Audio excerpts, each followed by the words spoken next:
That bad boss attack tier list that someone made. It seems pretty good. Seems pretty good. All Soulsborne bosses ranked, but 181 though? I mean, some of these are probably old, I guess. What is this, dude? 1900?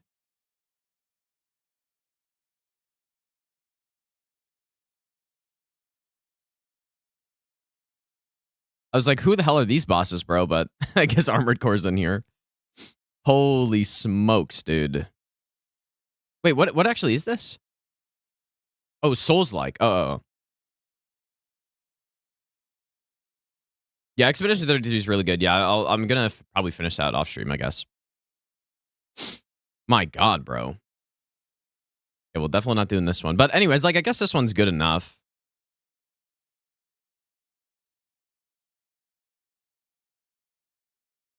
But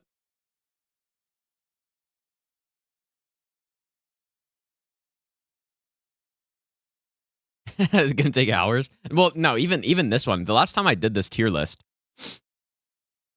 I hadn't even yeah, we got the chalices in here. I hadn't even fought all the bosses at that point, and it already took me like 5 hours, bro.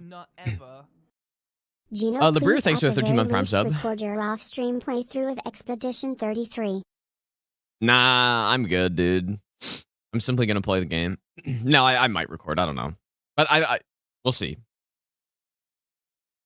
We'll see. I don't know. Okay, so I guess for this tier list,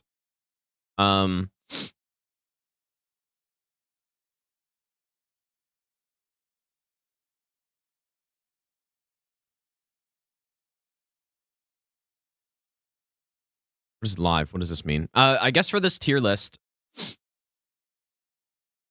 I will be basing it basically off of just how, like, it's a combination of how good I think the boss is, just overall, and how much I like them, you know? By off stream. I'm just not gonna stream that, dude. Like, I don't know. We'll see, I guess. I also don't want to just leave the game for a month until I come back, or 3 weeks or something. But yeah, probably the thing that I care most about is the boss fight itself, how fun the boss is, or how annoying the boss is, or something. But pretty much everything matters, except maybe OST, because I honestly cannot remember OST for probably 95% of these. So, not factoring that in, but pretty much everything else I am. And at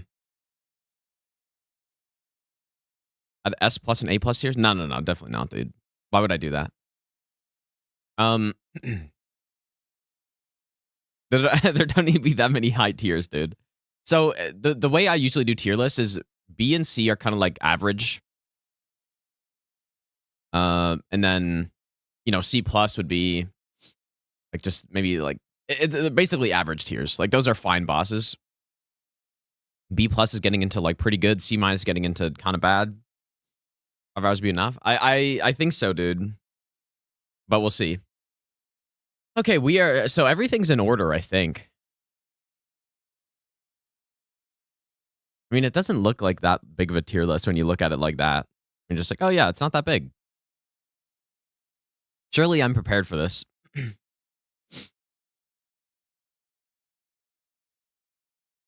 Is my camera in a good spot? I don't know where else it would go. So I guess it is. All right, here we go. Yeah, last time I did this, it was literally 5 hours, but Vanguard Demon. So opening Souls boss in Demon Souls, I think it's fine. I mean, it's just a tutorial boss, and it does fine. It's certainly like an average boss, I would say.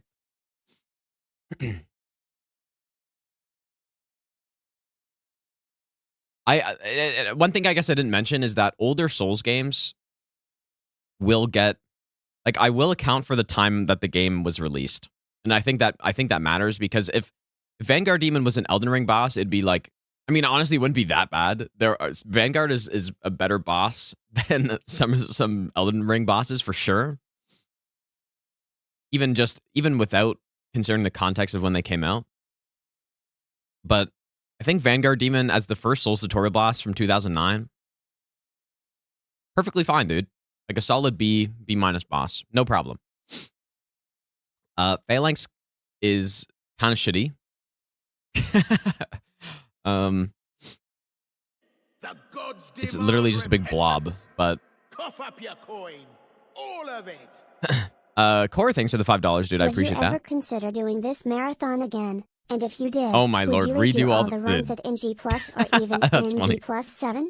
I mean, I would do a marathon again for sure, but it wouldn't be redoing the runs, dude. That would be insane.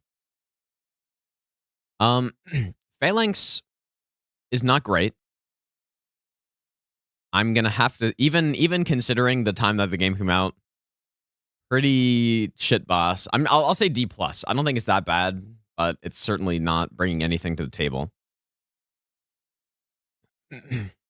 Yeah, we're here until Game Awards. Well, I mean, I'm gonna react to the Game Awards. I think is the plan, or I don't know. We'll see. So Tower Knight is the first iteration of the Souls boss that has, you know, the ranged enemies that you have to take out first. Honestly think it works very well with Tower Knight, to be honest. I think it works a lot better than a future boss from Bloodborne that they did the same thing and it worked terribly. But Tower Knight I think works fine, dude. I think it's a solid B minus tier boss. I think it's pretty good, actually. Armor Spider. Kind of an interesting boss, dude. Very annoying sometimes. If like the first time you're fighting this boss, you're getting webbed and it's just a disaster, but I mean, actually, the moveset, like the thing with all these Demon Souls bosses is their movesets are very basic. But it's fine, dude. Like basic is fine. There's no problem with that. So I'm gonna go ahead and say Armor Spider is also just a B minus boss. Pretty cool design, I think. And like a fun enough fight. So like with the hallway and stuff. I mean, maybe you could say it's a C plus. But considering the time that the game came out, I think it's pretty solid.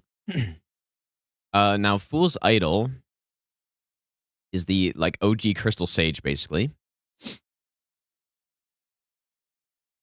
Probably a lot of these bosses, people don't even know how they work. Like, I don't know if I really want to explain it every time. Because probably most people haven't played Demon Souls that watch, I'm guessing, but she basically copies herself, casts magic at you. You have to find the real one and then kill her, and then she, you know, clones herself again, teleports somewhere. There are like runes on the ground. Kind of an annoying boss. Like, I'm not a huge fan of it, dude. So I'm gonna say it's a D plus, maybe. I don't feel super strongly about the Demon Souls bosses though. Like, I can't think of an F tier boss, but maybe I'll get to one, I guess. Adjudicator.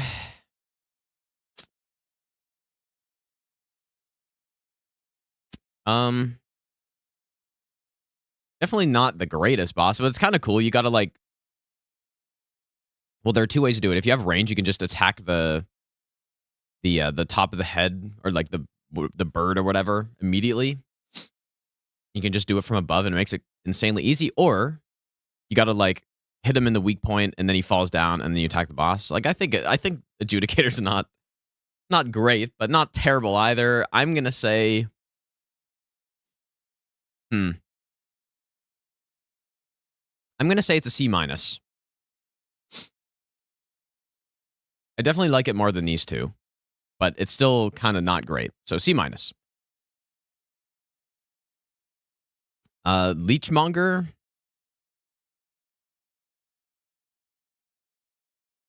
I'm not gonna lie, I've literally only fought this boss with range, so I don't even know what a melee fight would look like with this guy. But kind of gross. I honestly, I don't know. I feel like he's not the best, but I don't really know. Like when you go and melee this guy, do you just? Oh, it's okay, man. Like, do you just get poisoned or what happens, dude?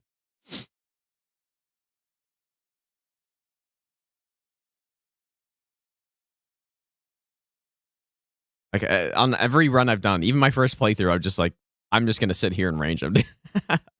I guess I'll give him a D plus, I guess. Or maybe, yeah, I mean, that seems reasonable. I think he's in the C minus or D plus tier probably, but I'm certainly no Demon Souls expert. Now Flame Lurker is pretty fun, dude. Now he's maybe a little, I mean, like every single Demon Souls boss, he's a little simple. But I think this is the first boss that actually feels more in the direction of a modern Souls boss kind of thing. I think this guy's an A minus boss, dude. I think he's pretty fun. It's hilarious how you can cheese him and de-aggro him, but I mean, he's a little janky. Like, A minus is certainly a little generous, but he's a little janky with the arena and stuff. But I think he's cool. He's got cool moves. His arena's pretty sick. I quite like him. I think he's certainly one of the strongest bosses in this game. Dragon God.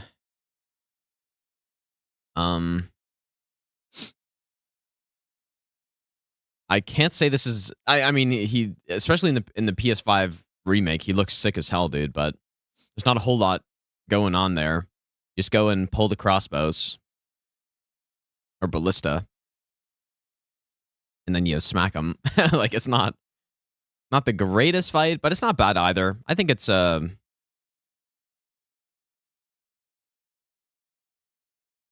I just think a lot of things work for this game because of how old it is, you know? I don't think Elden Ring could get away with the boss like that. But certainly Demon Souls is perfectly fine. Like, just kind of like a puzzle boss type of thing. Where you gotta figure out the timing and hide behind stuff so the Dragon God doesn't aggro to you, and then I think it's alright. Ooh, Man-Eaters. Very annoying boss, bro.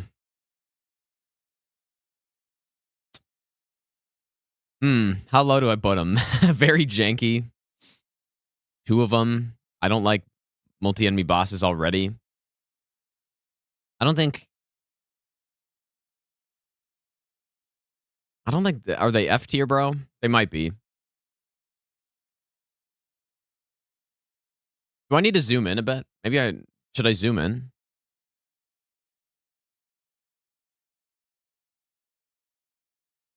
Or maybe like this.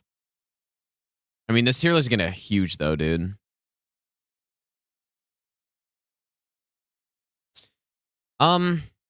Yeah, I think Man-Eaters are pretty fucking bad, bro. Very annoying boss. I'm gonna just straight up put it F tier. Like, duo boss, janky as hell. On their own, they're fine, but they certainly don't work together like a good duo boss. In fact, they're probably one of the worst ones. So being in Demon Souls doesn't make that any better, basically. Old Hero's kind of cool. Most bosses in this game are kind of just like gimmick type fights, which is fine. But Old Hero he's blind. And it's kind of cool because if you're silent, he'll like look around for you and kind of start swinging. And he's a pretty cool boss, I think. He's a solid B plus boss, I would say.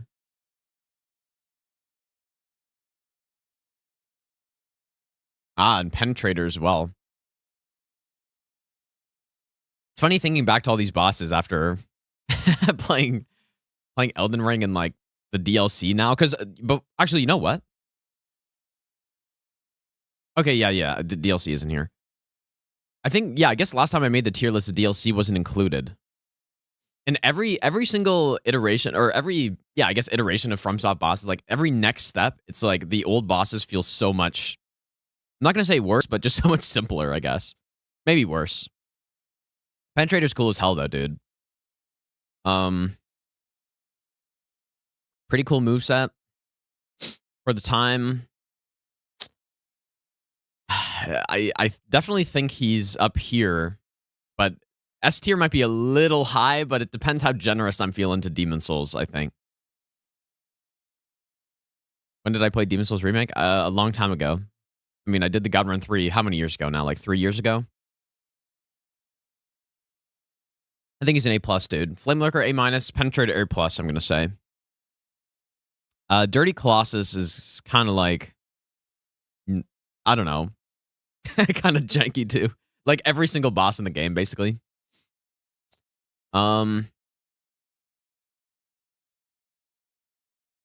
Extremely simple. Like he has what, like 2 moves?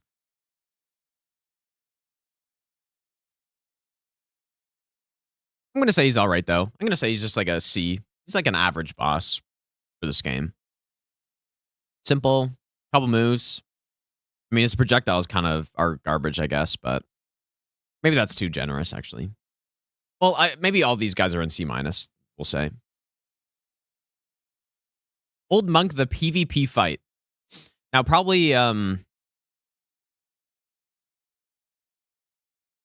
PvP fight, I'll just rate it by the PvE version, I guess. Is that fair, or...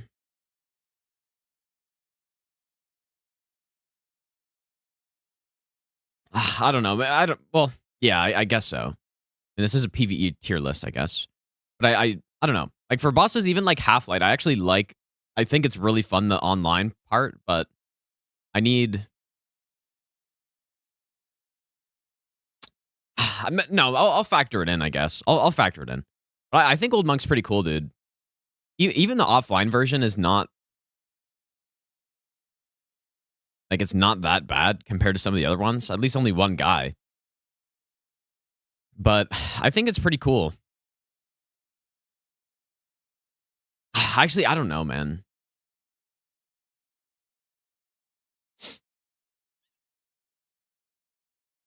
Miyazaki's favorite... Dude, Miyazaki's favorite boss is Rom, for sure.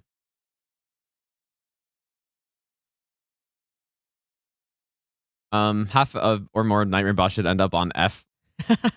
Well, Night Rain has a different... For me, it's a different kind of...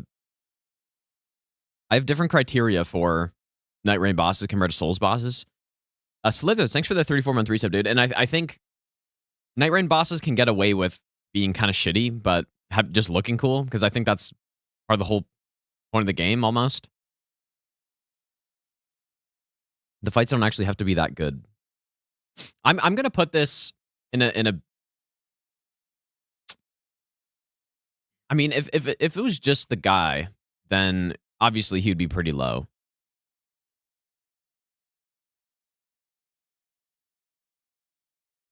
I'm just gonna go PvE, dude. I think I'm just gonna go PvE. I'm just gonna put him in a D, I guess. Storm King with the Storm Ruler is pretty cool.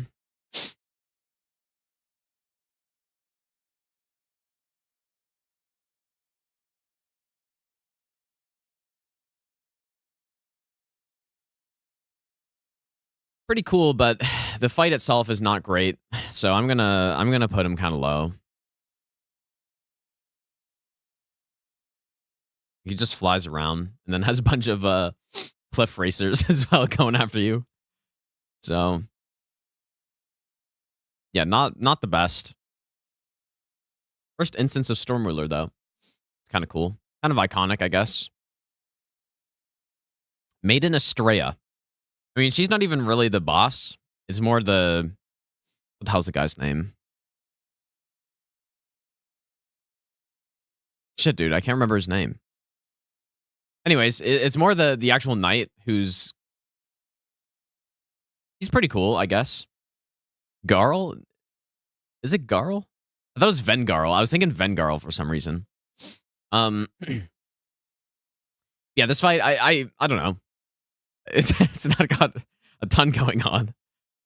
I probably rated some of these bosses higher last time I did this tier list. Garl Vinland. Ah, okay.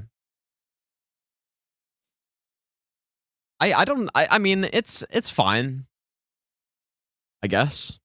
But I'm still gonna put it in a D+. Or I mean, if Dragon God's a... No. If Dragon God's a C-, surely Maiden Estrella is a C- too, right? Yeah, I'm gonna stream the Game Awards, Lauren, dude. I'm just putting all these in C-, I think. I think that's fair. It's more of a...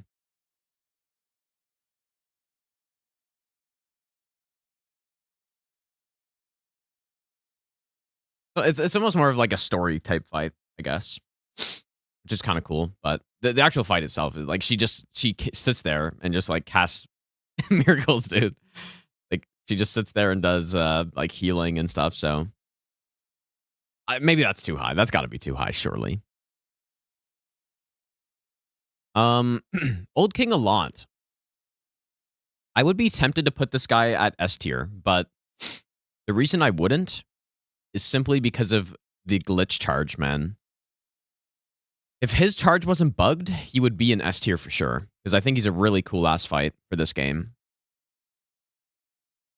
But I simply can't put an S tier boss that has so many problems. Well, I mean, so many, it's one, but it's a huge problem, so I think because of that, I'm just still gonna put him. I'll put him in A tier. But yeah, the bugs, man, damn, bad. If story fights are cool, then let us top tier fight. That's just not the case, because one thing that matters to me a lot, that I talk about a lot, is the annoyance factor of bosses. Main Astray is really not super annoying. Like, you're not going to get there on a playthrough and go like, oh, man, it's time for this shit boss again. Like, that just doesn't happen. At least to me. Whereas Letta, it's like, holy fuck, man. I'm about to be miserable for the next 10 minutes, and I'm excited for it to be over. Whereas Main Astray is not really like that. I mean, I still put her in a D+, but... And then King Allant, the legend, is an S tier, of course, surely. True King Allant. But no, I mean, realistically, this is another... Like, I actually think this guy's fine, because it's hardly even a boss. It's more just like another story thing. So I'm just going to go ahead and put him in, like... I mean... Well, how do I... I mean, it is technically a boss. Like, I'm not going to go with an F tier, but...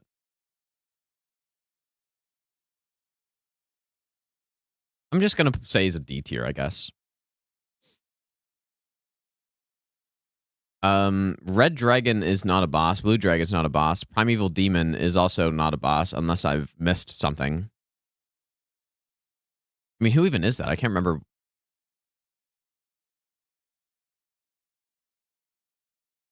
Anyways, I think that's every Demon Souls boss. Like, that's actually a boss. Some of these are not. So, I mean, that seems... I think this seems about right. All of these bosses I quite like, actually. And then, you know, here are bosses I think are just okay. These are lacking. Maneaters, I certainly think is the worst boss in the game. All right, DS1 time. Asylum Demon. Honestly, another fine boss. I'm going to put him right next to Vanguard, because they're very similar. You can plunge Asylum Demon, which is kind of cool.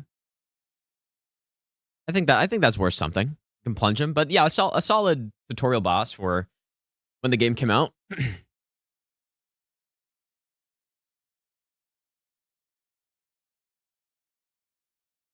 Probably I mean, pretty much every other kind of copy-paste Asylum Demon's going to be lower. But... all right, Taurus Demon. So on the bridge, I really like the arena for this guy, even though it's really annoying. But it's cool to fight him here. And it does actually add a lot to the fight. In that, it's kind of sketchy, because he's basically as wide as the bridge. But hitbox is questionable, extremely questionable. But I think he's solid, dude. I think he's solid early game boss. Insane, like the absolute lingering hitbox king, dude. He can jump off and kill himself, yes. I'm gonna say solid B tier boss, dude. B plus, B or B plus boss, I think. Pretty like I like, not a crazy moveset, of course, or anything like that, but it's good enough. And then, you know, for an early game boss, I think he's perfectly fine, dude. He's like a B plus. He's solid. Well, yeah, I just say it's annoying in that, like, if you're doing some no hit on him, it can be annoying, but aside from that, I think it's decent. All right, Bell Gargoyle. So this is the, I guess, the second duo boss on here. Basically, I mean, you could say Maiden Astray is kind of a duo boss, but not really. Not 2 health bars. I actually think this is one of the better duos somehow. I think they're still kind of bad, but the reason they're one of the better ones, at least compared to this shit game, is because the movesets are simpler, it's less overwhelming, and they don't need to have some like passive AI bullshit that makes it so that it's like feels more fair. I think it works out okay, but that being said, I'm just saying it's decent relative to the other duos that they've made. It's still not a good fight, dude. If I'm being super generous, it's a C-, I think. Like somewhere in this category. That's being generous, I would say. Probably. Yeah. I think one of the better duos. We haven't had... Like, all of these are C- bosses, so surely eventually we get a better C1. Moonlight Butterfly. I mean, what were they thinking, bro? What were they thinking?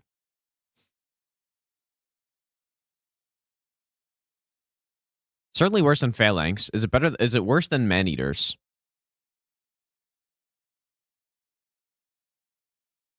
I don't know if it's worse, but I'm putting it in F tier for sure. Like, the boss where you simply sit and wait the whole time. Unless, like, I guess if you have range, it's a bit better. But, man, I just don't understand what was going on during the making of this fight. I don't understand. Like, wait for 5 minutes for the boss to... It's obviously not 5, but wait for, a minute for the boss to come and land. Poke it a bit. It flies away. It just... Like, I just don't get it. Insane moves that you gotta, like, fat roll to dodge correctly. It's horrible. I just can't believe that fight. Horrible fight, dude. It's actually insane. Capra Demon. Unbelievably bad fight, dude. This one's even worse, maybe. Quite possibly the worst boss plus enemy and arena combo in any Souls game. Like, why... Because the thing is, the Capra Demon moveset on its own is perfectly good. If it was only the Capra Demon, it would go easily in a B or B+. It'd be fine. Let's throw 2 dogs in the arena and also make the arena just as small as we can possibly make it. It's so easily F tier. It's insane how bad that fight is, dude. It's actually unreal how bad that fight is. And see, that's what I'm talking about with the annoyance thing. Like, I mean, probably the best strat is to just simply go in with, like, Havel's gear and then just swing. But that's the best strat in the whole game, I guess. But, like, it's just, I just don't know. Like, the DS1 dogs are crazy. And then you have this tiny arena, and then, like, it's not even like the arena really helps you either. In some cases, like, in the Grave Robbers and DS2, you have an arena that you can really maneuver around to help you a lot. In this case, it just doesn't really do much. There's just one staircase. I mean, you can go up the staircase and try to, like, isolate the dogs maybe, but...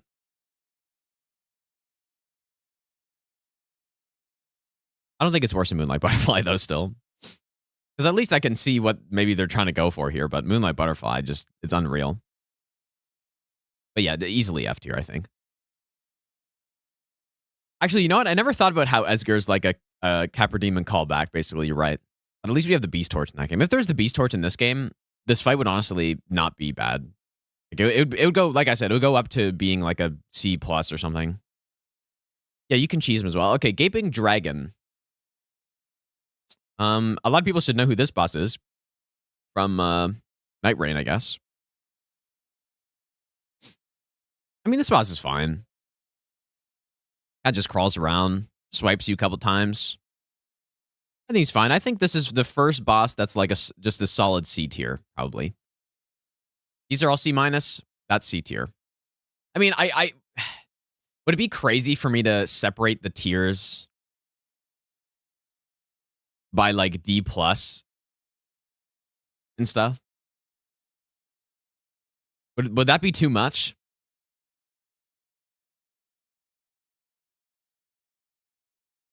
I've never done that.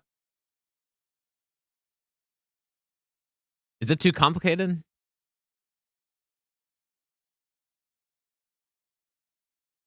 Too many tiers? Yeah, but look how many bosses there are, though. Like, I've never tried that. No, I don't need an E tier, dude. I don't want to separate it. It's just to make it more obvious, the divide. Like, Gaping Dragon, I would say, is solid C. These four are C minus. You know?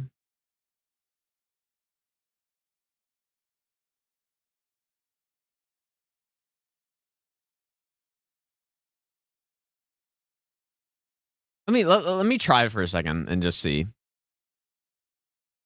So like if I do this. Oh, I don't know. This might be too big, dude.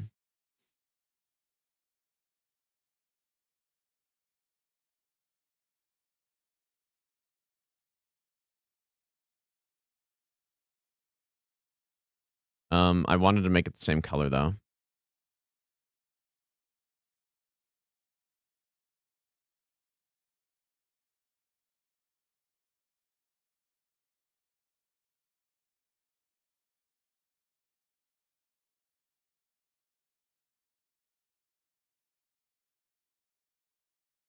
This might be a little big. Let me just see here. Let me see what this is looking like. Let me see how I feel after I make this. Hunter, like, I think Hunter was saying he might want to make a video out of this. He will hate this, dude. So let me see how it's feeling. Whoops, what am I doing? One problem is too, I'm gonna have to like zoom out a lot. And then D tier. Wait, I forgot the B plus. What am I doing? Need a whole spreadsheet at this point, dude. I don't know if I don't know, dude. I don't know if I like it.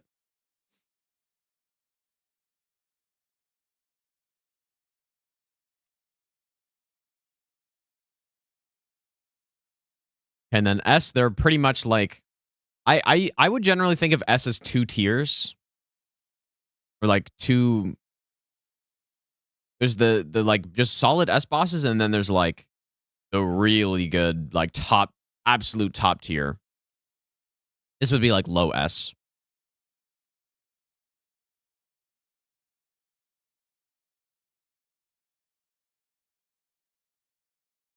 I don't think I should do this, dude.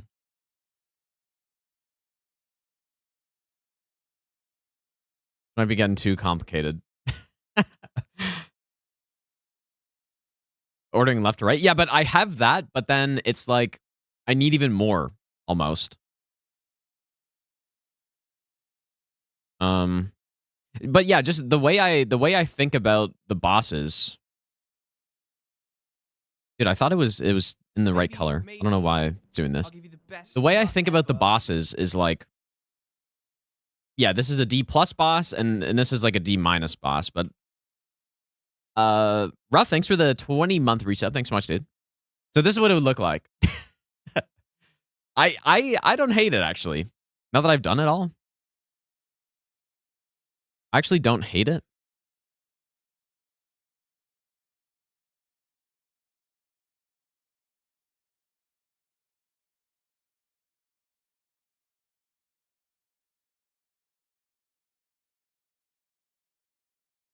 Wait, why wouldn't I do the plus? No. What are you guys saying?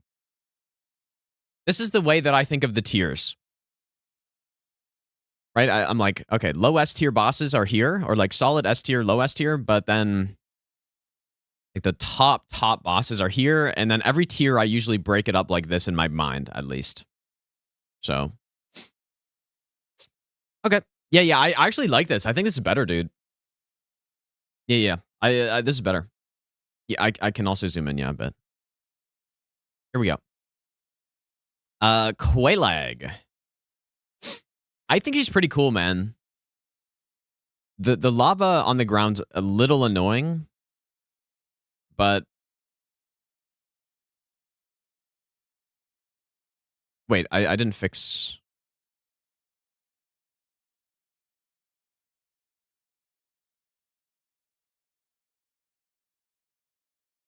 I mean, Asylum Demon is arguably B+, I guess, but yeah. Okay. I think she's pretty cool, but Fire on the Ground bad. Certainly a little janky, but every old boss is basically the same. I think she's pretty good, dude. I'm gonna say I'm gonna say she's in the B-, probably. She's around a B- to me. A pretty fun fight, decent moveset. She looks cool. Maybe that's even too low, dude. I'm not a huge fan of the how long the lava lasts on the ground. That's like the only thing. Otherwise, I think she's pretty solid.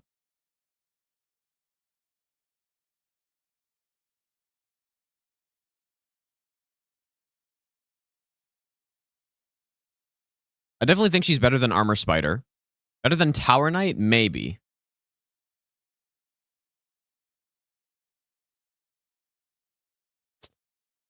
Maybe just a solid B tier, actually, dude.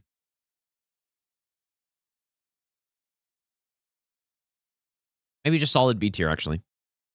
Okay, Pinwheel. I mean, what is going on here, dude? I don't think Pinwheel's an F tier, but it's certainly pretty bad. I mean, it's pretty much a full idol type thing, I guess. Basically the same thing, but even worse arena, I guess. So D-, bad boss for sure. No good. Iron Golem. I think this guy's pretty fun, man. A pretty decent moveset, and fun that you can knock him off as well. And cool arena, and I think it's fun. I think it's fun fighting him there and seeing people get knocked off. They get smoked by his attacks. I think he's pretty cool, dude. I've always liked the Iron Golem. I think I've rated him higher than most people do, but I think he's a pretty good boss. There's really nothing wrong with him either, right? Like, there's not too much wrong with him that I can think of. Simple moveset, cool arena. Grab hitbox is yeah, sure, but I think he's all right. Priscilla is very bad. Not F tier bad, but pretty bad. Just walks around invisible, smokes you. Not really much else to say. Like, I think it's crazy, dude. You get to see footprints, though. That's cool. But I'm going to go ahead and say that this is a D tier boss. That feels about right. Like some weird gimmicky fight. Actually, that's too high. D-. D- boss. Ornstein and Smo. The infamous fight that everyone's like, oh, S tier easily. Or not everyone's like that, but people used to be like that, I think. Like, oh my god, the easiest S tier in my life, dude. But you know what? Ever since fighting bosses in this game, duo bosses specifically, they have moved up for me. I think choosing phase 2 is really cool. The enemies are really cool. The arena's sick. Their movesets are actually really good. they work together much better than bosses in this game do, for duos at least. I don't know why I'm not saying the name. They work better than Elden Ring duos, for sure. But, so basically, all that being said, I think they work pretty well. I would put them in a B tier at this point. That is how much they've moved up for me. But, well, yeah, or like B minus or something. I think they work fairly well together. Still maybe not great, but it's decent. And the phase 2's sick. Yeah. Like, it would be in a solid B tier probably, but the Ornstein charge and the lingering Smo hitbox in phase 2. The bigger thing is definitely the Ornstein charge, and like him charging into Smo and getting caught really just ruins it, dude. But I don't think it ruins it to a point where it's like actually a bad fight still. I've really grown on them a lot. So I'm going to say it's in the C tier somewhere. Even consider, I'm going to say C+, dude. Even considering the insane Ornstein charge glitch, I still think it's really good. Or it's decent. Average, I guess. Is what I'm saying. I'm saying it's a slightly below average fight. Because everything is so cool, but just the charge brings it down a lot.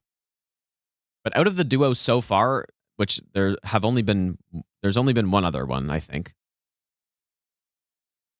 Definitely the best one so far. Oh, no, there have been two other ones. We have Man-Eaters, we have Gargoyles, and we have Smo and Ornstein. I do think this one's the best one so far, for sure. I mean, I just think the fight is... One other problem with the fight, I think, is the fact that they basically require you to claw grip. Or like Dark Souls 1, it's locking onto enemies is very bad because you're locked into 4-directional movement at that point. Or, well, I guess, is it 4-directional or 8? I can't remember, but you basically cannot move properly when locked on. And in a fight like this, and the same with Gargoyles, I guess,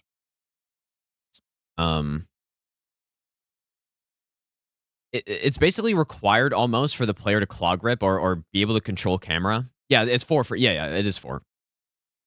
It's basically required for the player to be able to track both enemies at once for these types of fights. Demon Princes is not like that. You need to keep track of what the other demon is doing, but you generally don't have to be keeping them both in your line of sight the entire time because you can just hear what the other one's doing. But for this fight, for Gargoyle, for Man-Eaters, you do. And that's not good because players shouldn't be expected to either have a controller with back buttons on it or expected to claw grip and to like fight them properly, you know? That's a big problem with the design of a lot of the duos in these games, I think, is the player shouldn't be expected to claw grip or something like that. So in this fight, you certainly, if you're going to fight them properly and have a chance at fighting them successfully, then you're going to have to somehow keep track of both. Or if you don't, you just simply have to grind RNG or like just try to pray that your positioning is good enough with pillars and stuff. But it's just, that's a design flaw, 100%. So that also brings them down too. But their visual design's sick. Arena's really cool. Once you learn the fight properly, it's okay. I mean, maybe I'm convincing myself it's a little bit lower than this. Maybe C+ too high. Say C tier, I guess. But yeah, that is a design problem with a lot of Souls duo bosses, in my opinion. Gwendolyn, really not much to be said about this boss. Really not a lot to be said. Just simply chase. Chase down big hallway. I'm going to say it's a D tier, I guess. Looks cool. That's pretty much it. All right, Stray Demon is fine. I mean, I'm going to say it has to be lower than Asylum Demon, and the reason for that is the placement of the boss in the game matters, right? I think Asylum Demon is a really solid tutorial boss to teach you to stay on the butt the whole time, basically. Stray Demon is not a tutorial boss anymore. Like, this is a proper mid-game boss. And it doesn't really expand much on the Asylum Demon. So, even though they're pretty much the same enemy, or very similar, just got, like, what, an AoE, and that's it. It 100% goes lower because it matters where in the game they are. So, I still don't think Stray Demon's bad or anything. So, it's still, like, maybe C+ or something, or I guess maybe a solid C tier. Definitely not bad, but yeah, that matters. And it's the same with Udex Gundyr in DS3. It's like the placement of the boss in the game really does matter a lot with how good I think they are. Now Sif. Okay, now we're cooking with DS1 bosses, dude. Sif is the first really good DS1 boss that we've seen here, I think. I'm going to go ahead and say that Sif is at least an A tier.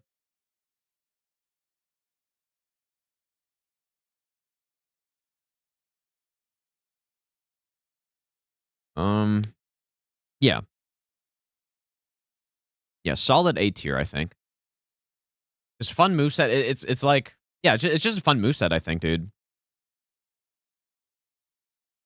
Cool design on the boss as well. But fun moveset for DS1 boss, I think. Fun boss. Four Kings. Garbage. like the arena is simply not even there. There's no arena. It's just simply black. Black JPEG arena. And a straight up DPS race. If your build's not good enough, then you simply are screwed. Which, I mean, you might say that's what you get if you have a shit build or something, but the great Souls bosses, in my opinion, are bosses that, I mean, it's almost like what I'm doing in Expedition 33. Like, I think the bosses that are the most fun are the ones that you can actually viably fight with a shit build. It doesn't matter your build, like, you can just win. But I basically, all that to say, I hate DPS bosses, or like DPS race boss. Plus, it's a gang fight, and it's real bad. I'm gonna just simply say this is garbage. Garbage F tier boss, really bad. But I mean, their moveset is pretty cool though, I guess. I like their moveset. So maybe that's too low. Okay, because their moveset is good, aside from that projectile move, sure, D-.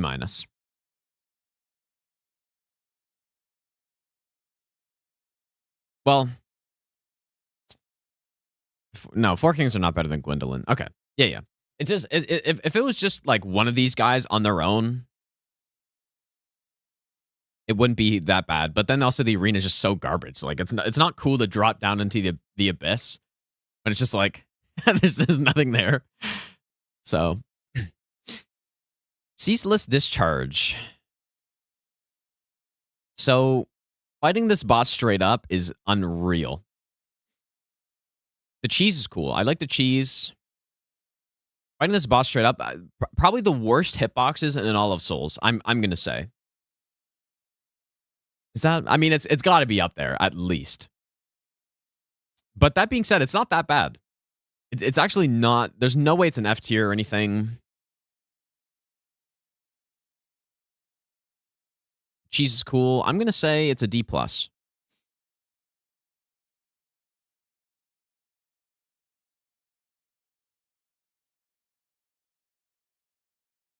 Yeah, although it is like, I guess it's a little weird where in the game you can access this guy at. Like, probably what's meant to happen is that you're meant to go and like try to fight him and then just be like, holy fuck, dude, this guy has 1,000,000 HP and I have no damage. So I leave. That's probably what's meant to happen. But then the cheese is cool. I really like the cheese though, man. Even though realistically, no one's going to figure that out on their first playthrough. Well, I mean, I'm sure some people did. Like, maybe some people picked up the armor set and then just was like, try to fight the boss for a sec. And it's like, okay, well, I can't do this. And then just like try to run away or something. And then accidentally cheesed him. But I don't hate the boss. I don't hate the boss. I'm going to just say it's a D-. Even fighting this boss straight up, I'd probably rather do than a boss like Gwendolyn. Because Gwendolyn's just so boring. Well, I mean, Ceaseless is too. Okay, maybe it's too high. I'll just say it's in the D range somewhere. Demon Fire Sage. The boss that is infamously weak to fire, I'm pretty sure. The fire demon that is weak to fire. Again, another iteration of this demon that is basically the exact same, and I'm just going to say this one's even worse. I feel like the arena for this one's even more annoying. And because it's later in the game, again, it just drops down. It simply drops down. So that being said, I still don't think it's that bad. So I'm still going to put it into C- or something, but definitely not that bad, but basically the same as the other ones. Centipede Demon. I think this guy's design's pretty cool. I guess another boss that people probably only know from Night Rain. I think this guy's pretty good, actually, dude. Moveset's fine. Cutting off is like, it's not really his limbs, I guess. But like, cutting the demon's cool.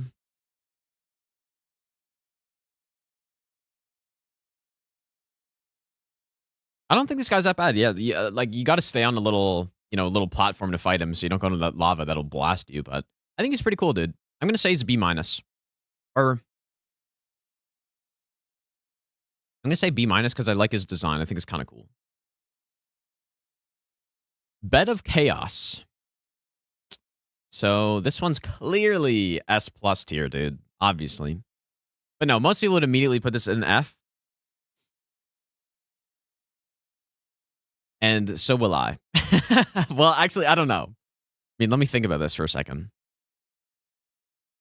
This is meant to be kind of like a puzzle type boss. We got to figure out the right pathway. I think the big problem is, like, I think what people hate the most about it is the run back. And the fact that once you start the fight, it's like the fight's started. And you re-enter, and then the floor is gone, and like it was questionable, very questionable design choices with him.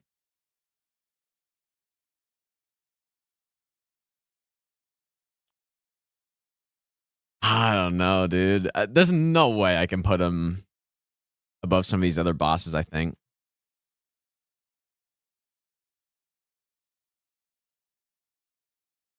But the thing is, at least I can see what they were going for with it. So I'm gonna put him above some other bosses, I think. I genuinely think Bed of Chaos has more going on, more good things than Moonlight Butterfly does. I'm just gonna go ahead and say that. But all right, Seath. I don't have to scroll up far for this one either. Seath is real bad.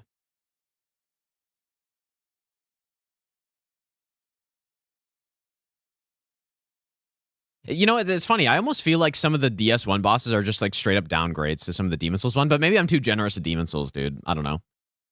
Seath is real bad. But maybe, I don't know. Maybe I'll say D+, I guess. Is that too high? I mean, he does have a moveset. There is a moveset there. The crystal's kind of something. Is it cool? I don't know, but the crystal is there. But yeah, I cannot possibly fathom putting this above a D+. Gravelord Nito as well.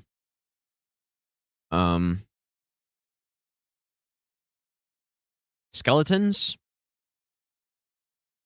Spooky, scary skeletons, dude. Another very questionable boss. Easily worse than Seath.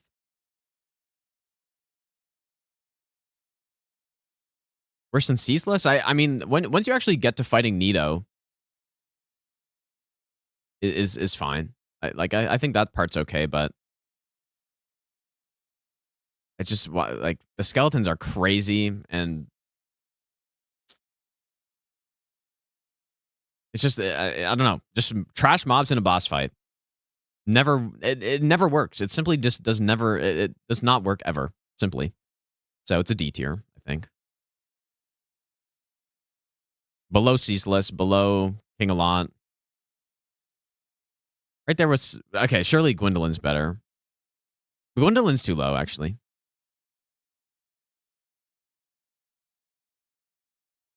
Okay. All right, and then there's Gwyn. Gwyn, the final boss of DS1. This boss is also quite mediocre, I would say. But at least there's a moveset, but his arena is so bad. It looks cool, but it's so bad for the fight. Arena actually ruins the fight almost, dude. You're just like rolling up fucking stalagmites or whatever constantly, and you're getting blocked when you're trying to space his attack. I don't know what they were thinking with this quick attack either. Like maybe just that you'd block it. I mean, he's not that trash though. I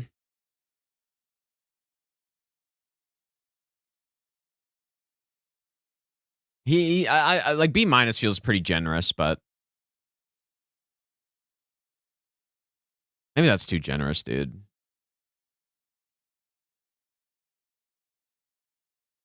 Let me just look at the bosses around him.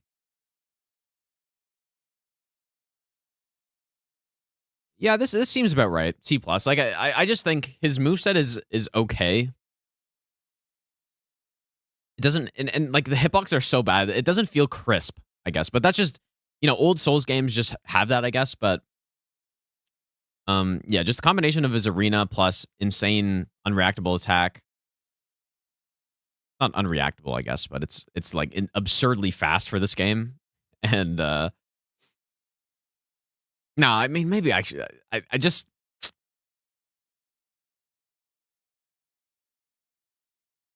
feel like B is too high, but maybe I'll just say a B minus, dude. I'll just say B minus just to bump it up for being from an older game. But yeah, just I don't know. And the combination as well with the insane lock on, because this guy you really need to lock on, I would say. And then when you're in this arena, you can only roll in 4 directions while locked onto this guy who has an insanely fast attack. You can parry him as well, yeah. Which can be pretty satisfying, I guess. But yeah, B minus feels about right, I guess. All right, finally some good bosses in DS1, dude. Sanctuary Guardian, I think, is pretty solid.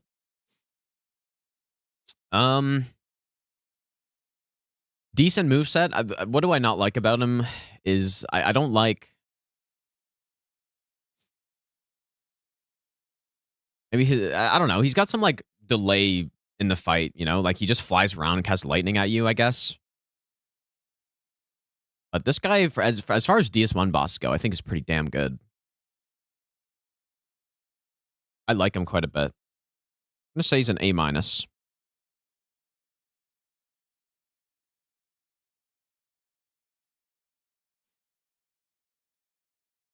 Yeah, that feels about right. A minus. Like pretty fun moveset. Not too much I dislike about him either. Knight Artorias. The first S tier, I would say. Yeah, this guy for DS1 is just a really sick fight, dude. His iframe, his iframe ignoring attack is maybe a little annoying, but no, definitely not S plus though. No way. I think he's a solid S tier boss, I would say. Yeah, he's got a really good moveset for a DS1 boss, dude. And he's kind of fast as well for that game, and he's just moving around the arena. It's pretty satisfying to fight him, dude. I honestly think, well, I don't know if Night Rain made him worse, but I feel like he's not as good in Night Rain, dude. Maybe. I don't know. He looks cool in Night Rain, though. But, nah, I think there are two bosses in this game that really, I guess, hinted at how good FromSoft bosses would become. Artorias is one of them, and Sif is another one. Like, I think Sif is the first little peek at kind of more modern Souls bosses a little bit, and then Artorias is like full blown. Like, this guy's actually really good. Very satisfying to fight in this game. Dragon Calamite, I think, is all right. I'm not a huge fan of some of his hitboxes and like being dragged around by his fucking neck, but I think he's just okay. Looks really cool though, and I like the I mean, the setup for the boss fight is really sick with Goff like just fucking free-aiming him, but blind shotting him. I think I think he's okay.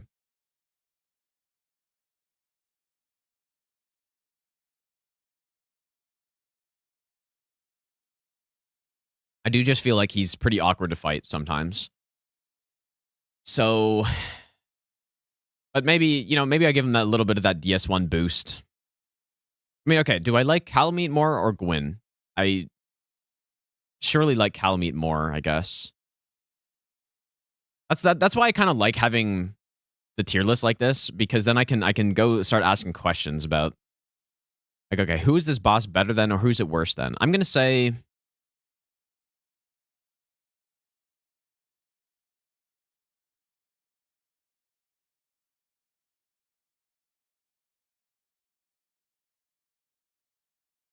he's a B tier boss. I think he's a B tier. I think he's decent. Like, he's somewhere in this kind of like average range. Manus. Father of the Abyss. I think this guy's pretty damn cool, dude. Definitely right there with Artorias, I think. Which one's better? I don't know, man.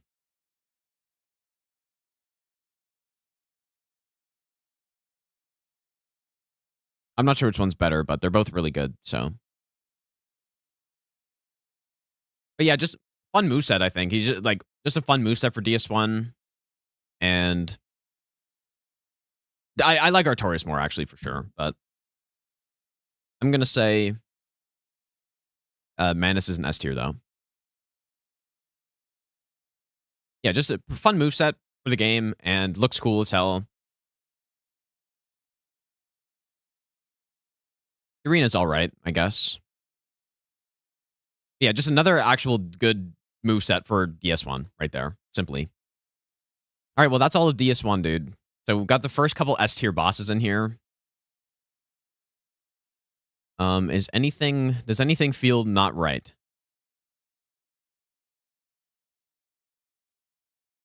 Maybe Quaylite could go like here, I guess, but it's fine. I think this is fine. All right, Dark Souls 2. And as the games go on, the old boost, like boosting some of the bosses because they're old, or just considering the context of when they came out, that will go away at some point, right? Then we get to the modern Elden Ring Shadow of the Erdtree boss.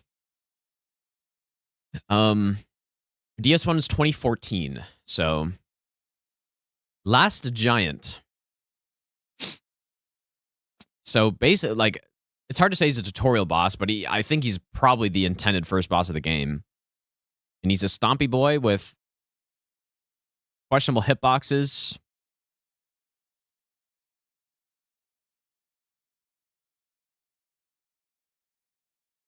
He's certainly in this range. Definitely better than Seath. I mean, he's a tutorial boss. I'm going to say he's better than Seath. I think C- is about right for him. He kind of just stomps and rips his arm off, which is kind of cool. Like, he's fine. For an opening boss, I think he's okay. I think he's okay for an opening boss. I think C minus feels about right. Pursuer is pretty damn cool though. I wouldn't say he's approaching the like modern Souls boss, but he's pretty cool.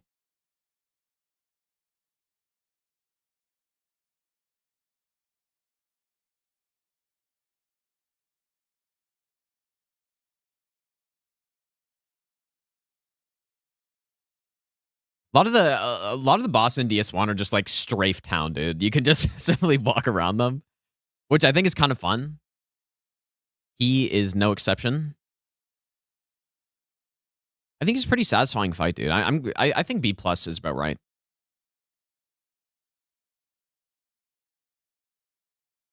He looks cool too, man. Like that like curse word great shield or whatever it's called.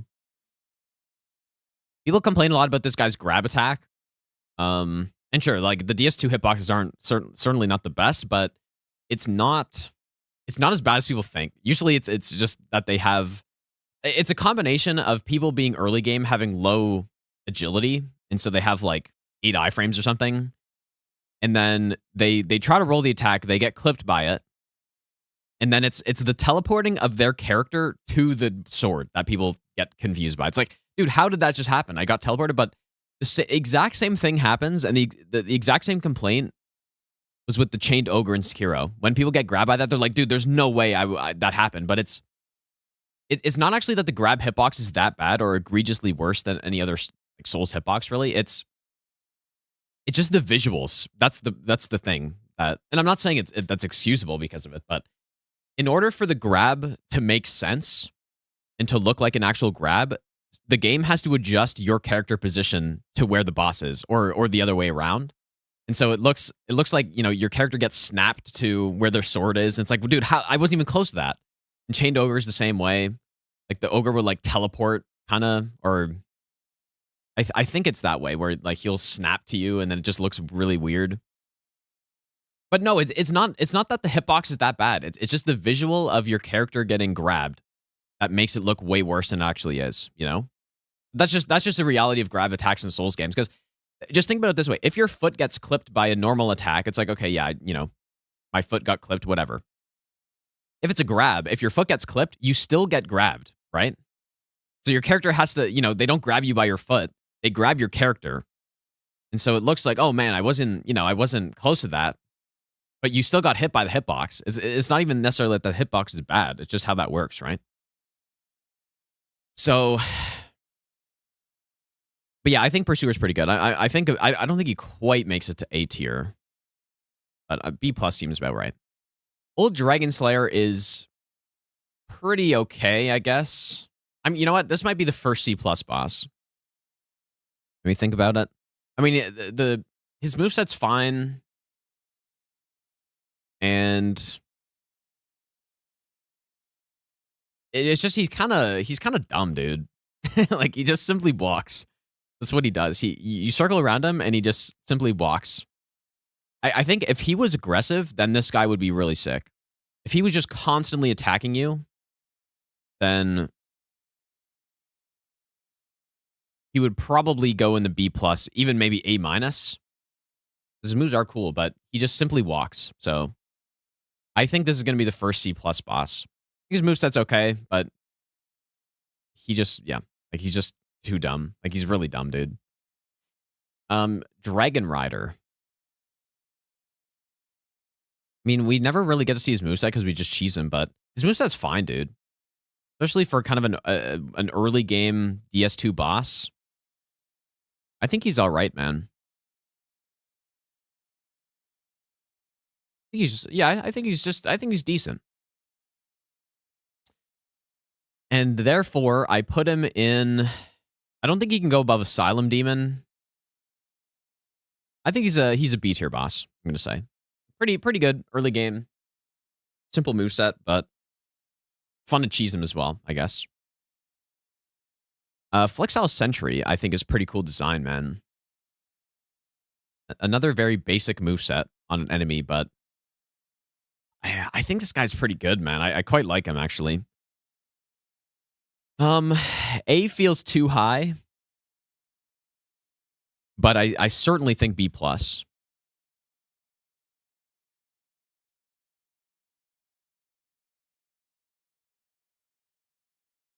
I mean, he's very similar to Old Hero, actually. I never really thought about that. Quite similar, but then he just has, like, the other side of him that can do different attacks.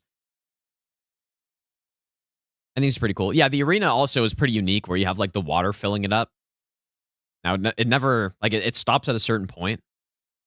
But, yeah, slowing the movement, I think that's a cool little thing to the fight.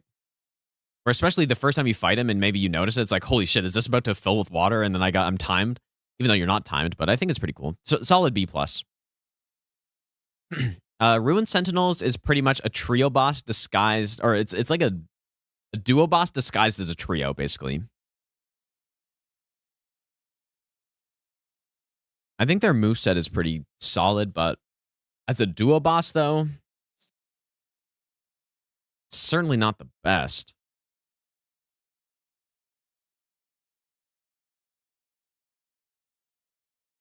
It'd be weird putting them above ONS because of how much cooler ONS is with the phase 2 and stuff, but people need to remember that the reason ONS is this low is because of the glitchiness in the fight.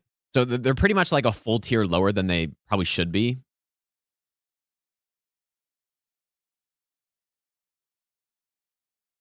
Certainly, Ruined Sentinels is somewhere in the C tier, but... Like, Ruined Sentinels or Bell Gargoyles? I think Ruined Sentinel moveset is much better.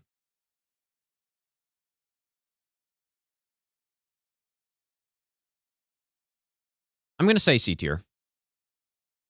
I think their moveset's better, but as a duo fight, like, it's still... I think they work okay. The duo fights in the older Souls games have a benefit of being just simpler, so they're more manageable. For the most part. But yeah, I just can't see it being above a C tier, I guess. Belfry Gargoyles.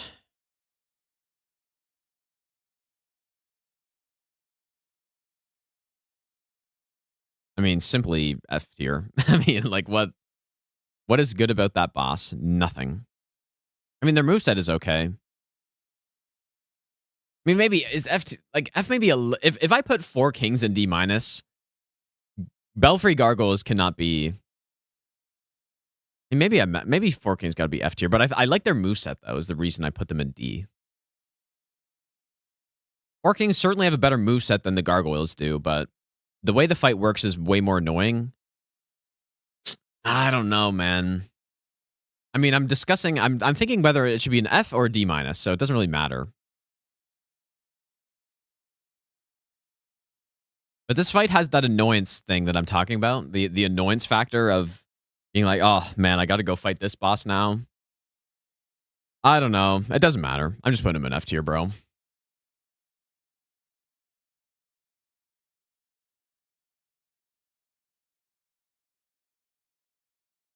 I'll put him in D-, I guess. I'll put him in D-, I think. I don't think they're quite in that F tier. Then maybe Maneater shouldn't be.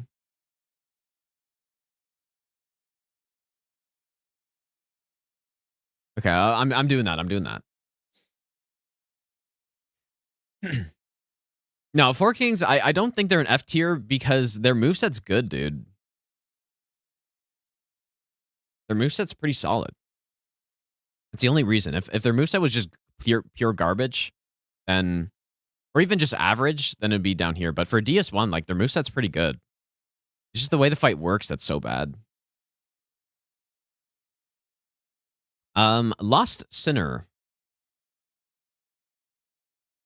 I think she's pretty good. Like, simple moveset, but I think a pretty solid B tier. Again.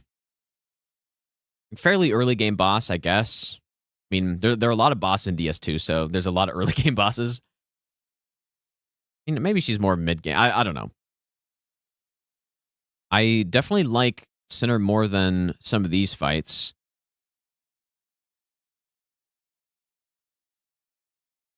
I think B plus maybe. As long as we're not factoring in NG plus where they add a bunch of mobs into the arena or 2 pyromancers. You know, the torch thing is kind of cool, I guess. you can actually lock onto the boss. I kind of like the way the boss moves and stuff.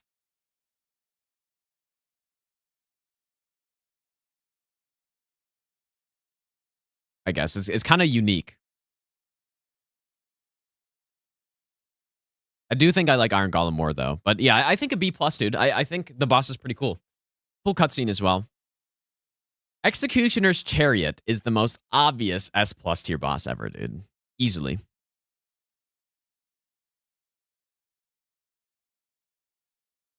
Okay, no. But you know what? I kind of like Chariot, man. I like Chariot more than probably most people do. I think the fight's unique. I guess the problem is the skeleton spam. But I kind of like the idea of pulling the lever, knocking the boss off, and then you get to fight the horse. I kind of like it, dude. It's pretty fun. Well, maybe it's not that fun, but I like the idea of that type of boss. It's very unique.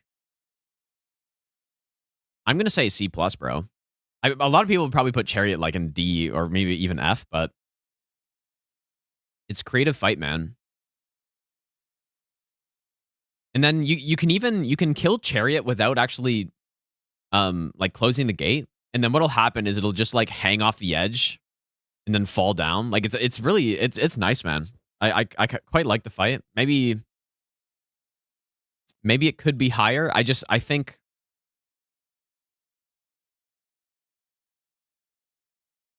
like what's the horse's moveset is very very basic. Just like charges at you and then casts Dark Mist at you. I think it's a B tier boss, man. I think C is too low. It's creative fight, man. I'm just gonna go ahead and say it's a B tier boss. People might hate me for it, but I am officially saying Executioner's Chariot's better than Gwyn. Okay, maybe that's too high. I'll say it's a B minus though. I like the creativeness in the fight. The thing I don't like is the skeleton. I don't like skeletons. It is easy to get skulls and stuff, but maybe I mean, you can just kill the like necromancers and then you're fine, but you know what though? Like the skeletons just get run over by him. So it's actually not that bad. I'm just trying to think from a normal playthrough perspective. I obviously when I go into that fight, I just like yearn them all and it's fine. From a normal playthrough perspective, Mid-Valley, thanks for the 13-month Prime sub, dude. The skeletons aren't really an issue because they just get run over by him, dude. So, I mean, I maybe could justify it, but I'm gonna say B minus. I think it's a decent fight actually. I quite enjoy it when I go and do it usually. Skeleton Lords, on the other hand, are extremely garbage. Like, probably the worst boss in the game. Garbage. I'm going to say it's worse than Belfry Gargoyles, so it's surely... Well, okay, wait a second. Let me think from non-no-hit perspective. What does this fight look like? You kill the guys, you get swarmed. Where's Nito? So Nito's at D tier. This boss is definitively worse than Nito. Easily.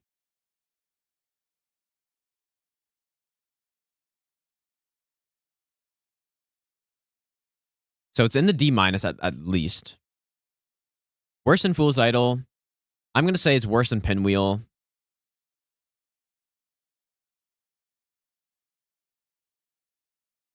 It's definitely worse than all of these bosses. But is it F tier? Does it cross into F tier? I don't think so.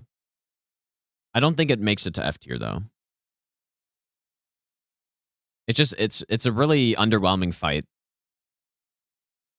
I mean, I guess the actual skeleton lords themselves are decently cool, but you kill them and then they spawn the corresponding skeletons, and then you kill the skeletons, and then you kill the next skeleton lord, and then you just fight a bunch of other skeletons. But I don't think it doesn't have that extra thing that's needed to make it to F tier, I guess.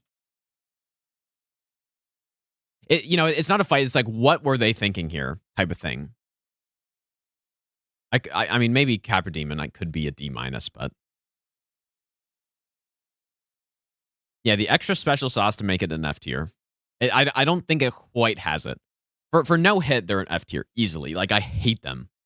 But I think just generally D- seems about right. Covetous Demon's another boss that I kind of like, dude. Jabba the Hutt. He's got like two unique things going on. He can be allured if you shoot the urns with the hollows in it. And he can also eat you and like strip you, which I think is insanely cool. Like, I can't think of any other boss that does anything like that. I really cannot think of anything like that. And so that alone boosts him up big. His moveset is honestly, like, it's kind of funny. I really like this guy, dude. Somehow. People are going to be like, my DS2 bias is showing. It might be, I guess. But I actually think he's pretty good. It gets points for the creativity. And not every boss fight needs to be a Soul of Cinder type insane moveset. His moveset is pretty much he flops around and like rolls around at you. And I think it's just hilarious, dude. He's at least a B+, dude. I'm thinking. A B or B+. Is that am I wrong here? Am I going crazy for this?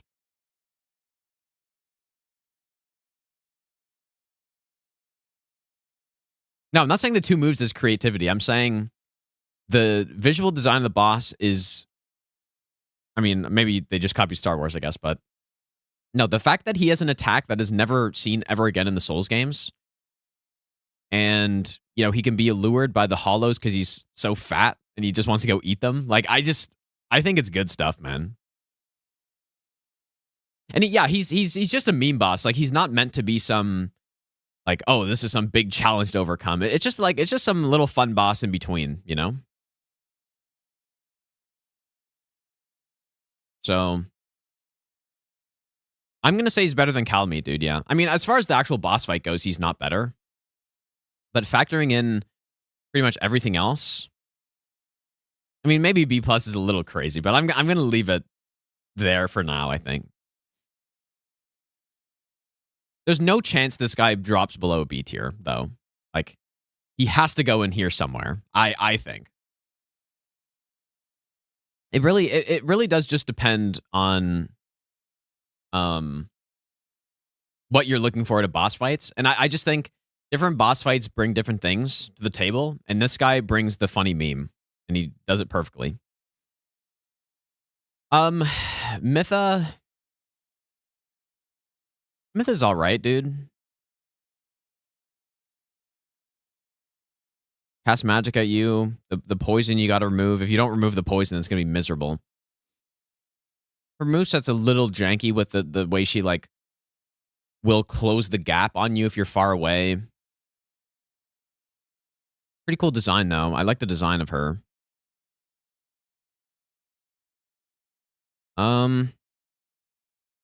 I think just another B tier boss, bro. Okay, fine. I'll move Covetous Demon because, yeah, Covetous above Kalameet's pretty insane. I'll move Covetous Demon down here, I'll say. But I think Mytha's just another solid boss and, like, just a fine boss in the game. Nothing too special, but the visual design's cool. The moveset's all right. It's funny when she throws her head in it, then it just simply explodes. Does bring a little bit more of a challenge than some of the other bosses in the game, I think, especially for no hit. Really loves Dark Souls 2. I'm trying to not be biased in any way, but it's going to come through at some point. I don't know. Like, are my DS2 picks, are they bad? I don't think so, dude. I think I like creative bosses, which is why, I have, like, Old Hero so high. And it's not just simply, does this boss swing a sword at you in a complicated way? That's not all that I'm looking for, I guess. So yeah, I enjoy a lot of these other fights that are a bit more unique. So, speaking of the opposite of what I'm saying, this has to be F tier, bro. Like, why is this a boss? So Rat Vanguard is the one that has, like, you got to kill a bunch of rats and then the big rat comes down. This is literally just a basic enemy. I honestly think if this was just a random encounter, then it would be much better. But it cannot be a boss, surely. Or I don't know. But we're the rats, dude. But you know what? The thing for me about this boss, though, is that they're really not annoying. At least based on any of my experience running this game or playing the game at all. Like, it just, you kill them and it's like, oh, I guess that was a boss. So I don't think, again, I don't think it makes it F tier, maybe.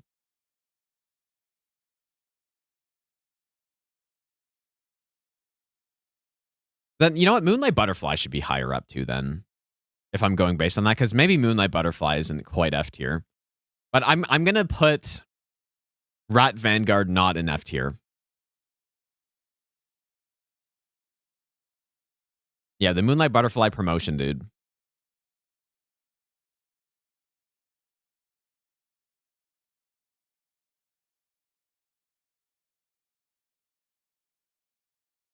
I just don't know, because, again, for me, I think the main thing is an F tier boss needs to be bad in every single way, which basically Rat Vanguard is. But then on top of that, they need to be annoying as hell and, like, actually miserable to fight. And honestly, they aren't. So I think that's the reason. Whereas these two are, I would say. So, okay, the Rotten. I think the Rotten's pretty solid, dude. He's got a fine moveset. Just like an average moveset, probably. But what I think puts him a little bit above just average is the limb cut. I really like how the limb cut works and how it affects the fight. I guess I didn't even mention that on Mytha either. Mytha, you can cut her tail, and it makes the fight a bit easier. I don't think it works as well as it does with the Rotten, though, because the Rotten... The Rotten, you don't have to cut the limb to make an attack reasonable. Mytha, she has a garbage spin attack. But then you cut the tail and it makes the spin attack reasonable. The Rotten, every attack is already reasonable, but if you cut the weapon arm, then it's like he can't do anything. I think he's solid, dude. I think he's a solid B+. Yep. I think solid B+, dude. I actually do like the Rotten, and you know what? Like, surely it's not what the hell is that called? Where you've like you're what the hell is it called, dude? Where you're stuck with someone for so long that you begin to like them or something? Yeah, Stockholm syndrome. Yeah. Surely it's not Stockholm syndrome for fighting him 4 times on every single run. And it's just like, oh yeah, he's actually pretty good because I fought him so many times. But no, he's actually quite like the Rotten, dude. He's solid. Notchka is basically Quelaag, but worse. Maybe Straight up way worse. The best nut ever. Looney, thanks for the brand new prompts, though, dude. It's like somehow if you made Quelaag again, but then even jankier with Soul Spear and or like Crystal Soul Mass, homing Soul Mass, and made her arena worse, and yeah, it's just bad. Gave her big tail. This fight's real bad, dude. This has got to be like a D tier. D+, I'm going to say. You can ride her. That is true. But no, she's surely really bad. Better than Seath, though. I mean, think about it. I mean, maybe C-, but if Notchka was a DS1 boss, I would give her that extra bump to C-, but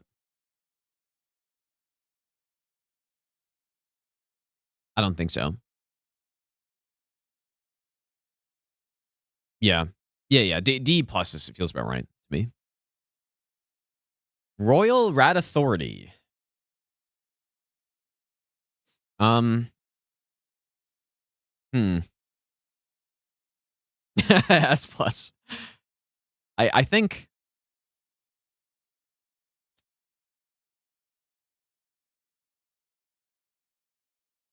the actual main boss itself is fine. Like if it was only the main boss, it'd be like a C. But then you get 4 rats as well that are pretty insane. Now, if you have, I mean, exact same thing could be said about Capra Demon, where it's like, oh yeah, if you just have a bow and some fire arrows, then you're good and you just shoot them. But it's like saying on Capra Demon, if you just go in with Havel's gear, then you just swing and you win. This boss is an F tier, bro. this is an F tier, I think. You can maybe put him in D minus or something, but because the moveset on the rat is okay. It would be like a C or C minus if it was by itself. But why they put the rats in here, bro? Like if you're not using range, which you probably should be in DS2, but if you're not, then you are having an absolute terrible day because you're not going to be able to hit those fast as hell rats, basically. You swing at them, they build up curse on you. No. And it does have that extra, that extra push to F tier because it's such an annoying boss. Right there with Capra Demon. Like, it's the same idea. A decent moveset, totally ruined by ads in the fight. I mean, maybe it's probably even worse than Capra Demon, honestly. But at least Radithor, you have an arena. I mean, which shit is worse? I don't know. But yeah, that's definitely an F tier. Magus and Congregation. Right there in D minus with all these other ones, I think. It's just simply a bunch of mobs. that's literally all it is. So yeah, it's pretty bad. Easiest D minus on the list, I think. That D minus tier is getting pretty big. Is it not F? Again, because bosses in F tier need to be really bad with nothing good about them, plus, or pretty much nothing good about them, plus being extremely annoying or having high annoyance factor. They don't have it. They're super easy. You just go in and blast them. You just move on. Like, that's just how I'm doing the tier list. I'm not saying that's the objective best way to do the tier list, but that's the way I look at it. Like, all of these D minus bosses are bad, and I don't look forward to fighting them, but like, arguably 4 Kings could even be down here, I guess, but these bosses down here are bosses that I'm like, man, I really got to go fight this right now. I really loathe fighting them, basically.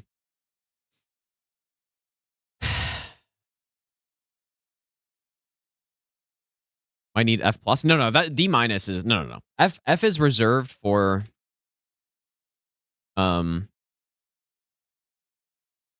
F is reserved for those bosses that I just mentioned. Duke's Deer Freya. I'm pretty sure that's spelled wrong, but I think it's a J. Unless I've been spelling it wrong this whole time. Freya. Rank the runs I've done. I actually already did. I did a run request tier list already. All right, so Freya is... I mean, the torch mechanic is nice. Although it's not in vanilla DS2, which is the one I usually play, but the torch is fine. They actually made Freya way worse in Night Rain, dude. Surprisingly. Boss was already kind of bad, but they made it even worse in Night Rain, and I just cannot fathom why they put Freya in the game. I certainly don't think this boss is trash or anything, but I think a D plus is about right. Like, kind of similar to Seath, I feel like. A similar type of feel to the fight. I'm going to say it's a D plus. Is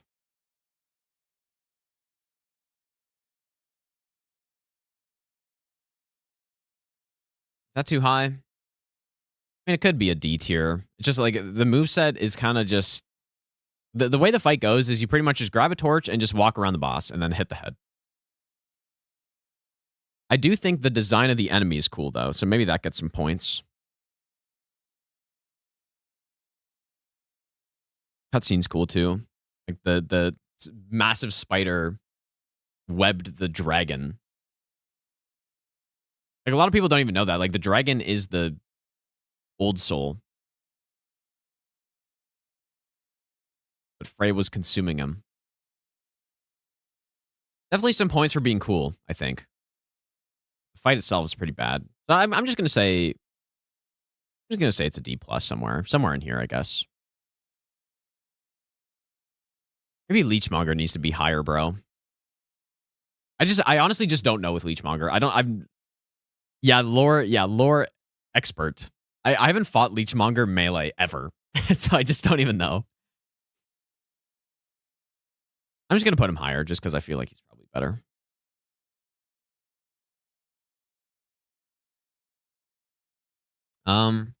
Smelter Demon. This guy's pretty cool, dude. I wish he didn't have his AoE for hitless, but for casual, it just does not matter at all. You just pop a mushroom and you're good to go. Or life gem, whatever. I think he's really solid, man. Like, surely he's not an A tier, right?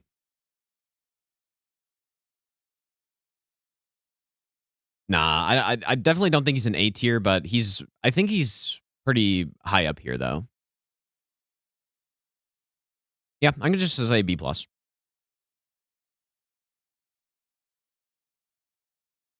Just a fun moveset, and then I do think the AoE is a little bullshit, but ultimately it doesn't really make a big difference in the fight for normal playthrough. So, like I said, you just simply life gem or like Elizabeth mushroom or whatever they're called, and then you're good to go. What are those?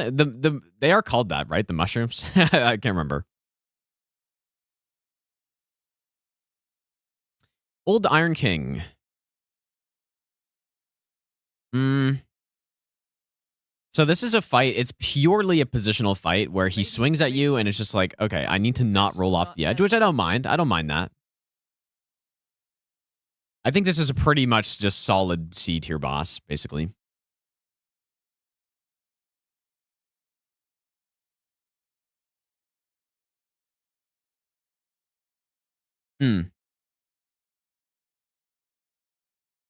C plus, C's maybe a little high. C plus, but I don't mind a fight like that where it's just like, just simply make sure your positioning's good and don't roll off the edge. I think that's all right. I like him more than Rune Sentinels for sure.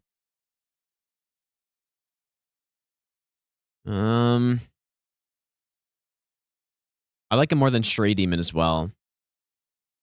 Do I like him more than Old Dragon Slayer? I mean, maybe, I guess. Maybe Old Dragon Slayer is just too high is the problem. Maybe that's a problem. Yeah, I put ONS and C because of the glitchiness. If they weren't glitchy at all, it would honestly be at least a B plus, but they are, so that's why. That's why they do feel weird to have this low, like among some of these other bosses, but the glitchiness is a problem, dude. Is Old Dragon Slayer 2? No, I think this is right, dude. I think a C plus for Old Iron King's fine. I don't hate a boss like that where it just like avoid the hole in the arena type thing. So I think C plus is fair.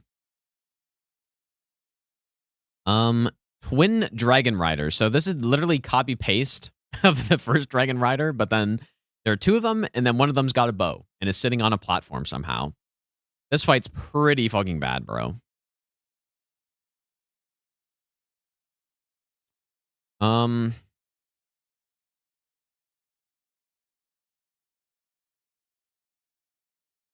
D plus. Is that too high?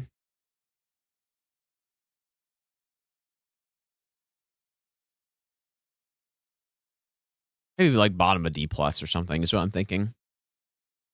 Pretty forgettable. Like, they're not very tanky by that point in the game, so at least they die fast. Like, especially the archer has no health, basically.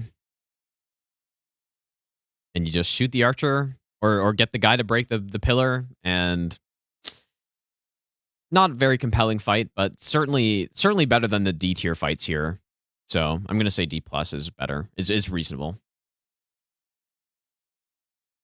Maybe the first good DS2 boss. Like, well, I guess these are good bosses too, but Mirror Knight is like the first actual solid boss in the game, or like decent. The first better than decent boss in the game is what I'll say.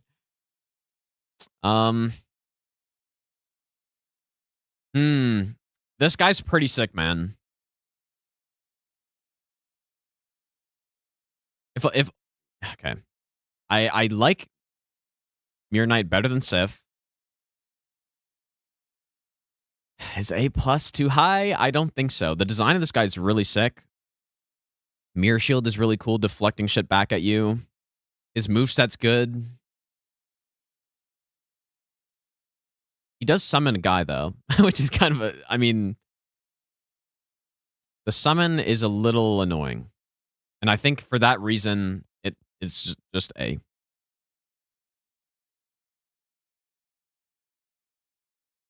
The player summon is a little annoying. That's the only thing. I think A is definitely reasonable, based on my tier so far. I think Mirror Knight is definitely one of the best base game DS2 bosses, for sure. Demon of Song it's another creative boss, I guess. Yeah, the PvP, I'm basically not considering that. I think just to be consistent. So Demon of Song has got the foreskin that makes it immune to stuff. And then it like comes out and then smacks you and then goes back in. I think the boss is okay. I think it screams C tier boss to me, though.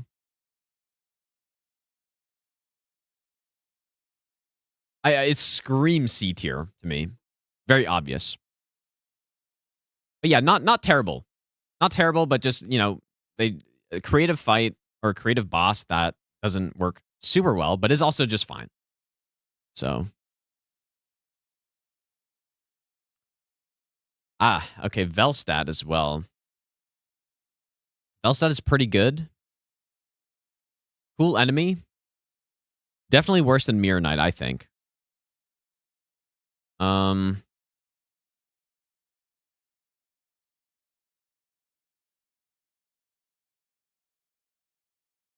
Boss with an actual moveset, which is nice. I like moveset. I think he's very clearly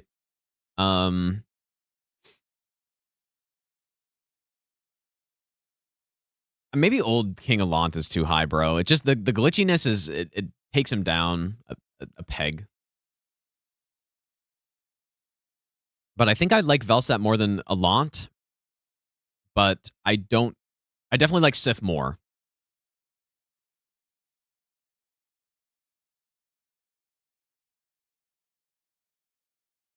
So I think okay, Sanctuary Guardian or Velstad. Definitely Velstad. I think an A-. I think A- is pretty reasonable. But yeah, just a decent moveset. There's not really much wrong with the fight. I mean, you could maybe say the hitboxes last too long. But what he doesn't have is like the crazy fun moveset of some of the higher bosses, I think. So A-. Guardian Dragon. This guy's bad, dude.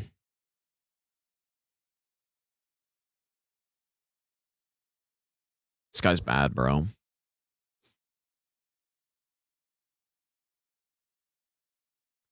How bad is he? I don't think he's an F tier. I mean, yeah. Like, definitely better than Nito. Based on the list I have right now, I'm going to say a D tier, probably. Because he likes to just fly around and stall, and then his moveset on the ground is like double bite plus stomp, and that's it. So, I mean, maybe that's a little low, but it's more just the annoyingness of him just flying around. But honestly, compared to Gwendolyn, though, it's a similar feel of Gwendolyn. It's definitely right around here. Like, I'm going to say top of D or D+, but D+ seems too high for this boss, so I'm going to say D.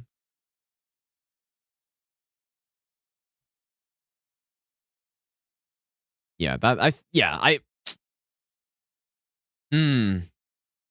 don't know. I just like same tier as Nito. Maybe Nito's too high is the problem.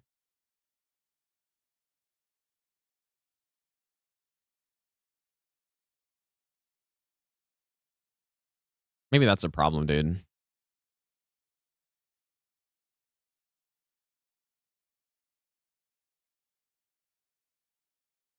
He's gonna rip my shirt. Or my skin. Oh my god. I don't know. I don't know. It doesn't feel right being in the same tier as Nito with like some trash mob fight. But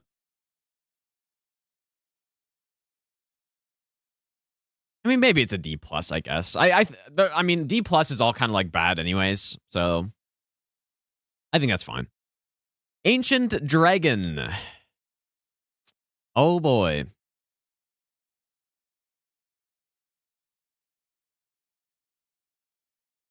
Oh god, she's really clawing me, dude. I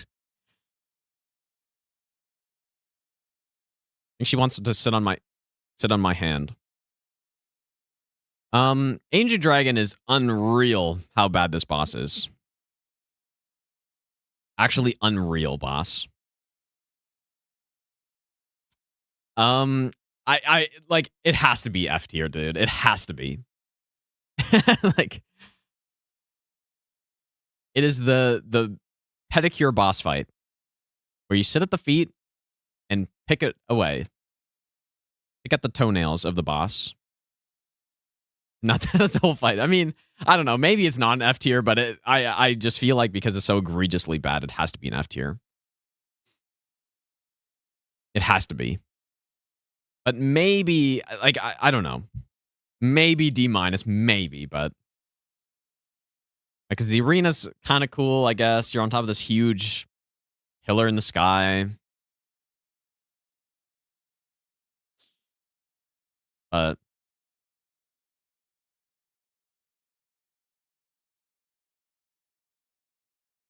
it would feel wrong to not have this boss in F tier. So, all right, Giant Lord.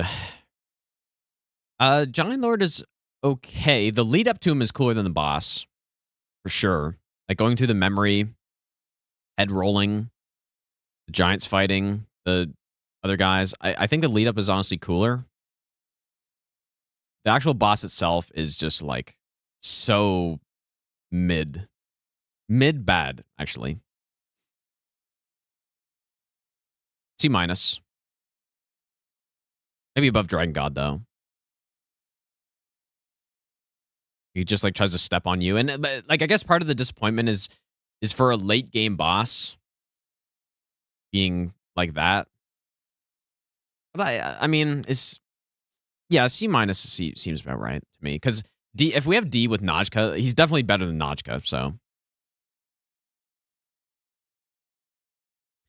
Okay, Dark Lurker. So another duo boss that is benefited by both enemies being simple. I always say with this boss that I think they got lucky. They got lucky with this being a decent boss because they just threw 2 enemies in, and then that's it. And the movesets work okay together, but it's not great. It's certainly not great. I feel like this boss is actually way overrated. Like, a lot of people I see go like, oh yeah, this is the best boss in DS2. I don't even think it's close, dude. That being said, though, I think it's all right. I think it's like probably and a bunch of cat hair in my tea, dude. It's insane. Oh, that's actually so disappointing.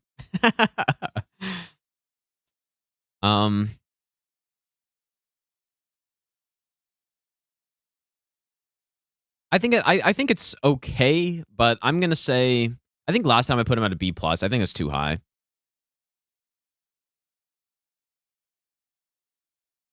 Is it the best duo boss so far? I think it is definitely the best one so far.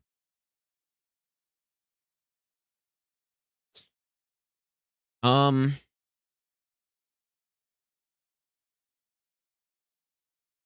gonna say it's a B minus though. I mean, maybe a B. It's definitely in this range. Like I think it's decent, but certainly not great. Just like an average boss.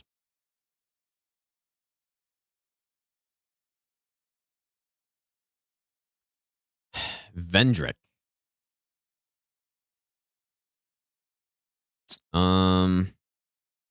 Surely cool lore fight.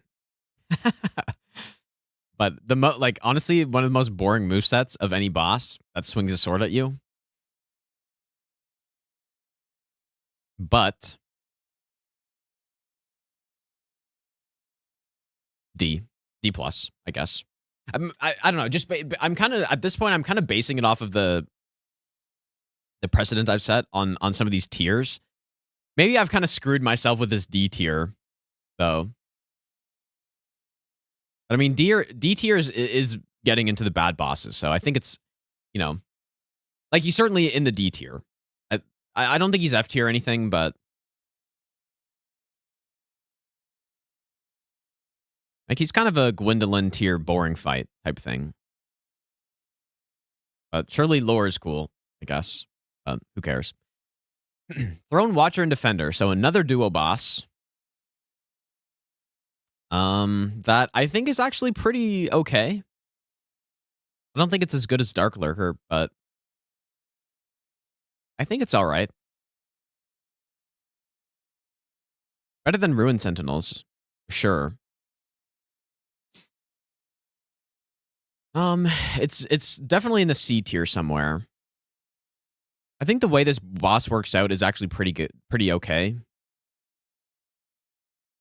They feel pretty fair to fight both of them as well, because they're just they're not. I guess one of them usually is kind of passive, I guess, or their moves are just easy to navigate around, and so it actually makes it fun to fight both of them. But there's no way they're a B tier.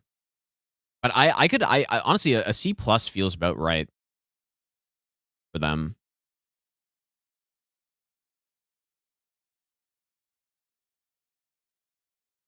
I think they're all right, just average boss. Nashandra. This kind of feels like another one of these D plus situations, I think. Garbage curse attack with the orbs.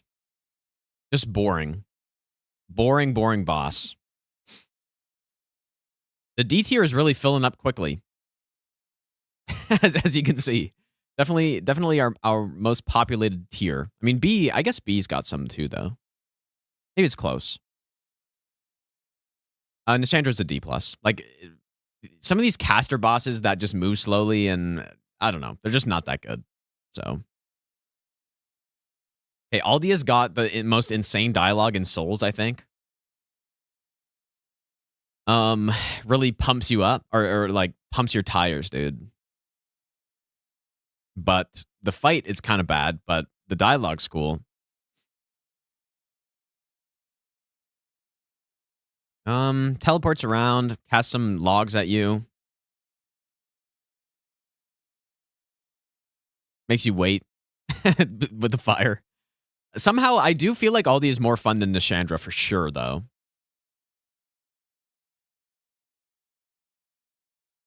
Like, I mean, is C minus insane?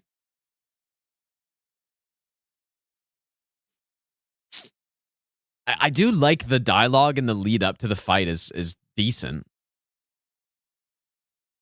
There really just isn't a huge moveset, but it's I don't know. Just thinking about how I feel about the fight is that it's definitely better than Nashandra, who I have at the top of D plus. So I'm gonna put in C minus, I guess. It's really not like when I start to think about it, it's actually not too bad. It's just a boring fight. But there's nothing egregiously bad about it. And, you know, you just wait for your punishes. You take them.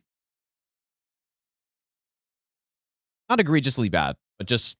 Yeah, well, I honestly don't know where to put Leechmonger, dude. I honestly have no idea. I don't know. Maybe it's too high, I guess. I'm trying to think of where I put him last time. Like, I haven't fought Leechmonger in literally 3 years. And just every time I fought him, I just ranged him. So... I don't know. Maybe it's too... I did put him in D initially, but then I moved him up, I think. But I don't know. Sure. I really don't know with Leechmonger, dude.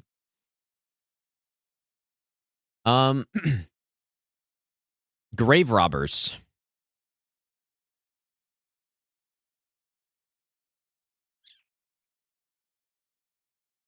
Well, it is an NPC gank fight. So...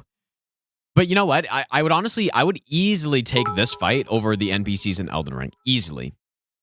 You can run a sprint or you can run a marathon. Elfman, thanks so much for the 1,000 bits, dude. Marathon.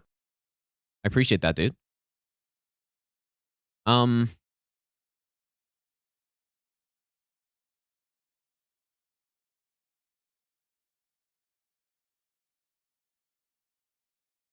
Yeah. It's an F tier. Maybe I do need an F minus, dude. It certainly feels like an F tier boss. Yeah. Okay. Yeah, but just 3 NPCs. At least, like, the one redeeming thing is that it's DS2 NPC AI, which isn't that annoying. And then you also have an arena to work with. The arena's decent for the fight, but... Oh, it's certainly better than Fia's Champs, easily, but... That's what I'm saying. Like, there might almost need to be a tier lower. I'm fucking doing it, bro. I'm doing it. F minus tier is coming in. Well...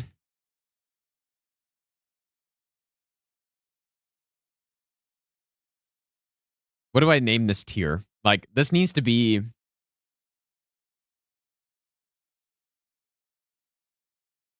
Yeah, the trash tier. Like in the bin tier boss.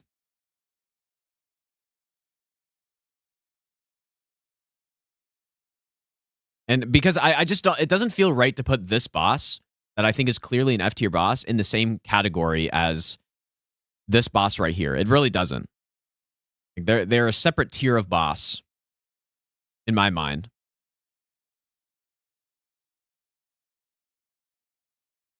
So... Yep. All right. Well, we continue. But Alana is bad as well. Or, I mean, she's just, like, aggressively mediocre, I guess. Bed of Chaos goes to trash. Does Bed of Chaos go to trash? I honestly don't think so, dude. I honestly don't think so. I haven't felt the need to make an additional trash tier until I did this, and I start to look at the comparables. So Alana is definitely in this range. I'm you know what, okay, so she summons trash mobs. Very annoying. She can summon a whole additional boss, which is kind of cool, but also annoying.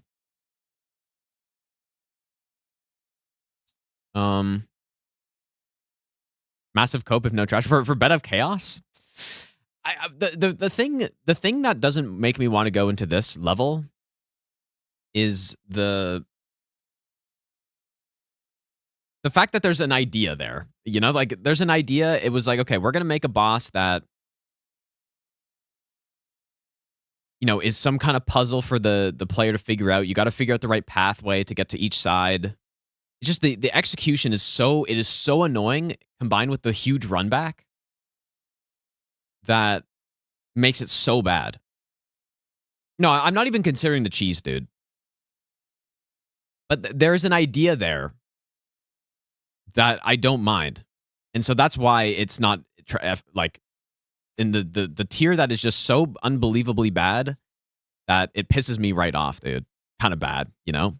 It's definitely not in that level. We haven't seen a boss that's that level yet, in my opinion. And yeah, I talked about Better Chaos earlier, but yeah, that's why. I mean, I put him, dude. It's bottom of F tier, you guys. Like, just forget this tier is here for a second. Literal bottom of F tier. So, anyways, Alana I think is very mediocre. Summons enemies. Like, her on her own is okay. It's just fine. I definitely think better than Nashandra, but I don't know who's gonna be the guardian of D plus tier. Who's gonna be the is it Nashandra? Is Nashandra gonna be the top of D plus tier? And it's just like, okay, if this boss is better than Nashandra, then it's a C minus. But no, I think Alana is a C minus though. Like, getting into that bad range. Yeah, Nashandra does feel like a pretty solid top of D plus boss to just leave there. Okay, Sin, maybe I like this boss more than most people do, dude. I like Sin quite a bit. I think for Dragon Boss, he's pretty fun. The main problem I have with him, maybe not the only problem, the main problem is that his AI, again, it's kind of similar to old Dragon Slayer, where it's like his moveset's pretty good, but then the problem is he just sits there and does nothing. The problem with Sin is that he loves to fly. He loves to fly. I mean, I would too if I was Dragon, but he loves to stall the fight.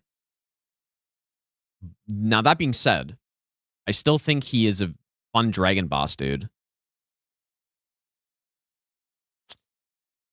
Ooh, I think he's a fun boss. He's got some cool moves. It's pretty satisfying to fight him when he's not just flying the whole time. In my mind, he's at least here. Is he better than Sanctuary Guardian, though? He's kind of right around that level for me as the Sanctuary Guardian.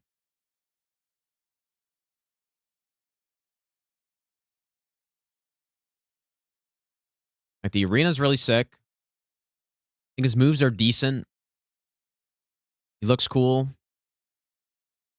The lingering poison is annoying, and the fact that he breaks your weapons faster is also kind of annoying. But I guess it is annoying. Like, just durability is an annoying mechanic in the older Souls games. I think it is cool that he does break your weapon faster. Like, I think it's the idea of that is cool, but when you're, gameplay wise, it's actually quite annoying. And it basically adds nothing to the game. But I don't think that's his fault. I think that's just the durability's problem.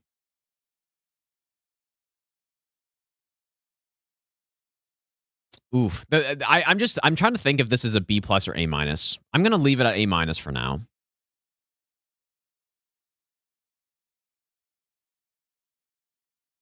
I think.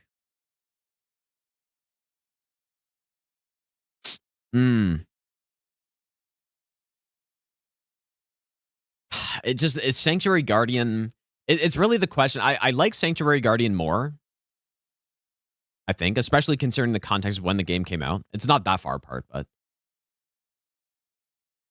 I guess the problem is it's so dependent on what he decides to do.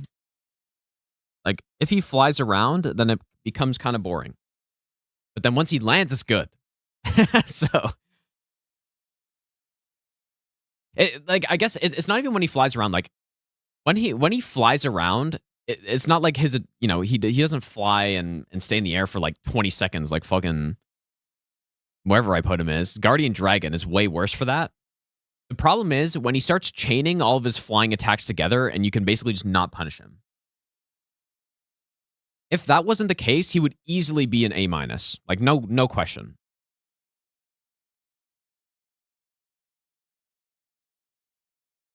No question at all. Because he's at that point, he's just like simply a better Sanctuary Guardian.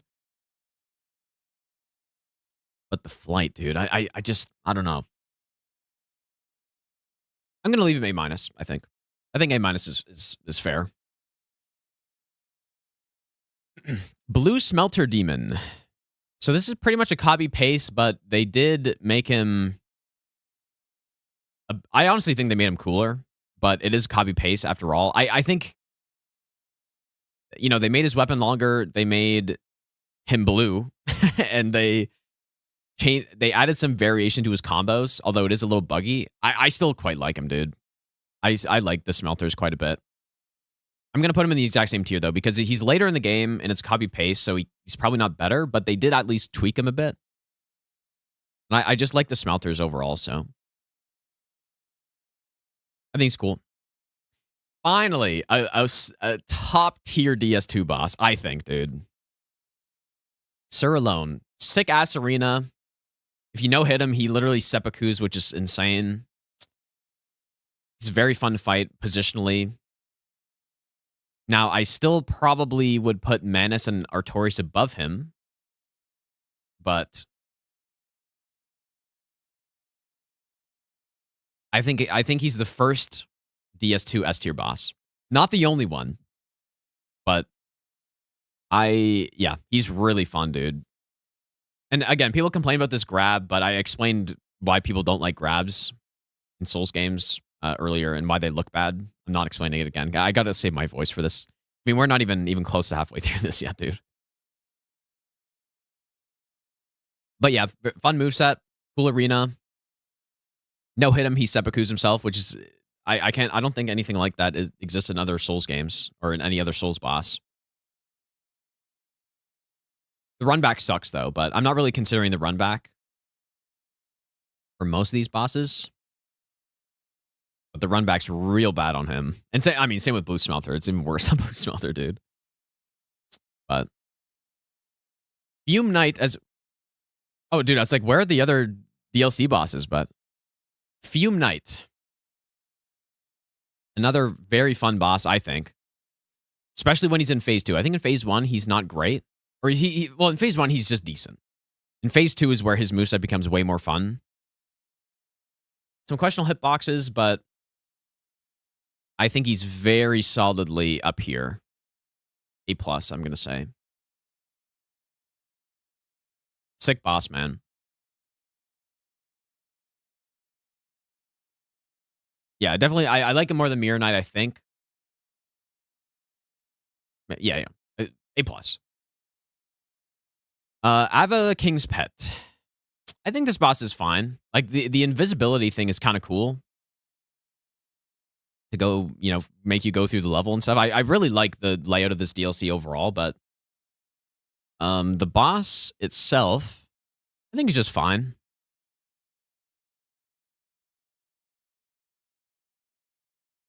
Probably a better moveset than most DS2 bosses, though. Kind of has some lingering hitbox things, but maybe I'm just thinking of SL1, where I fought the boss the most. I think it's a fine boss. Pretty satisfying to fight for the most part. I'm going to say, like, around here.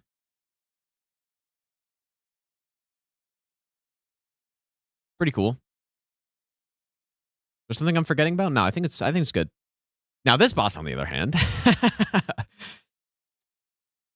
Dude, you know what I almost did? I almost, like, hit the button that makes me do the back button. I wonder if that would ruin the tier list, dude. I'd have to redo everything. That'd be so bad. I hit the forward button. So this is the boss that is literally just 2 of Ava. And it doesn't work. It simply doesn't work well at all. Terrible boss. For including the run back, arguably the worst run back in Souls history. And I cannot believe they didn't put a bonfire in front of this boss, dude. I can't believe it, but certainly not F tier though, but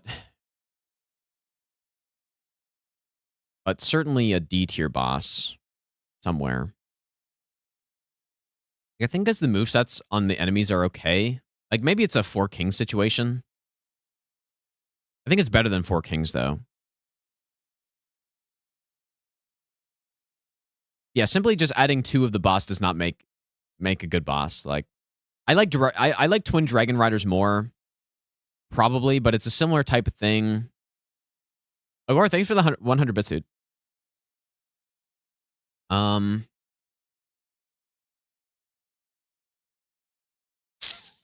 Yeah, D+ maybe. Like D or D+, I'm going to say. I'm just trying to think of where.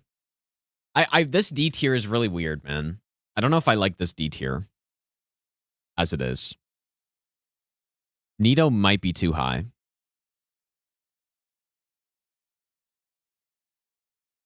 Nito's got to be too high, bro.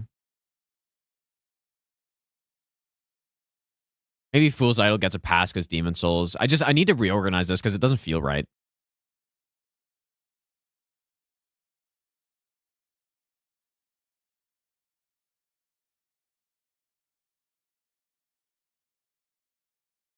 Okay, maybe that's fine, I guess. I think just Nito was too high before, dude. I'm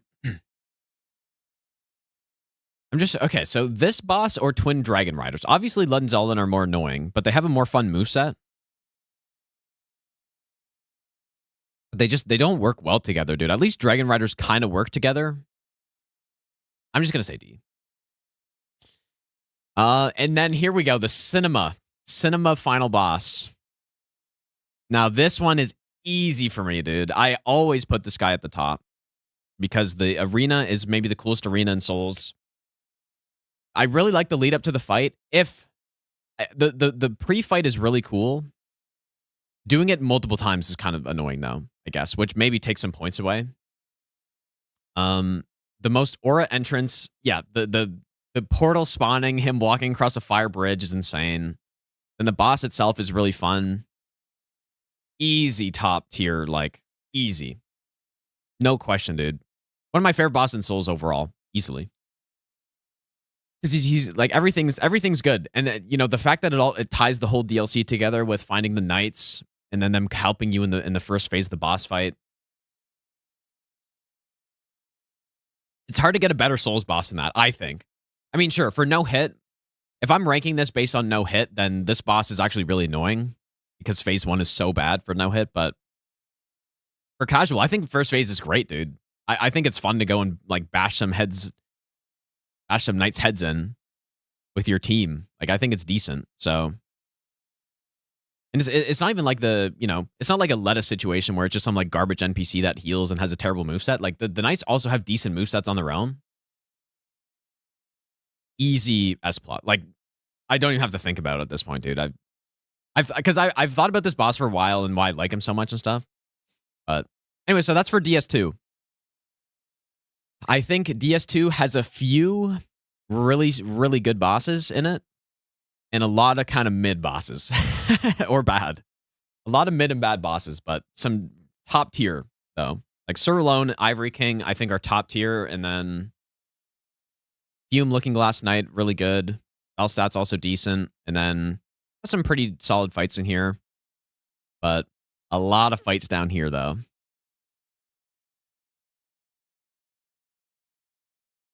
But yeah, Ivory King, first S+ tier boss, and I think it's easy. Simple. I do think, I guess the thing that I dislike about him the most is the fact that you got to do the phase 1 every time.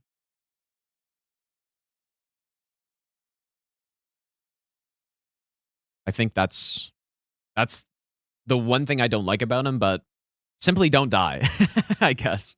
Simply do not lose, and you're golden. But yeah, that part is kind of annoying. All right, we are on to Bloodborne, which I've been playing a lot lately. I've been playing this game a lot lately. So and this is the first time I've also been able to rank the Chalice bosses because I had not fought them before a few months ago. Cleric Beast. And I've also been able to play the game in 60 FPS, which totally changed my perspective on a bunch of stuff. Cleric Beast is pretty good, dude. A decent opening boss. Like, I think a really decent opening boss, actually.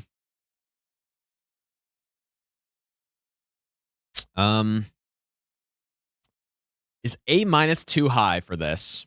I don't know. He's pretty good, dude. I have some hitbox issues with some of the Bloodborne Beast bosses that like step on you and then combo you into an attack. It's very annoying, but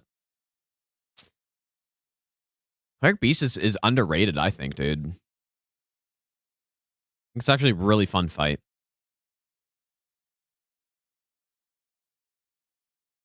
A-. Father Gascoigne. Another insanely good opening boss, dude. I think this guy's just really fun to fight. The arena's kind of annoying with all the tombstones everywhere, but parrying him super fun. Like, it's really a good parry tutorial in the game. And his moveset's fun. He changes into beast form. Like, this guy's really good, dude. I think it's the best opening boss in any Souls game, basically. Or best, like, potential first boss, I guess. Really good boss, dude. All right, certainly Bloodborne continues being that strong, right? Blood-Starved Beast. I think this fight is actually just okay. I mean, the poise is maybe a little annoying, but not an egregiously bad boss at all. It's not very good. Just average. So I'm thinking it's somewhere in here. I'm going to say it's a C+, but just average boss. Pretty okay. Witches of Hemwick. Now, this boss is fucking bad, bro. Summoning trash mobs. At least they're pretty weak, but being a weak boss doesn't excuse terrible design, in my mind. And the boss that I think of when I say that is Nox Duo. That's what I think of. Like, being a boss that has no health does not excuse being so bad. I mean, it kind of actually does for most players, but just for me, making a tier list on them, it doesn't excuse it, dude. And this is the same thing. Certainly worse than Fool's Idol. It's kind of like Nito type tier. It's definitely a D-. There's no way it's an F tier, but it really belongs in this range of, you know what? I mean, no. Somewhere in here, bad garbage boss, tons of trash mobs. I mean, you'll notice a theme for a lot of these bosses: trash mobs, gang fight, trash mobs, like sorta, I guess. Trash mobs, gank, trash, duo, gank. Like, it's bad. Very bad boss. Amelia is also really fun.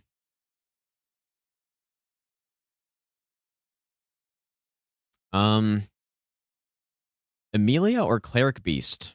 I think it's another decent boss, dude. The one thing that is garbage about this boss is that goddamn heal. That heal is so garbage, man. It's like, oh, just simply prevent it. But what if you run out of stuff? Like, what if you don't have the mist, numbing mist, or whatever it's called? The heal is so bad. And because of that, I'm putting it down here. I think it's still a good boss, though. Like, the moveset's fun. Limb breaks are fun. Moveset's pretty good. Again, some of those like foot hitboxes that I really don't like, where it's like, oh, the boss takes one step and now you're comboed into a big attack and you're dead. Sorry. But a good boss fight, though. I just don't like the heal. If the heal wasn't there, easily the A-, but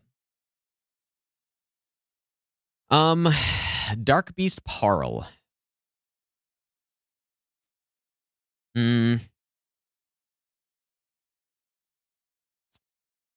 Can't say I'm a huge fan of Parl, dude. But I think I mean, the first time I ever fought Parl was actually just the Dark Beast, or the what is it? The Loran Dark Beast. Because before that, I'd never actually seen Parl's moveset in the base game. I think this is a very like obvious C tier boss in my mind.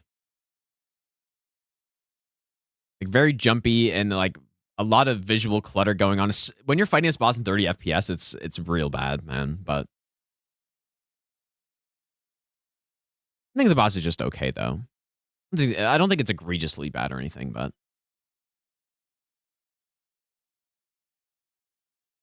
well,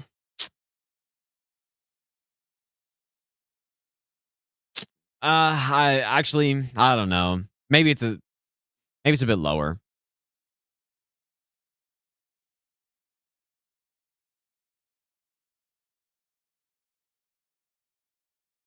C-.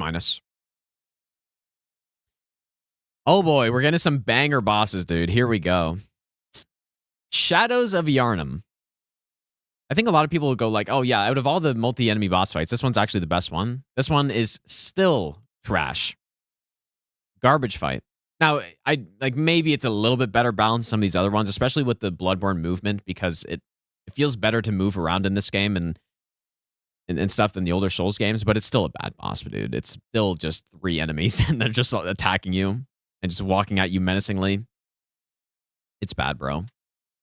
Not a fun boss at all. Definitely D tier, I'm going to say. Wait, well. Yeah, easily D tier. The snake attack is so bad, too. Horrible boss. Actual horrific boss. Super overrated boss, I think. Super overrated. Rom is simply F tier, I think.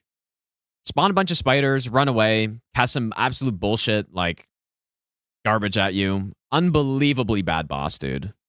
Boss has extremely, again, well, okay, well, maybe it's like this. The annoyance factor on this boss is so damn high, dude. It's so garbage. Like, why does the boss even exist is the real question. Like, what is the point? What have we gained by Rom existing? Go kill a bunch of spiders, and then you attack the boss who does nothing, and then the boss teleports away, spawns 2 groups of spiders, and then starts casting a bunch of bullshit magic at you while spiders are also attacking you. It's insanely bad, bro. It's unbelievably bad. Terrible boss. One Reborn. So this is what I was saying about Tower Knight. Like, I like how Tower Knight works in Demon Souls, and I think it works very well in that game. They decided to redo it, but just make it worse in every possible way. Every single possible way, they made it worse. So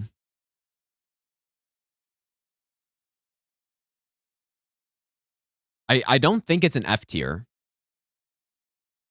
I definitely don't think it's F tier, but it's definitely in the D tier. It's terrible.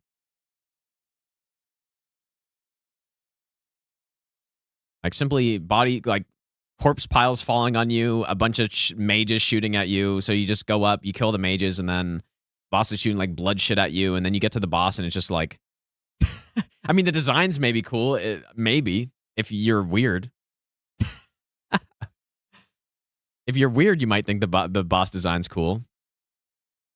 But yeah, this is bad, dude. Bad. Amygdala is also kind of, I'm just gonna say this is like a mid boss.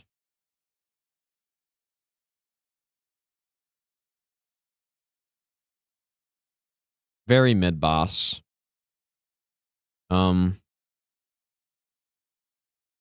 She rips the arms off, which is cool, I guess. But I don't have much to say about this boss. I mean, just simply sit in front of the boss and attack the arms, and then phase 2, go underneath. I don't think it's bad. It's just not, there's just not much to say about it, which is perfect C tier. Design on this one is actually pretty cool, though. Like, Demon of Song or this one, I think they honestly feel kind of in a similar type of tier for me, so I'm going to put them next to each other. All right, Logarius, dude. Finally, an S+ tier boss. Finally. Of Bloodborne. Just kidding. This boss is trash. So, like, one of the most overrated bosses in Souls, I think.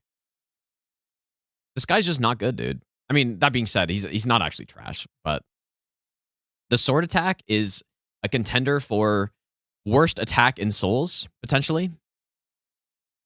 It's not actually, but it's pretty damn bad. It belongs on the tier list, at least. I previously rated this guy as an A-tier boss, because even I overrated him, but the more I fought him, the more it's just like, wow, what was I thinking, dude? But he's actually, I mean, I was exaggerating saying he's trash, but he's like a B-. Like, he's just a mid-boss, I think, dude. He's okay. But yeah, he's just a little boring, and then in phase 2, he just jumps up, slams you. Like, it's okay. And he's got that shit sword attack, though. But I'm going to say he's B-. But not a good boss though. Like not as good as I think I thought before. After my like first couple times fighting him, and I don't know. I see a lot of people say he's their favorite boss in the game, which is like that's fine. You could have your favorite boss in the game, but I definitely do not think he belongs anywhere close to up here. But he's just okay. Short attack's bad. He's kind of boring. Celestial Emissary. I did not mean to put it in trash. I honestly think the Chalice version is better, although I don't see the Chalice version on here.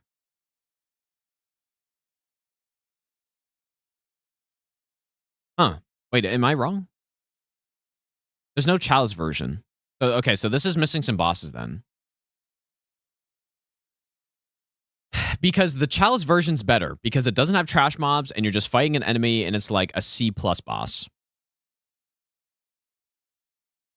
So, and the base version's definitely worse because it's the same thing, but just with trash mobs. So what do? I guess I'll just rate the base game version. So yeah, if this was Child's version, this is a C+. Like somewhere right around here, probably. Like maybe like a C or C+. If this is Child's version. In base game version, it's definitely a little bit worse.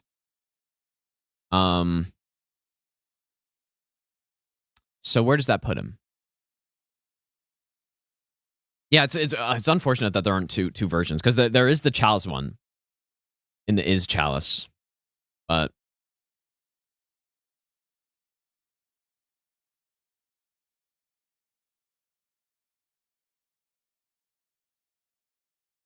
yeah, I mean it's pretty much like a Nito type fight, I guess. But yeah, again, if I had Chalice version as well, this would go like the Chalice version is a C boss, I would say, like C tier. All right, Abritus as well. The AoE in phase 2 is really like it's basically a worse version of what the smelters have, like a way more annoying version of it because it's bigger. And I think it also just straight up does more damage, and it doesn't have, like, this game doesn't have the tools that DS2 has to actually deal with that type of thing. So that's unfortunate. But the rest of the boss is just, like, okay, I guess. The charge is not the best, but it's fine. Manageable.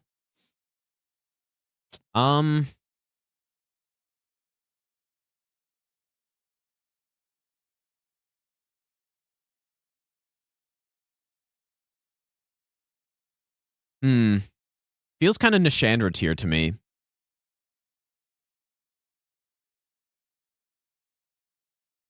Chalice Rom.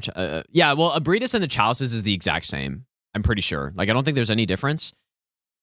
Chalice Amygdala is also the exact same, so there's basically no difference. It's mostly just Chalice Celestial Emissary is different, and then, like, Lorien Darkbeast, I think, is just basically the same as well, right? So, I mean, sure, you could consider the fact that you're in the Cursed Chalice for Amygdala and whatever, but not really factoring that in too much, but maybe I should.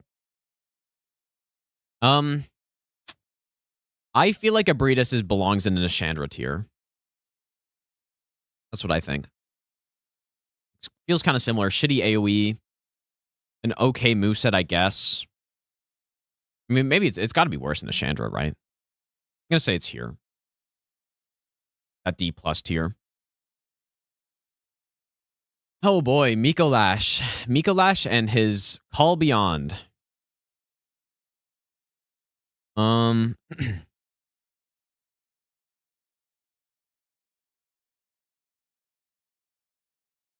Honestly, I think the fight is pretty funny.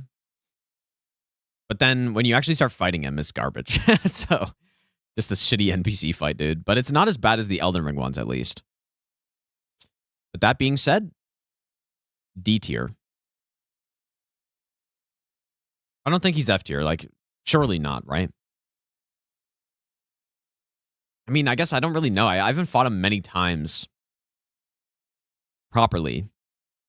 Or I haven't...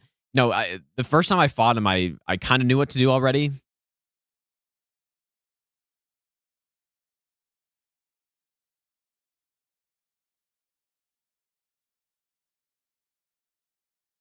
D minus. I don't think he quite makes it to F tier. Because there are some good things about him. Like, I think the whole first part of the fight with the puzzle and chasing him into the room is, like, it's fine, dude, I guess. And, like, chasing around the mirror, I think is pretty funny. But then when you finally get him into the spot and start fighting him, and he's just punching you, it's like, why am I doing this? And he call beyonds you and stuff. Like, I don't know. Murgo's Wet Nurse, I think, is okay. I think it's an okay boss that belongs in the B minus tier. Probably. The like nightmare phase is kind of dumb. At least you can skip it easily, but yeah, it's just an okay boss, I think. I'll give it a B minus, I'll say. Pretty just mid fight, like just not, I don't know. It's just okay. Ah, here we go. Finally. Gehrman the First Hunter.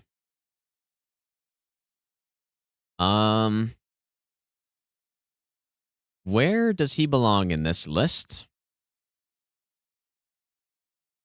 I think this guy's really good, dude. Really fun boss, but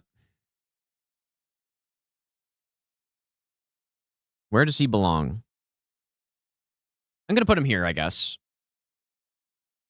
I think he's really fun. There are some memes with the arena. Twitch also doesn't like the Twitch bitrate does not like his arena very much. But his moveset's just really fun. He's very fun, satisfying to parry. He's just fun boss to fight, dude, I think. But I mean, I don't know. He could be an A+, but I'm gonna put him in S tier for now. But I think he's fun enough to be an S tier. Definitely the best base game Bloodborne boss, easily. Easily the best. Pretty fun.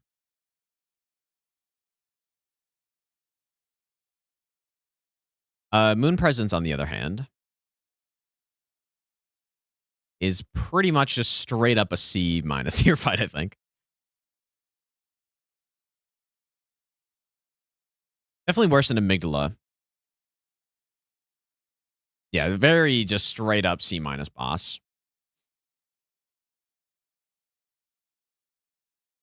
Yeah, somewhere right in this list. Somewhere right in here. But yeah, just, I mean, I don't know. There's just not too much going on there. Some of the hitboxes are pretty bad. They're not fun to work around. And, you know, just like blood falling from the ceiling. Like, I don't know. But like by far the best part about this boss is the visual design of the enemies cool. And the cutscene is cool. But yeah, just like a C tier boss, I think. Maybe I like it more than Parl, actually. Abhorrent Beast. As it's spelled here, Abhornet. Abhornet Beast. Hornet Beast. I'm gonna have flame when the video comes. You think, dude? I mean, maybe, I guess. But it's simply the meme. Why are they booing? I'm right. You know? Abhorrent Beast, though, is kind of cool. He's cool, but his moves in Phase 2 is kind of bad. Like, he basically just does whatever the hell he wants in Phase 2, but I think he's cool. So I think it's a nice B tier boss. I mean, if he worked properly in Phase 2, then, well, I don't know what properly is, but if he just functioned like a normal boss in Phase 2, then he'd probably be like up here even. Maybe that's a little too high. I like maybe in a B+, but in Phase 2, he just goes wild and just does whatever the hell he wants, and you just get like no punishes, so kind of makes him a bit worse. I'm gonna say he's a B. Seems about right. Beast Possessed Soul. I guess this guy's fine. Doesn't have a whole lot going on. He likes to do a huge combo to you.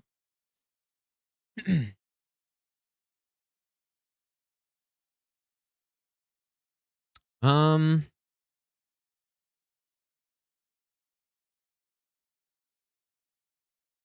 I mean, I think he's.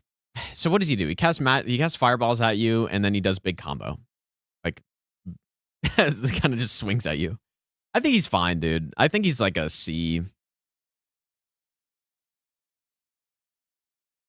Better than Stray Demon? I don't think so. Yeah, he's just a C tier. I think he's all right, dude. Nothing too special. Bloodletting Beast. Dude, this guy is the most jank. Okay, wait. So there are two of them. And I only see one. Because it matters. The first one is definitely better than the second one. The second one is so bad. Oh, and we got Manny DeBoer on here. Okay, I'm gonna say, which one should I say this is? If this is the first Bloodletting Beast, he is a C minus. If this is the second Bloodletting Beast, this is a D minus. I'm gonna say, or maybe a D, because here's the problem. The second one has a tiny, like way too small of an arena, and they like I don't know if he's programmed to, you know, because he doesn't have a head, he can't see you or whatever, so he just sits there and does nothing. I'm pretty sure that's what it is, but because he does that, it adds so much jank to the fight. Because, you know, oftentimes you're just fighting him, and then he'll just sit still and just start looking around, just like moving his non-head, just moving his neck and just looking around. And not to mention in phase 2 on the second one, he gets the Guardian Ape Centipede, basically. Like, he basically is Guardian Ape, but it is so scuffed. It is insane how bad it is. The second one. It is unbelievably scuffed. So yeah, you know what? Maybe the second one is a D minus. Like, the hitboxes are so bad, but the first one is, you know, he's still bad. He walks at you in such a weird way because he's basically standing over top of you, and then you need to be at his feet for an attack almost. Like, it's so funny. No, I'm not going to average it out. I'm just going to do the better one. Or should I do the worst one? I don't know. All you need to know is that it's the same with Celestial Emissary. If we're talking about the Chalice Celestial Emissary, that is, I'm going to say, a C or C minus tier. So, like, okay. This is the base game version, D minus. Bad. For Bloodletting Beast, if we're talking about the first encounter with him, the first one where he has a head, that is a C minus. The worst one is a D. So I'm just going to say it's the worst one. But yeah, I don't know, if you're wondering my opinion on the first one is okay. He's a C minus. This one, D. Very bad. I mean, maybe even worse than that, but. All right, Keeper of the Old Lords. Very basic enemy feel to it. Like, it's like, oh, here's an enemy. We're going to make it a boss now. I mean, that's kind of what some of the other ones are too, but at least the moveset's kind of cool. It's the fire buff. I think just like a C tier, probably. Maybe C minus.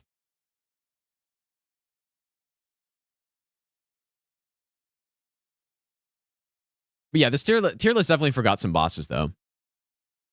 Which is fine. A lot of bosses to remember. Keeper of the Old Lords is, I think, just a C minus, dude. Or is that too low? You fight a couple of them.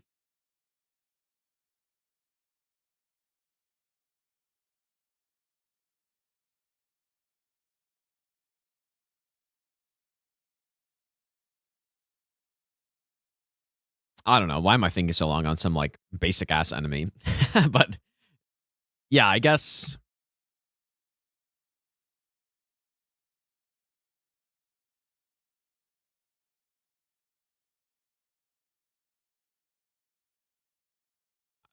I'm just gonna say a C, I guess. Or is that too high? I mean, where did I put?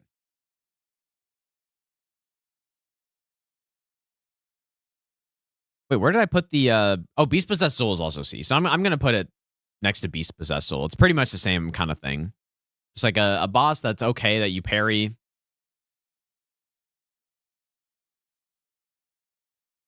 think just okay. The Forgotten Madman and Madman's Escort.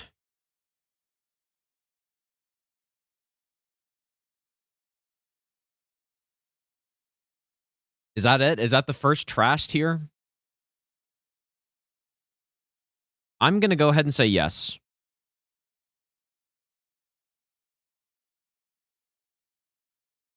Unbelievably bad. Like, what is going on with that? I mean, maybe this tier should just be like NPC boss tier or something, but I genuinely think this is the worst boss so far that we've rated. No need to explain. I mean, like for people who don't know, because a lot of people don't know the Chalice bosses. It's an NPC fight. NPC fights in Bloodborne are already garbage. They're already bad, but this is a boss. Once you get him to 50% health, then another NPC comes in with the like the flamethrower or whatever it's called. This guy's also got Call Beyond. I didn't mention that part. And it is an unbelievably bad boss. Like, why is this a boss? So, yeah. Terrible. I think it's our first trash boss.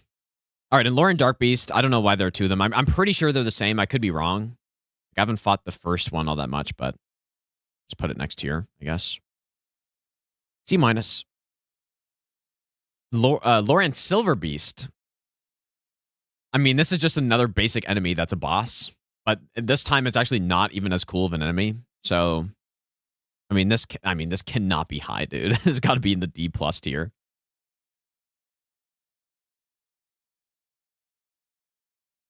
Just simply basic enemy. I mean, even still, though, better than some of these other bosses, I would say.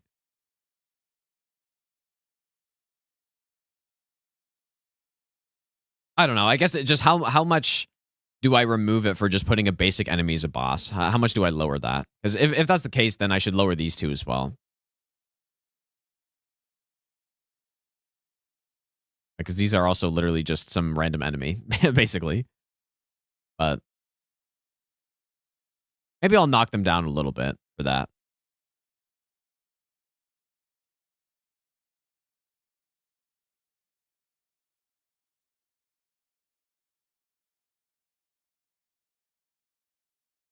Maybe I'll drop them down here. Just because it's literally just basic enemy. Manny DeBoer. Manny DeBoer. My good bud Manny. He is just a boar. He is simply just a boar that charges you. He does have an extra move, though. He's got a kick. The normal boars do not have that. So, I'm going to say that he is... I don't even know, dude. Definitely D tier somewhere. You know what? I'm going to say that I like Manny DeBoer more than Shadows. No, I'm not. I mean, he's in this tier, though. Manny DeBoer. But no, maybe he's not that bad, though. Like, I don't know. Sure. D+ tier. Oh, oh boy. We're really getting into the banger Bloodborne bosses here, dude. It's probably, you know what? My Bloodborne tier list average would be way higher had I not played the Chalices. Genuinely, though, the boar is better than Seath. Yeah, I stand by that one, dude. I stand by that. Yeah, you know, like the Bloodborne bosses so far is like a few okay ones, and then just a lot of down here. I'm really trying to not be biased. I don't think I'm being biased here. I think this game does just Like, people maybe forget, especially when you include the Chalices. This game has a lot of really bad bosses in it. Like, DS2 does as well, but there are just so many bosses in it that, like, a few of them are going to be okay. Same with this game, I guess. Merciless Watchers.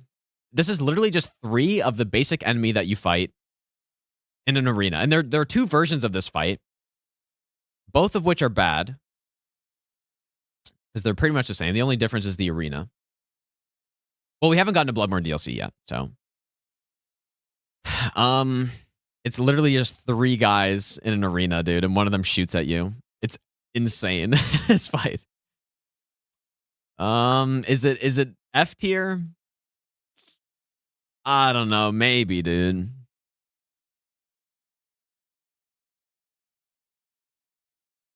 Well, the rolling one's not even in the boss, though. Like, the rolling one's funny, but he's not in the boss fight.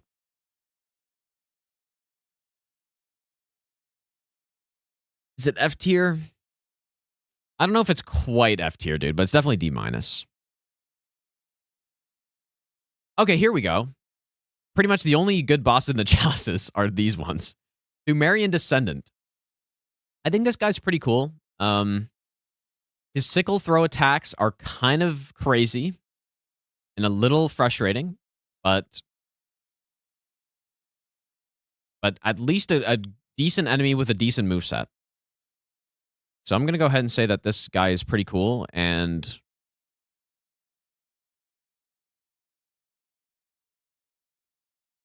better than Ligarius or not, I'm going to go ahead and say yes. I'm going to say it's a B tier. I think the Descendant's decent. Just the sickle throw attacks, especially in second phase when it's 2 of them, is a little bit much, but the rest of the fight's cool. It's a very aggressive enemy too. Pretty good. Now this guy, this is my favorite boss in the Chalices for sure. Pthumerian Elder. This is the Fire Mage. I think I'm not putting him in C+ here, but I think this is the boss that people think Ligarius is this guy. Ligarius is not even close to this guy, dude. This guy's way cooler. Now, that being said, I don't know if it's certainly not some like top tier boss, but the moveset's pretty fun. Cool as hell. The teleport's okay. I think A- is maybe a little high, but I don't know, man. He's pretty good.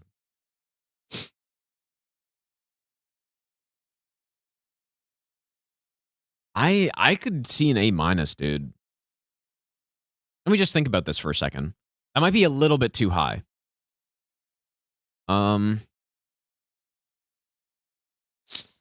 I think it's too high, dude. No. I think it's a bit too high. I don't think the moveset is quite there for an A-.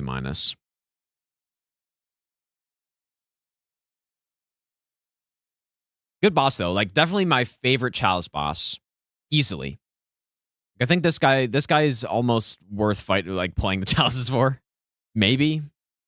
At least I think I've said that before, but maybe now that I think about it again, maybe it's not. But no, good boss, though. I quite like the Elder.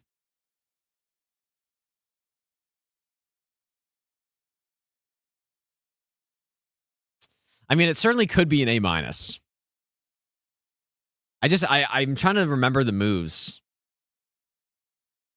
and how the fight plays out. Like, it's a pretty fun fight. I think the teleport brings it down a little bit. The teleport is kind of cool, but it almost seems like a glitch because of how little happens when he teleports. It just like taps the cane on the ground and then teleports somewhere. It can lock you off, and there's some memes with that, but I think it's a B+. I think it's a B+. Okay, Undead Giant. There are like 3 of them, so which one am I saying this is? Because it does matter. The Cannon Giant is unreal, dude. The Cannon Giant is insane. The Chain Giant is very boring. And then the first Giant's honestly the best one. Based on the picture, it is the first Giant. I guess based on this picture, this is also the Bloodletting Beast with a head, but this is another one. So if we're talking first Undead Giant, I think it's fine. I think it's like a C. I think it's like a C tier, probably. I think it's a fine boss. If we are talking the Chain Giant, this probably goes down to a C-, like low C-. If we're talking about the Cannon Giant, this is going down to a D tier, pretty much. So there's my 3 Undead Giant list right there. In case you were curious. Or maybe D- even for the Cannon. I don't know, but it's bad. Like the Chain and the first guy is definitely the best one. Like this is the very first Chalice boss you fight. And I think he's okay. I mean, maybe, is that too high though?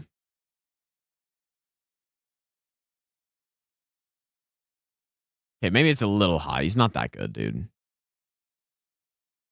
I think he's okay. C-.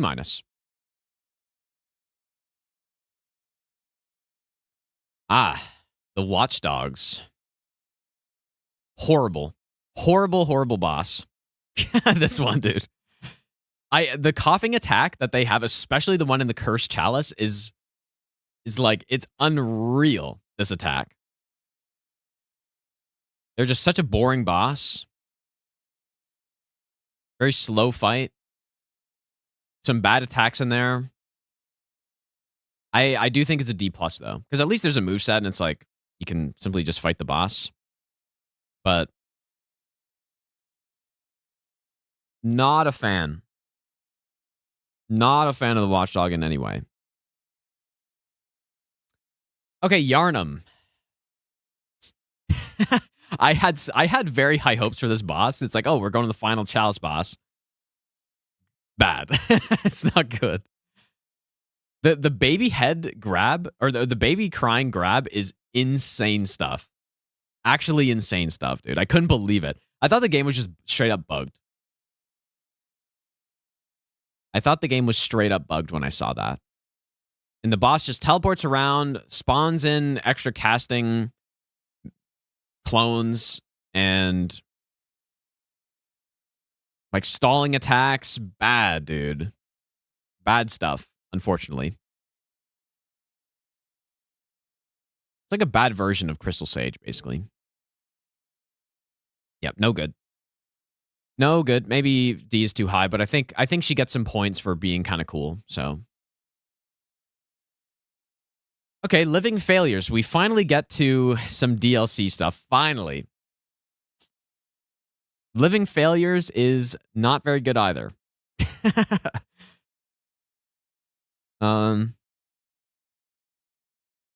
kind of like Four Kings. It's like a better version of Four Kings, maybe. Where it's like a little bit more reasonable. They don't have 20-kilometer sword swings.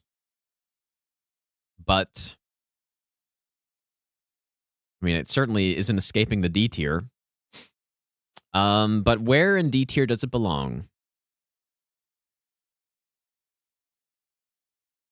Where's Four Kings at? Four Kings right here. It's better than Four Kings. Marginally. Is it enough to get it to D tier, though? I definitely like the Bloodletting Beast more. So I'm going to say it's D-. It's bad. Bad. Here we go. Finally, dude. Finally, some Cinema Bloodborne bosses. I mean, we've had Gehrman, who I think is an S tier. And like Gascoigne's great. Cleric Beast is pretty good. Amelia's good. Elder's pretty good. But other than that, it's kind of not great bosses. Until now. Ludwig, I underrated in the past. I used to put him at like A+. I mean, this guy's easily S tier, dude. Not that I'm really factoring the soundtracks as well, but maybe the best boss soundtrack as well. Of any boss. I definitely not S+. But solid S tier boss, dude. Very solid. Ludwig or Artorias? I think I like Artorias more. Manus or Ludwig, I think. I think I'm going to go here. Very top tier boss. Lady Maria as well. Now, I think Maria I've overrated, actually. The more I've learned her, the more I dislike her. I put her before. I had her like top 10 before, but that's too high. And the simple reason is she's kind of not that fun. And like phase 2, especially in phase 3, is kind of a slog fight a little bit. At least compared to like the other S tiers. So I'm dropping her down A+ on this one, dude, I think. I mean, she's really cool. She's got crazy style. The phase 1 is great. But when you start fighting in phase 2 and 3, the fight slows down so much. And there's no way a fight that does that and becomes kind of tedious can be an S tier. So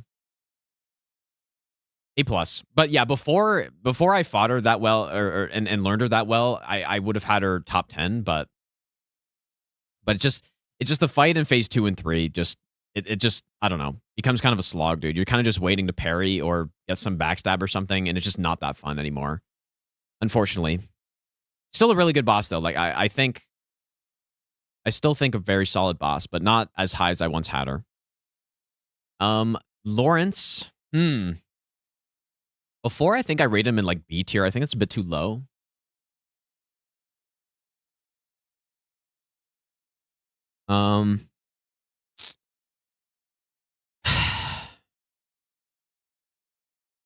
This guy's funny, man. I kind of like him. I like the creativity of him quite a lot. And as you can see on the tier list so far, that does get points. I think he's pretty cool, dude. I quite like him. The more I fought him. I like how he just starts crawling around on the ground and it becomes like a pure positional fight. I quite like him, dude. Before I put him in like B or B+, but I mean, is A maybe a little high? I think he's a solid boss that is also pretty creative, dude. I kind of like it. Certainly in the A tier somewhere. Not A+. He's in one of these 2 tiers. I think top of A- makes sense. Or bottom of A. I'm gonna say he's an A-. I quite like him now, dude. Quite a fun boss, I think. Creative as well. The way he like breaks apart and starts crawling around. I just really like that. Okay, and then here we go. Finally. Definitely the best boss in Bloodborne, easily, I think. Fun boss. The design's really cool.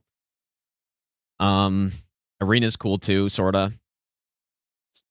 I mean, all the bosses in Bloodborne scream a lot, which is kind of annoying, but S+ for sure for Orphan, I would say. I like Ivory King. It's so hard to top Ivory King, I think, dude, but I think Orphan is right there. One thing I also really, really like about him, the scream when he causes lightning is just so like, it's such a visceral animation he goes into. It's really like, I remember when I was practicing him a lot for the All Boss No Hit Run, and I was like, man, that animation is so good, dude, somehow. But yeah, easy S tier, S+.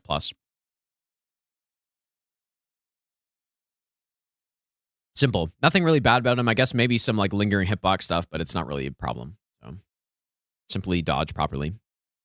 All right, well, there's Bloodborne. So a couple really good ones, mostly in the DLC and opening bosses, but then a lot of, I mean, the chalices really bring it down a lot, dude. Yeah, chalices bring it down quite a lot. But of course, these are only the boss in the game. So if you're someone's like, oh, you rated Bloodborne bosses badly, but I still like the game. Like you can still like the game, and the bosses don't have to be great. I really like Dark Souls 2, and the bosses aren't great in it. So these games are way more than just the bosses. I think people forget that sometimes. It's not just the bosses. It's not like, oh, this game has 10 S tier bosses. It must be the best one. That's not exactly how it works. We're getting to DS3 now. Udex Gundyr. Excellent tutorial boss. Like right there with Gascoigne as like top tier tutorial boss, dude. That's exactly what they should look like.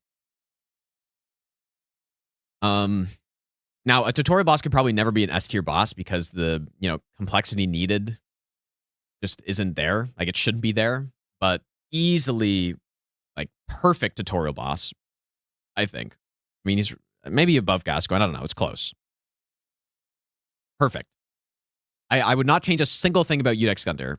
And maybe you think that should mean that's an S tier boss or something, but I don't know. I just have a rule, an unwritten rule that a tutorial boss cannot be an S tier boss, even if they are literally perfect, because It just, being a tutorial boss doesn't allow it, simply. Okay, Vort is, I probably overrated Vort. 8+ more friendly. Nah, I don't, I mean, nah, I think solid A tier is good for him. I think I've overrated Vort a little bit. I may have put him in like an A- at some point, but I think he's okay. I think his design's kind of cool. Hitboxes and like stuff maybe questionable. I think he's all right. I'm going to say he's just like right in this middle tier. B-, I'm going to say. Pretty solid for an early game boss, I think. Oof. Oh boy. Okay, okay. So the question is, wait, is ROM too high? Is the question that I'm wondering. Because this is a very obvious S tier, but is it trash? Nah, I don't think it's in the trash bin, dude. Not quite. This boss is egregiously bad, though. Such a terrible boss. Bunch of trash mobs. The worst part about it is the hitboxes on the sacks are so bad that you swing and then it's like, oh, you clipped 1 millimeter of wood, so I guess you're not hitting the sack anymore. And then phase 2 just becomes an absolute disaster with, you know, him using his AoE and then needing range to break the sacks on top, or you just got to hit the hands and the moveset's really bad. Horrible boss. Simply bad. Simply F tier. Okay, well, YouTube died for a second there. I wonder if that's happened at all before that point. Anyways. Crystal Sage is pretty much just like, okay, I get, like, well, D+. I think it's pretty bad fight, dude. Best nut ever.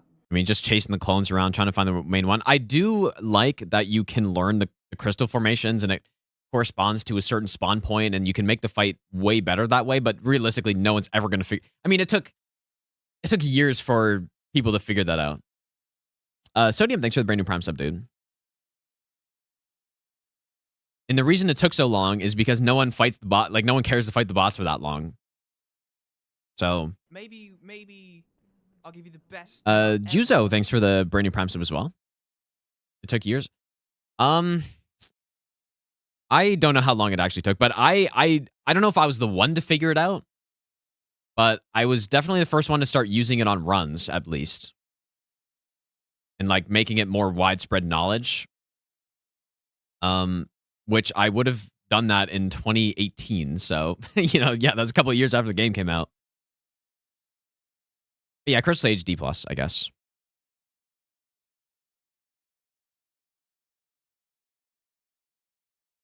Deacons of the Deep. You know what? This boss isn't that bad, bro. Like, it's actually not that bad. I have insane no-hit bias, and when I think of this boss, I just think of how terrible it is. But when you're doing this fight normally, it's really not that bad. It's just you go in and just blast a bunch of deacons, and it's not a big deal. You don't even think about it. So, that being said, I mean, it's still not good. I mean, it's still in the D+, I guess. But it's, you know, if I was doing this based on no-hit, it'd be easily F tier. But... And I do think it can be kind of fun to just, like, rip through a bunch of enemies like that. It's like you're punching bags, dude. So, because of that, I honestly want to put him in D+. Is that crazy?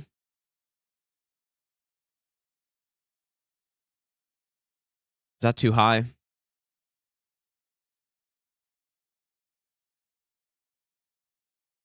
Yes. Yes, that's crazy. Yeah, maybe it is.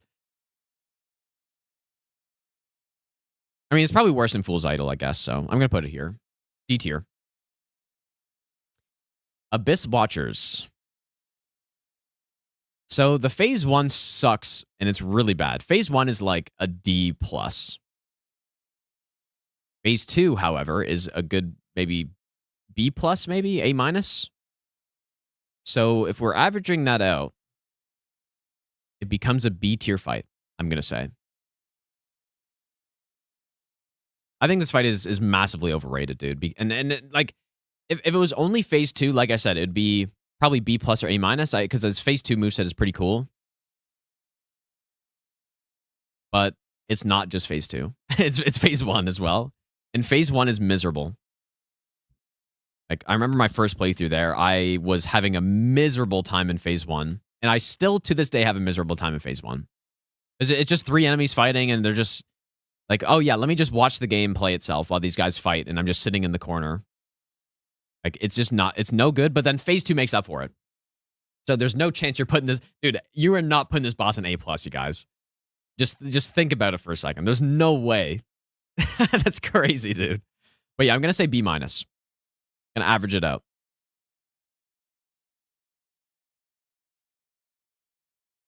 Hi, Lord Wolnir. Break the bracelets. Evade the fog. I'm going to say, like, it's probably better than the Chandra, dude.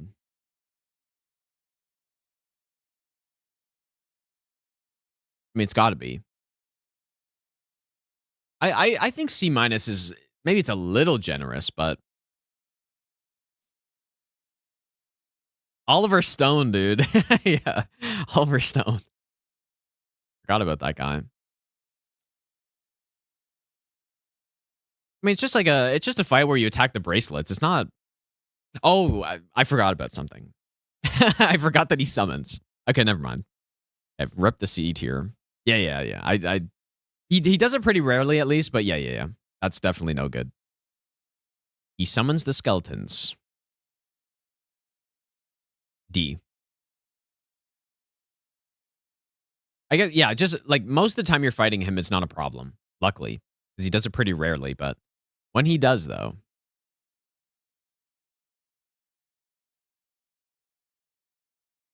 Definitely better than Living Failures, though.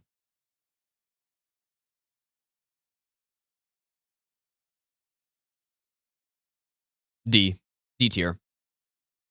Summons are just so garbage, and the more bracelets you break, the more advanced his summons get. And then eventually he's summoning full-blown Karthus warriors at you. And you're done. So, yeah, it's just bad. Yeah. Old Demon King. Pretty much a mid-boss, I would say. I mean, it's certainly a C- tier boss, I think. Agor, thanks for the 100 bits, dude. I think a boss with a bad phase 1 can be S tier. It really depends, dude. Well, and the thing is, Nameless King is not a bad phase 1. It's a very okay phase 1. So I'm gonna say C-. I feel like Old Demon King just feels like C- boss. He's not bad. I don't mind fighting him. But there's really not much to be said about him, I guess. He's okay.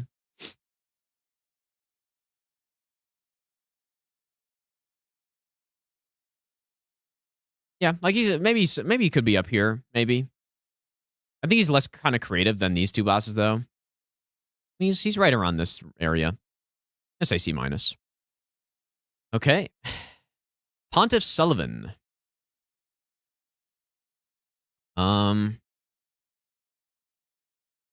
This guy is totally ruined by his shit clone. The clone's so bad. But he's still decent, though. The clone is just so unnecessary, and it just, you got a nice flow of the fight in phase 1. He's attacking you, and you're dodging and strafing around stuff, and then the clone. It's like, what the hell is this shit, dude? Now I just have to sit back and, play passively because this goddamn clone's here that's comboing me into other attacks and stuff. It just totally ruins the fight, dude. Totally ruins it. And for that reason, I also think he's overrated because people just simply forget about the clone in phase 2. His moveset also just simply becomes worse in phase 2 somehow. So, unfortunately, that is a thing. And I'm still thinking he's like a B or B+, but the clone is just so bad, bro. I'm going to say he's a B. Clone's bad. People forget about the clone, and it's bad, unfortunately. But the rest of the fight is, like, This is the type of fight that deserves to be an A tier boss.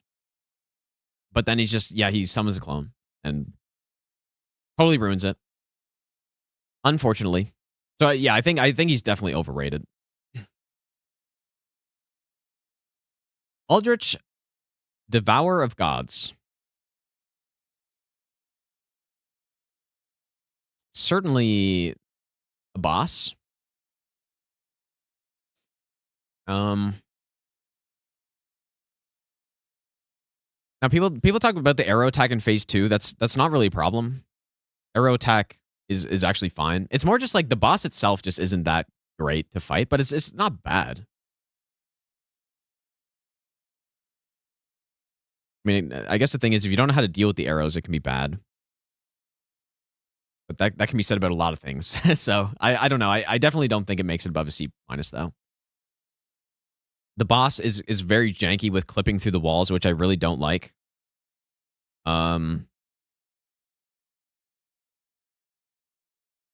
boss kind of looks cool, though, the way it's casting and eating Gwendolyn and stuff. I think that part's cool, but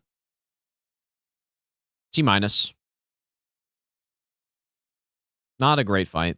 All right, Yorm the Giant. I think this has got to be the best iteration of a Storm Ruler fight, surely. But I think he's pretty cool. I think Yorm's decent. His moveset is, like, for Dark Souls 3, extremely simple to a point where it's like maybe boring. I mean, kind of is boring, but that's okay. Like, simples can be okay. Using those Storm Rulers is satisfying in the fight, I think. And what I really like about him is that you can fight him with anything except fire. So if I'm doing a playthrough and I'm like, oh, I have this really cool build, I don't really want to use Storm Ruler, I simply can.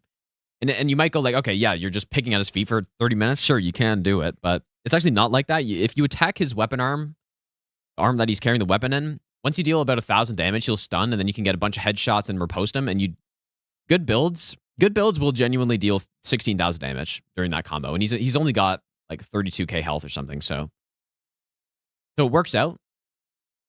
I quite like Yorm, and I'm gonna go ahead and put him in B tier.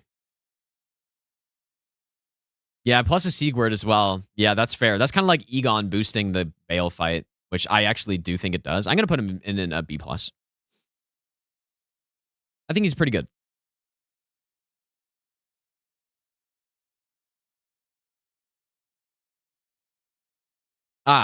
Dancer of the Boreal Valley. This was on my first playthrough of Dark Souls 3, which was my first Souls game. This is way before I started streaming. My brother tricked me into fighting Dancer right away. He's like, oh yeah, killed it. Like he must have searched it up or something. And he's like, oh yeah, go fight this boss. And I got decimated for days until I went to fight Vort instead and then came back later. This boss is good, dude. This boss is really good. I think she just makes it to S tier for me, dude. Insanely cool cutscene. Pretty, like, the arena's fine, I guess. But the moveset is nice, man.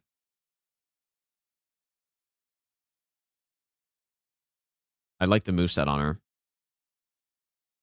Again, the style of the boss is just so good. That's what puts her over the top for me, I think. Because her moveset's pretty good. But then the way the boss moves and stuff is nice, I think. That's what does it.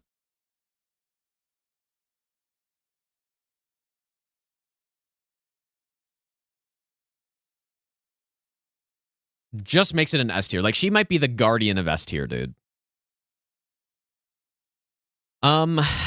Cyros. This is a boss I like to say that I enjoy to fight, or I enjoy fighting him, but I think he's garbage. And I still believe that to be the case. I think he's a garbage boss that I just like to fight because there's some positional things to him that I find are maybe satisfying, but I mean, this guy's bad, dude. He's bad.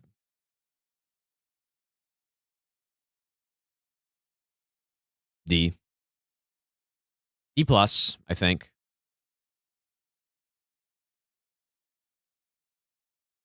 Do I have Crystal Sage too high? I don't think so. D tier boss. Bad. No good. Ah, Champion Gundyr.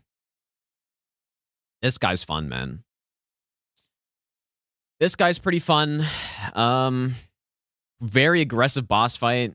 I mean, I've definitely put him in S tier before, and I'm tempted to do it again because he's fun, dude. I kind of wish you couldn't parry him, or maybe he just had less parryable moves or something like that.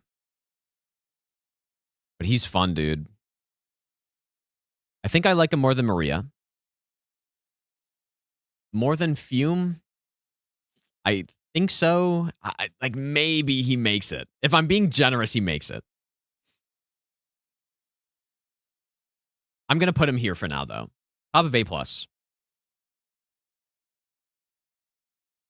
The reason why he's not S is simply, I don't know, purely just going off vibes on the boss, I guess. Like, he could be. He certainly could be.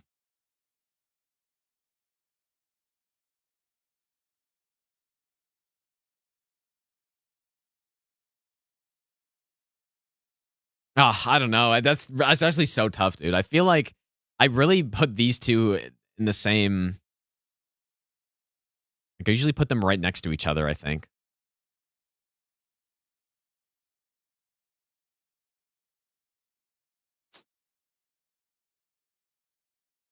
No, I don't need an S minus. No. I don't. The same way, like, I don't need an F plus.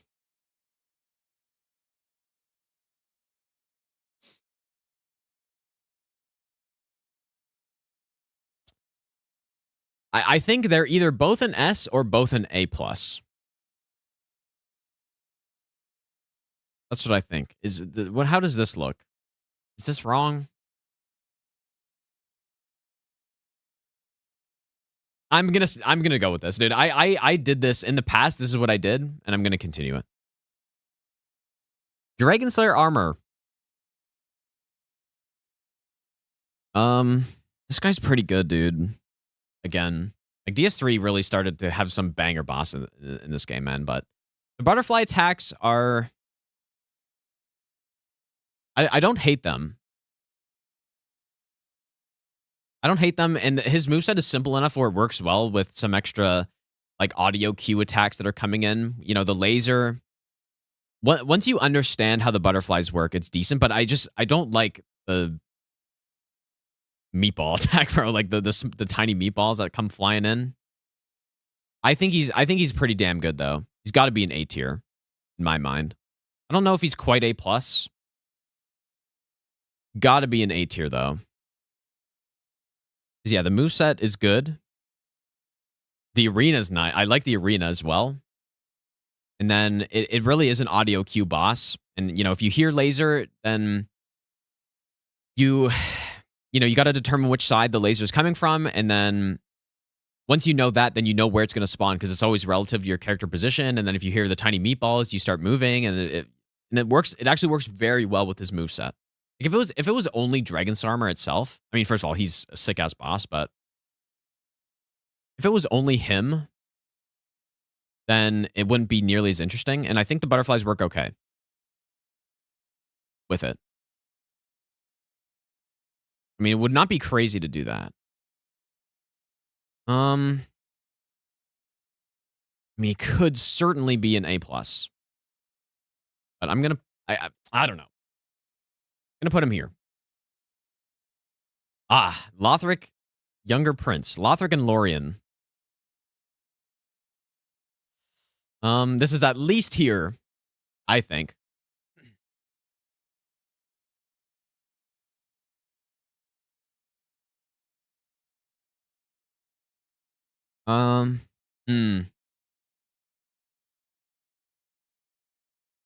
What do I not like about it? I don't like that they can teleport on top of furniture and break lock off, but that's more of a no-hit thing. I don't know. I guess you could think that the moveset just a little too basic and you're just kind of like circling around the boss, but it's more than that, dude. Definitely way more than that. It's very positional. This boss in DS3 was the first boss that I was like, holy shit, I can't heal. I can't heal on the boss because I try to heal and I get smacked. And it was one of the first bosses that I was, I had to realize, or I realized where I need to wait for healing openings. I can't just heal whenever on this guy. Taught me an important lesson about that, because I feel like most other bosses I just was able to heal and it would work out. This time it never worked out with them, never, and it was kind of frustrating. But then I figured out, I'm like, oh, I don't heal as soon as I take damage. I heal when it's safe to heal. So A+, I think. I don't think they quite make it to S, but they certainly could. I don't think it'd be crazy to put him in S tier, but top tier, like very high tier boss. Ancient Wyvern. I think people hate on this boss too much, dude. I don't think it's bad at all. Okay, well, maybe not. Well, maybe it's... Yeah, I don't think it's bad. I mean, it's pretty much just like a Souls area where you have a boss interacting with you the whole time, and then you get to the end and you plunge him. Because of how it works, I think factoring in the enemies is also fair, and like the area, because that's all part of the boss. Like, I think it's pretty good, dude. I don't know. I don't know. Why do people hate this so much?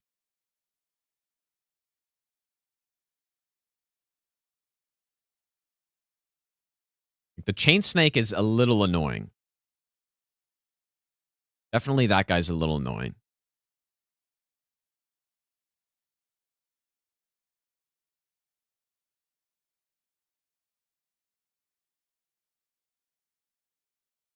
I don't hate it, man. I actually kind of like it. So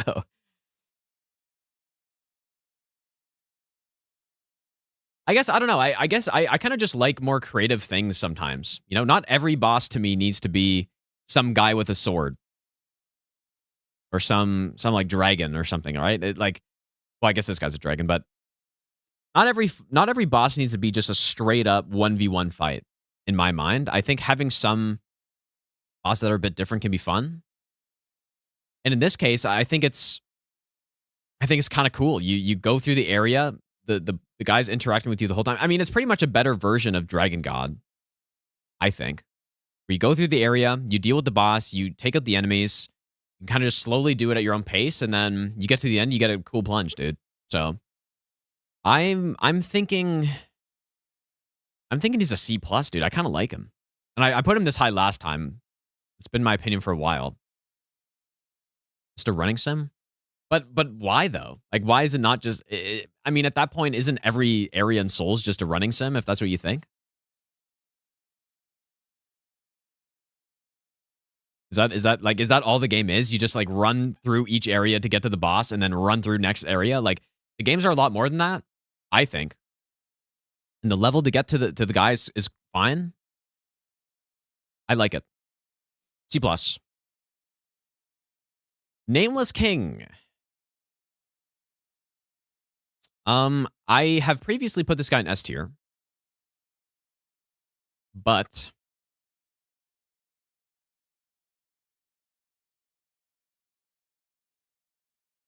I think actually last time I put him in A+. I mean, the reason that he could get to S tier is simply aura alone. Like, he's so sick. Riding the dragon, and then the dragon dies, and he, like, blasts him and gets powered up. I mean, maybe it's S tier, bro. Yeah, it's probably S tier, I guess. Lower S tier, I think. In Phase 1, like, Phase 1 is not that bad. The problem is the camera, I guess, when you're locked on, which is unfortunate.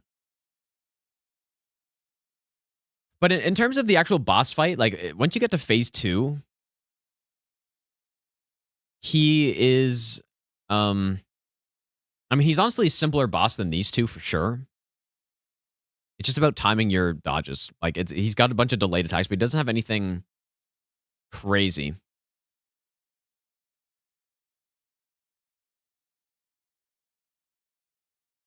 So basically, again, the reason why he could be S tier is simply because he's so sick. The arena's really cool. Cutscene's cool. The lead up to the boss is really good. You're fighting on literal clouds. I think he's pretty damn good, dude. I'm sticking with it. Soul of Cinder.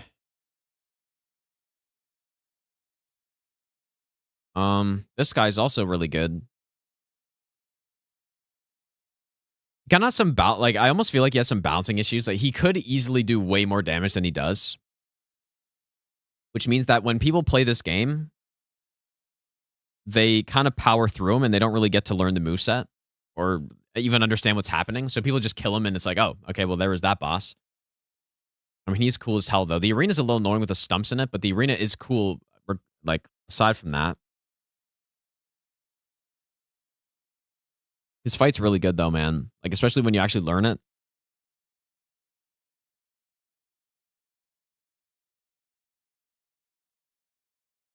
Maybe here, I think. The fight's really good.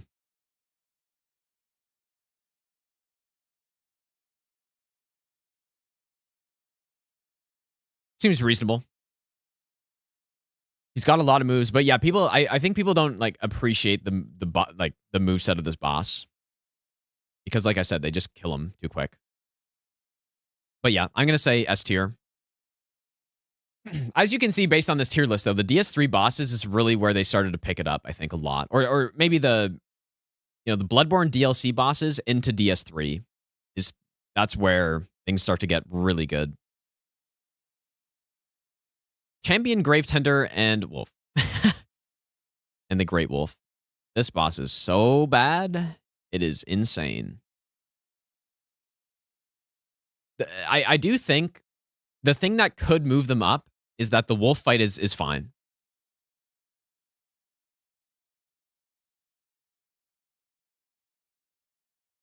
The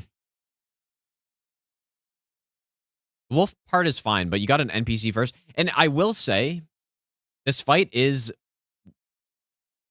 one of the better NPC fights because at least the NPC moveset itself is actually it's just better to deal with it. He goes into his stance and you can backstab him and stuff, but nah, it's F tier, bro. Even regardless of all that, it's F tier. Okay, here we go. DLC time. Dark Souls 3 DLC. I guess we're already there, but Sister Frieda will be the third S+ boss, in my opinion. I think, I like Ivory King the most out of these three. Frieda's really good, dude. And fighting her again with on the co-op playthrough with Potastic is like, man, this boss is so good to fight. The backstab, I think that could be the one thing that you could take away from her is the backstabbing can simplify the fight, but it's not that bad. It's not to a point where you have the Death Knights in the DLC of Elden Ring where it completely trivializes the fight and that's all you do. It's just backstab, backstab, backstab on every move. You still have to earn the backstabs. You definitely have to earn the backstabs. You got to know what she's doing. And the phase 2 is the other thing that's maybe questionable, but it's still a pretty okay phase 2. If it was only phase 2, the fight would be somewhere, it'd be like a mid phase 2, but, sandwiched in between a great phase 1 and a great phase 3, then you still get S+, in my opinion. So, I do think, I don't know compared to Orphan, though. It's close. All these bosses are close. Which one do I like more?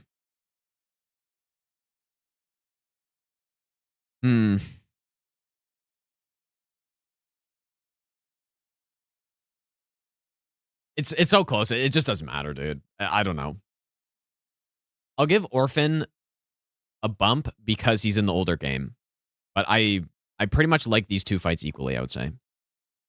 Different type of fight, but Demon Prince as well. So I have put Demon Prince as my number 1 boss pretty much every time. It's an S+ for sure, in my mind, easily. The best duo boss they've made, they simply found the formula to make a really good duo boss in a Souls game, and they just haven't they just haven't repeated it for some reason. But it's pretty much everything Ornstein and Smo has, but made good. No glitchiness in the fight. The phase 1 is very well balanced and very satisfying. And part of the reason why I have them so high is because on my first playthrough of DS3, it was one of the most satisfying fights to figure out. It really clicked when I was fighting them. It's like, oh, I listened to the attacks of the other guy while I can still fight the guy that's being aggressive towards me. And then, I hear him attacking. I see the purple mist. I get out of the way. I continue my fight with the demon, who's got a pretty good moveset on his own. And then I repeat. It really clicked. And then phase 2. And then you get to the cinema phase 2, which is really fun as well. And looks sick as hell.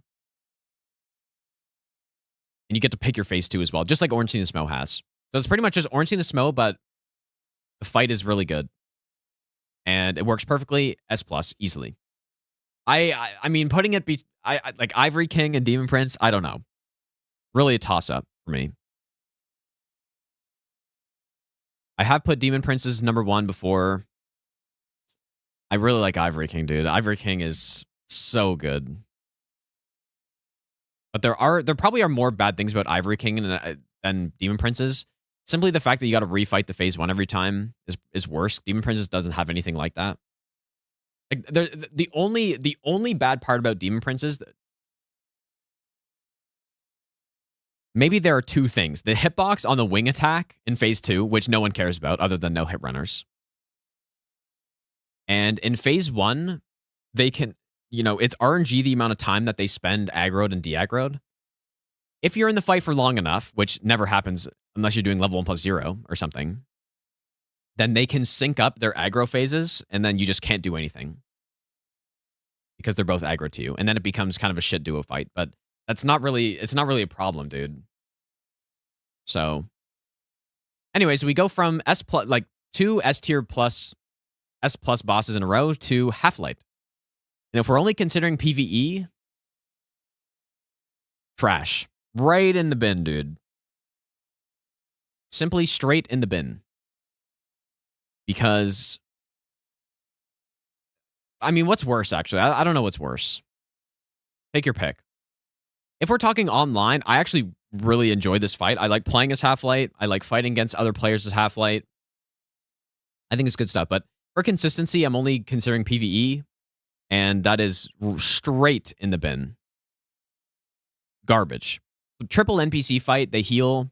They throw a bunch of knives at you for some reason. And yeah, very bad. At least it's maybe a little more creative than Forgotten Madman, but the fight itself is worse, so.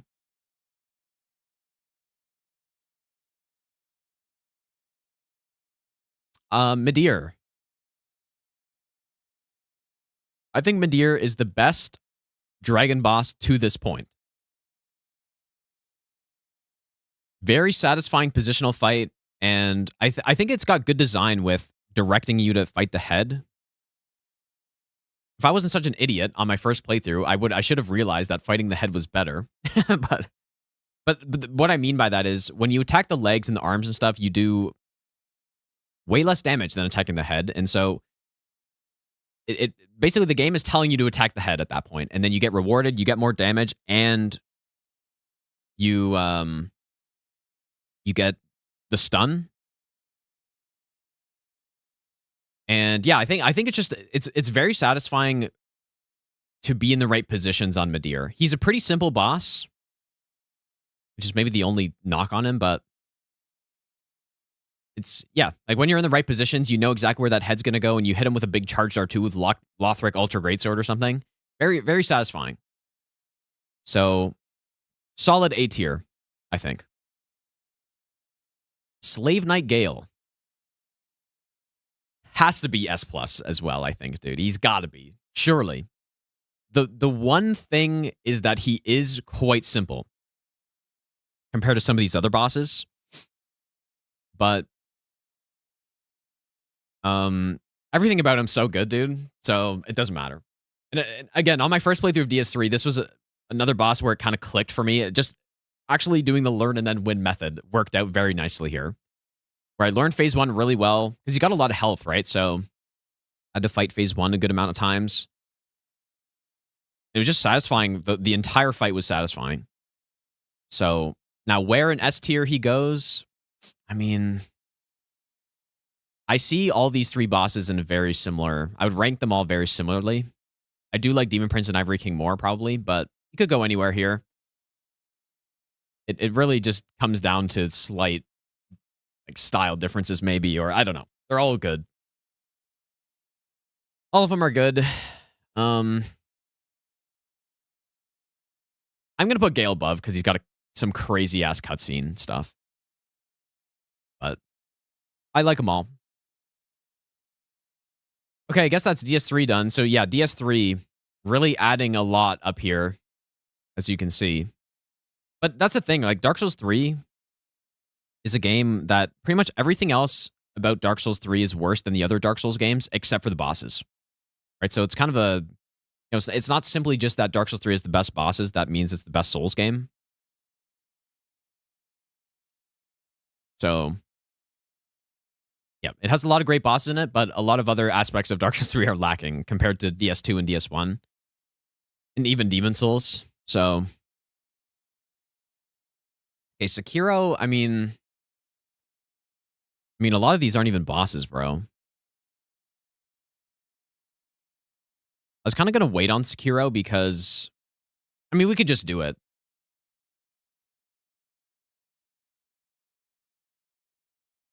But yeah, Sekiro is definitely not a Souls game. So, or it's not a Souls-like game. But it's still, I mean, basically all I mean is that the bosses, I kind of have a little bit different criteria for them because the bosses in this game do not need to be balanced for multiple types of builds. Whereas in the Souls games, they kind of do. And that does factor into my consideration of the boss a little bit. But, it's a Souls-like, not a Souls game. Well, what does that mean, though? What does Souls-like mean? Does Souls-like mean simply that you're able to Homer Bone? Because then it's a Souls-like, I guess. But no, I'll do it. Let's do it. People want Sekiro, I'm sure. Gyobu is very solid. Like the thing is, all the bosses in this game are just good. Like there's not really a bad boss. I mean, there are some like mini bosses in here, I guess. Gyobu's really good, dude. I'm gonna say very fun moveset. There are some hitbox concerns, maybe. But I mean, very satisfying fight with the grappling as well, and the deflections and stuff. I think he's probably an A-.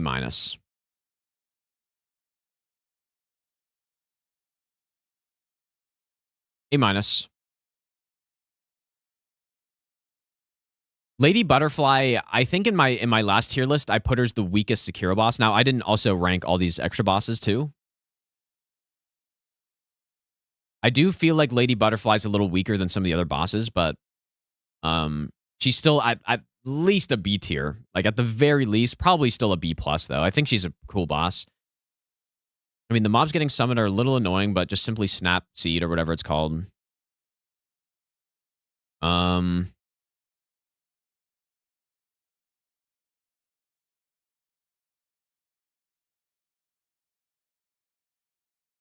just think like maybe she's a little loopy for my taste, where you just kind of like attack and parry, attack, parry. But a lot of Sekiro bosses are like that.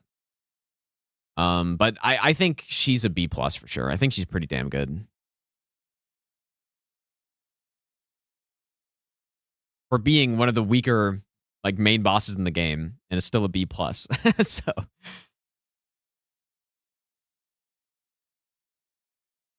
yeah, maybe you know, like maybe she gets taken down a little bit if you don't know what's going on. Like a first playthrough Butterfly is not as satisfying, but like she's at least in this range.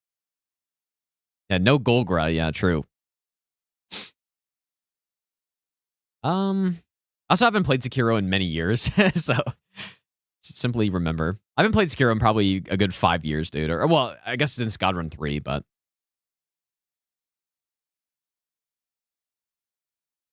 I'm going to say that she belongs in where? I think she's better than Pontiff, but I'll say a B tier. Genichiro. Simply top tier fight, dude. I mean, this is why is ranking the Sekiro boss is it's just different because the mechanics of the game are different, and so it's just not it's not fair to do a kind of one-to-one comparison with some of these other bosses, but we can still do it. So Genichiro's fun, man. And then he goes into Way of Tomo phase, which is also cool with the lightning deflect and stuff. I don't have many problems with him. Is he an S tier though?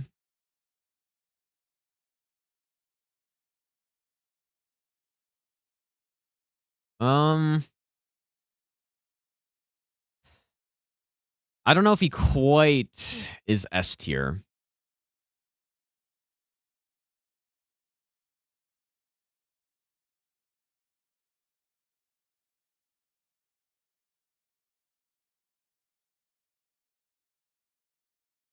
I don't know.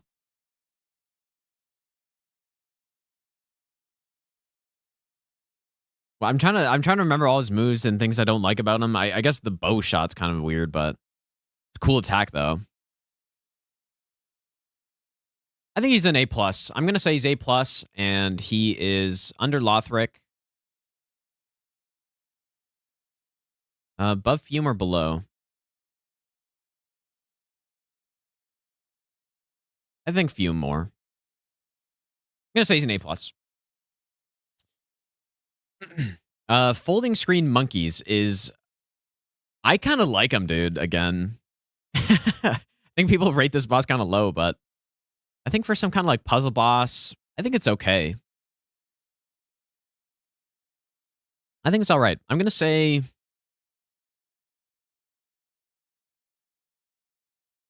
it's like a C... I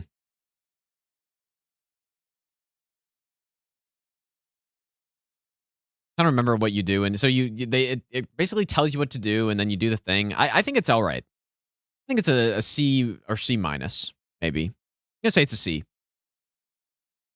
It's a fine puzzle boss.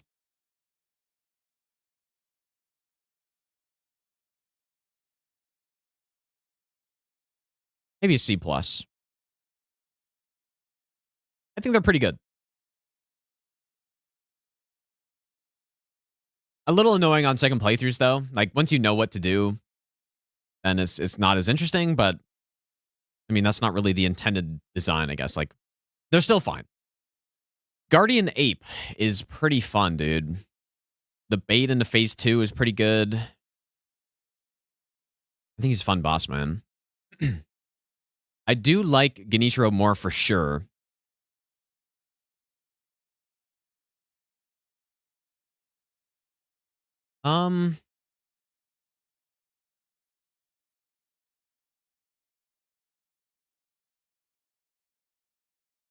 I think A minus seems about right for him. Just where in here? Like him or Gyobu's better. I feel like Gyobu is actually better, but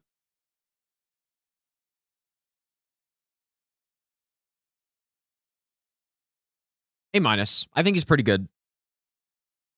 Yeah, the poop attack, yeah. Literally grabs shit out of his own ass and throws it at you. And then, like, it's so funny the way he lands on the ground after doing that. He's, like, holding his... anyways. Yeah, and the phase 2 is really cool. I mean, surely it's creative when literally the Bloodborne Chalice boss is the exact same thing. But it's like, this boss is the absolute shit cocaine meth version of Guardian Ape, who's actually good. So, yeah, Guardian Ape's pretty good. A minus. Corrupted Monk, another satisfying fight, I think. I do like the other one more for sure, because it's not just like a parry, or it's not just a poise break boss. But like satisfying moveset. I'm like easily simply A-, I think.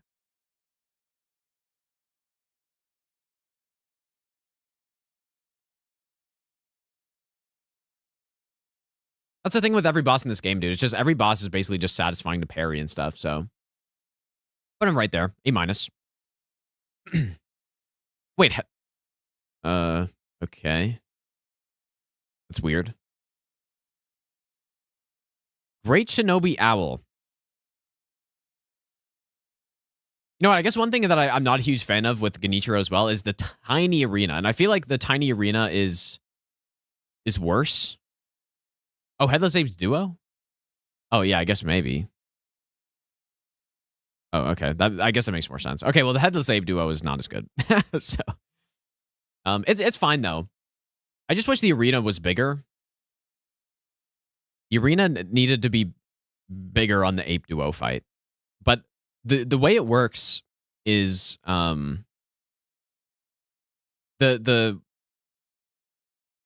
wait, which is the order again? Basically, one of the apes will do an attack. I think it's the like Headless Ape does an attack. The brown ape will always do an attack corresponding to whatever the headless one does.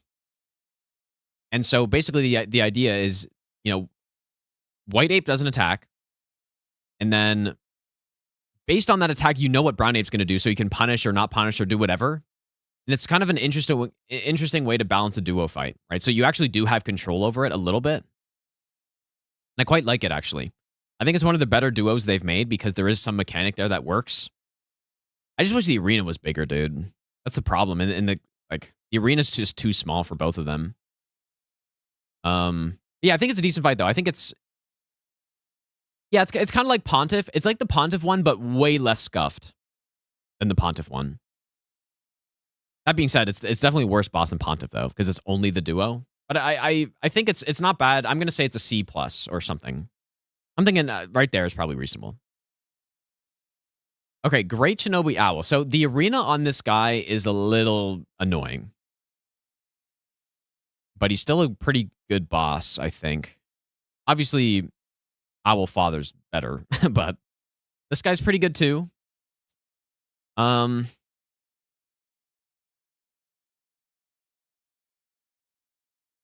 think he's just a solid A-tier boss again, dude.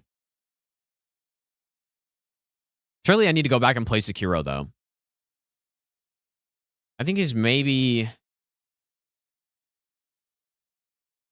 like A or A- tier boss. I think he's pretty fun, dude. Fun boss again, simply. Okay, we got Emma. Emma and Ishin are basically one boss.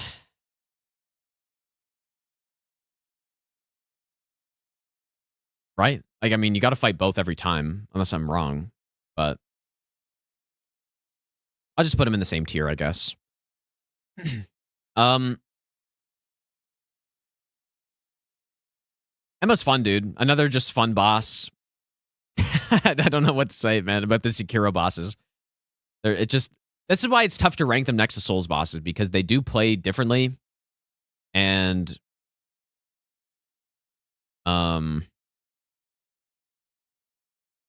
they play differently than Souls bosses, and it's more just like parry, parry, parry, parry, instead of having a wide range of ways to deal with attacks. You still can do that in Sekiro, but it's not not many people do that, I guess. But she's a fun boss. Like we're gonna combine them because they are the same boss. It'd be like putting Radagon and Elden Beast as separate bosses when they're just simply not separate bosses. So for that reason, I am gonna say they're an A+. I think they're pretty fun, dude. We are, again, in that kind of small arena, but the smallness of that arena is worse for Genichiro and even worse for the Owl. No, I'm not. You can't rank it separately. It's the same boss fight, dude. I mean, you could, but it just doesn't make as much sense. So maybe I'm just going to remove Emma entirely. And Ishin Ashina will be Emma and him, and I think very cool boss. Like, just fun moveset. Emma's good. Although it feels bad to stab her in the neck. I won't lie. But yeah, Ishin's also really cool. Not as cool as Sword Saint, but still pretty good with his bathrobes on. True Monk is very fun as well. Definitely better than the like normal corrupted monk or the Phantom version.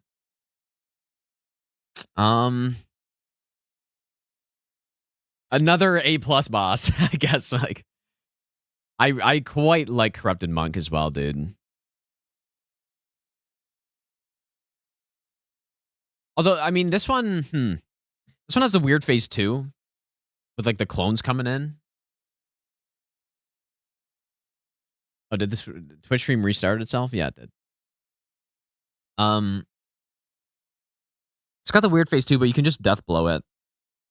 Yeah, I mean, it's pretty much just true monk, but better, or the corrupted monk, but better. And A+, I mean, is A+ a little high?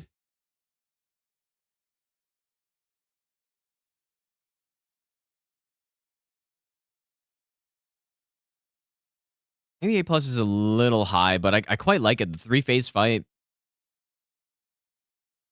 think I like it more than Maria. So, I think my chat broke. I'm going to say a nice A+ again, like every other Sekiro boss, because my opinion on Sekiro is that it's the best executed FromSoft game that I played. Because they really just did not miss in the game almost at all.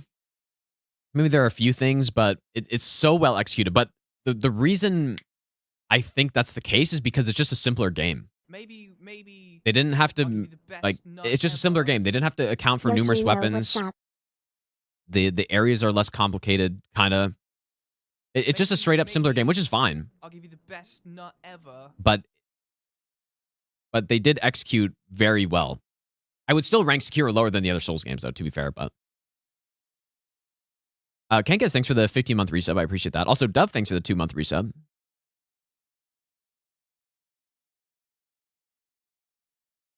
Okay. Divine Dragon is pretty cool. I mean, the fight itself is respectable. Plus being not bad. Yeah, exactly. Exactly. It's a less ambitious project, and therefore it's easier to make really, like, easier to execute properly. And I think a lot of platforming games are the same type of thing. Whereas Elden Ring is the exact opposite. Elden Ring is such a hard game to execute properly because it's so big and ambitious that... Does that mean the game's worse? I don't know. It depends how you look at it. I think Divine Dragon's a really cool boss, man. You know what? The phase 1 is really bad, though. Phase 1's bad. I don't like the phase 1 at all. Very forgettable to a point where I actually just forgot it existed until I started thinking about it. I still think Divine Dragon's pretty cool, though, overall. I'm going to say one of the highest gimmick fights on here for sure. I think it's at least a B, dude. At least it's a B. Is it better than Yorm? I probably, I guess. But again, it's not fair to compare it because I'm looking for different things. But I do think it's a B+. I think it's better than Yorm, probably. But again, I like Sekiro versus Souls games, different things. So I'm looking for different things out of the game. I give Yorm a bunch of bonus points for being fun to fight with other builds. This game, that simply doesn't exist. So yeah, that's what I was saying. Like, Sekiro is kind of weird to put in this, but just simply bear with it, I guess. Demon of Hatred is a pretty fun boss as well. Notice, not really many Sekiro bosses that go this low yet. I mean, there are some additional enemies in here, but... Demon of Hatred.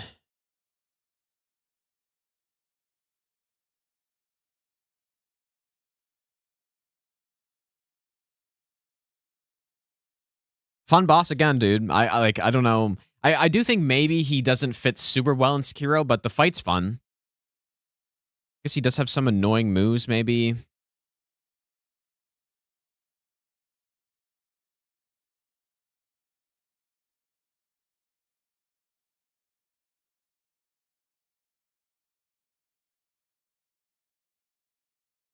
I don't know. I think he's just an A-tier boss, dude. Probably. Simply A-tier boss. Pretty good. Pretty good. Owl, father.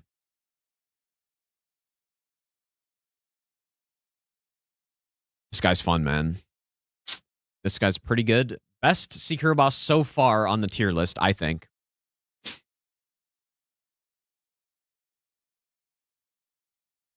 I'm not, like, maybe I'm not the biggest fan of the arena, but, I mean, he's really good, dude.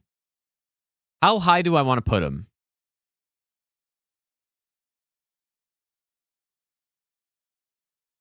You know, maybe what I should do is just, like, after we're done ranking the Sekiro bosses, is just, like, remove them from here, dude.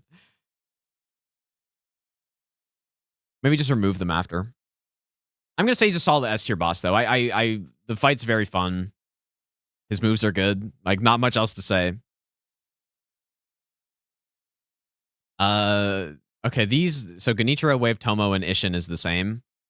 Now this one is right up there. I mean, I would put this, like, I mean, this one probably belongs, like, here or here, maybe. But certainly an S+. Extremely fun fight. The sword chain is really good, dude. And I mean, the phase one's also, it's just Genichiro. Like a slightly different version, which is fun. But yeah, the sword chain moveset's really fun, man. Easily S+, like no question. I would personally put him top 3 of Souls boss like FromSoft bosses that I've fought. I think. Very good stuff. Okay, we have the inner bosses as well. Which I think pretty much overall are just straight up upgrades. So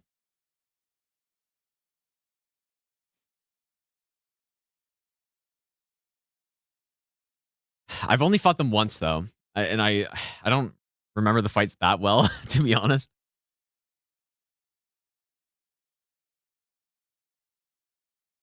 I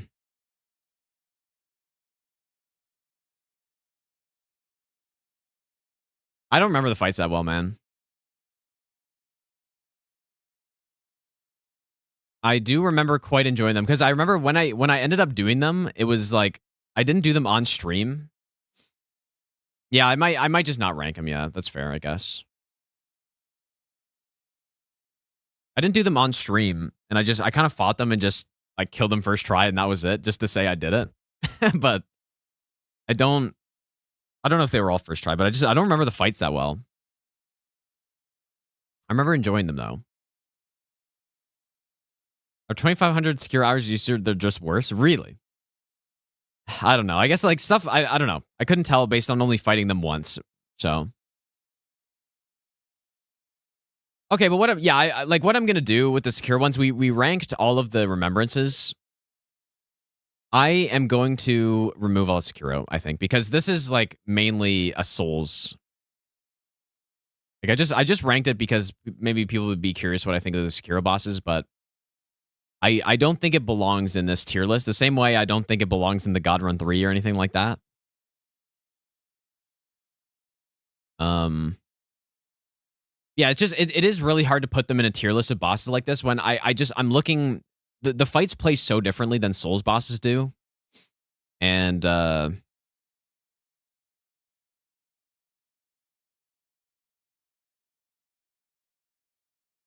it's hard to compare them one to one. So yeah, simply I'm just gonna remove all of these. And we continue. There's probably a better way to do this, but I don't know. Okay, is that all of them? There we go.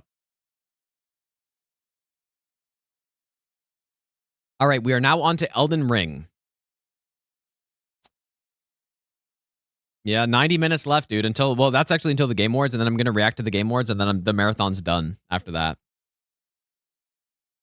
Finally. All right, we got Margit. No, I'm gonna do every boss in Elden Ring for sure.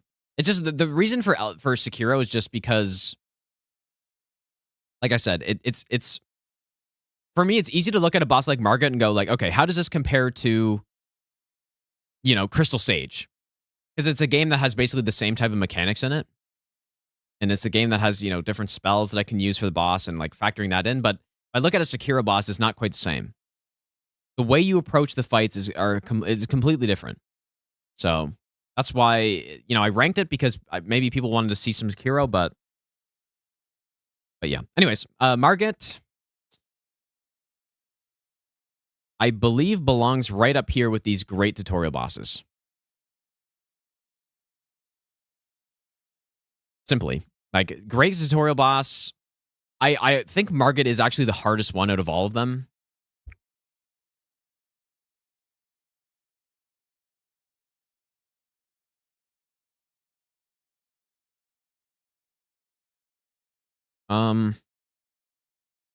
Yeah, Margit's pretty good, dude.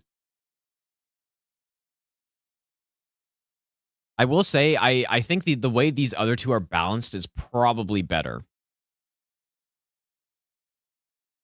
Yeah, exactly. That's what I'm saying. Like, he is very hard for a tutorial boss, I think. But he's still a really good boss though. And the thing is, I think they purposely did that so you would go and explore and find the shackle and all this other stuff. I think he's good. Solid A tier boss. Wow, this is a weird order. Ancestor Spirit is a cool looking boss. I'm assuming this is the Remembrance version that heals. But maybe, oh no, it's actually not. Okay, there we go. So it's the non-healing version, which honestly makes it maybe a little better, but it's actually less interesting because it doesn't have the roll and the jump and the whatever attacks. Pretty snoozer fight, dude. Pretty snoozer fight, but I think, you know what? I think top of D+. This is the new D+ boss right here. Or is that, maybe that's too low, actually.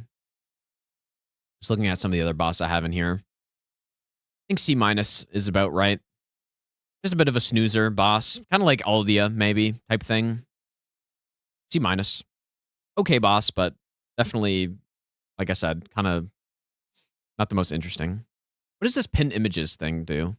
I'm kind of scared to click it and like remove all my tier list stuff so far. Oh, I see. Well, actually, I kind of don't see. Anyways. I'd like to remove all these secure ones, but anyways, doesn't matter. Leonine Misbegotten.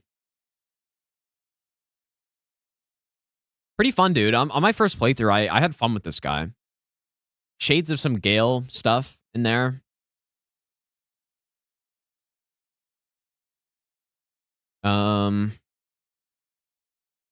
Pretty good. Some of his frame trap stuff is maybe a little annoying, but I think solid B tier boss, I would say.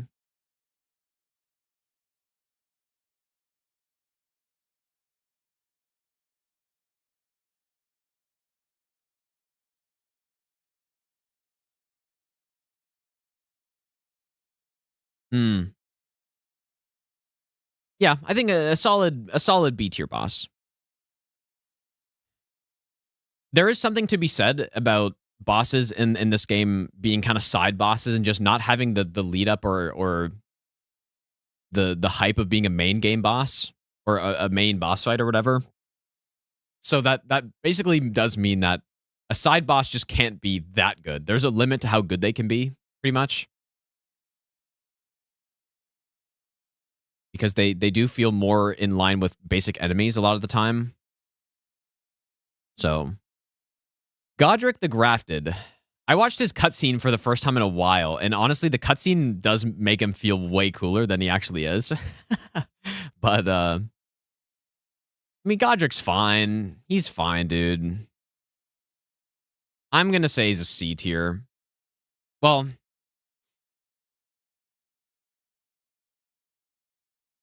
Nah, it's maybe a little low, actually. Godrick's okay. I'm going to say he's a B minus.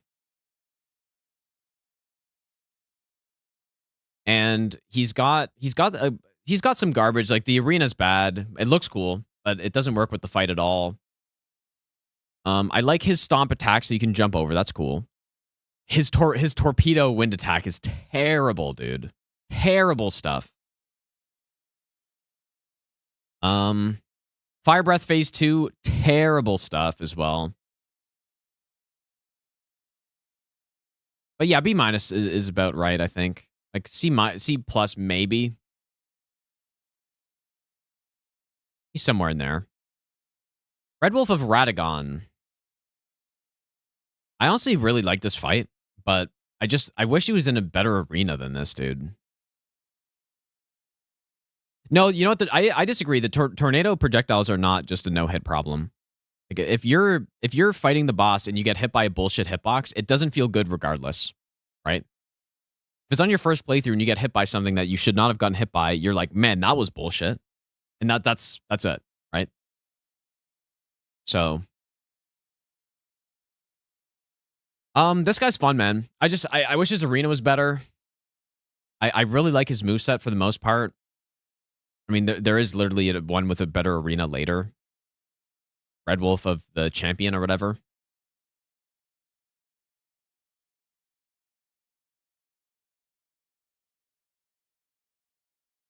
How bad is the arena? I think he's a B tier. I think he's a solid B tier boss, dude. But a lot of the thing is, a lot of the bosses in Elden Ring, they have really good stuff. They're a solid boss and they're good, but then there's maybe just a few things that really take them down. You know, very high highs, but also some low lows on the boss fights. And I think Red Wolf of Radagon's similar, and same with Godrick, I guess. But he's got a cool moveset and stuff, but then he's got the Glint Blade attack and a terrible arena. So it's like, where does that place him? B tier. Renala is bad. Bad fight. Summon spam. Phase 1 is honestly not compelling. Looks cool, though. But magic spam boss. Pretty much just straight up a worse Gwendolyn. If Gwendolyn had summons, that would be Renala. Pretty much. So yeah, that's going low, dude. How low does it go? Very bad. Not an enjoyable fight in any way. She just runs away from you. But she does look cool. So how much does that matter? D. D tier boss. Yep. I honestly, I do prefer Deacons over her. I'm not going to lie. I honestly would rather fight Deacons. I think they're better. Yeah, phase 1 bad, phase 2 even badder. Royal Knight Loretta. So this is the ghost version, although I would rank the ghost and the main version pretty much the exact same. This is a fun boss, dude. It's too bad. Again, it's a good moveset, and I like the boss, but it's spam meta, dude. She just constantly spams you with glint blades and projectiles and jumps away from you, but I still think she's pretty good, regardless of that. But yeah, that's what I'm saying about these Elden Ring bosses, though. Is that, they're good, but then it's like, oh, but then they do this. Or then they have their attack that does this, and that totally ruins them. Elden Ring has a lot of that going on. I would honestly put her in A tier if she didn't have the spam meta going on, but I'm going to put her in B+. I think she's still pretty good. Maybe I'll give you the best nut ever. Zephyros, thanks for the Brandon Prime sub. See other version B? No, definitely not, dude. The other version is basically the exact same, so they should be in the same in the same tier at least. The only difference is that the other Loretta gets the triple, like literally the only difference is the other Loretta gets triple, or the Loretta Mastery. That's the only difference. This one doesn't have it, the other one does. So they have to go in the same tier because it's pretty much the exact same fight. Although the other one has a cooler arena though, but this arena is pretty good as well. Godskin Noble. So this is the one in Volcano Manor with the shit arena. I like this boss, but again, the roll. Another boss that has, it's like, oh, it's a good boss, but then they do this. The roll on this boss is terrible. And a lot of people would also argue that the Noble Presence attack is also bad. I am fine with Noble Presence. I'm fine with this boss for the most part, but the arena is bad, and combine that with the bad roll attack, and you get not a good result. So that would put Noble in. I have to go to the bathroom, dude. I just think it's like it's still a decent fight, but it can't be that high because of that roll interaction that just ruins a lot of stuff. If that roll wasn't a thing, this boss would easily go at least in B+, maybe A-.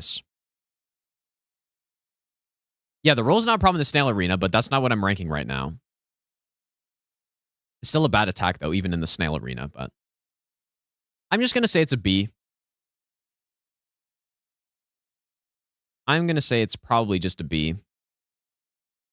B-, maybe. But still a good moveset aside from that one thing, basically. So, but again, you'll notice the theme with Elden Ring bosses as I'm going through this. Just say it's a B tier. I have to go to the bathroom really quick, you guys. I'll be back in a sec. I guess I'll do this too. Next, attempt, I did the exact same thing, the exact same timing, and I was able to roll. I don't know what happened. I don't know what was going on. It was weird. Yeah. I guess it was a tiny bit of a time difference. But yeah, after that, I was struggling. I didn't really have anything. I didn't kill Radon because I died on that attempt. So I was in trouble. So I just started collecting runes and getting some kind of presence on the board. I was going to try to do incant only, but I think we both decided that 12 sorceries was better to go for than incant only. Incant only would have promoted At that point, it would have been really good for your line. It would have been good for the line. That was a really good line. Yeah, it probably would have been better to do that. I was also trying to do the 30 int because Zoodle wasn't really focusing on that. I said I would do it, and then I didn't because I had to level up for Golden Halberd. And then I re-leveled my health for Radon, and it was rough because I think I needed over 200k runes towards the end to just level up 30 int. Yeah, I was the same. I needed 190. So I'm like, okay, well, I guess I'm gonna hold 1,000,000 runes going into DTS and everything. But yeah, sometimes you have to do that with those stat dumps. Because I don't know, I tried it where I did it right away and I hated that. It might have been a better play to I don't want to give him information. You guys so we're also struggling on the 30. There's not really much to say here. It probably would have been a better play. But yeah, I must have beaten him by a huge amount on that Radon square. Actually, considering I lost at least 40 seconds to a minute at the start by jumping off. But I didn't know what Gino was working on. I mean, that was good. The thing is, that was my probably biggest advantage in season 1 is that I know how to fight the bosses quite well. So and I think again, it played into the match, right? With remembrance, remembrance boss with remembrance weapon only. I had to actually dupe to see it again, and it was the ancestor spirit great axe. So I was a little surprised. I missed a lot of stuff during that, you guys. We're probably gonna take a break. You guys didn't go for that. We considered it. It was definitely there, but it didn't seem like the win condition because Gino was the one who had that well, I mean, I guess I did at that point, but I'd already killed Godric and Radon. So it was just going out of our way to find another remembrance just felt like a huge time sink as opposed to the push I made the most sense in my mind for me. One question I want to ask is how much progress did you guys have on Finger Slayer Blade? Because Gino I felt like I was in the basically right when you got it. I was at the upper Grace in Carry Manor, but I had done like literally nothing else towards it. Because what I was thinking I is that did you would have probably more just wait on time it a to bit longer. waste. Yeah. So I had a feeling I was really ahead on that. Yeah, you were. You were Um, definitely had. Mm-hmm. So You showed the mimic tier consumable only pretty early, so we kind of had that information. Honestly, like I told Gino that like we should just if you hadn't shown that when you showed it, we were thinking of just not doing it and just going for Finger Slayer because that was more important to us for our line specifically. But yeah. then you got it when you did, and I'm like, I don't really like committing to going down there just for that one square at this point. Yeah, so like the thing was that I looked over at how long it's been since you've marked a square, Bree. Like I Mhm. saw Gino was busy with Haligtree Medallion and Liurnia bosses, so I knew he wasn't like he could have killed Loretta, Oh, right? yep. But other than that, like there was no time to really go underground. But Mhm. you didn't mark a square for 17 minutes, so I was like, that could be a sneak, right? So when I saw that, I was like, all right, I guess I should Yeah, I think we're go gonna go again. and do it. We But Sure. you I were want to play from sneaking the behind, capital, man. That's what you So were doing. Yeah, it was like because it gave even me this match, everything like I wanted. we were behind at a tiny Mhm. bit at the beginning, but not really, right? Everything I wanted and needed. I guess need it to made practice more from sense behind, because it dude. was 2 squares. Well, technically 3. No, we were Yeah. got behind for 3 like from it. Mm-hmm. But like 10 minutes. if we But then we pulled ahead, and then the match was in our control at if I basically after the played beginning. So better, I think we could have had the 30 int. We could have The 30 we amp could, would we have could been have had huge. the 30 int, Yeah. and I also yeah, it's so had much a harder lot to of play from behind, progress right? on When you got to the like bell scramble bearings. I had like to figure out stuff, and when you keep getting graces sniped, to the like they always have a catacomb step ahead of you, right? So to the chest. Ooh. So doesn't die to I could Redan. have Was I not ahead of him still? worked on that before Remembrance boss. Or did he die Weapon before I only, finished it? but, Yeah. Mm-hmm. Yeah, it was a tough call. Like you're not gonna know the answers. I wasn't. Okay, that's a funny VOD for a BRB. I just simply post bingo conversation. Okay. Richard, God Devouring Serpent. Ricard.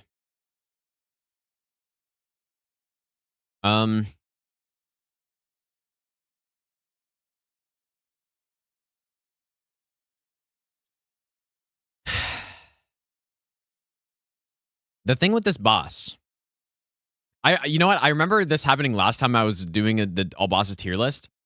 I run out of steam, dude, because we've already ranked so many bosses. Almost should have done it the other way around. Maybe I started with Elden Ring or something, but this guy, if you're talking only with Serpent Hunter, I think he's good. I think he's a pretty fun boss. I would honestly put him in like B or B plus. Because I like to do different builds on bosses, if you're fighting him with not the Serpent Hunter, then he goes down to being a miserable D tier fight. So what I'll do is average him out. Yeah, I 100% agree. Rykard with a Serpent Hunter is really good. Way better than Yorm. Well, okay, wait. He does have... Okay, maybe B plus would be too high. Maybe he's not way better than Yorm, but... he does have the microwave attack in phase 2, where you just simply run around. He does also have the earthquake attack, which is kind of unfortunate. He does also have the poison attack in phase 1, which is also not that good. Plus, he's got the AoE of lava around him. So maybe he'd be not that high, but he would be better. But because he's so miserable to fight with other stuff as well, I just don't really like him, dude. I think D tier is way too low. But I'm just gonna throw him in C tier.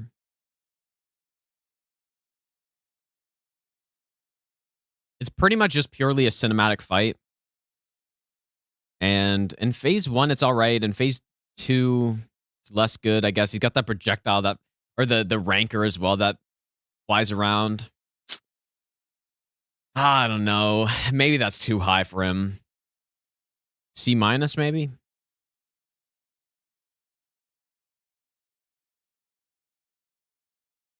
C minus it is.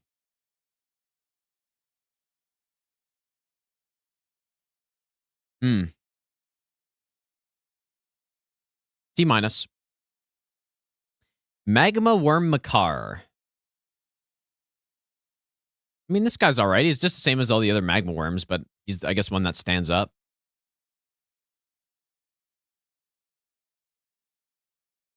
How's it going, Bender, by the way? Where are we saying this guy's at?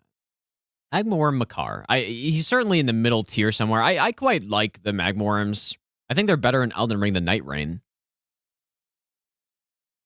This guy's got a good arena as well.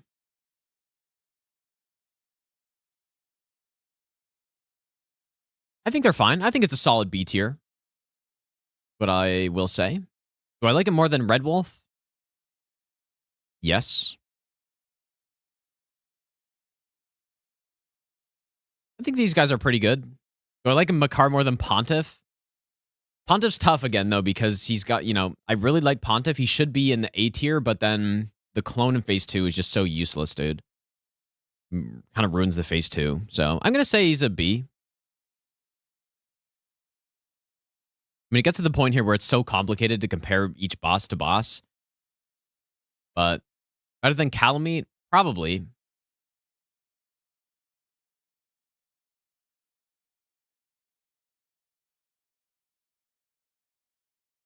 B tier boss. I mean, I guess I wouldn't look too much into the order of the tier that they're in. I wouldn't look too much into it because if I remade the tier list literally in 5 seconds from now and I had to remake it, it would look totally different than this. So don't look too much into that, but it's more just the general tier that they're in. Starscourge Radan. I believe I put this guy in like A+ last time. That's way too high, bro. He's pretty, like, he's a sick-ass boss, but that's about it. The fight itself is pretty bad. So, how many points does that get? Fighting this guy without summons is just not good. You can't see him. Like, you can't see the boss. Fighting with clones is better, though. Like, especially if you've got some range or something. Can be pretty cool, but he looks sick. And his meteor attack is maybe the coolest attack in all Souls games. The fight's bad, so the balance of it is probably landing us in B tier, I'm going to say. Just say it's landing us somewhere in B tier. Maybe B+.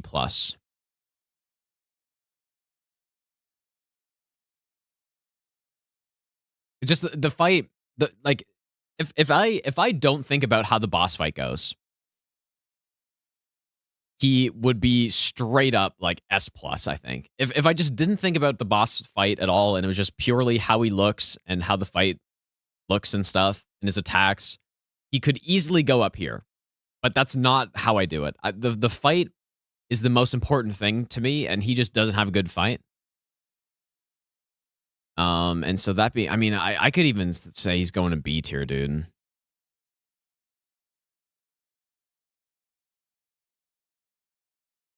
No, but I'm gonna put him in B+, I think.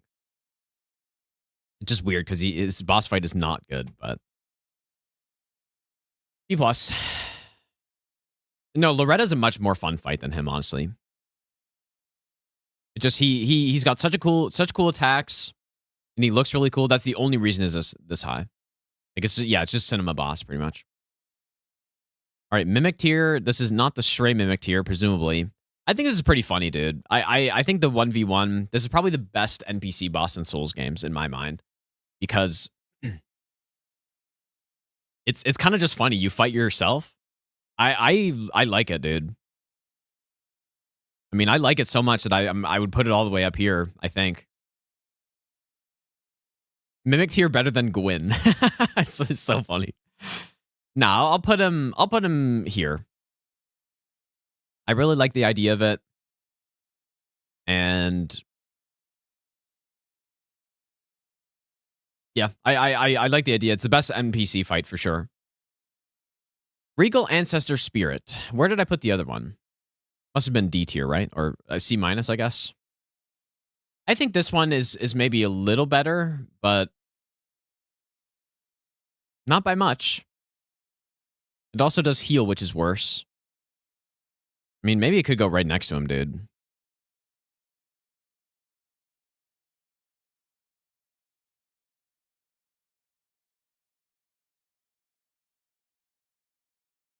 I mean, like, I just don't think it's really an improvement on the fight at all.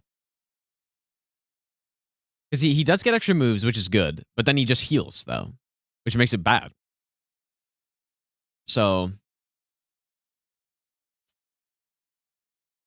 yeah, the absorbing animal attacks is cool. Definitely cool, but it's not enough because the attacks themselves are just not good. So it's a cool idea, but it doesn't really do anything. I still think it's like a C minus, or maybe I could bump it up to a C tier, I guess. But is Rykard worse than Ancestor Spirit? There's no way, dude. It's still a bad fight. I mean, is this even too high? I feel like the Ancestors are not C tier bosses, bro.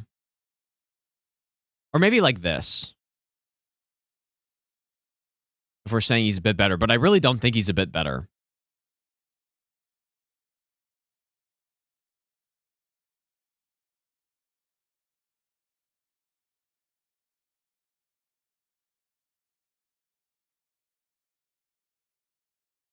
Yeah, I'm feeling a D plus. I think the fight's so boring.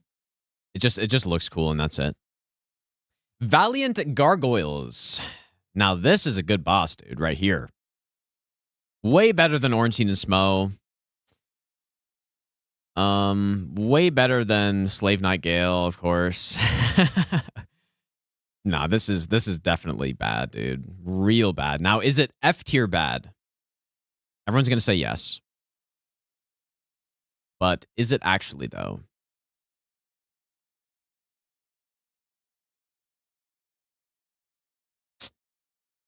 It's not trash tier.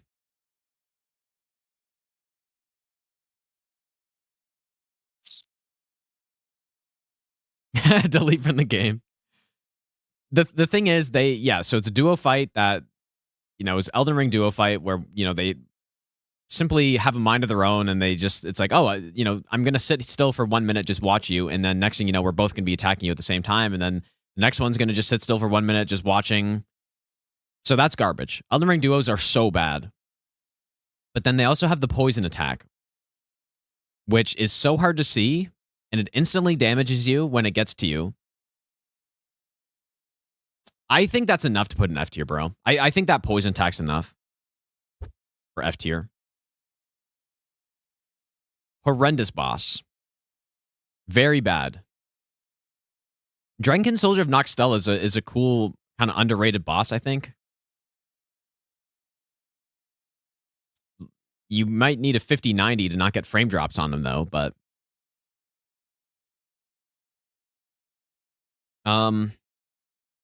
He's cool, dude. I think he's quite cool. I'm thinking easily B plus. I just wish he had a bit more health, the one that's down there, because usually you're a little strong by the time you get to him, but I think he's good. I think the normal Dragonkins are good, and I think this guy's even better.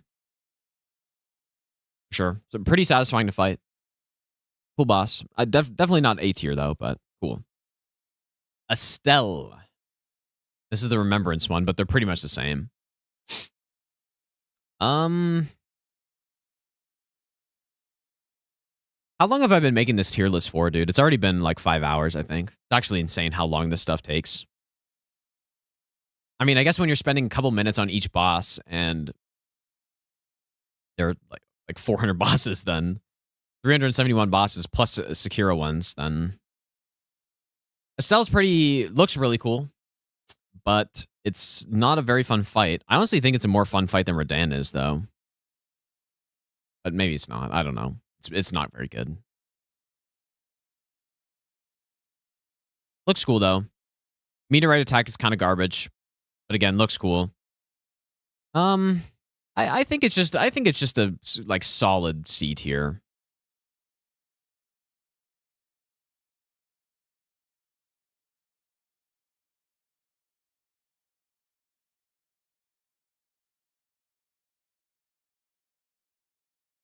Not too high. It's probably higher than I put Estelle last time. Just kind of a boring fight. Especially when you're doing it with melee builds, but... No, I think that's reasonable. Like somewhere in here. Godfrey, so Golden Godfrey. This guy's so he's got a good moveset. The arena is so like it is so obviously not meant for him that it really takes him down. The arena's terrible. They must have been just thinking, "Oh, we want to put a boss here. What do we do? Oh, just throw him in there, I guess, and call it a day." Like the arena is so bad for him, but the fight is all right. And I think for that reason, I mean, if I'm putting real Godfrey, I'm likely going to put him somewhere on the A tier. I think he's a couple levels below him. Still pretty good though. But yeah, the arena really just takes it down. I mean, is that too high even?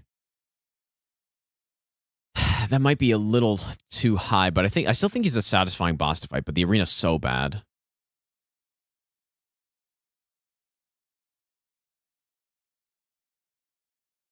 Real Godfrey run A tier is insane. For like in which direction, dude? I don't even know. So A tier sounds very reasonable for me for him. All right, we got Elmer.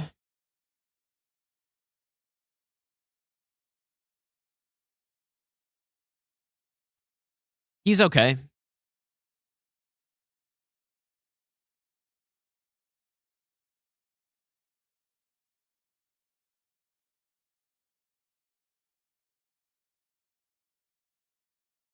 He's okay.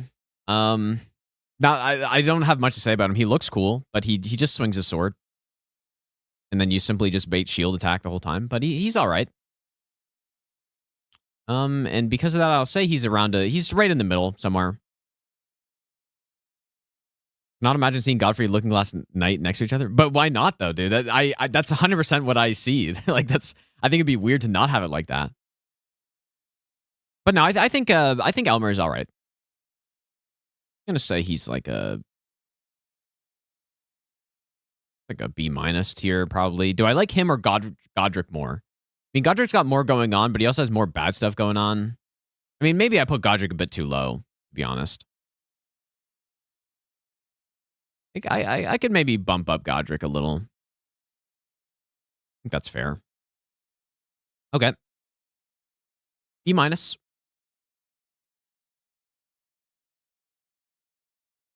Morgott. Now, this guy's got a fun moveset, dude. For the most part. He doesn't have a lot of poise. His health is not super high, but that's fine. That doesn't really affect my ranking too much. Maybe just a little bit lower. Spam combo's a little much. The Star Wars combo, as somebody named it. I definitely don't think he makes it to S+. But he's solid S tier, I think.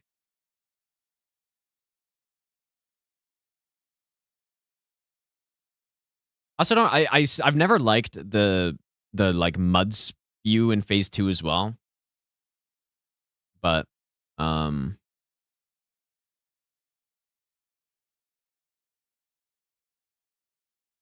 where in here does he belong? No. Maybe? I'm gonna put him right there, I think. Middle S tier boss. Pretty good. Very fun moveset once you learn him.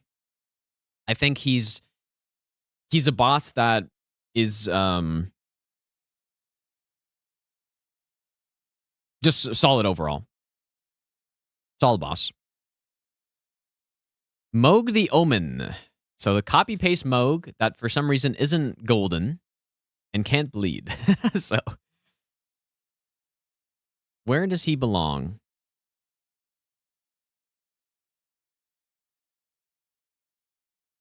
I mean, he's fine, I guess. The arena kind of sucks with all the like pews that are sitting there. Chairs and the benches and stuff. They get in the way. He can't be bled, and he's very like he is quite tanky for where he's at in the game. But it is Mohg's moveset, which is okay. He does have the fire rain attack, which is bad. But I think he's a solid B tier probably. That's too low. Maybe A, maybe B plus.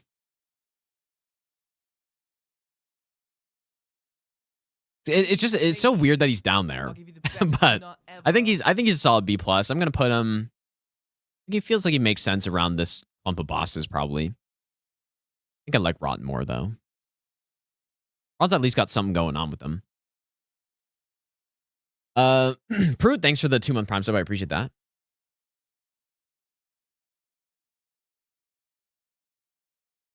Commander Nile. Summoning guy.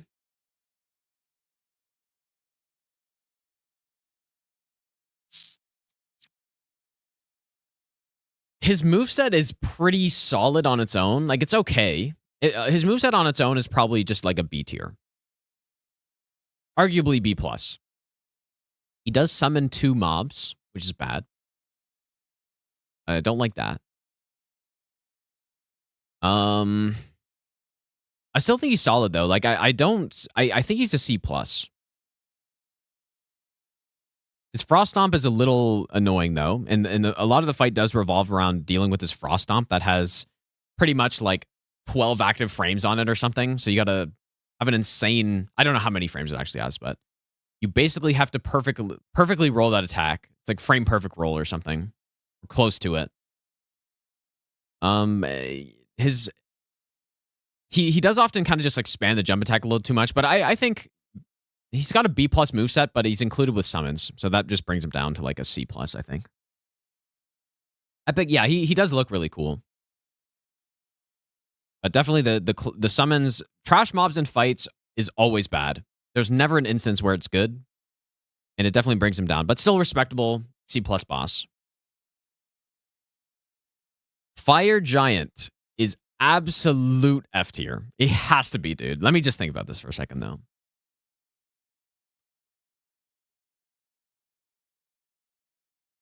Is there anything good about Fire Giant?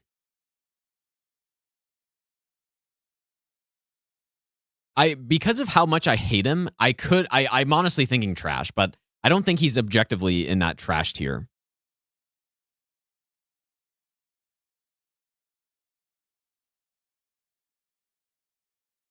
I do genuinely believe this is one of the worst boss fights they've ever made.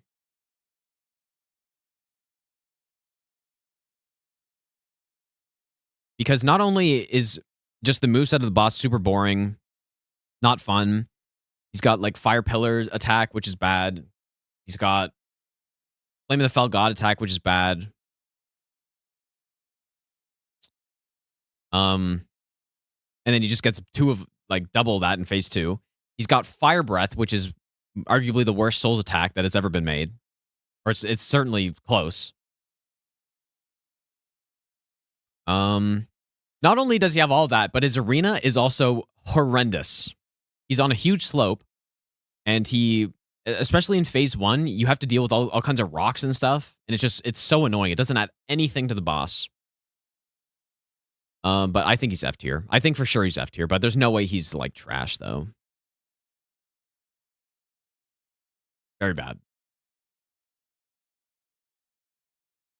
Very bad. Pretty much only him and Ancient Dragon are the 2 bosses here that are just like a single boss that are so bad that they have to go down to F tier. Lich Dragon Fortisax. This boss is a lot of work to get to for such a mid boss. The Ancient Dragons are in this game are already basically D plus tier. This guy looks cool, but he's actually just worse because for some reason they're like, oh, let's put a lingering lightning hitbox around him where to screw with the melee players. So you just simply use range and then just simply run away and he just walks at you weird and that's it. He looks really cool though. Um, it's just not a good boss fight, really. But I mean, it could be a D plus, I guess. It could be.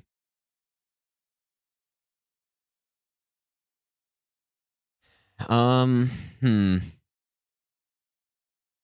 the arena is actually sick as hell with him. Like, the sky looks so cool. But I think it's a D plus, dude. Yeah, it kind of fits in here with these bosses, I think. Maybe below the ancestors. D plus. Godskin Duo.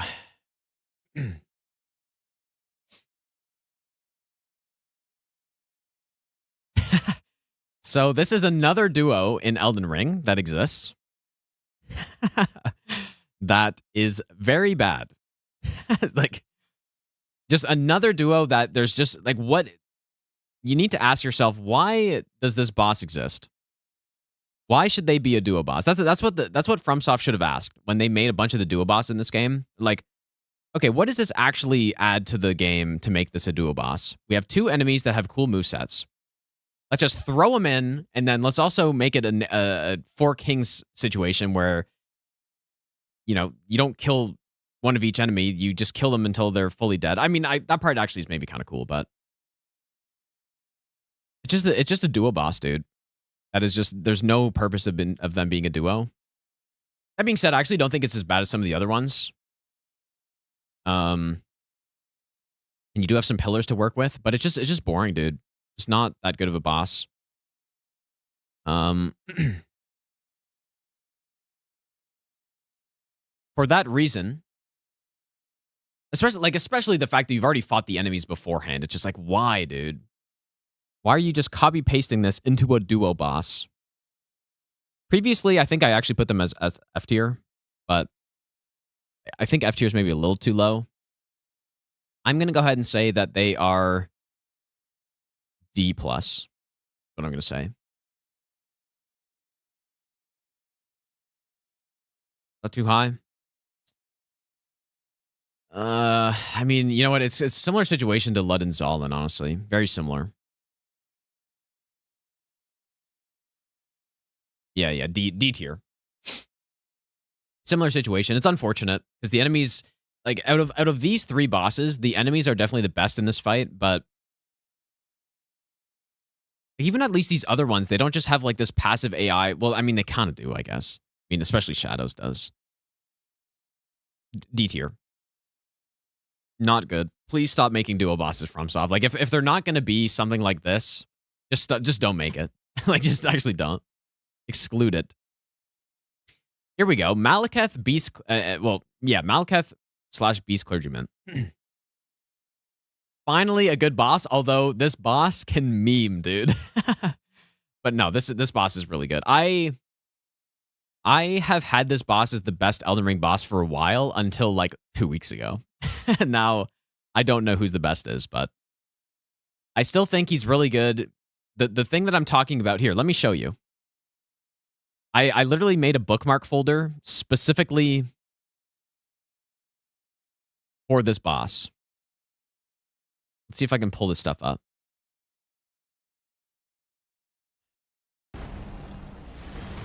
Let me just show you guys some stuff here. Wait, why is there no audio? Wait, is there audio? Look at this. Are we seeing this here? Look when my health bar goes away. Do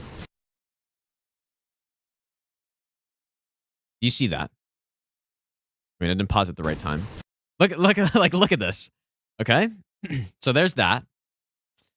Let me get some more out too. I have a whole folder specifically for this boss with like insane meme hits.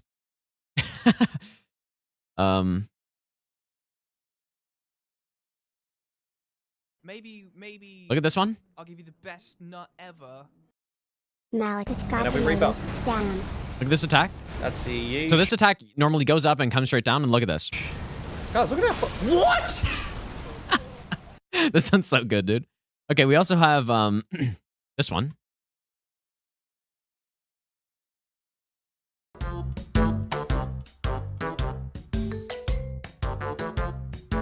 Wait, which one is this? I can't remember. Oh, this is the compilation one.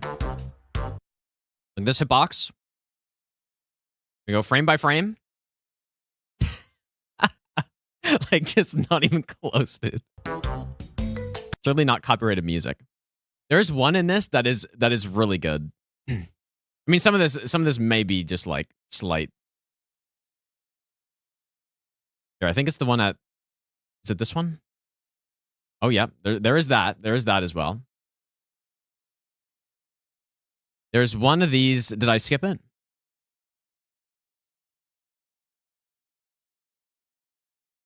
I think I skipped it. There's one that is unbelievable stuff. Here, I think here it is. Look at that, dude. Look at this.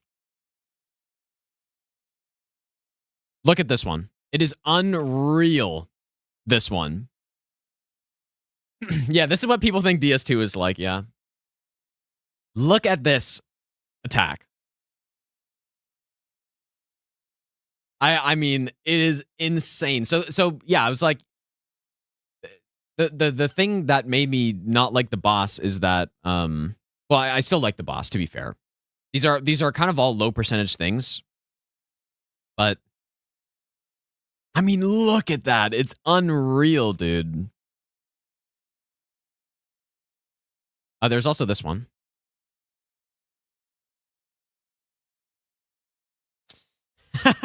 There's also this one. This is maybe the worst one. I mean, you will never expect how this person gets hit here. You will never expect this. Like, oh, is it another projectile meme or what is it? Look at this. Bonk. Like, it is unreal stuff. This boss, bro. You could never have predicted how this hit will happen. I mean, look at that. So basically, yeah. This boss has some problems, to say the least. Whoops, what am I doing here? Boss has some problems. And I really think bugginess in a boss fight is a problem. That's a problem, dude. That's the whole reason why Ornstein and Smell are this low.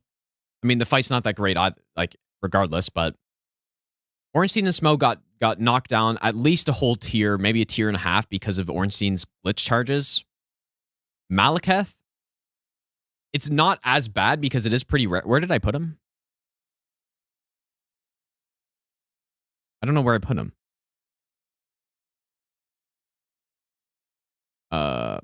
I don't know where he is, dude. Oh, did I put him in S?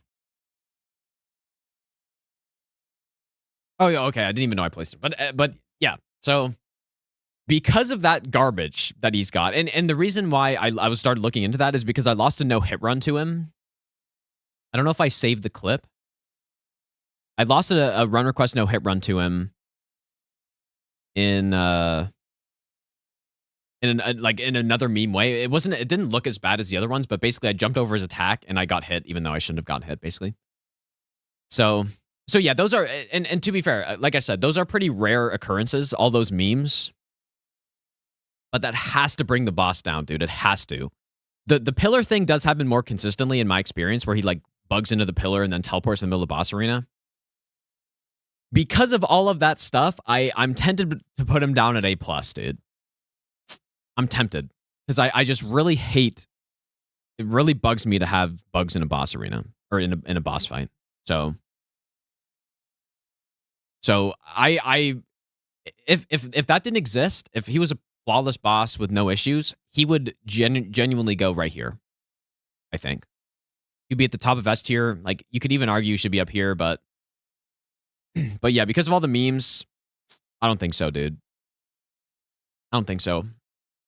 I can't ignore it. I can't ignore that stuff. It's bad. But yeah, so keep that in mind, though. Like, for general, if you forget about those bugs, he goes up here for sure. But I gotta knock him down a full tier, I think, because of all the memes, dude. So that would be why. That is why he's not an S tier. Even though I Before, I always had him as the best Elden Ring boss, basically. Placidu's Axe. Kind of a snoozer fight, a little bit. Looks cool. The common theme of Elden Ring, like, looks cool, but is the fight that good? Not really. That's not. I wouldn't say it's bad. It's not bad, but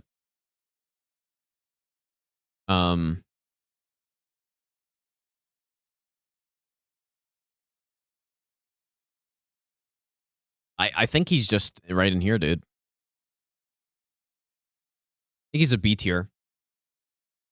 Because it's pretty much, if you break down the fight just to how it goes, how you fight him, you simply sit at his tail and poke or attack him. Like that's the whole fight. That's it. And then you dodge some teleport moves maybe, but the whole idea is you just get behind him and just attack him. I do think that's way less satisfying than fighting a boss like Midir, where you want to dodge his moves and get into the correct positions to attack the head. Totally different type of thing. The only thing that Placidu's Axe has is that he looks cool. Other than that, he's pretty much just like a C tier fight, but he looks cool. So I think that can bump him up to a B. He's got some cool attacks as well. I mean, Kalameet versus Placidu's Axe, I kind of feel like Kalameet's better, dude, almost. But I'm going to put him over here. I genuinely like fighting Magma or Makar more than Placidu's Axe. Easily. Sir Gideon Ofnir.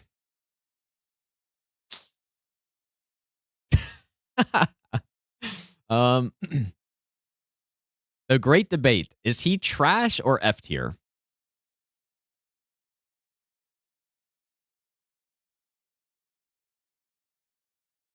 He's trash, bro. For sure. He's so bad. He's so bad, dude. No, I'm not doing this from a no-hit perspective. I'm doing this from actually just a more general perspective. The thing that I care most about in the boss fights or in bosses are the actual fights. But I'm factoring in pretty much most things.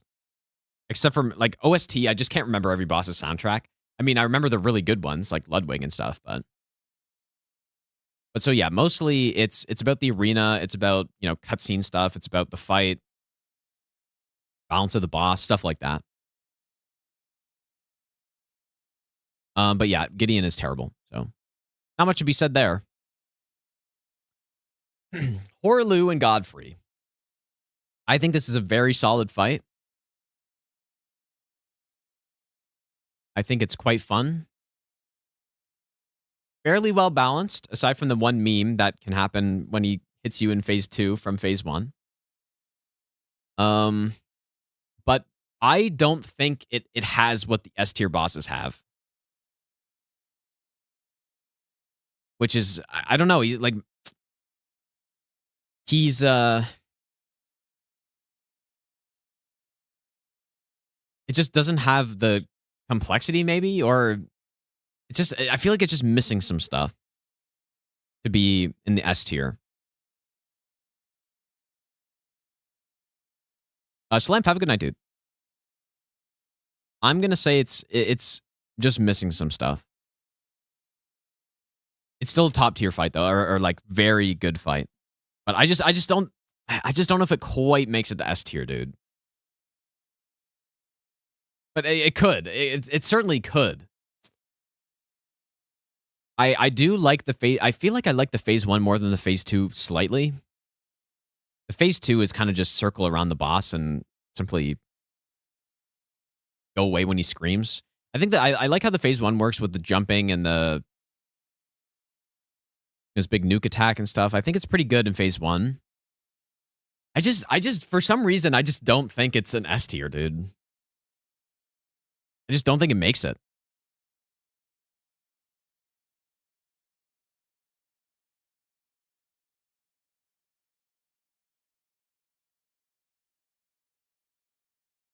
Yeah.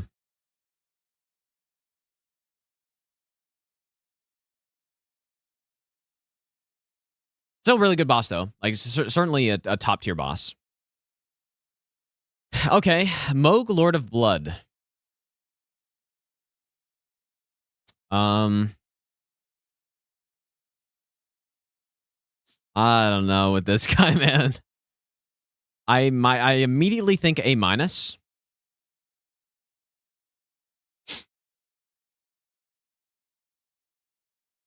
His arena is sick as hell, but it is annoying.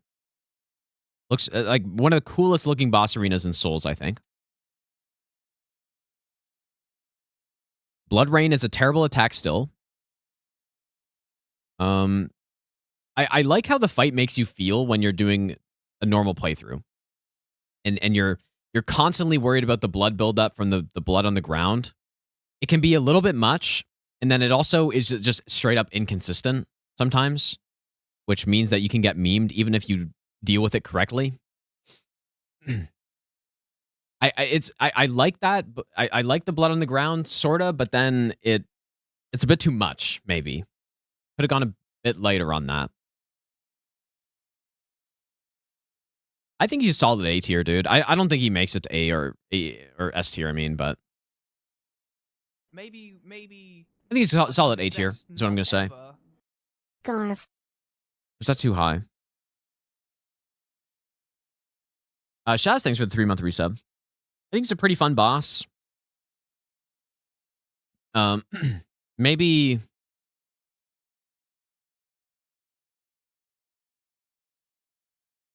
a little one-dimensional because like you're kind of just like sitting in front of them the whole time.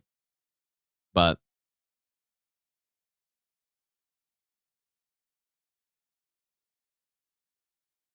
one thing that also really bugs me about Moog, and this is just like I don't know. I just don't. Why do they put a physic tier specifically for one attack in the game and then just not make it fully negate the attack? I just don't understand. I will never understand that. It's like, oh, you have this tier, and sure, you get benefit. You don't get staggered when he's doing Nihil, and you take way less damage, so you don't get bled. But then, like, why is it? It's like, oh yeah, you don't take bleed damage, or you don't get bled, but you still take a tick of damage for some reason. I just don't understand. Like, just make it fully negate the attack, dude.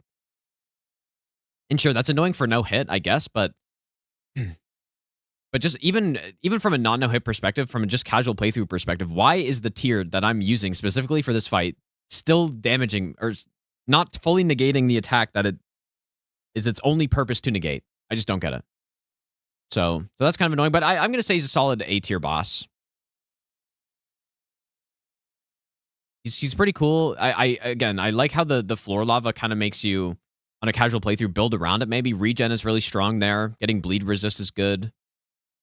But it can be a little bit too much, I think. So.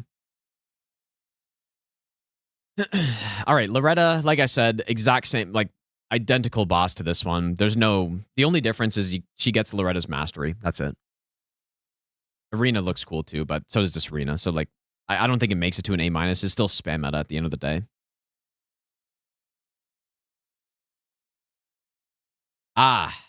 Millennia Blade of Mikla.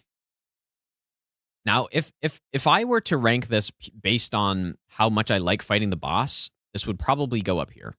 Like my tier list would look totally different. Ivory King would not be quite this high because the phase one, well, especially for no hit, like the phase one having to repeat it's not as great. Like so he'd move down a bit. Millennia would be super high. The problem is that I'm doing this for general gameplay, not just how much I like fighting the boss, but just everything. Millennia has Waterfowl, which is a straight up bad attack. Straight up bad attack, I think. It's unbalanced. The it kind of ruins the fight for casual players, I think, a lot of the time, because it's too much. They're never going to figure out how to dodge it the way that you can. And then you are forced. Well, basically, that leaves you with two options. If you can't dodge it, then you have two options. You can either block it, which the game basically directly tells you to not do because she still heals even though she hits into your shield. Or you run away, which is the thing that probably most people do. They just simply run away. And so the entire fight becomes, okay, I'm attacking the boss, but now I always need to be ready to run away because she can do Waterfowl. And so now I need to fight her way more passively, which is unfortunate because she's a very fun boss to fight aggressively. So you know, it's the game design I was talking about on Midir, where it kind of directs you to fight him and hit his head. It's kind of the opposite here. The game tells you to do it in a way that's just not fun, where in this case, it tells you to do it in a way that's fun and makes the most sense. So I think that's just bad design.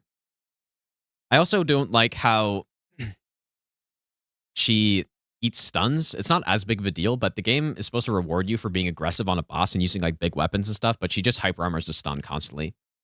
I'm not going to explain the mechanic, but she doesn't get stunned as much as she's supposed to, which I think makes the fight worse. So that being said, she still is really sick, has a really cool moveset, but the entire fight revolves around Waterfowl in a bad way, which is why I'm not putting her in S tier, basically. Again, if I'm ranking this based on how much I enjoy fighting these bosses, and that's it, she's number one. I think she's my favorite boss to fight in the Souls games. And I've probably fought her. There are very few bosses that I fought more than her. Like maybe Soul of Cinder, I guess, but she's extremely fun to fight.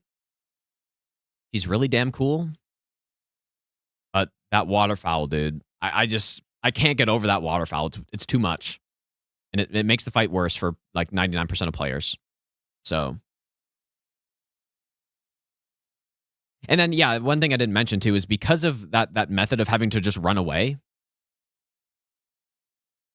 That also means that players that used if they were unfortunate enough to pick slow weapons against her or dual wield colossal sword, something like that, then you are getting smoked. And it's just straight up a huge disadvantage. And if you're using magic, then you have a huge advantage over those players because you can just run away from the attack. You're already going to be far. And I think ideally, these types of bosses should be way more balanced. If they're going to be that good, they need to be more balanced for every type of build in the game. And Malenia is just simply not that. So yeah. I still think she's a really good boss. The reason she's not S+ is because of what I said. And so that knocks her down a tier, pretty much. In my opinion. Now, you can obviously go like, oh, I don't care. I know how to dodge Waterfowl, and it's still fun.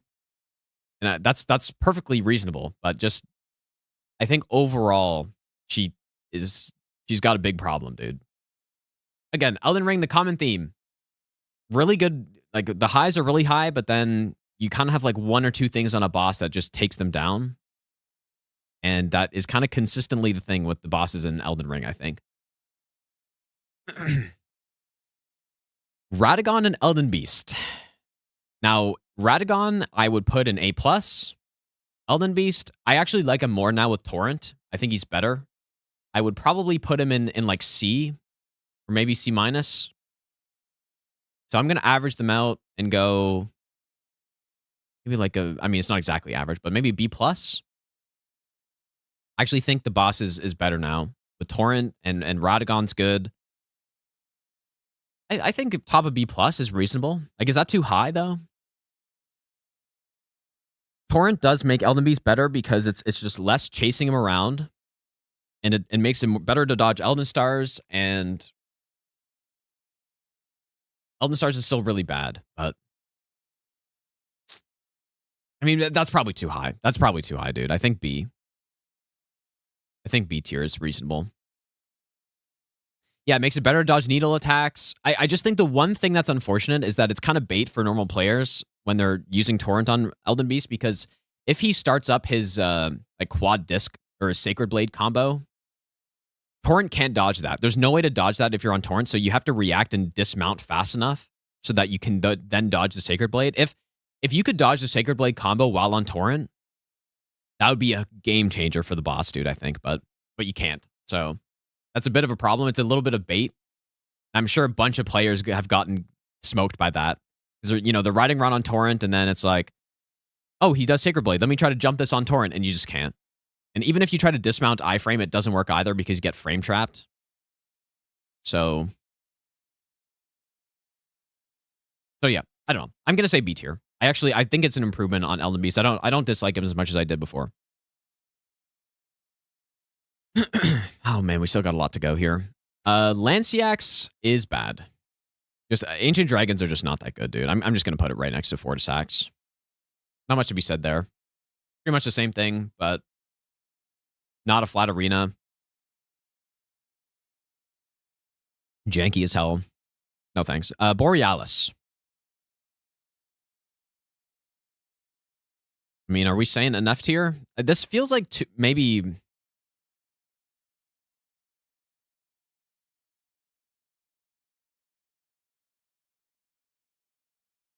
No, it's definitely not trash. Now, okay, here's the thing. People dislike this boss probably more than I do because of the Scream AoE. There is a way to deal with that Scream AoE, and it's attacking the wing instead. And you kind of want to bait out that Scream so you can get a big punish on the wing. It's actually not that... That attack isn't as bad as people think to deal with, I would say. The real reason it's this low... The Scream's not great. I mean, it's still not good, but I would probably put him in like a D or D minus.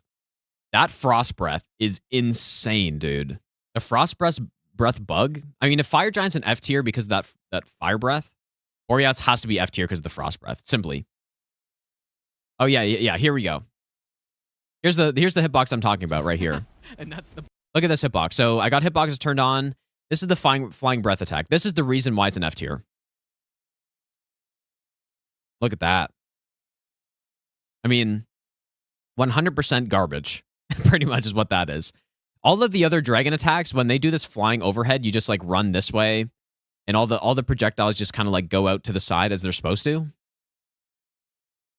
But look at how this one works, man. I mean, it's just it's really bad. And so that's the real reason why this boss is so bad in my mind. That's the reason. I mean, it's even worse than Fire Giant Fire Breath, arguably. But the rest of the boss I actually like more than Fire Giant. So it goes above, I think. But I don't know. I don't think it'd be crazy to go D minus on Borealis. I think this is fine too. Gino, your content is the reason for my 500 hours plus in ER, and somehow because of you I ended up in the massacre scrolling for That's no funny. runs. Aces, Not thanks for the regretting them, I 16-month spent prime sub. Thanks so much, watching dude. these Streams. I appreciate that.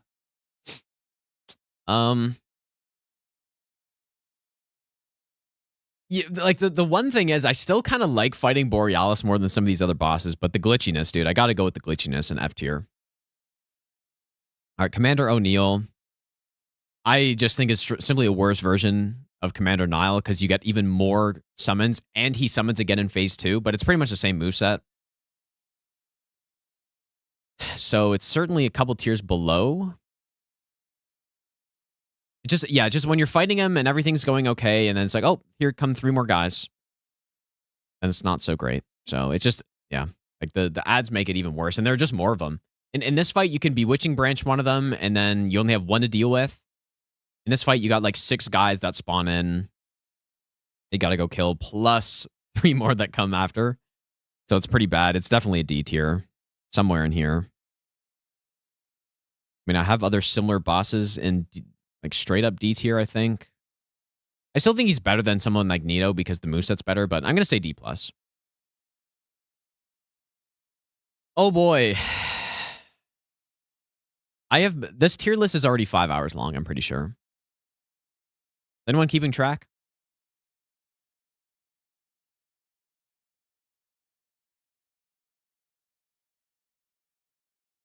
X-Sykes. X-Sykes is really bad.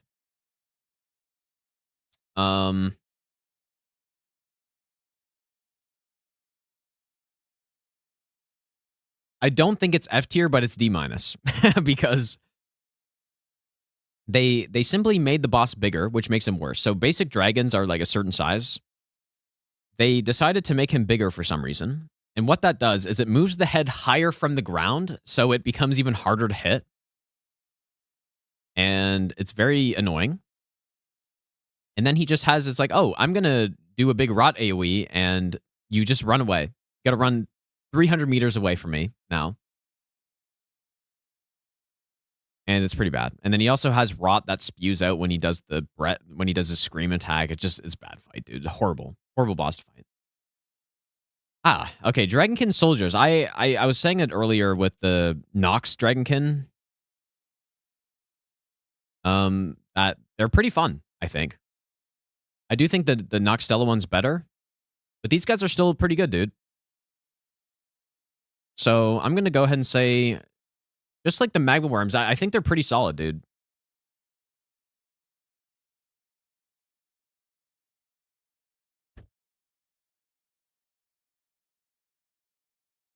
Yep, solid B tier. I mean, they could even be a B plus. Is it okay? Is it crazy to put the Dragonkin of Noxtella into an A minus? Because I do think they should be in the upper tier. I don't know, man. I don't think that's too crazy, but I guess just how much is the Dragonkin of Noxtella better?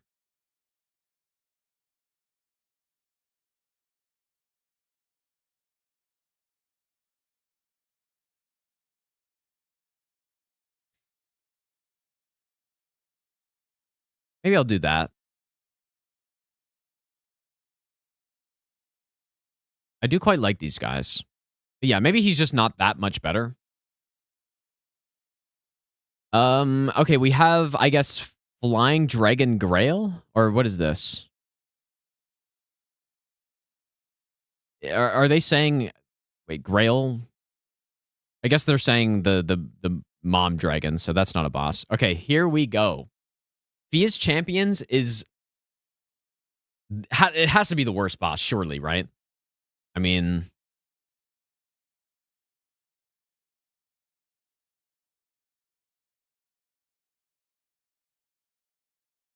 Five NPCs.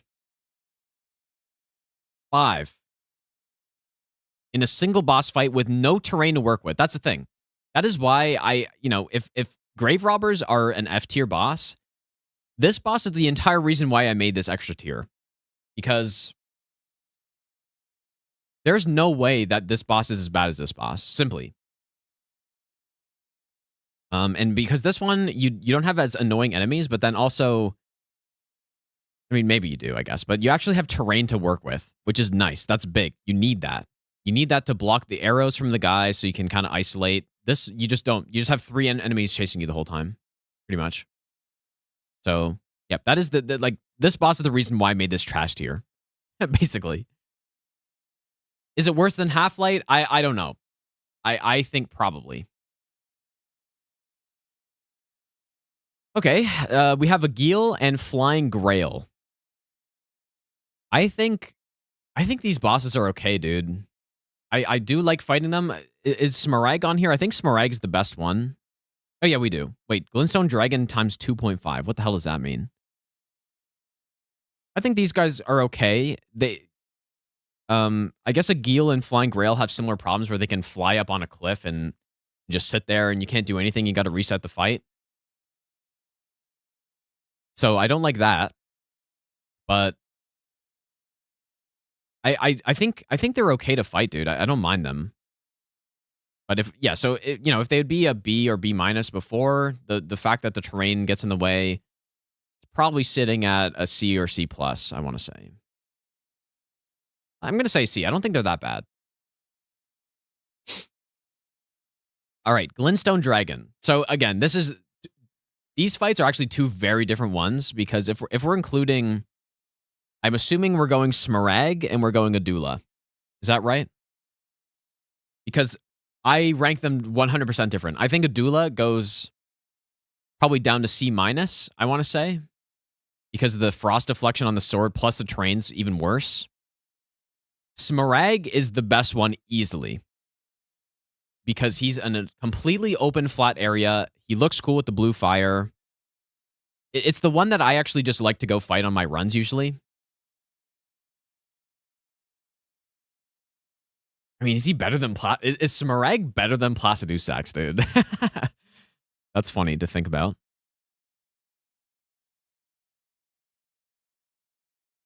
I kind of think he's more fun than him. But he doesn't look quite as cool. But I think he's more fun, dude.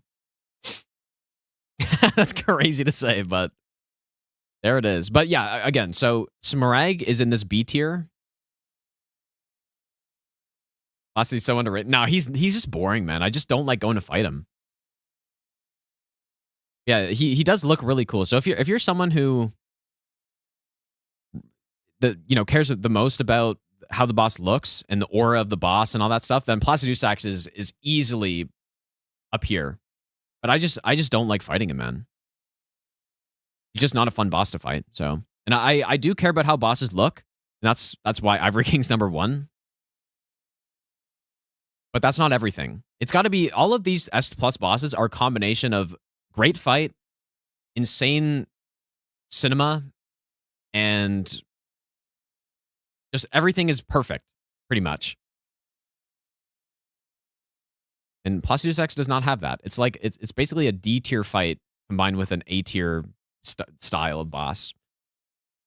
Anyways, I'm gonna say, but yeah. So, anyways, Smarag is in B tier, maybe even B+. I don't think that's crazy to go B+. Smarag is in B+. Adula would be in probably C somewhere. So 13 minutes. Yeah, 13 minutes until the Game Awards. I'm not gonna finish this tier list, but in that amount of time, man. Great Worm Theodorix, I think he's more awkward to fight than the other Magma Worms because, again, they made him bigger, and that kind of messed him up a little bit. But I think he's still cool. The difference with this fight is when he does his Lava Breath, you can't stand in the same spots as the other Magma Worms, but it's a very similar fight. I think it's fun that you can also get the squids to attack him. So I'm just going to put him, 1 tier below. Just say he's a solid B- boss.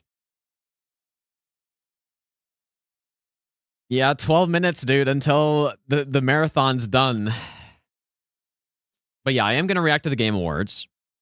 But can you believe it's been 30 days, dude? Because it's been officially over 30-day stream now, because I started at 30 days and 6 hours. So it's been over 30 days now, man. 5-hour tier list. Oh, we're going, I mean, we still got a lot left too, man. We got Shadow of the Erdtree.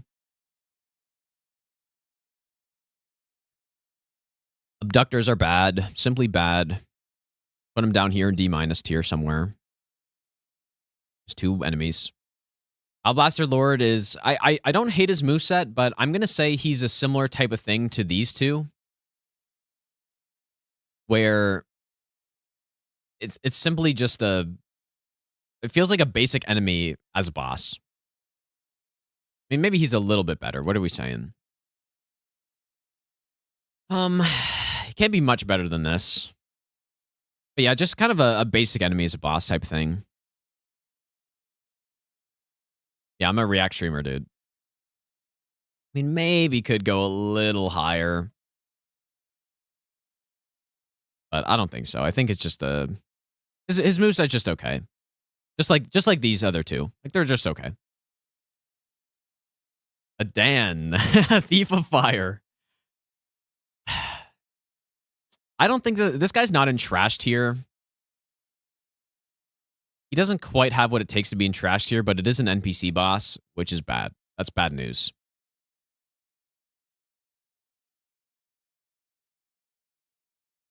But you know what, though? I don't know. Could that make it to D-?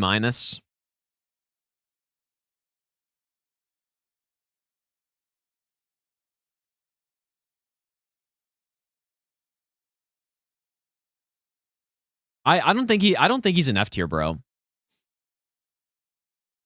I don't think he's an F tier. Out of all the NPCs, you actually can kind of fight him. He does have punish openings when he goes to cast and stuff, but King of F? No, I don't know, man. You think?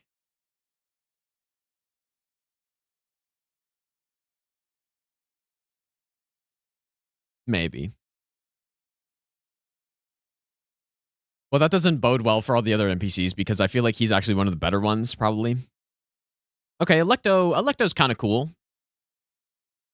I think the assassins are pretty cool. It's maybe a solid B or B-. Let's just say a B. That seems pretty reasonable. Pretty simple moveset, and it's just kind of backstab farming, but I think they're kind of cool.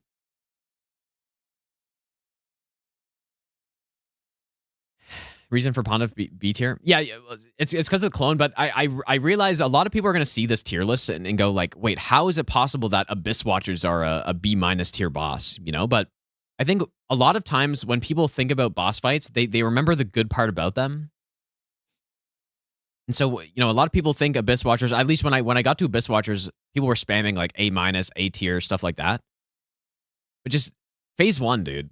You got to remember that each part about the boss fight and things, you know, even though Abyss Watchers phase 2 is really solid, phase 1 is bad. And it really brings it down. And with Pontiff, when people like to remember the boss, like, oh, he's crazy cool, he's got some cool combos and stuff, but the clone, he has the clone. The clone's bad. No, you can't say the same thing about Ivory King because the phase 1 is cool as hell with him, I think. Phase 1 Ivory King, I think, is sick. I'm not explaining this again. But I explained why when I ranked him there, so. But it basically really ties the DLC together with the knights and all this stuff, so. Actual unreal boss fight, Ivory King. The whole DLC leads up to him. Ancient Heroes of War, I think, have pretty fun movesets. But it is another kind of just like side boss that can't be that good, but the moveset's good, though. So I'm genuinely going to say this is a B+ might be a little high. Because they just feel so insignificant as enemies. But they do have a fun moveset. Maybe down here, right next to Electo. Okay, other Estelle, exact same. Where I think the other one probably was in C-, I'm guessing. No, okay, I was a bit more generous. I mean, same thing. I guess this one looks a little bit less cool, but it's the exact same fight. With the different grab, that doesn't matter. Battle Mage, huge.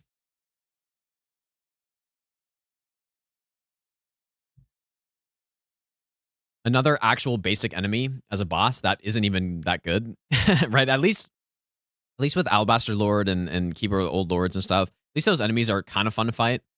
Huge is literally just a helpless mage that's just sitting there. So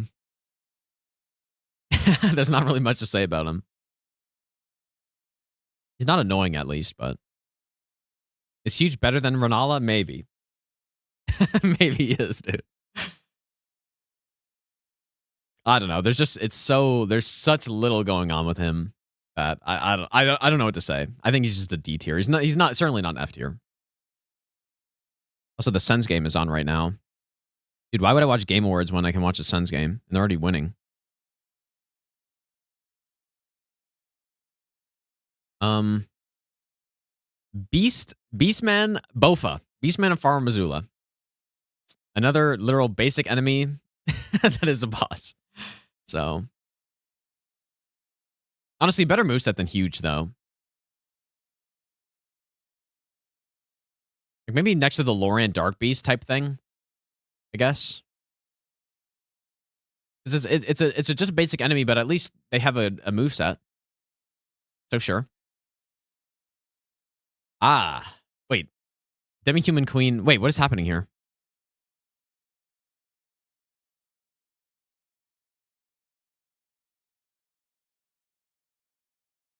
Wait, did I do that?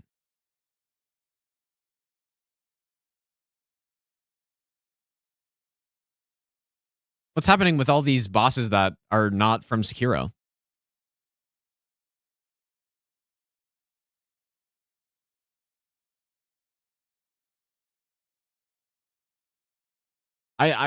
Okay. I totally missed all those, I guess. Wait, what is it? Was it like that before?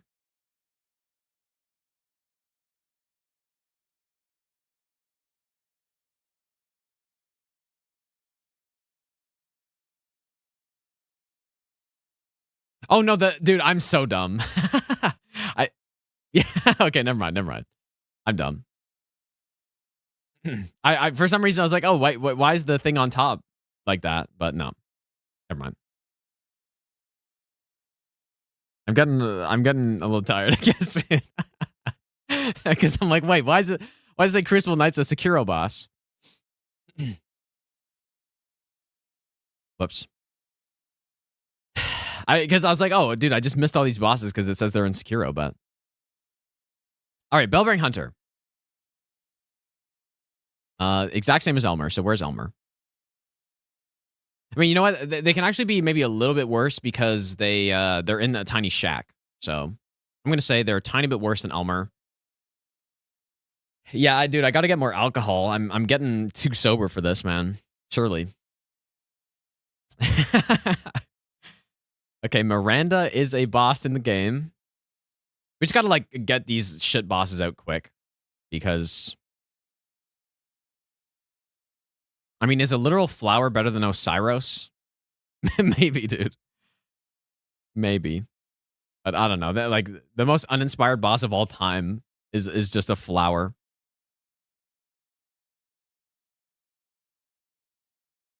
It's hard to say that Miranda's better than anyone, but maybe she is, though.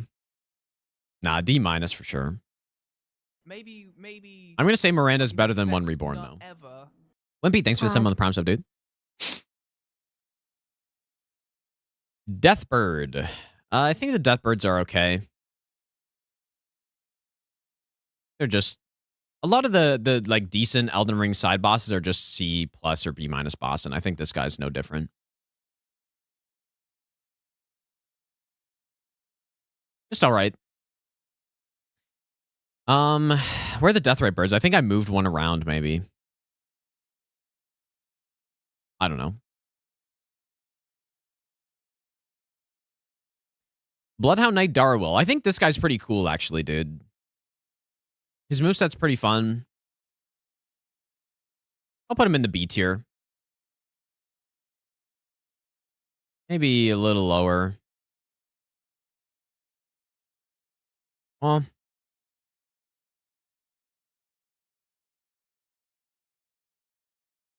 I think he's all right.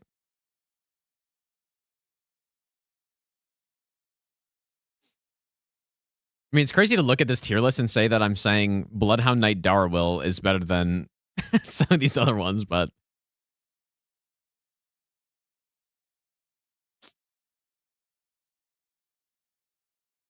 Maybe I'm going a little too high on some of these side bosses.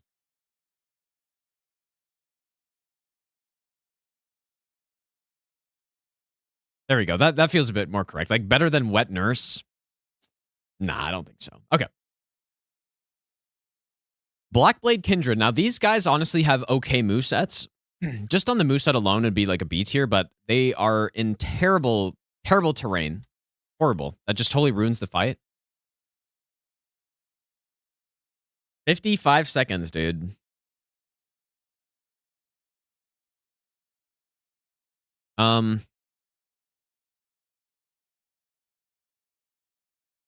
So yeah, they get pushed down quite a lot because of how garbage the terrain is. C- fair. I do think that the Twin Blade Axe one is definitely better than the Sword one because of where they're at. But I'm just going to say their moveset's all right, and down in C- because the terrain's so bad.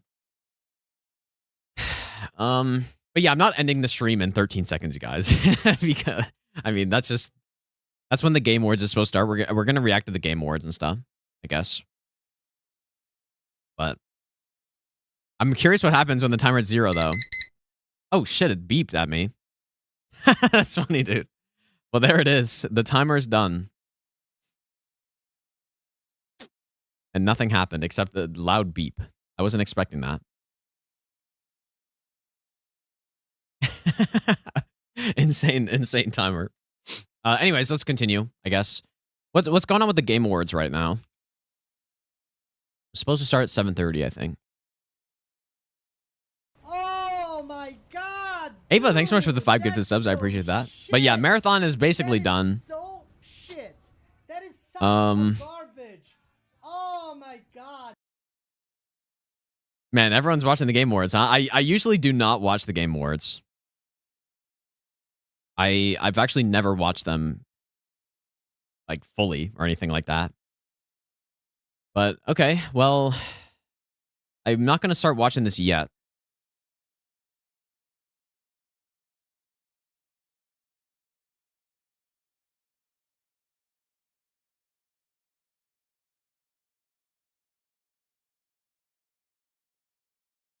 Not yet. Yeah, actual React channel, dude. Okay, Black Knife Assassin.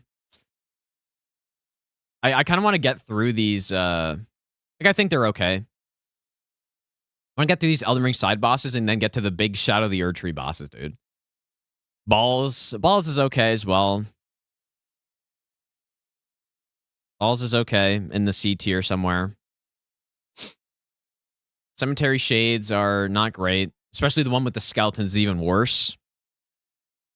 So I'm going to say Cemetery Shade. It's just like down here, maybe. The one with the skeletons is honestly D- tier, but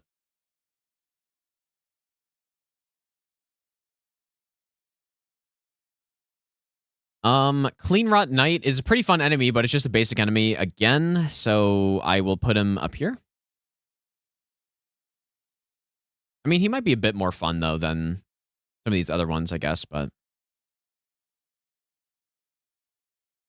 nah, just put him here.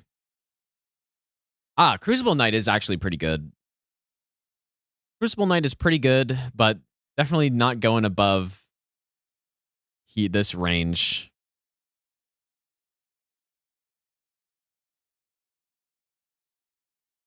I think he's good. I could argue B+, maybe. Like kind of pursuer type feel. Sure. This feels maybe a little high for just kind of a basic enemy, but I mean, okay, wait. Is Crucible Knight better than Radahn? I certainly think the Crucible Knight fight is more fun. I'm just gonna sit down here. Clean Rot Knight Duo is bad. It's another duo boss that is just simply bad. There you are. I mean, this one's actually even worse than some of these other ones, but okay. Crucible Knight Duo is the same. Bad, bad, bad, bad. Bad boss. Crucible Knight and Misbegotten Warrior. Bad as well. Crucible Knight Siluria, also pretty fun. Right up there with the other Crucible Knight, I would say. Yeah, I think B+ is reasonable. Just like a fun moveset and stuff. That's fine. The Single Crystallion. Single Crystallion.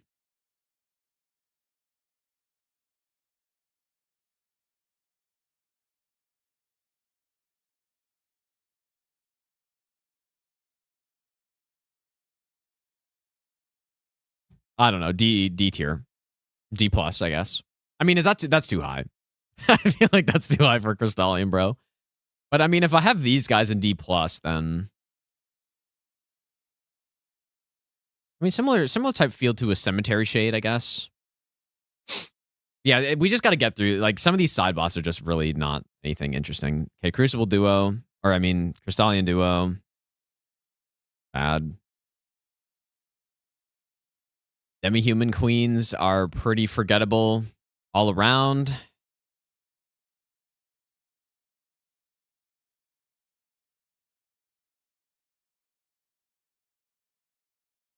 Pretty forgettable. Deathrite Birds are kind of cool, but also annoying. I actually don't know if I like them as much as normal Deathbirds, which I do not remember where I put them, but Deathbirds I probably put in what, B-? B? Anyone know where I put the Deathbird? Oh, I put him in C+. Yeah, I think. I mean, so like the Deathrites have more going on, but they're kind of less balanced, I would say. Game Awards is on.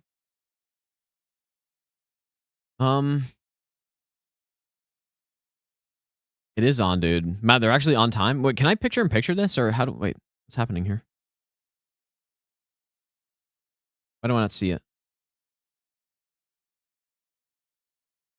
Shit, dude, the Game Awards is already on. I've not done the tier list yet, man. It's fine. I'm sure I'm not missing anything important, right? Although I see some like RPG looking game.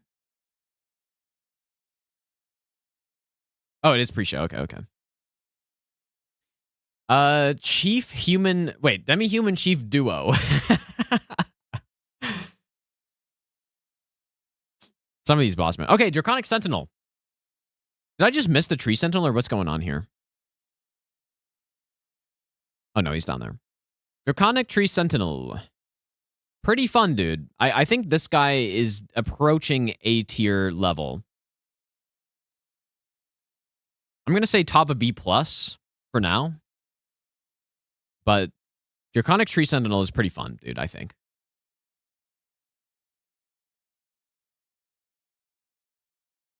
Or is that too high? I mean, maybe that's a little high.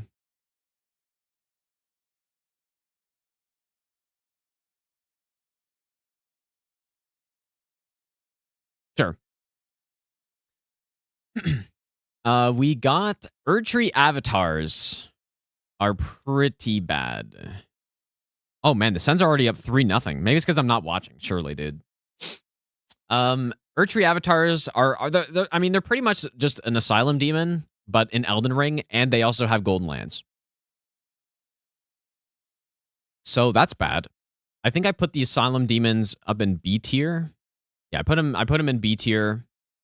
But this guy's just worse, and it's less acceptable because it's an Elden Ring, I think. But I don't think they go below C. I think they're still okay. So I'm gonna say C-. A little upsetting that they're in the game, and they like Golden Land's just a bad attack. So Nox Duo is bad. I mean, is it F tier bad? I don't know if it's quite F tier bad.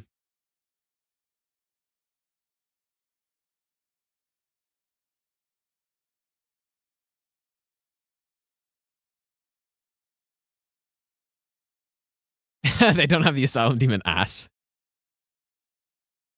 Nox Duo could be an F tier.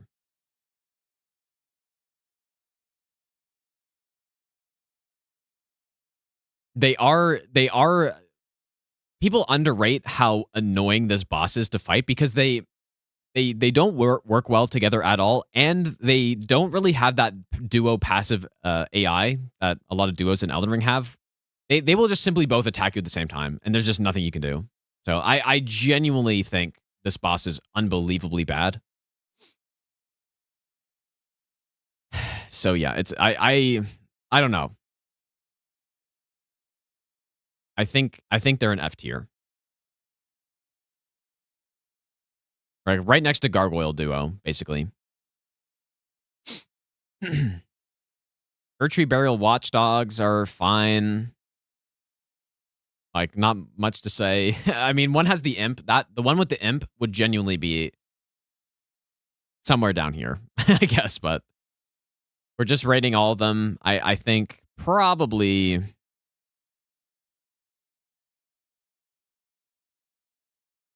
I'll say C tier.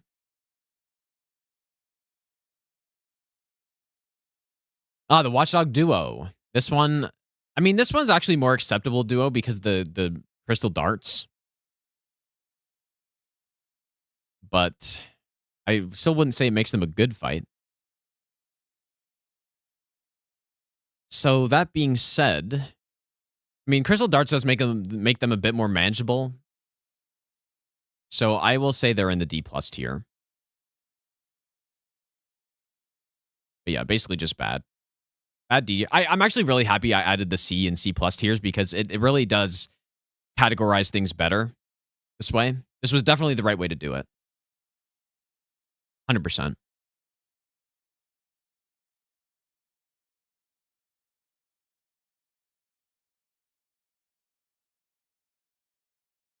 Esger and trash NPC fight with dogs. F. Falling Star Beasts are okay. I think they would belong in right in the mid tier. I think right in the mid tier. I'm gonna say. Full grown Falling Star Beast. The arena is really bad on this guy. And being full grown doesn't really make him much cooler. So he actually goes lower somehow. I mean, it depends, because the Falling Star Beast does depend on the arena. One of the one in Altus is a fairly acceptable arena because you can just bait him out to the flat area. The one in the cave is too small for him. And then, you know what? I guess factoring that in is probably lower than that. Falling Star Beast is the same, the full grown. Like the arena's even worse on this guy probably. So maybe we go like that. The arena on full grown is like just a gigantic slope, and it makes it very hard to hit him properly. Which is unfortunate because I actually quite like their movesets, but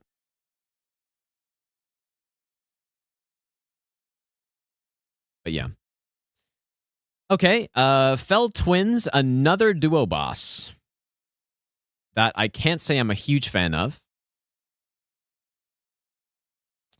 So I'm just going to go ahead. Their movesets are actually okay, but I mean, maybe they're a bit better than some of the other duos. Still pretty bad, though.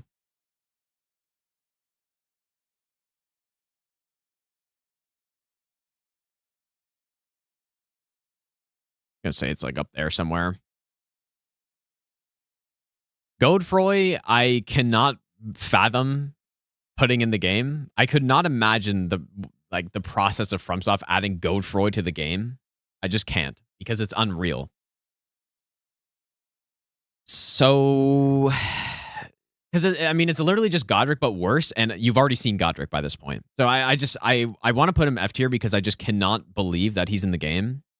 But ultimately, he's actually not that bad of a fight. So I'll just put him in, I feel like in C tier somewhere. we're at a section of this tier list that is very uninteresting. Like just a bunch of random Elden Ring side bosses. Sure, Godefroy in C tier. Sure. Yeah, it is just phase 1 Godric. Yeah, I mean the phase 2, he does get the extra stomps when he does the ground quake attack, like the triple. But that's pretty much it. Okay, Godskin Apostle. I think Apostle's pretty fun. I do like the Noble more than the Apostle, but this Noble has a bad arena, whereas the Apostles never have a bad arena. So in that case, I'm gonna put them up in B+ tier. I do like the Apostles quite a bit.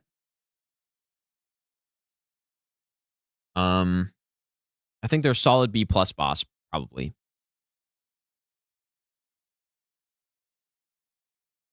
Yeah, I mean, maybe they could be higher than this. I don't know. I think I like some of these other bosses more than the Apostle, though. Could be like that, maybe. Like somewhere in B+, I think is where they belong. The Grave Warden Duelist is fine. It's just a fine boss again. Just throw him there. Sure. Grafted Scion is a little scuffed with the arena where you fight Scion does cause some problems with him canceling out of attacks, which is quite annoying. The way you fight the boss is okay. I mean, there's so many mid bosses in this game, I feel like, dude. But I mean, it's expected when you have 207 bosses in a game. It's going to be like that. So I do actually think fighting Scion is more fun than some of these other bosses, but from a normal playthrough perspective, actually learning the boss is very, like, not interesting. So I'm going to say it's C. C+. Guardian Golem is just a basic enemy.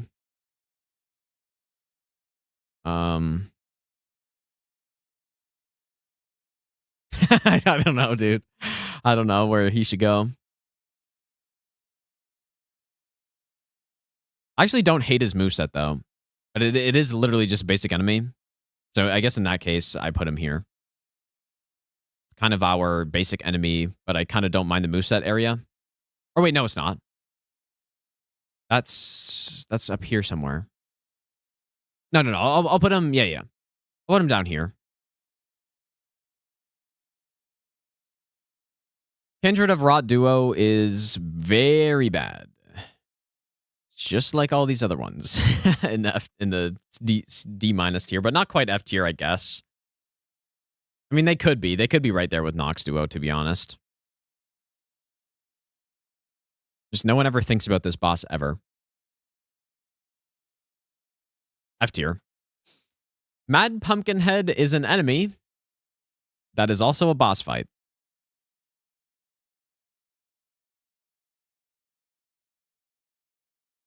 Am I saying Mad Pumpkin is better than Ancestor Spirit? Maybe, dude. I mean, the thing is, once you start getting into this D tier, that's when you start having bosses that are, like, they have things that are really bad about them, you know?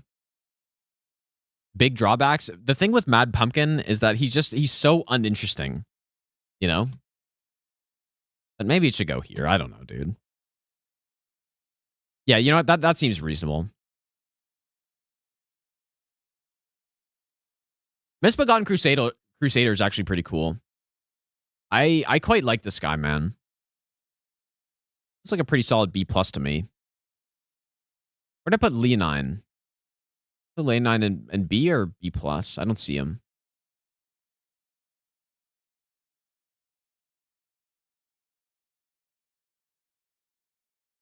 I like the Crusader. Oh, yeah, I put him in B. I think Crusader's a B+. I think the Crusader's actually a very decent side boss in the game. Yep, B+. Fun boss. The Magworms, pretty much, I'm just going to put right next to Makar. I kind of actually like fighting all of them, pretty much.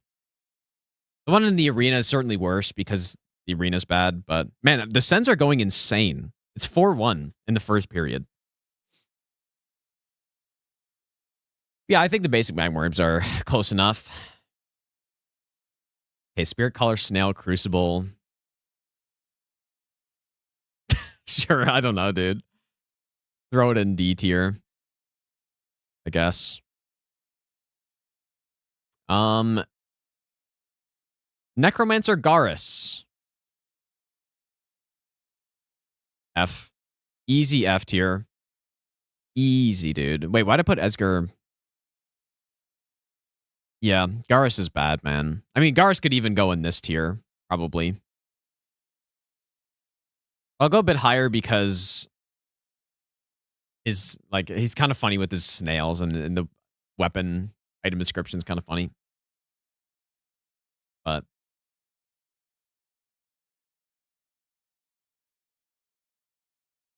dude, Knights Cavalry times 10. That's crazy, dude. These guys are horrible. Sen, thanks so much for the 5 good subs, dude. I appreciate that. These guys are just miserable to fight, I think. So boring. They just run away. Their AI is so bad. Kind of like Gwendolyn type stuff going on. D+. Omen Killer is just another enemy. So, and his moveset's actually not terrible, though. So I'm going to put him with these guys. Miranda and Omen Killer. The best duo boss in Elden Ring, as everyone knows, because they're actually fairly well balanced. Still pretty bad, though. Yeah, it is the Capra Demon moveset, but it's also an Elden Ring, which means that it doesn't work as well. This is probably the best duo in Elden Ring in terms of balance. I am going to put it in the C- tier. Is that too? No, maybe is that too high?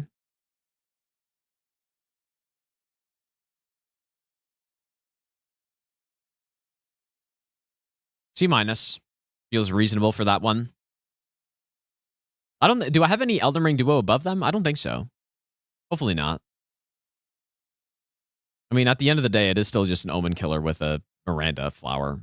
So But yeah, being a duo boss for this pairing, it actually does feel like it works well. So it actually does feel like it works. Onyx Lord. Wait a second. Alabaster Lord isn't even a boss, bro. It's the Onyx Lord that's the boss. Where did I put them? I mean, yeah, Alabaster Lord is not even a boss, bro. Like none of the Alabaster, like the Great Sword guys are bosses, right? It's only the Curve Sword ones. So wait, is there one of each? No. There's no they both are the curved greatsword guy. So yeah, this guy's actually not like the one that's using the Alabaster Lord Sword is not a boss anywhere. So both boss versions are the ones with the curved greatsword. 100%, yes. 100% that's the correct. They're both curved greatsword versions. All right, Pat. You know what? Patches is I like Patches, man. Simply Aura boss. I'm gonna put him next to the Mimic tier. Patches the legend. And you know what? The thing is, wait, I'm missing the Game Awards already, bro. Oh my god. Also to those who never make it to the release. And I don't know why bring extraordinary games to life I can't go year. picture in picture You make with our this. platform richer, and you continue to inspire generations of creators and players. Thank you. Congratulations. Speaking of independent teams, this next game is a special one from... Okay, wait, I gotta, I mean, fuck, dude. Okay, Trisha and Misbegotten Warrior. I actually think it's another duo boss that does work. So it works okay. But the main problem is fighting Misbegotten Warrior in a tiny arena is the main problem. No, I know it's not Game of the Year. Yeah. Game of the Year, they wait until the end, right? I think this one actually works okay, though. So therefore, I will put it right there. Sure. There's still so many bosses left, bro. Putrid avatars are bad. Very bad. I put the other avatars where? In like C- or something? C tier? But these ones are worse. Where'd I put the other avatars? Anyone know? I feel like, oh yeah. C-. These guys are D+ for sure.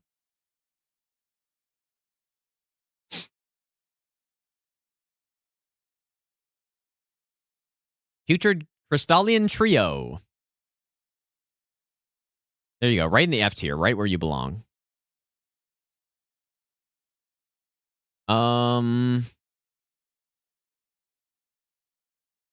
Okay. Putrid Grave Warden Duelist.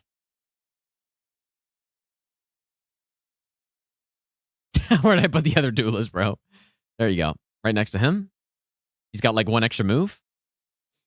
Red Wolf of the Champion, I think is... I think this guy's actually decent because it's the same as Red Wolf of Radagon, but you don't have the arena issue. So I kind of like Red Wolf of the Champion. He feels kind of weird to be just down in some random catacomb, but I quite like the fight. I think it's pretty fun. Round Table Knight Vike. There you go, buddy. The Royal Revenant, I think it's cool that you can fight him or you can use the heal against him. But fighting this guy in a tiny arena straight up is so bad that it has to be F tier. It has to be.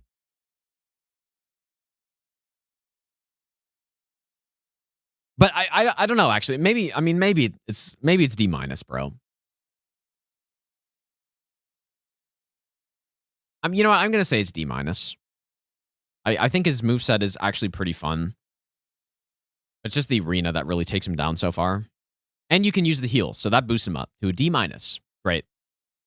Runebear is pretty fun, but it's another basic enemy. So I'm just gonna say the arena also makes him worse. than the basic enemy version as well. So therefore, I am going to put him down in C tier. Not terrible. Sanguine Noble is another basic enemy. That is okay. Pretty interesting moveset actually on this guy.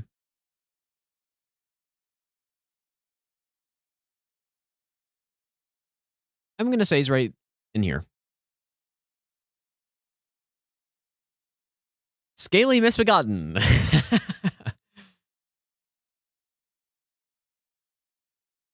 Down you go. Into the D+ tier. Okay, Godskin Snail, I think, is actually pretty good because you get to fight the Godskins in a good arena. And the Noble Roll isn't as bad. I think Godskin Snail is pretty cool, dude. I mean, it's not A tier, but it's B+. I think. It's pretty good.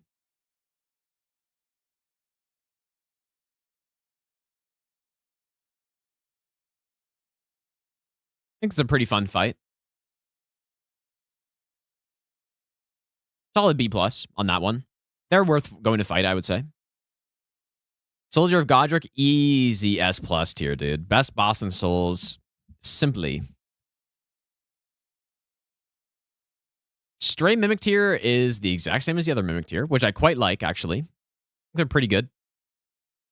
Like, out of all the NPC fights, it is definitely the most creative one, and I think it's the best one.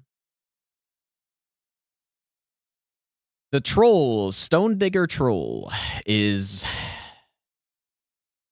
It is a boss. I mean, I put Balls in C-. That might be a little low for him. I think the Trolls are more fun. I'm simply going to say a C... Wait.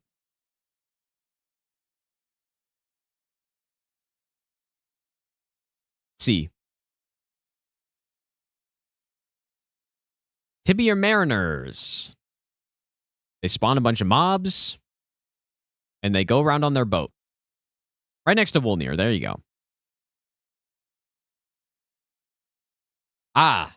Finally, a genuinely good Elden Ring non-main boss fight right here. Finally. My lord. We have reached the light at the end of the tunnel. Because that's miserable going through this boss we just did, but Tree Sentinel is a genuine A- tier boss. He's really good. I like maybe even A. I think A is going a little too much, but Tree Sentinel is really good, dude. I very much enjoy this fight in pretty much every way. Ain't Show starting soon? Okay, yeah. I'll be done this in a sec.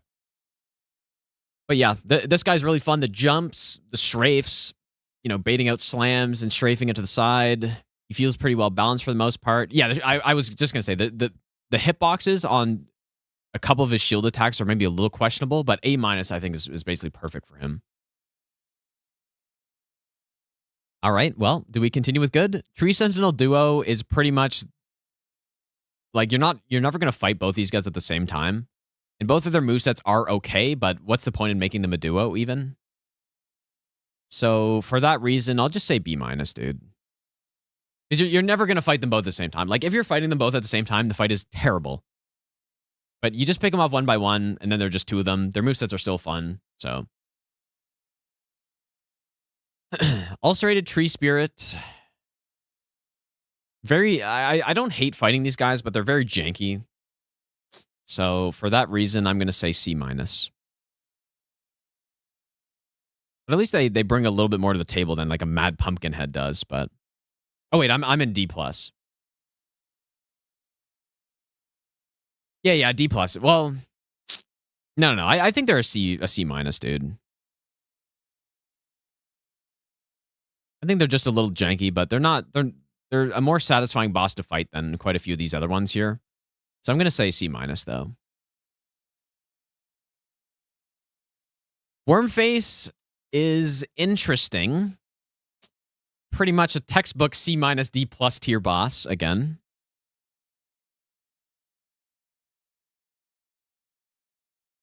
Unless he's even lower, but nah, I'll just put him in here, dude.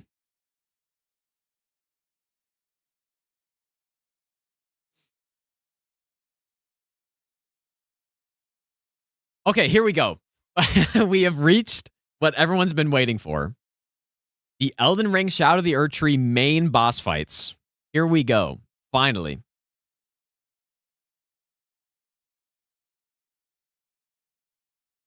Divine Beast Dancing Lion. I think this guy is pretty fun, man. I quite like him. I think his lightning phase is a little over the top, but he's still pretty good. I think he's a solid A tier boss.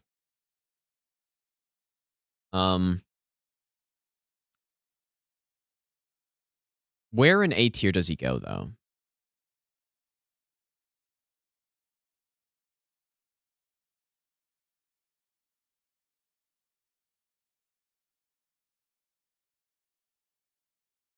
I think right in there. There we are. A tier boss. Rolana Twin Moon Knight. Great boss, I think. I don't think she makes it to S+. If she had, I think, a cutscene and if she had a cutscene and maybe a bit more lead up, then she would be S+. But all these other bosses have so much going for them, dude. But Rolana has a great moveset. She's really fun. She's basically what Pontiff wishes he could be. I think Rolana is going to be my number one Elden Ring boss, probably. There could be one other possibility, but yeah. I mean, obviously for Soldier of Godric, I'm not putting him up here, but Soldier of Godric realistically just belongs. I mean, he's just a tutorial boss, so I'm just like, I don't know. Simply in D- somewhere, or D+. Scadutree Avatar I quite like. I think he's a pretty fun fight. Maybe nothing crazy, but I'll give you the I best think he's at nut least a B+, ever. dude. Maybe even an A-. Hotties. I'm going to put him in A-, dude. I think he's pretty fun. Ziggy, thanks for the 14-month tier 2 resub. Thanks so much, dude. I think I'm higher on the Avatar than most people are. Wait, I'm missing an S tier. Wait, I'm missing a performance here?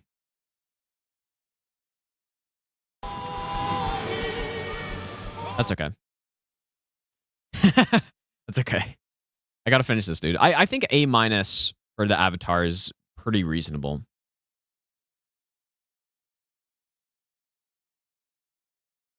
I quite like him. I'm gonna say he's right here. Commander Gaius as well, another solid DLC boss, dude. I think he's solidly an A tier. Now, a lot of people talk about his charge. His charge is basically dealing with the opening charge is easy if you just go on torrent, and then if he does charge mid-fight, like, it's basically punishing you for being too far away from the boss. So it's not actually a big problem. Kind of like the Aldrich Arrow attack, where that's also a punish for you being too far away. The same with the charge. Very manageable attack. I like this guy more than Divine Beast, but I think that's it. I think he's pretty fun, dude. I think he's just a solid A tier. Solid A tier. All right, who we got next? Mesmer. Simply S tier boss, I think. Don't have to think much about this one. There are some things about the boss that I don't like that's preventing S+. I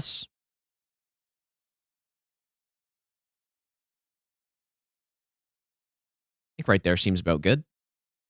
There are some things about him that preventing him from being S+, such as I don't like the arena, and I don't think it looks cool either. I think the snake attacks are clipping through the wall, and it's very awkward. It's like they're going straight through the wall, and then you just can't even see them. I don't like... What else? I don't really like his triple stab in phase 1. But other than that, he's really cool, and his moveset is really good. So I I think just middle S tier boss seems about right. Do I like him more than Morgoth though? Yeah, I think I do.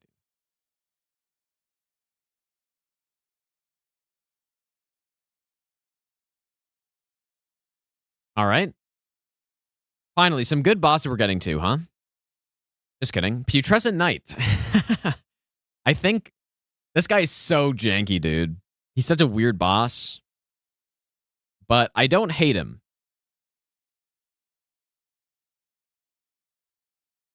I don't hate him, but I don't particularly like him either.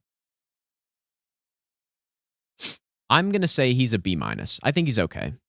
I probably like him more than Ligarius, realistically. I think he's okay.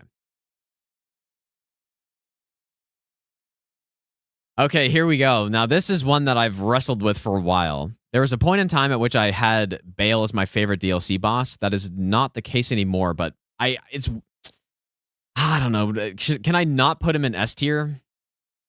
I certainly could put him down here. I think he's definitively the best Souls Dragon boss, which isn't saying much, to be honest. I mean, Madir's pretty good. Sin's pretty good too, but there are no genuinely top tier dragon bosses. So what I don't like about him is he's way over the top. I mean, it's visual clutter to the absolute maximum with this guy. He has Fire Breath Deflection. The fight itself is very respectable for a dragon boss in the Souls games. It's probably the most fun dragon boss, but I don't know if I can S rank him, dude. I don't like his laser attack. I don't like his flying projectile attack either.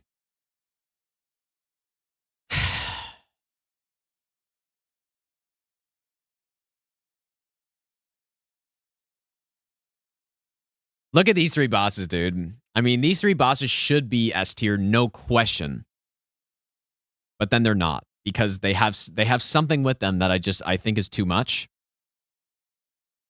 Egon does make Bale better. I agree with that as well. But I just don't think.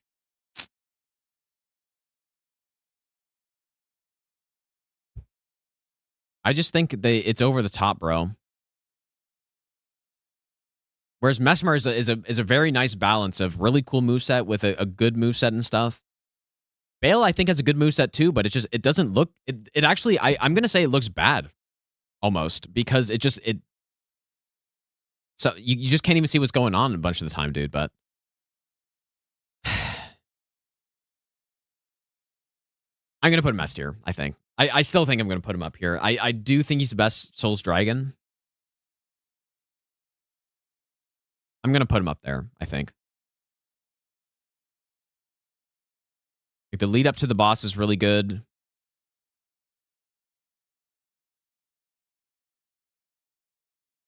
Yeah. I'll put him there. He makes the cut barely. Okay, Romana is just, I mean, unfortunate boss fight. You know what? I do always compare Romana to Aldrich type of thing. But Romana has bad hitboxes, absolute garbage phase transition attack, and like clipping through the walls. Instant AoEs in phase 2. I just don't like this fight at all, man. Very janky boss, and I just don't think it worked out that well. I do think it's maybe one of the better like Scorpion bosses they made, though. Or whatever. Because I think I have Najka somewhere. I think I put Quelaag higher, though, which I stand by that. I do not like Romana, dude. Not a fan. Here we go. This is the other one I was thinking maybe. Midra.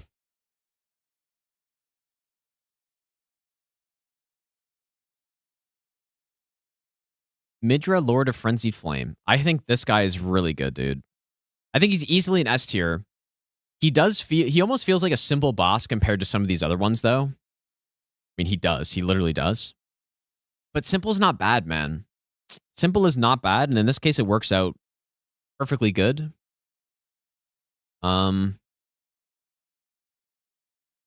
The real question is, do I put him higher or lower than Mesmer, dude?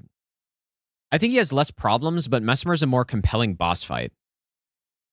So I'm just going to put him next to each other and then just leave it. Because I don't know.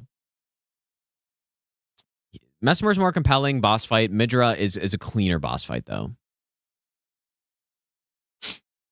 So...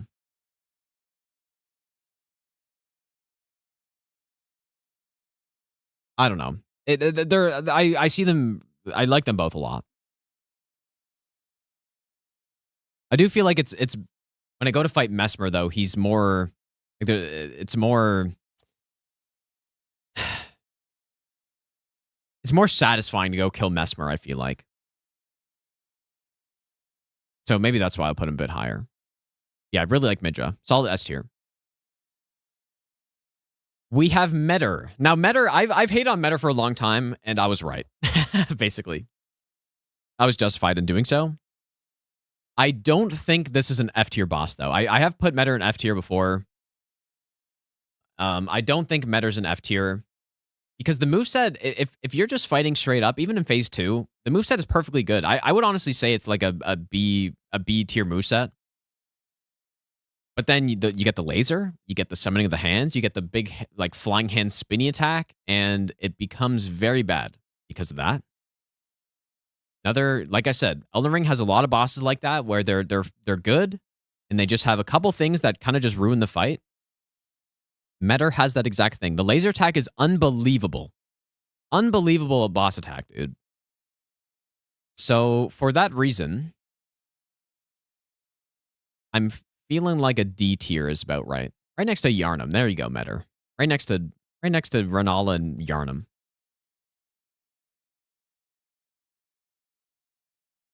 Needle Knight, Letta, and allies. Why is that on here, dude? Okay, here we go. But no, I'm not putting that on here. Not a boss fight, although it basically functions as a boss fight. And if Letta literally was a boss fight and had health bar, genuinely would go right in the trash bin. Simply, like no question. I think the build up to the fight is okay.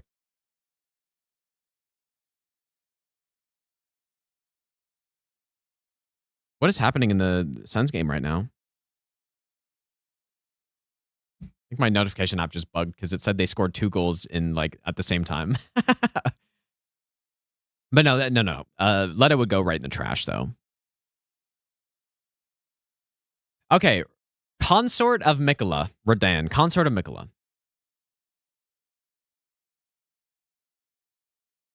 This is another one of those fights that has a lot of good, but a lot of bad. A lot of good, but a lot of bad. The fight is really cool looking. The attacks are really cool looking, but the problem is they're not fun. That's it. That's all the boss has. It just looks cool. Nothing is really particularly fun to dodge on this boss. It's a very one-dimensional fight where you just simply roll around the boss the whole time. And it's an absolute light show. But it looks cool. So how important does looking cool matter to me? I did put Radahn in B+ because he looks cool. And if that's the... I mean, I honestly feel like Consort is almost worse than him. But I think somewhere in the B tier is about right. I think he's somewhere in the B tier.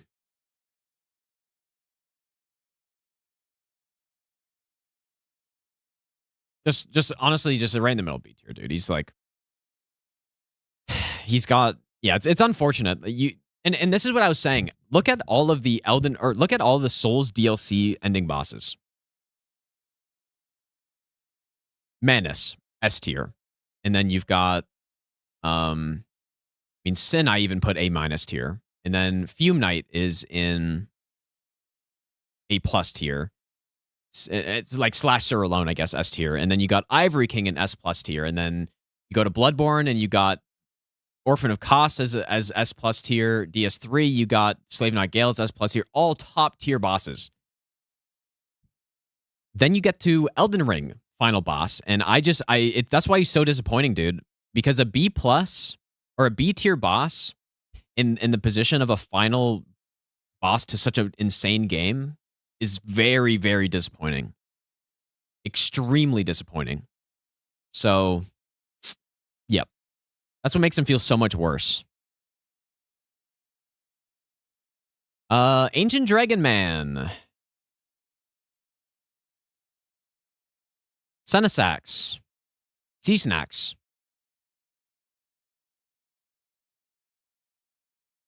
Edred. I mean, is there even a point in doing the rest of this? I mean, I'll just do it to complete it, but like Edred is just an enemy. He's a pretty cool one though, I guess.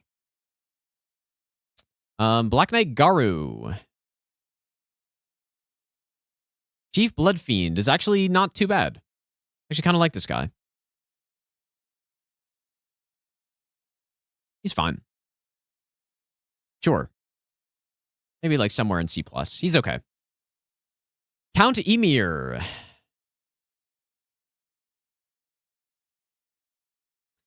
Curseblade Labyrinth. These bots are crazy. Labyrinth doesn't have a terrible moveset. I guess right there with these guys. Dancer of Rana. Death Knights are pretty cool, but unfortunately, is what I was saying earlier, like with Frida in the backstab farm. Death Knight is actually a backstab farm.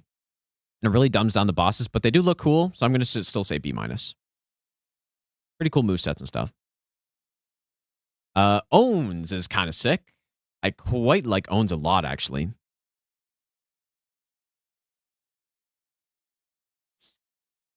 A- feels a little high for him.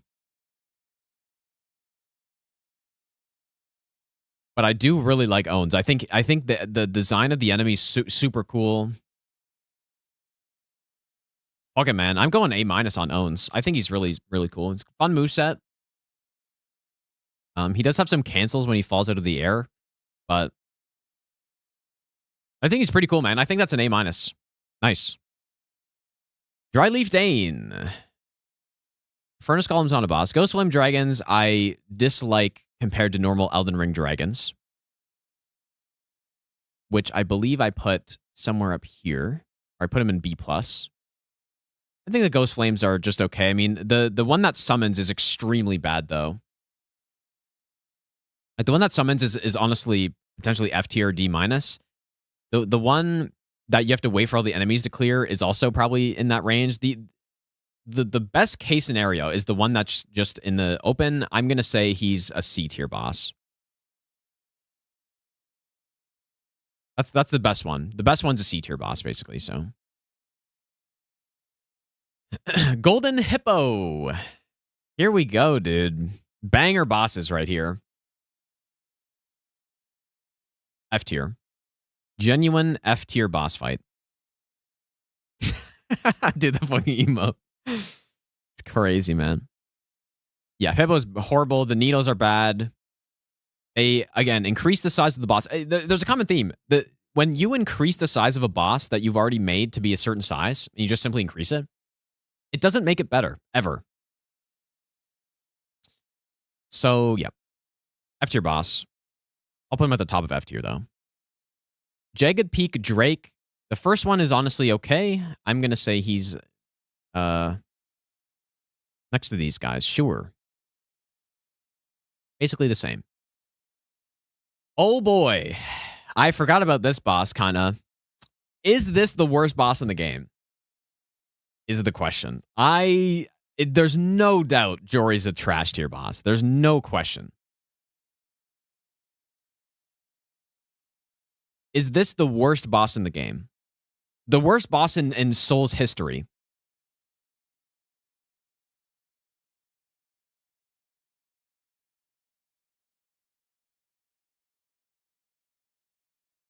I honestly think yes.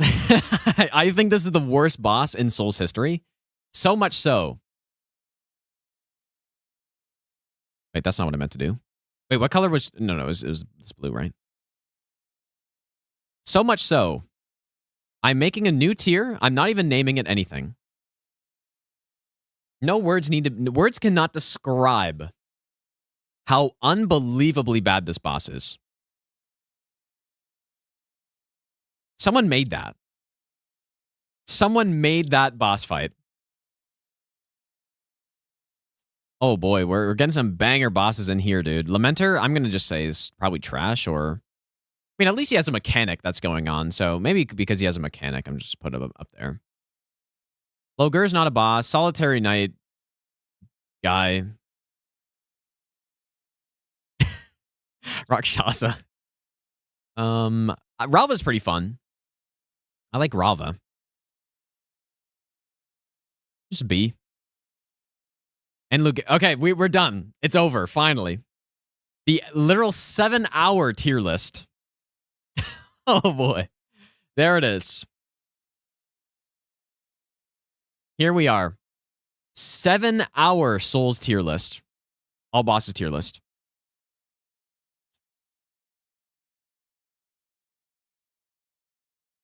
And what are we noticing? Definitely the biggest concentration of bosses is down here in this C and D tier, but there are also a lot of B tiers. There we are, dude. And I am officially saying that Elder Inquisitor Jory is the worst boss in Souls history. That is what I'm saying. The worst boss in Souls history. And it's unfortunate because the arena is sick. The enemy design is sick because, I mean, like Jory looks really, really cool and stuff.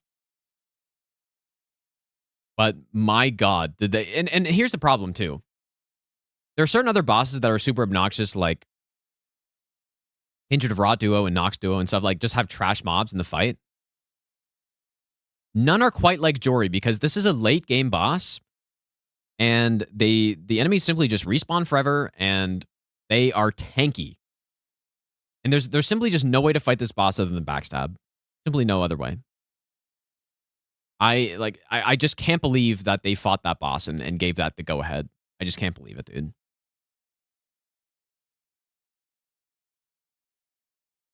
I can't believe it. Anyways, there it is. And I'm saying my S+ tier boss, it kind of works out that there are only 5 bosses in here. I am saying Burnt Ivory King is my favorite Souls boss. Now that, I mean, I really think any of these bosses could easily be in first. But Demon Princess, Gale, Orphan of Kos, and Frida are my top 5. Is what I'm saying. Yeah, that is also what gives Ivory King a boost. Yeah, like he was made for 2014 game.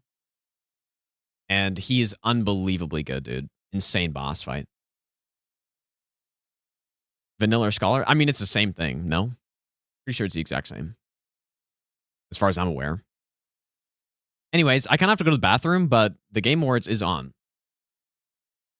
What the fuck is happening? All right, we're back.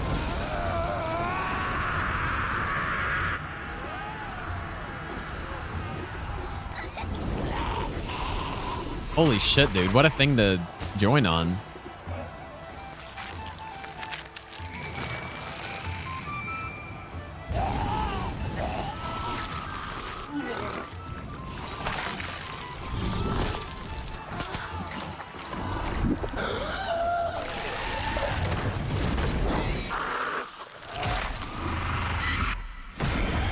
What am I watching at this moment? Dude, how do I get rid of this shit?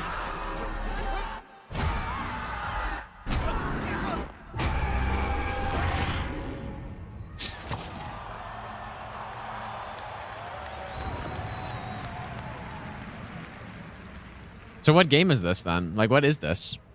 What does Larian make, dude? Like, this is why I'm not really super into the Game Awards, because I don't really follow a bunch of other studios and stuff. Oh, you know what? I did see people talking about this thing, though. Yeah, I know they made Baldur's Gate 3, but I don't know what other games they've made. Divinity Original Sin, I guess. Yeah, I saw a bunch of people trying to figure out what that game was. What a moment. That statue or monument that has fascinated the internet now has a name. the Hellstone, and yes, Larian, winners of Game of the Year in 2023 for Baldur's Gate 3, are Still hard at haven't. work on their I next have played role-playing Baldur's Gate 3, game, but a continuation of I the didn't Divinity get far. saga. Divinity is their Fun game, though. biggest game ever. That's right, even larger than Baldur's Gate 3, promising more breadth and depth than ever before, and we cannot wait to tell you more in the future. To present our next award, please welcome two previous winners of Best Performance here at the Game Can't believe I'm Awards, watching this, Maggie dude. Robertson Like, and actually Neil just Newbach. watching this and not playing a game on the side. Fuck, I did not mean to do that. Holy outfits, dude. I'll give you the Crazy best stuff. nut ever.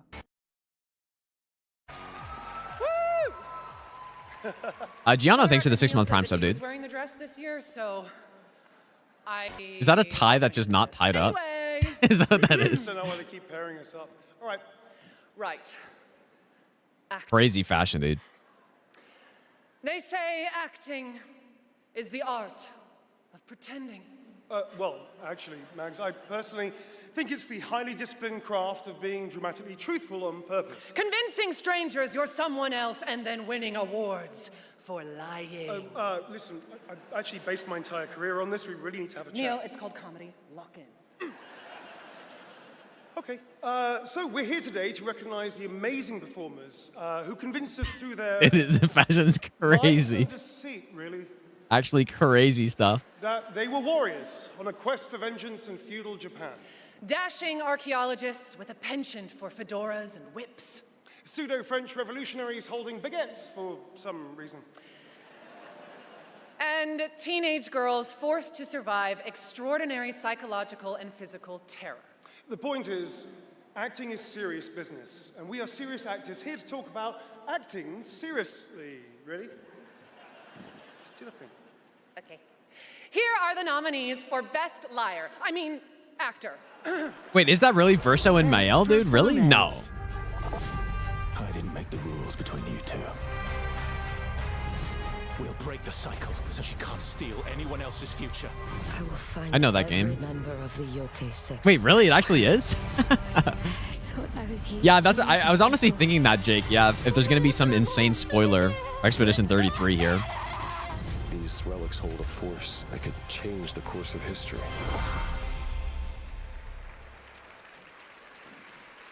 And the Game Award goes to Jennifer English!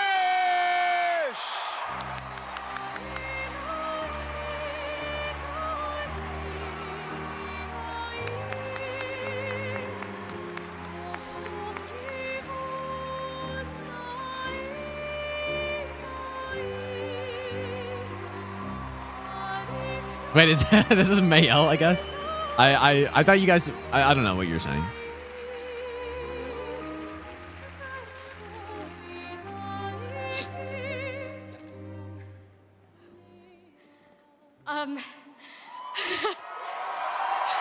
Why am I watching this, dude? I don't know.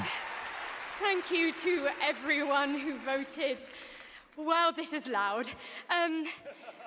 This is not just my award.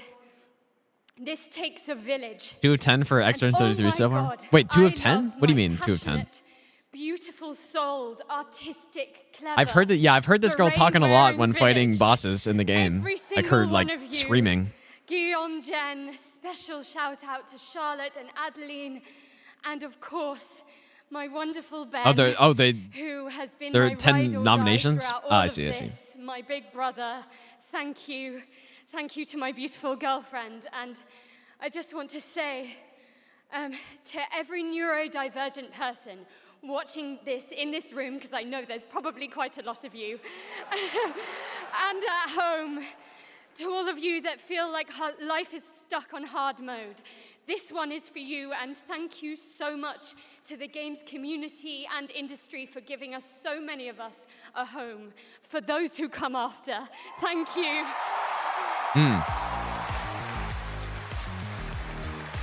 Everyone watches me. That's crazy, dude.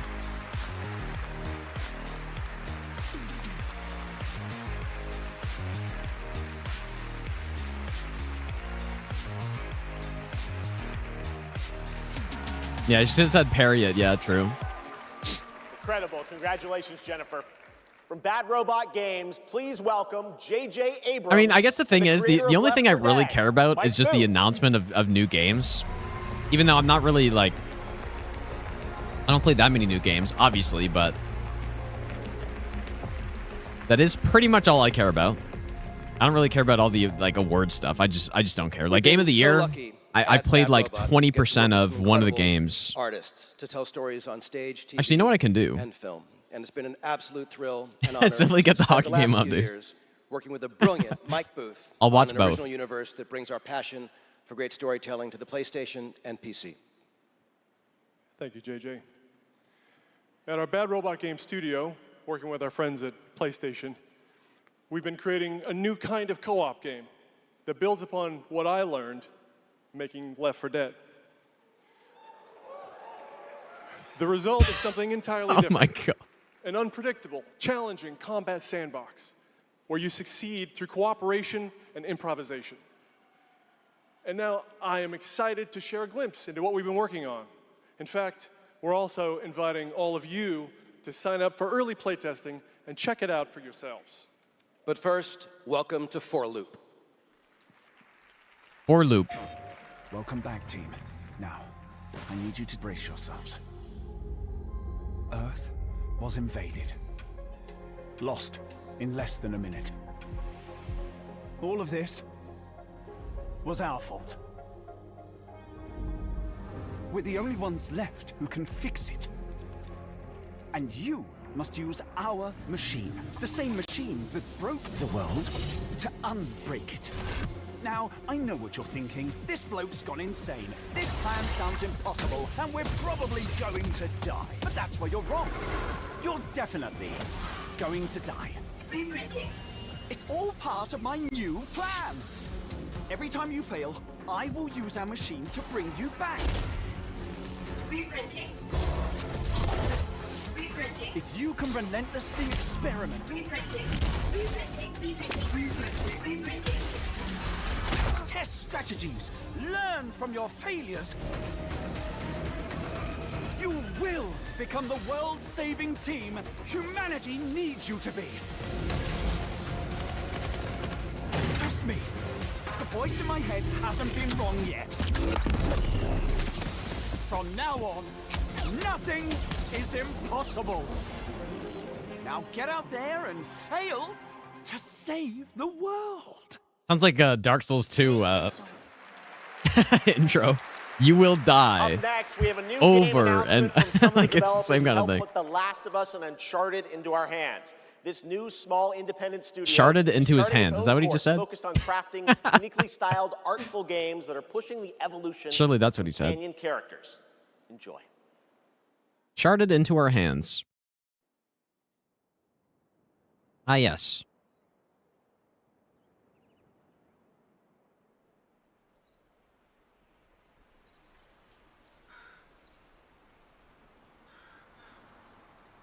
How long is it? The Game Awards is, it's like 4 hours, right? Or something? 3.5 hours?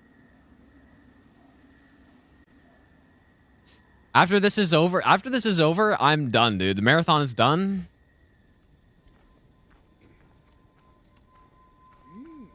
And I'm going to sleep.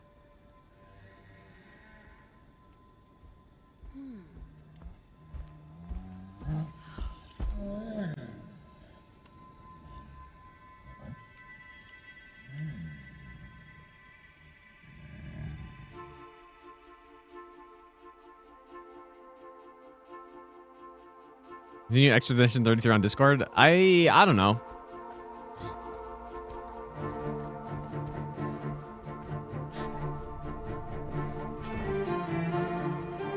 Grandma Sim.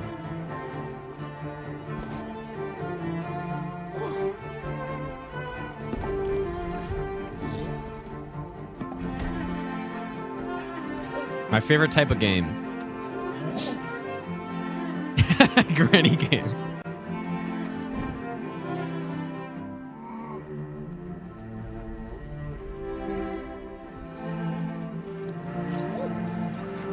What is going on with that jump, I wonder?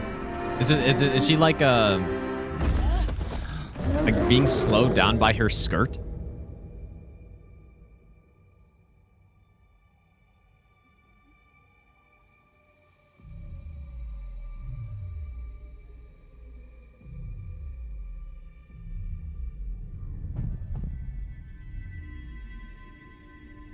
I like the art in this game, though. I think it's kind of cool.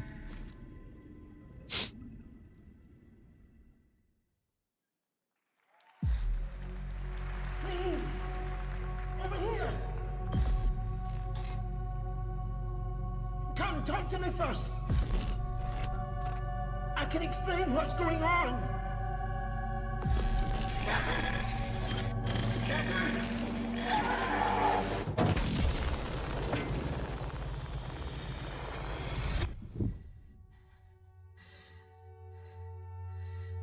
What is existence, really?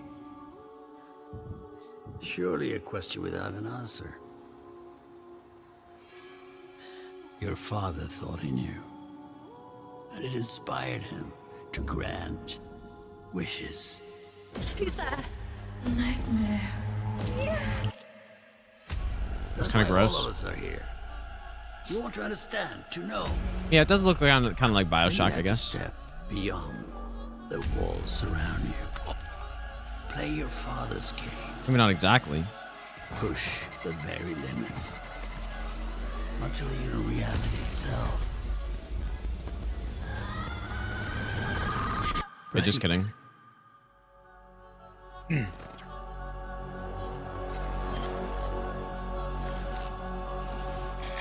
Ontos. Ontos. How do you say that? Ontos.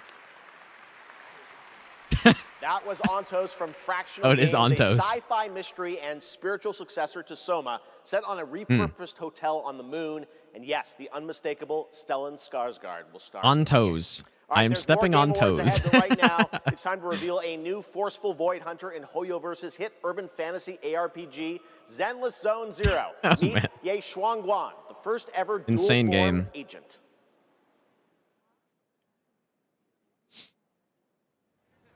Every chosen heir of the Qingming sword is expected to become a hero. Tread carefully. You know, this is a good time to go to the bathroom. One step further and you may shed your mortal sins. I'm gonna go to the bathroom really quick, yes. The final domain does not open without refinement. The strongest bond between people is always value, isn't it? I give you what you want, and you give me what I want.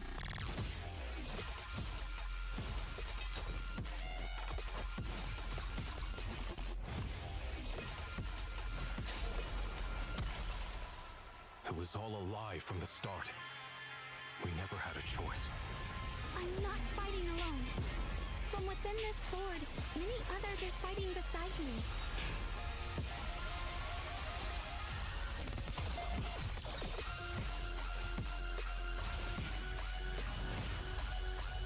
The more noble the excuse, the uglier the truth behind it. One instant, 1,000 visions!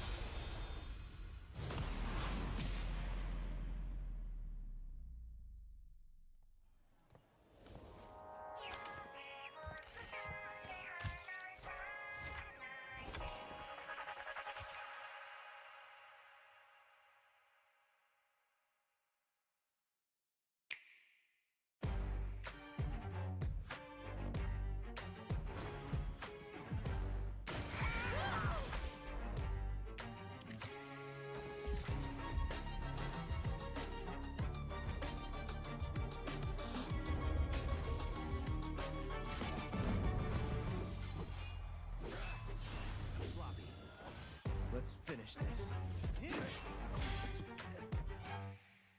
Okay. It's just ads.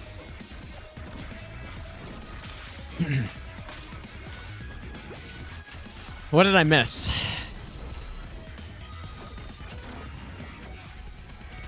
Mrs. Elden Ring 2 announcement. I mean, the problem, I probably picked a bad Game Awards to watch, to be honest. Because realistically, the only FromSoft would be some like Dustblood thing. But members can go to amazon.com/thegameawards to save up to 25% on select nominees, including Split Fiction, Sonic Racing Crossworlds, and Final Fantasy Tactics. From the award-winning game, how can a Switch 2 run Final Fantasy Children VII of the Light, remake, but please your welcome laptop can't? That Game Company's CEO and creative director, Genova Chen.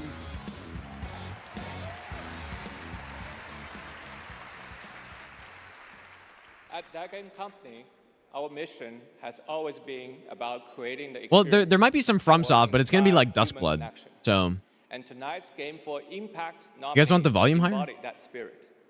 Through stories of nostalgic childhood memories, diverse culture and identity, and grief and healings, these games remind us how interactive art brings us closer together. Here are Yeah, the Tarnished nominees. Edition release, maybe, dude. Games for Impact.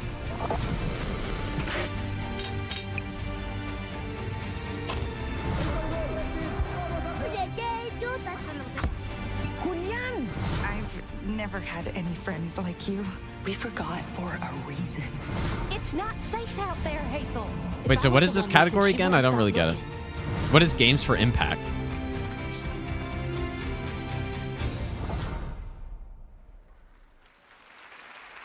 And the game goes How's that? for How do they measure that? Cells of Midnight.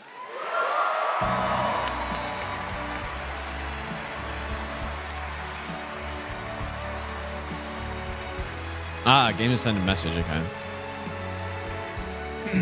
Sending a message. That's kind of a weird, weird way to put it. But you mean like, yeah, I see what you mean.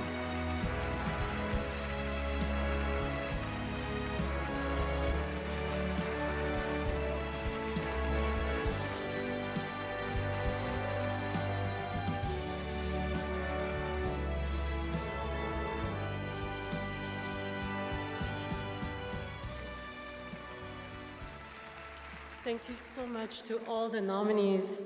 I would like to share this award with all of you, and of course to our incredible team back home, and every single players who's been part of this journey with us. And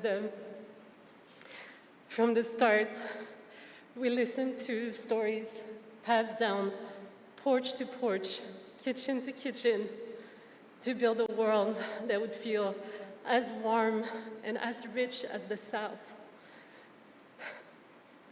A world that would be filled with compassion, kindness, and courage. So we're incredibly excited to launch this spring South of Midnight on PlayStation 5 and Switch 2. Thank you so much. Have a great night. Merci.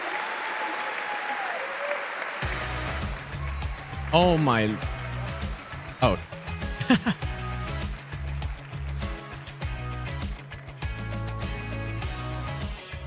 Tonight, one of the most iconic survival horror franchises returns to the Game Awards stage.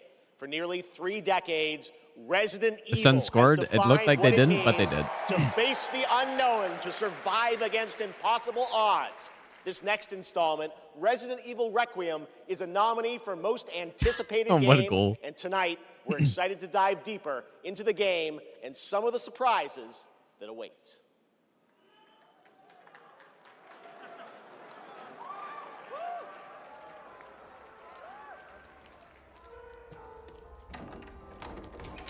I did. Oh, but yeah.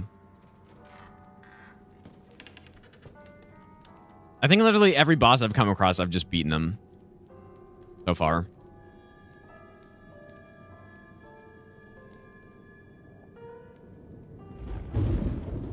Yeah, I Expedition, like, I definitely see what people are talking about with Expedition 33, dude. I see it. It hasn't been easy. Best game I've played in a while. After much effort, here we finally are. Who are you? With the Joker or something? I know now that you're the one that I've been searching for. The special one. The chosen one. Miss Ashcroft. Oh my god.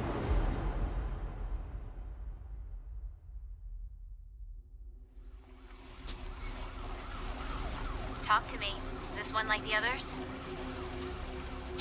And it's It's not post-mortem lividity.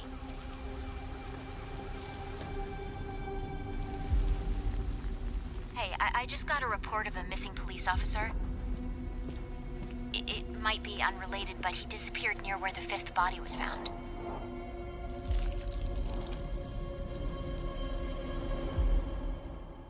Through you, Oh my god. can finally be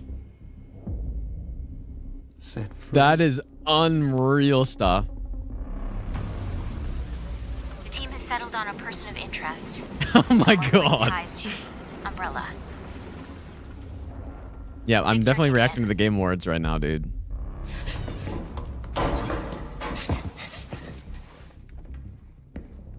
Grace! Grace! What the hell is that guy, dude? What game did they say this was? What? Victor purchased a building after Umbrella went under. It's a new game? I'll send you the address.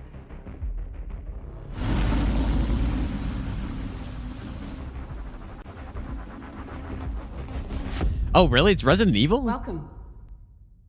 Dr. Gideon has been expecting you. Gideon.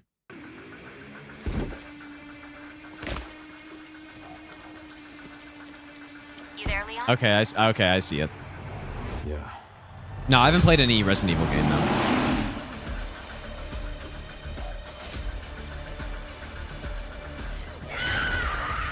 Hey, over here.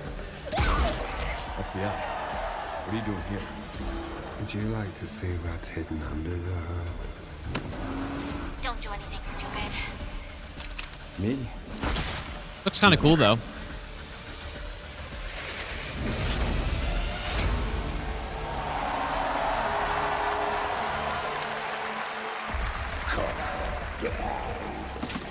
Take a 1 second opinion.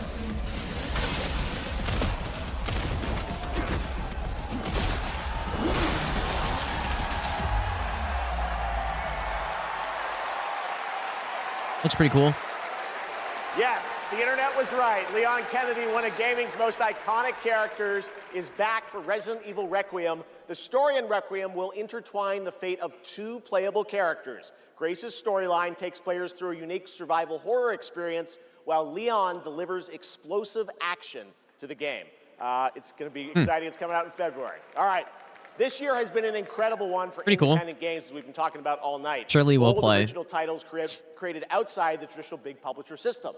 So we felt it was important to spotlight those visionary projects tonight, right alongside the big franchises. This next game is a good example. It comes from a legendary name in the independent scene, someone I first met back in 2007, and it's a project that has been Give him 10 Hansford. years. Handsome Squidward chin. Let us begin. Template 4 Combiner. North. A world of heroes. Can you charm that goblin? It's too far. I'll swap him out. East. The Mirror Isles. Will the mirrors repair my soul? Will I pass the test? West. Endless caverns. Beams of light. Nobody else could get this old mine suit working. So all the rewards go to me. Skipping stones to lonely homes. I'm close to the treasure. Just a few more minutes. If you don't get back before that That's a good idea, Hunter, dude. That'd be pretty funny. Fuse and grow. We will it so. Who are you? And what are these? Yeah. Very useful. Watch this. Can you push a stone back across the water? That's water?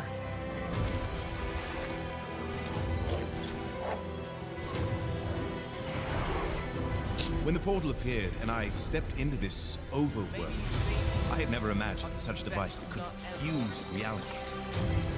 Not just Bionic Heart, mash thanks for the them 3-month together Prime sub. I appreciate that. weaves Did you see how long did the tier list end up being? Does anyone know? The result I think surprised it was like 7 hours, dude. Who has done all this? And what do they want with me?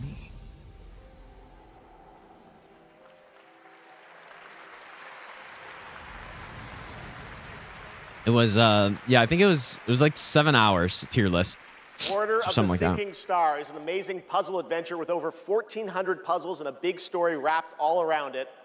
We're very excited to play it. All right, next up, we're traveling 40,000 years into the future for a brand new look at Exodus, the upcoming sci-fi action RPG from Wizards of the Coast and Archetype Entertainment. For decades, Wizards has built worlds where players define their own legacies.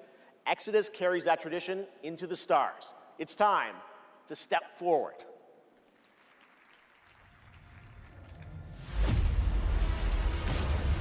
Bonk.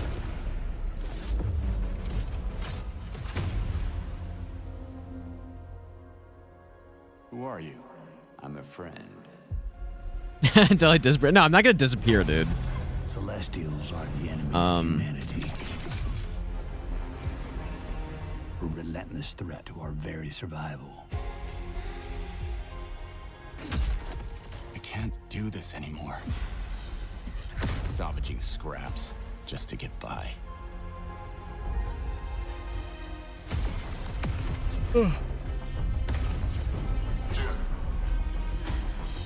Child of Orion, fulfill the purpose for which you were crafted, and seize your destiny.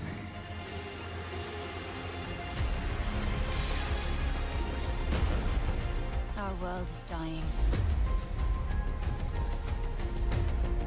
You are the only one who can wield celestial tech and find a cure. Well, that's fucking terrifying. Whoa. Hey, drop the F word, dude.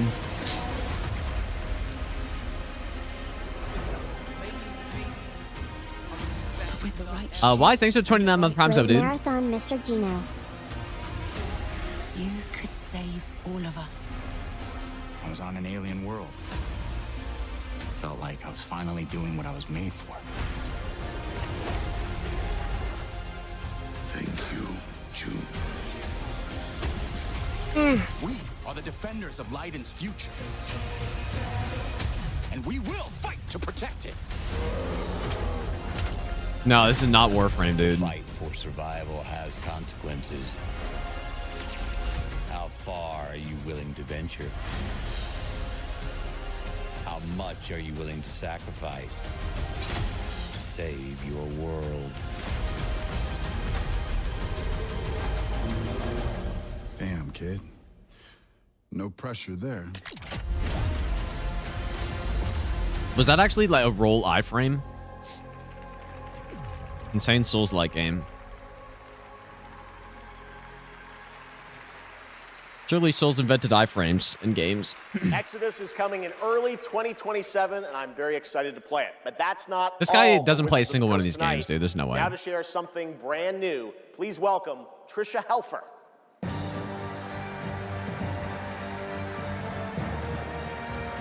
Like, right? I mean, there's no way he plays all these games.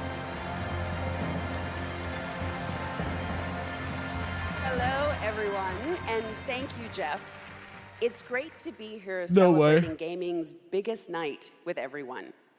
I've been working with the team at Invoke Studios, a new Wizards of the Coast studio, where I play the main character that's unlike anything I've done before.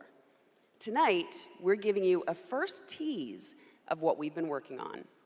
Let's take a look. All of this magic, this pact we have forged.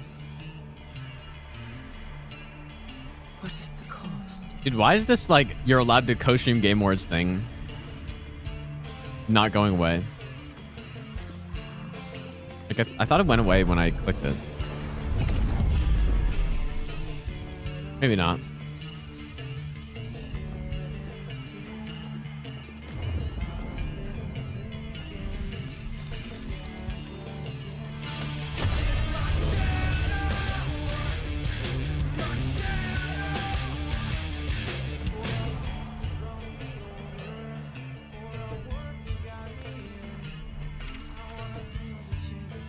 Yeah, finally good song.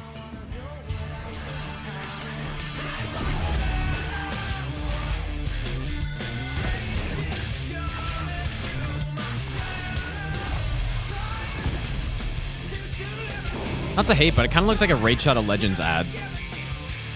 A little bit.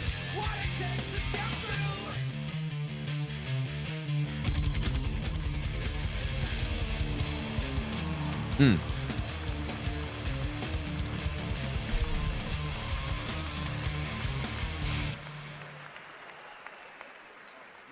Warlock coming in summer 2026. All right, still to come tonight, the return of Tomb Raider, Phantom Blade Zero, and a performance by Evanescence, who are also releasing a new version of their hit song Afterlife today on Spotify, alongside new video game-inspired singles from Labyrinth with Sonic the Hedgehog and Bill Murray, not that Bill Murray, a different one, with Cyberpunk Edge Runners. Here's your first listen.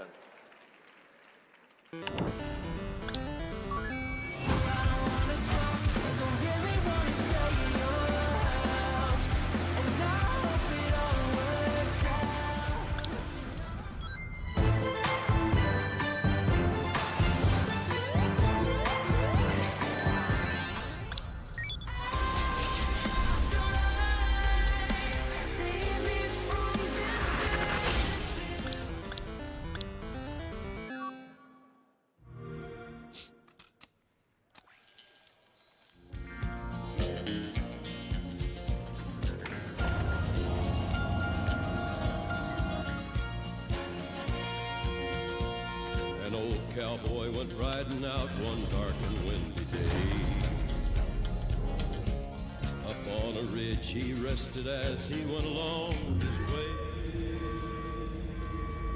When all at once a mighty herd of red-eyed cows he saw plowing through the ragged sky. Falling on tool, that's crazy. And up a cloudy draw. Their brands were still on fire and their hoods were made of steel. Yeah, I might record my Expedition 33. I don't know. We'll see. My playthrough. A bolt of fear went through him as they thundered through the sky. I might. All the riders coming hard, and he heard their mournful cry. Yippee-yi-oh, yippee-yi-oh. Ghost riders in the sky.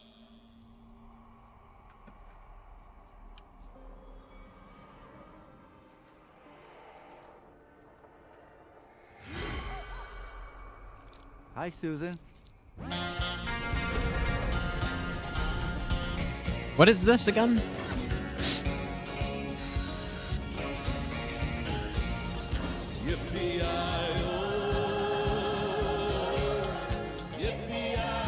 Oh, it's a Game Pass ad. Oh, I see. Crazy ad. He's here. Crazy stuff, dude. It's Gabrielle. Please record Expedition 33. I will see. I don't know. We will see.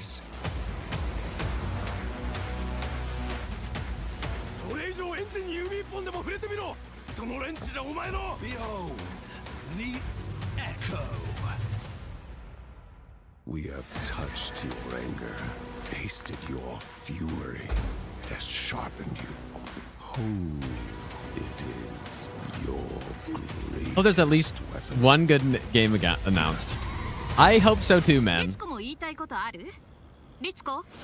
I hope so as well. A Screamer tournament is about to be announced. So that I simply make it worth watching the Game Awards. Consider this Surely. your personal invitation.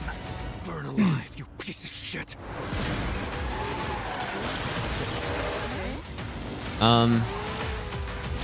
No face cam, no mic, literally just gameplay. What, for Expedition 33? That is probably what it would be.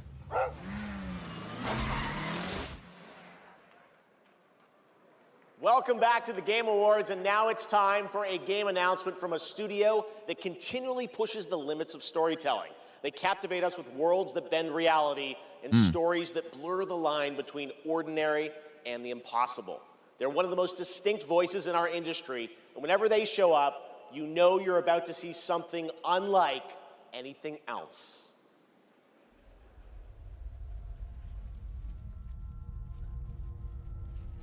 Surely, too. Yeah, Surely is FromSoft, the innovators of storytelling. Surely. Definitely FromSoft. Yep, it's FromSoft, dude. Bare Feet, it's clearly Oh, wait, this is a live performance or what? Oh, okay. Yeah, definitely From Software. Yeah, yeah. Look at this.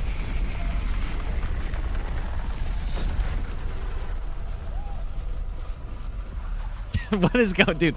I've never really watched the Game Awards. Like, what is happening?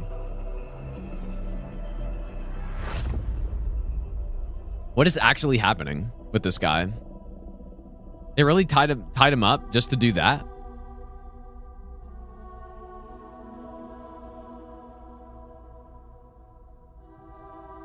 I'm confused.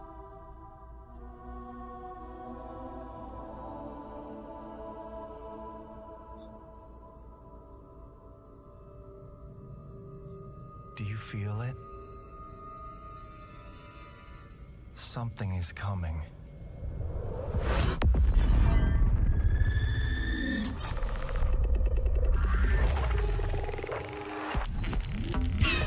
Oh my god. What the hell is this?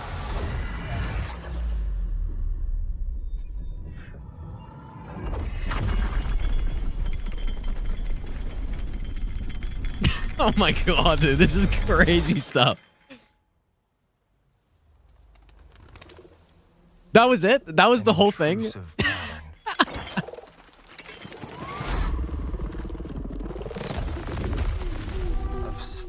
That was the whole reason the guy was there, just for that? Reshaping reality as we know it. Everything Resist the urge. Do not ingest. Eventually worms its way out.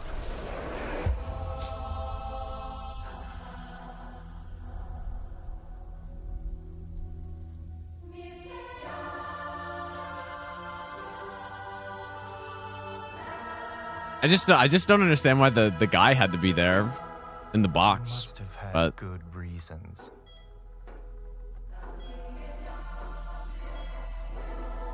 But we were not prepared.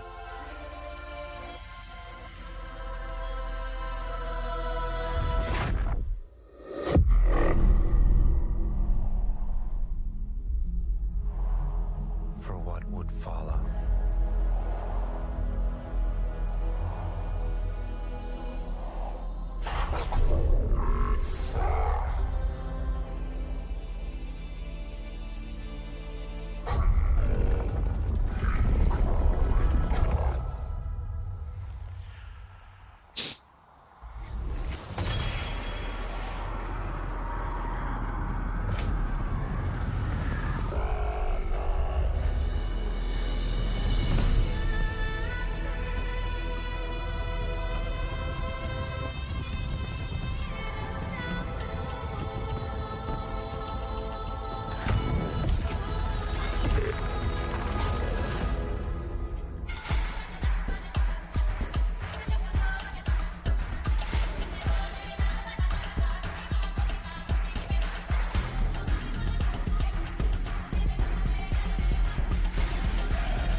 I mean, it looked pretty cool when they actually got to the gameplay part. Pace yourself. I just don't know what any of the other stuff was, but It's gonna get weirder. I can't believe they got a guy there to do that. Coming in for that. 2026 from the Masters at Remedy Entertainment in Finland, whose last game, Alan Wake 2, won multiple awards here at the Game Awards in 2023, including Best Game Direction. It is always I just don't understand that first part. to have past TGA winners return to our show to showcase their upcoming projects. Still to come tonight, we'll have a performance from Evanescence, plus awards including Best Score in Music, Best Narrative, Best Game Direction, and Game of the Year. Plus, we'll introduce you to this year's TGA Game Changer recipient. And of course, there are more new game announcements ahead as well from studios big and small, including an extended new look at Phantom Blade Zero and Lara Croft's return in Tomb Raider. But right now, we've got a brand new original game to share with you. This global announcement comes all the way from Tokyo, Japan, and a legendary game developer. He's working on an ambitious new project, and we are honored he chose TGA as the place to share the first details and in-engine footage with the world.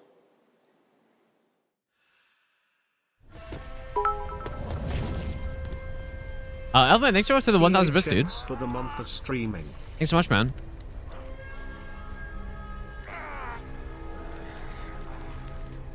What happens when you spend more money on ads than on the actual game? Motherfucker. That was pretty funny, dude.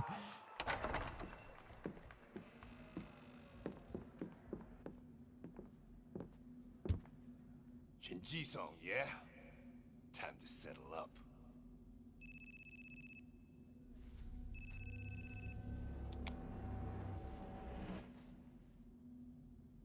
Hey, Daiki. When'd you make it back? Excuse me, sir. Shut your mouth. All right. Talk soon. I feel like the voice doesn't match super well, but... On your feet, now.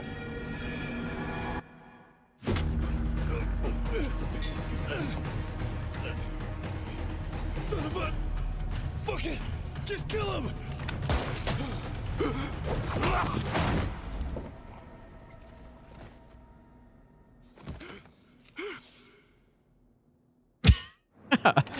Crazy, dude.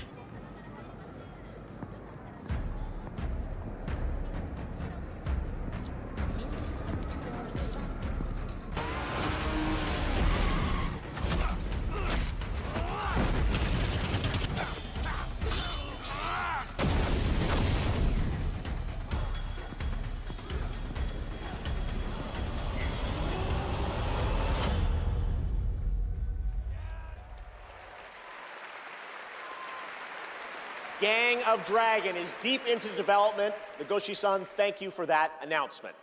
All right, next up is something very cool and very unexpected. Get your quarters ready because one of the most iconic game series of all time is coming to the big screen. We're taking it back to the 90s when the ultimate rivalries were settled in the arcade. Right now, we have a special sneak peek of Street Fighter. Let's take a look.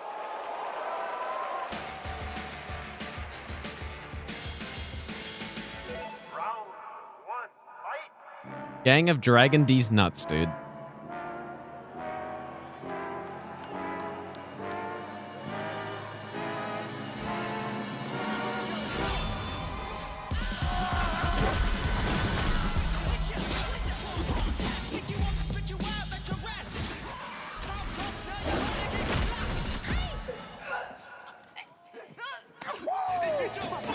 That was quite some acting right there, dude.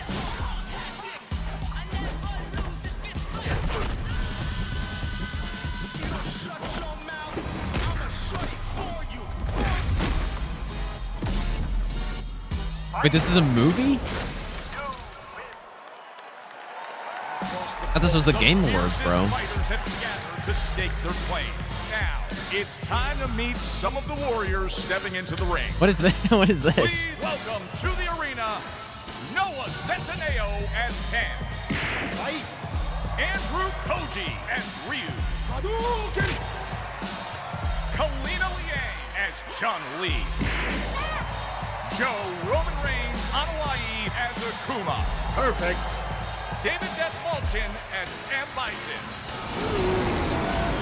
Cody Rhodes as Guile. Fight. Andrew Scholes as Dan Hibiki. Bid-Yu Jamwal as Dude, what the hell is this, dude? This is crazy. Orville Peck as Vega. Olivier Richters as Zangief. How does the Game Awards? Landingham as Yuli. Fight. Mel Jarnson as Cammy.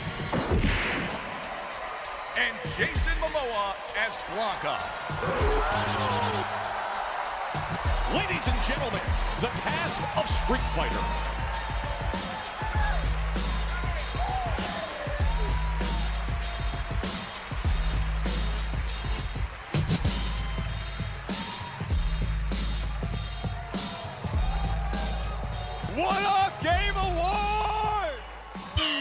You're kidding me, dude. You are kidding me. Oh my god. Now, I know our movie comes out like a year from now, but there was no way we were showing up without a sneak peek. We just wrapped a few weeks ago, and fortunately for me, I had the distinct pleasure of kicking half of these guys in the face. Legally, on camera. I kind of miss that, guys. We miss it too. As a lifelong Street Fighter fan, like legitimately obsessed, it's the only time in my career where I threatened to kill Kale if he didn't hire me to play Blanca. True story, words matter. Fucking believe it. Tell him, Ryu. It's Ryu! It's Ryu! Not Ryu, Ryu! Ryu. Okay, we're also here tonight to present the award for Best Ongoing Game.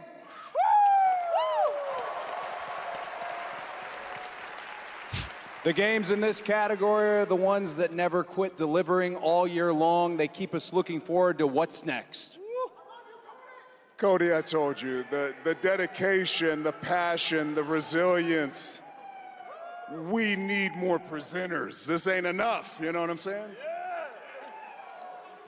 David, guys, it's so important that we appreciate you all here for being great patrons of Street Fighter, okay? If you played the game, make some noise in your life.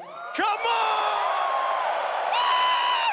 Dude, this is a tough watch. Not possible without you guys. We are so grateful, and we're not the only game that appreciates your patronage. This is a tough one. There's another game out there. They also flew from around the world to be here because they appreciate you. So give it up for the whole cast of Mortal Kombat 2. Yeah! Come on out! Yes! Yeah. I'm just kidding. They didn't come. They don't care about you. They only care about money. Okay?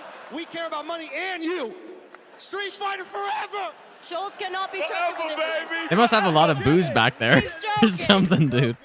All right, okay, so these are the nominees for Best Ongoing Game. Best Ongoing They've got Game. some back there. I'll protect my people's happiness to the last. My lord.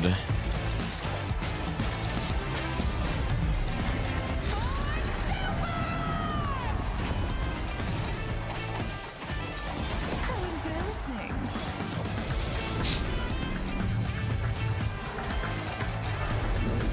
That's the game. No Man's Sky is the game everyone said I should play when I was playing Starfield for those like 2 streams. Oh, the mic's not coming out of the floor. I thought it was coming out of the floor. And the game award goes to... My lord, dude.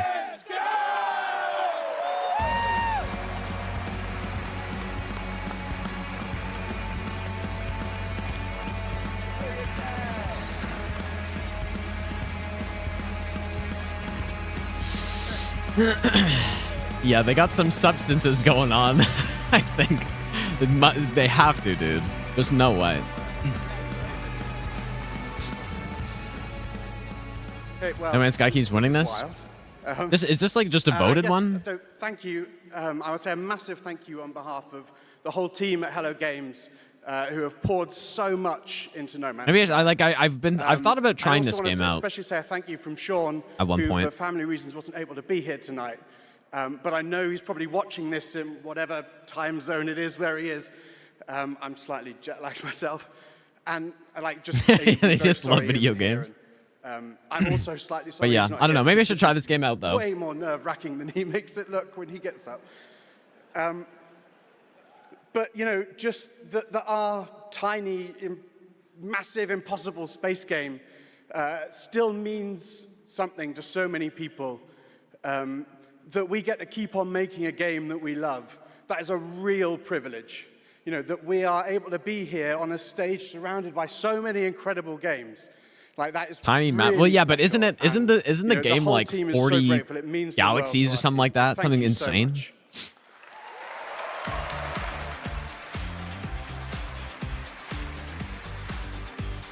Gotta shake everyone's hand, I guess.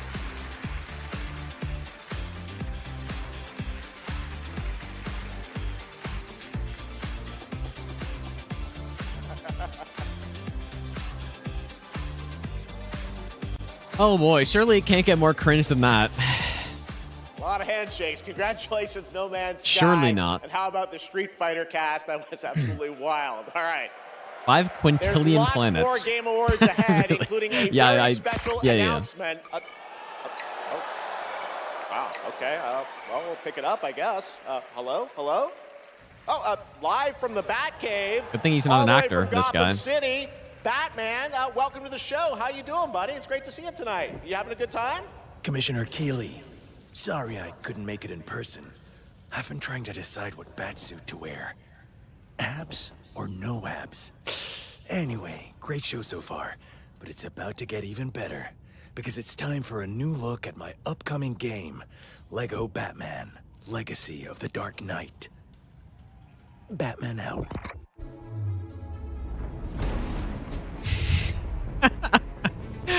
Porn voice acting. Okay, dude. Make sure he stays secured at all times. You want to see a magic trick? The city has become a breeding ground for suffering and injustice.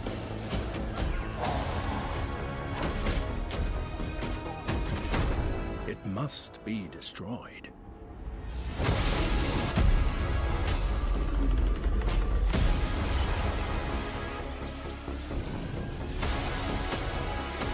Let's get to work.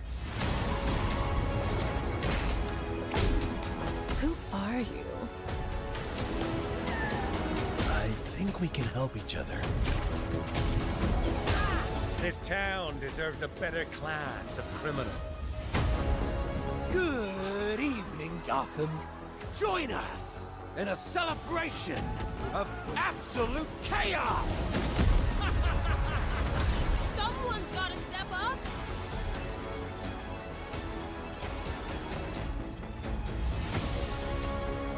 Let's get to the root of the problem. We don't do that. Sorry. Let's forecast a freeze is coming. Yeah, surely we'll play this. I mean, I played like Lego Star Wars a long time ago. That was pretty fun. But can't say that I'm planning on playing this one.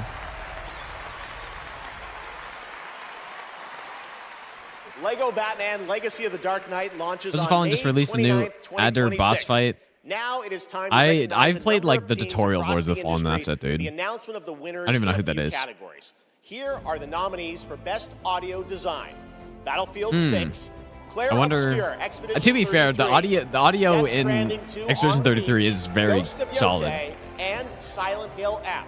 To be fair, This year, the Game Award goes to Battlefield 6. I'm just kidding. Congratulations. It is pretty Here good are though. the nominees for Content Which adds Creator quite of the a Year. lot. Cadril, Kai Wow, I got Cenat, scammed, Voice dude. Critical, Nice. Sakura Miko, and The Burnt Peanut. And the Game Award goes to Voice Critical. Congratulations. All right. Dude, what a cheer for that. That's crazy. Best Fighting Game. Quite a cheer. 2XKO, Capcom Fighting Collection 2, Fatal Fury City of the Wolves, Mortal Kombat Legacy Collection, and Virtua Fighter 5 Revo World Stage. The Game Award goes to Fatal Fury City of the Wolves. Now, the nominees for Most Haven't heard of that one. Anticipated Game: 007 First Light, Grand Theft Auto 6, I mean, Marvel's obviously it's Grand Theft Wolverine, Auto, I guess. Resident Evil Requiem, and The Witcher 4. The Game Award goes to Grand Theft Auto 6. Sex. Stick around for Grand more Theft of the Auto Game 6. Awards. Some of tonight's My biggest favorite number. surprises are still ahead. And of course, later, the Game Awards Orchestra and Lauren Balfe pay tribute to our Game of the Year nominees. Ready for action. She-Hulk smash! Good old team. Certainly, I will play Witcher 4. That's power. Haven't played Witcher 3. Come on, Web. We cannot be stopped. Feel true power.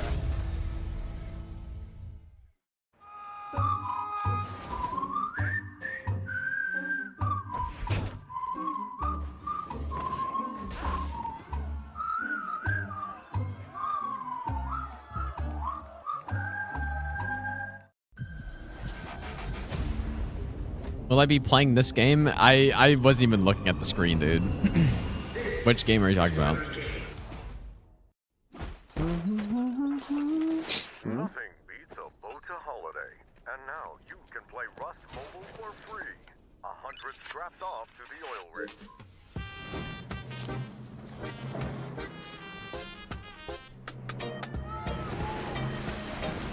Yeah, variety arc.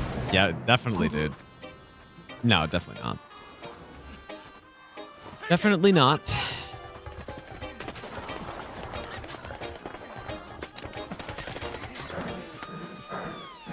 Who this felt like? Here's my loot. There's so many games, man. There are really a lot of games out there. A long break? I'm not sure yet. At least 2 weeks. Join the test. Unlock the TGA Rust limited Mobile, dude. Sounds great. I wonder what the real one feels like. Please welcome actress, writer, and gaming creator, Felicia Day.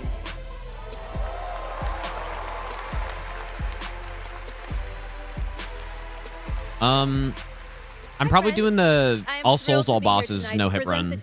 Or like, I guess, Chalice run. Award, an award that recognizes an individual or organization that has demonstrated positive social progress in the gaming industry.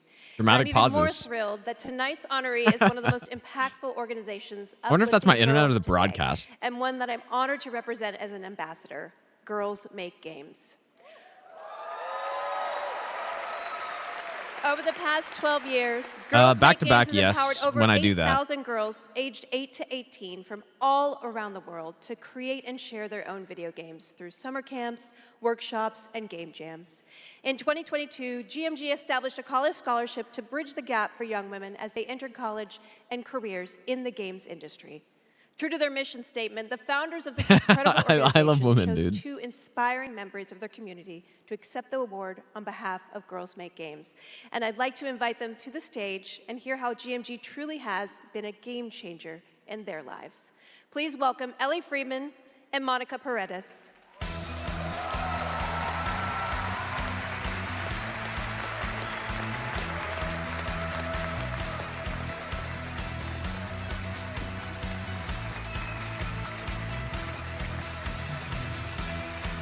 Hey, you guys. Hi. So, Ellie, you've been going to GMG summer camps for several years now. And this past summer, you and 3 friends created a game Crazy that won the Minecraft grand shirt. prize. Is that right? Yeah, our game is called Paper Trail, and the premise is you're a kid who's stuck in the hospital with a broken arm. You draw when you're bored, and your drawings Yeah, may I have didn't- now did- come did- to life and start Is that not what they said? attacking Elliot Friedman? You have That's to go what I from heard, room dude. to room, The solving Hockey puzzles Insider. in order to escape. And we wanted this Also, look game at the to screen be on the back. It's got the creepy, but not mouse too on scary, it. so that everyone Is that on can play. purpose? I wonder. I love it. And what is Mouse on the next for screen. Paper Trail? Soon we're Yeah, going to Elliot start Friedman, working the with NHL professionals insider. to fully publish Welcome our to the game stage. on Steam and PlayStation. Very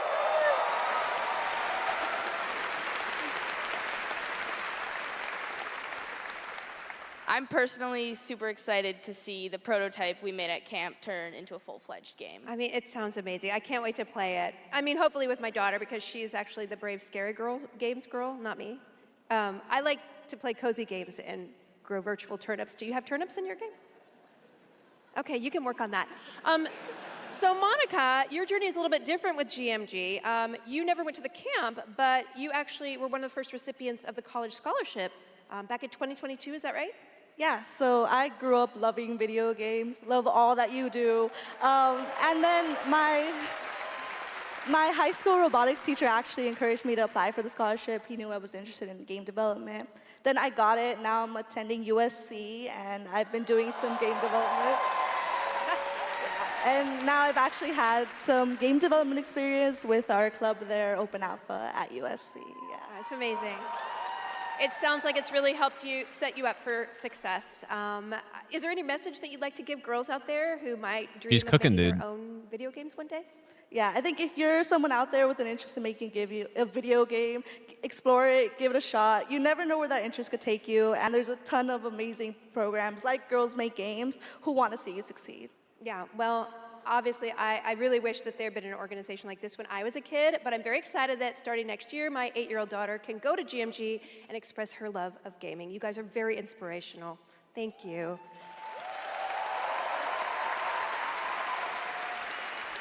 And now, oh my God, she's thick. Okay, it is my honor to present the TGA Game Changer Award to Girls Make Games. Congratulations and a huge thanks to Monica Paredes and Ellie Friedman for accepting on behalf Elliot of Friedman. GMG.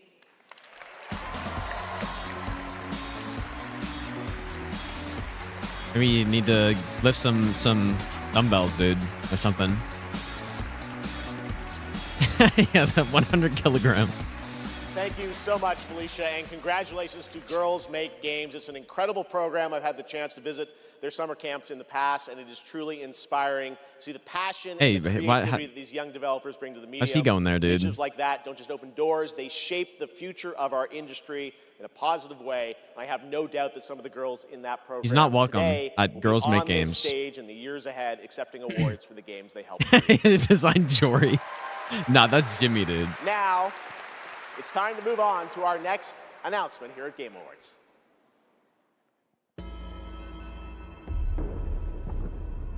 You hate to see that at the bottom right there, dude. You hate to see that. You really hate to see that right there.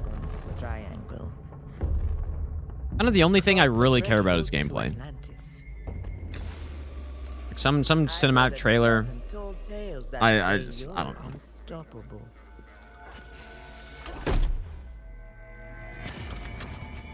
But I say, all legends must come to an end.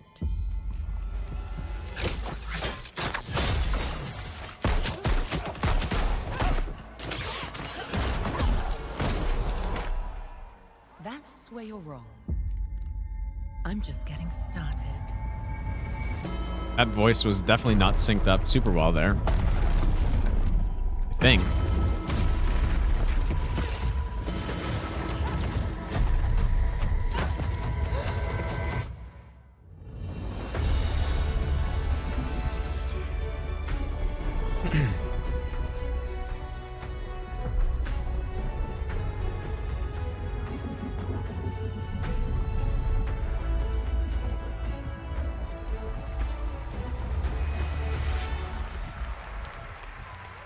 As I looked out at an ancient world reawakening, my mind traveled back to where this story began. And everything changed.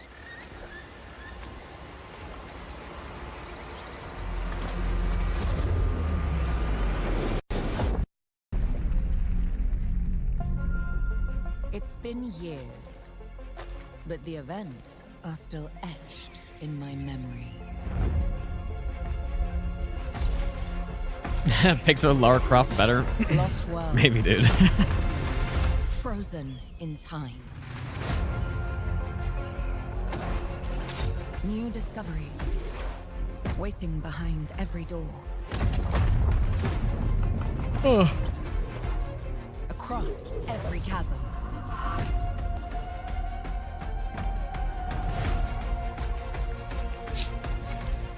I didn't know then the path this adventure would send me on.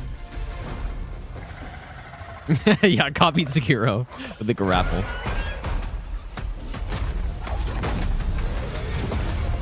But it lit a fire that still burns. I need to see more. I need to go further. To uncover the secrets of Atlantis.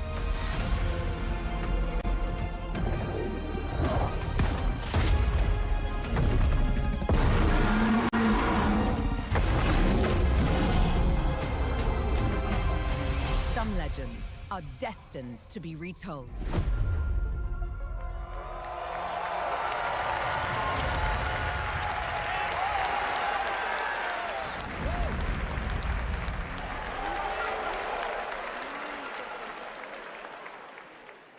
There you have it. Not one, but two Tomb Raider games. Tomb Raider Legacy bold. of Atlantis, a reimagining of Lara's iconic debut from 1996 for the 30th anniversary in 2026 next year, and Tomb Raider Catalyst, a brand new game and Laura's biggest adventure yet in 2027.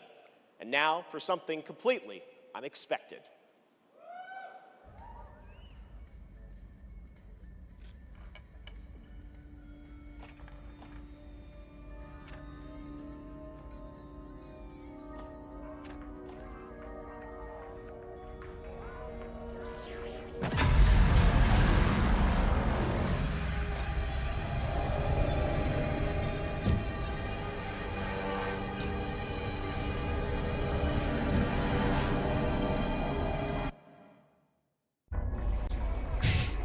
Crunchy munchies, dude. He dropped them.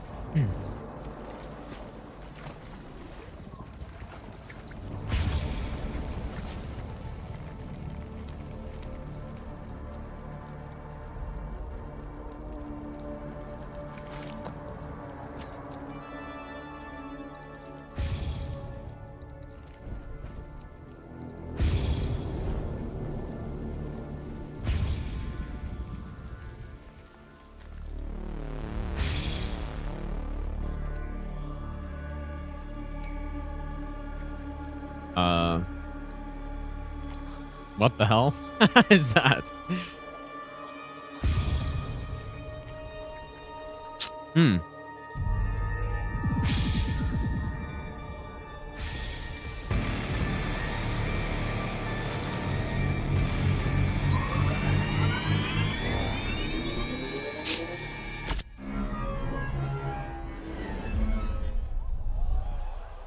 Wait, really?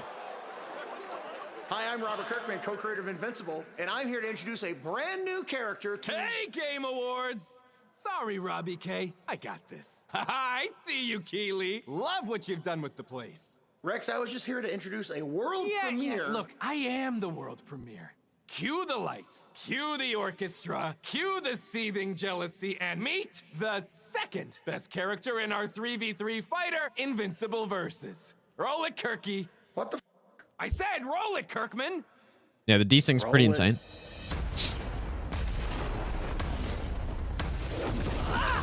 You don't know my name now, but you will once this is over. Who is she? She may be some minor Earth hero. My name is Elemental. Dude, that's so funny, actually. Elemental. That's good stuff right there, dude. Call this minor?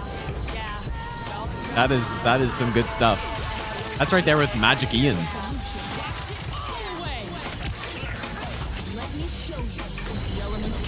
What a name that is.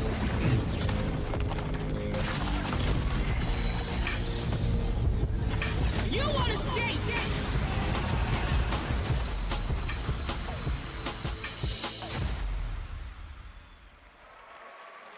When is Magic Ian joining, dude? All right, next And we're Guardian. excited to share the global announcement of an upcoming game coming exclusively to Nintendo Switch 2. Oh boy. Surely no Duskbloods. It's not.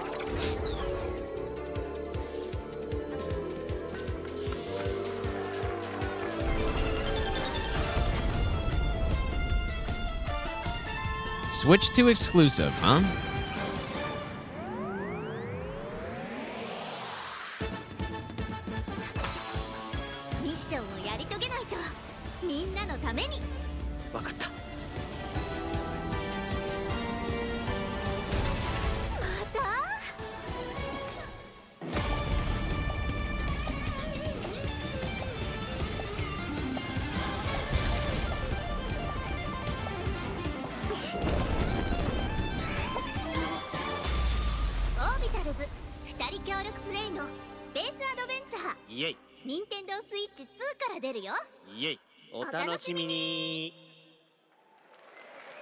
Doesn't that look fun? A two-player co-op Yeah, game definitely a starring Geno Maki game. Nomura with a retro anime universe aesthetic. Orbitals is coming in 2026.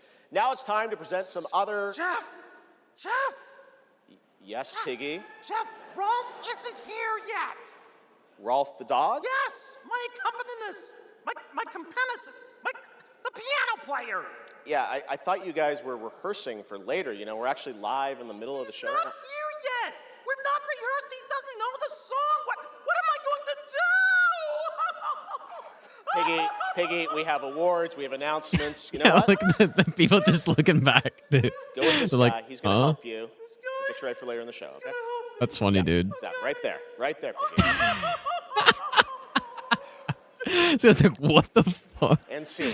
Oh, All right, that's well, good I'm stuff, sure that's going to work out. Ralph's He took probably off just his stuck in glasses to be traffic. like, what the fuck is that? It's okay, Piggy. It's okay. All right. More of that later. Oh boy, Now we're here this to is honor quite a another show. Group of nominees and winners. First up, here are the nominees for Best Action Adventure Game: Death Stranding 2 On the Beach, Ghost of Yote, Hollow Knight Silksong, Indiana Jones and the Great Circle, and Split Fiction. And the Game Award goes to Hollow Knight Silksong. See, you guys won. All right, here are the nominees for Best Art Direction. Wait, what? Claire Obscure, Expedition 33, Death Stranding 2 On the Beach, Ghost of Yote, Hades 2, and Hollow Knight Silksong. And the Game Award Never watch goes another one of to these? Maybe not, dude. Claire Obscure, Expedition 33. Now, another genre, the nominees for Best Sim Strategy Game. Those are Final Fantasy Tactics, The Evil East Chronicles, Jurassic World Evolution 3, Sid Meier's Civilization 7, Tempest Rising, The Alters, and 2 Point Museum. This year, the Game Award goes to Brew Crew, how's it going, Final dude? Fantasy Tactics, The Evil East Chronicles. Congratulations, Square. Now the nominees for Best Debut Indie Game. Blueprints. That's a Claire tough one. Obscure Expedition 33, Despalote, and Dispatch. And the Game Award goes to Claire Obscure Expedition 33. Congratulations to all the winners. We'll have much more Game Awards ahead. But right No. now, here's your first official Please, reveal no. of Wuthering Waves 3.0 coming on Christmas Day, and a nominee tonight for both Player's Voice Much more to come, and huh? Mobile Game.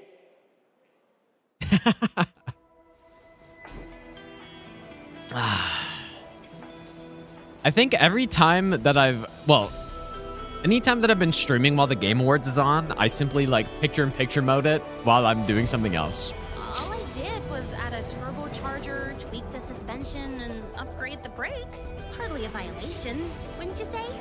So, this trip seems back to school, huh? Welcome to Star Torch Academy.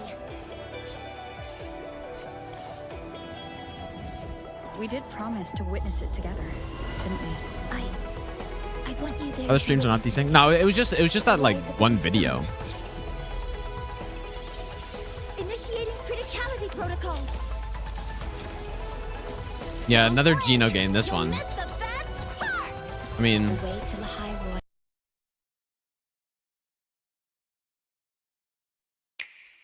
I wonder if I was far behind. I must have been.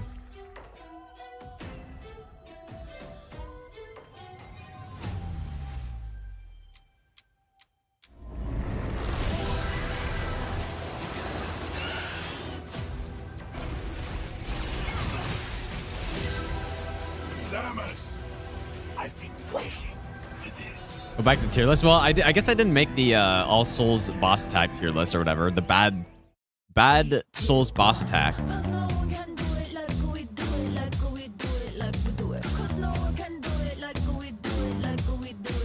Surely my stream's not going to get like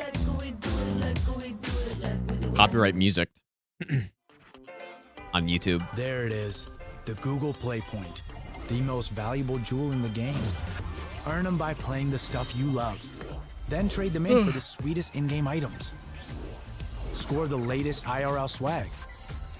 The what? Oh my Limited god. edition merch. The huh? Victory is yours, and so are rewards. With Google Play Points. Oh boy. Go reward yourself. Go play.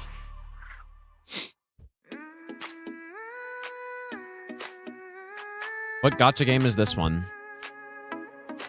Step into the sunrise now. Never dim supposed all you walk. Mountains high and oceans wide. Holy shit. What is this?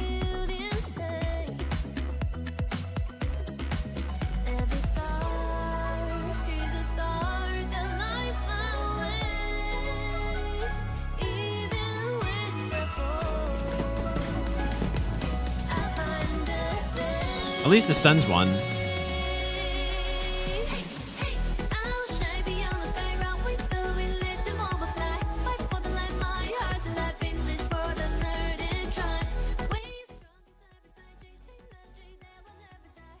At least the sun's one, dude.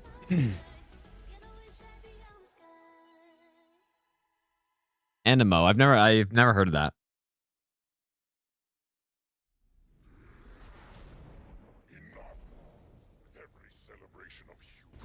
Your hatred grows.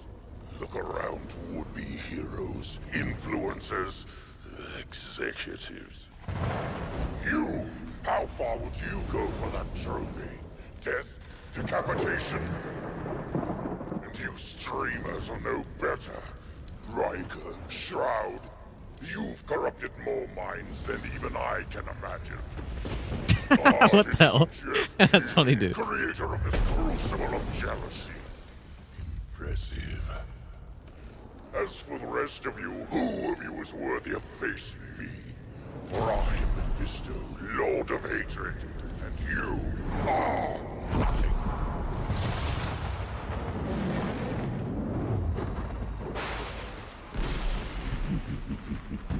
I mean, the lights they got going on are pretty cool here.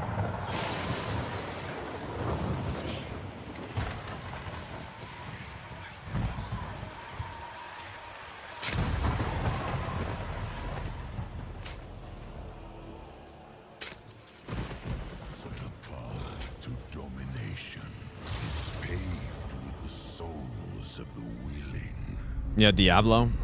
Soon, all of Sanctuary will be bathed in hatred. And none Diablo. escape the flood.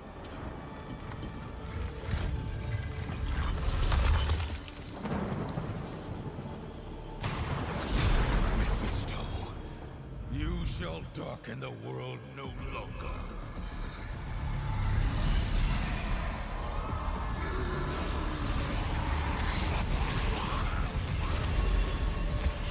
Yeah, the insane cinematic trailers. Yeah.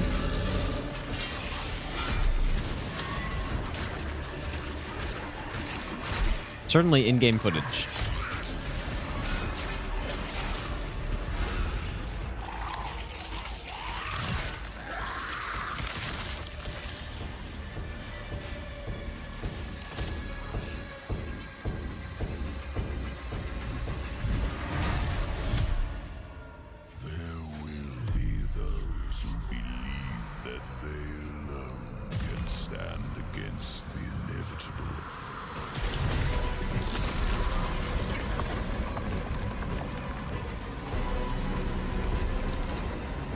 This is definitely what the game looks like.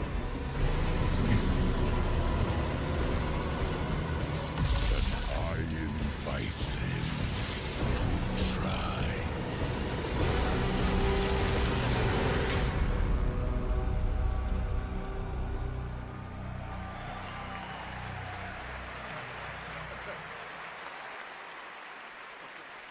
Diablo Yeah, it was a your good wait moment. is over. Get in the fight and play as Paladin today, and get ready for Lord of Hatred coming in April. It is great to have Blizzard here at the Game Awards. Want to know who else is here? Well, it's time for an update from Marvel Rivals, a nominee tonight for Best Ongoing Game. Great. About the latest Marvel hero set to join the game in 2026. I've been waiting for this for so long. Actually, the newest Marvel Rivals hero. This is huge, dude.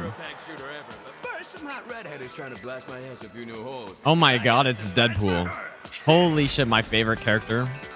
In my favorite game as well. What a combo. This is gonna be fun. That's so good, dude. I'm really hyped for this. I'm the one who set you free. So salty. No, I'm not salty, dude. No, I'm not salty. All right, you rejects. Get Tyrannosaurus Rex! Oh my god. You are kidding me, dude. What's this game's tagline? Ignite the battle!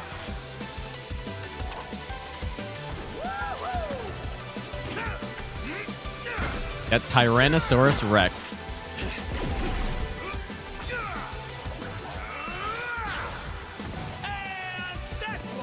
Yeah, I'm clip farming. Yeah. Clip farming for YouTube Shorts, of course. Oh, right. She's my rival.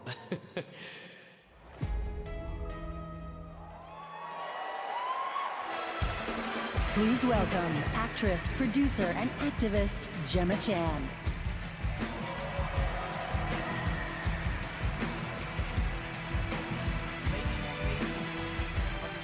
Balsamon, thanks for a 23-month resub, dude. I have the pleasure of playing Dr. Selena Tan, head of the tactical simulations for QLab in 007 First Light. James Bond has long had the fortuitous, some might say daring habit, of crossing paths with rather dashing antagonists. And this one is undoubtedly unforgettable. Take a look.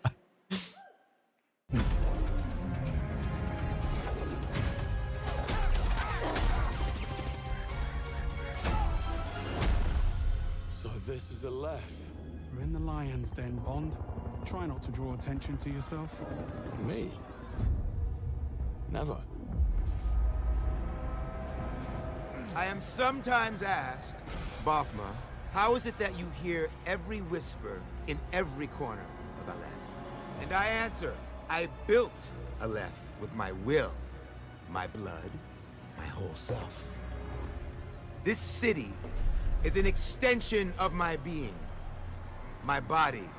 Today, it became infected. Easy, girls. Plenty of meat for everyone. Girls. Of course.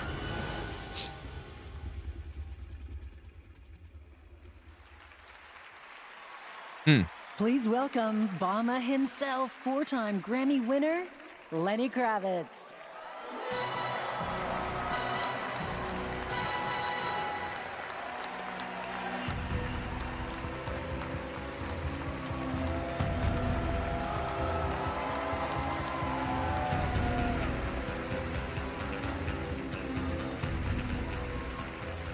Good evening. It was a great honor to be asked to join 007 First Light for my first voyage into the world of video games. When IOI invited me to play Bavma, a wild, unpredictable pirate ruler of Africa's biggest black market hub, I knew I was stepping into something special. Where others see chaos, Bavma sees freedom. He rose from nothing, broke free, and built his own kingdom of Aleph. And his story is just beginning. Every world we build needs the power of rhythm through music. These musicians can turn violence into beauty and silence into tension. Here are the nominees for Best Score and Music. Best Score in Music, leveled up by Spotify. I wonder who's going to win this one.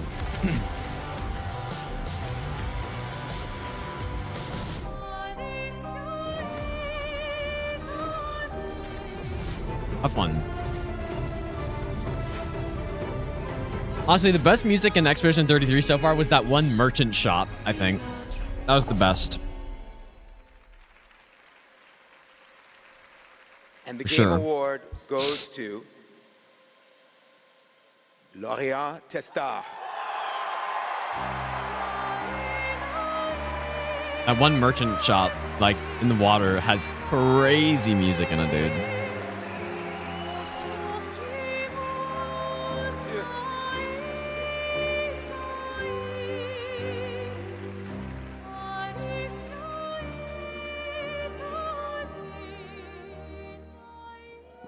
Thank you so much. We're so happy to be here tonight. It was incredible to play in Viateme in live with you. It's incredible. Thank you so much. I have a letter I would love to read. Sorry.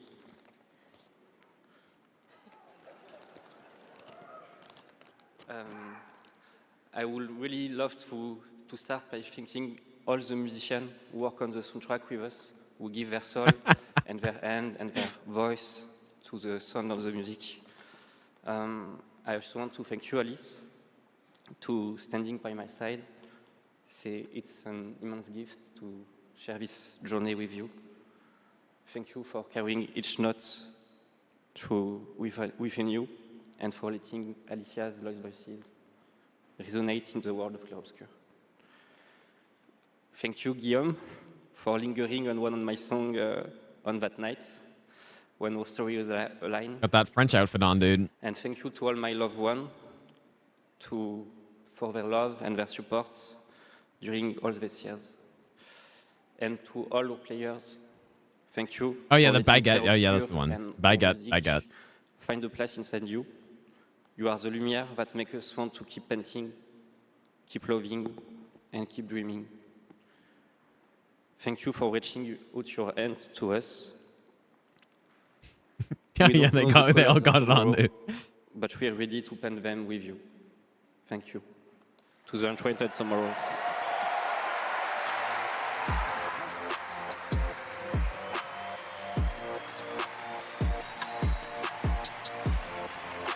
I would like to say something too.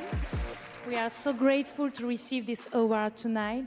It's a wonderful recognition of our work over the past 5 years. A hug thank you to Lorient, who made this world adventure possible. And a big thank you to Central Studio for their trust and unwavering support. Yeah, Thank that you, is everyone. crazy. Yeah, on the back of Tomorrow a back of the sheet of music, dude. That's pretty insane.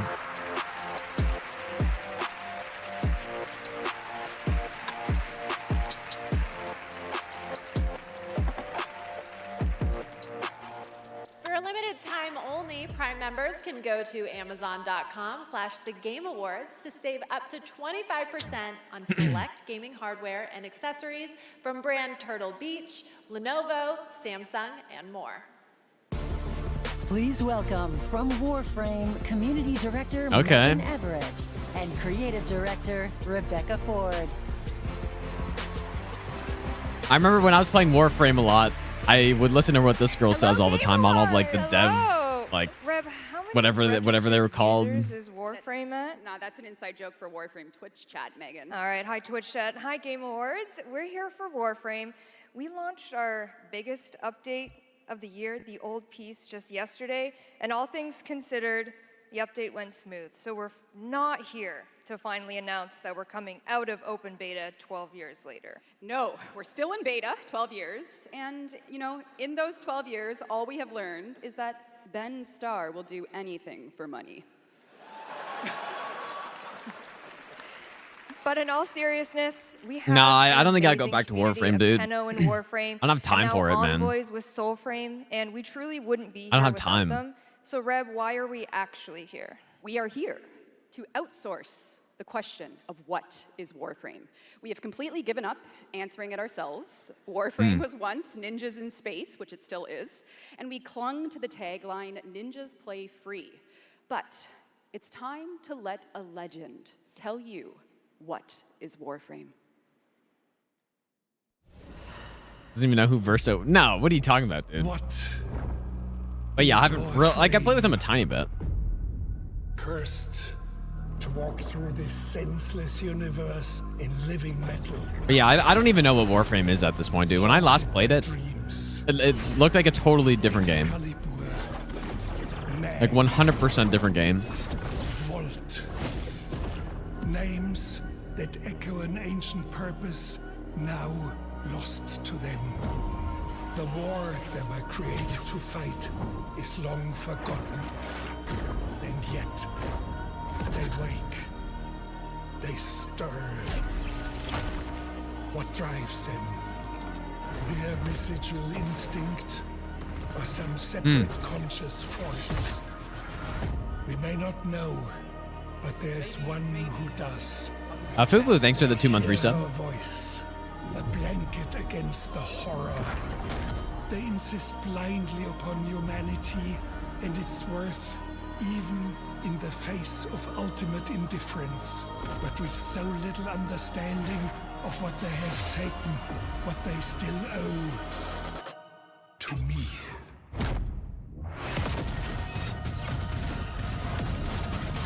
Wake up, Tenno.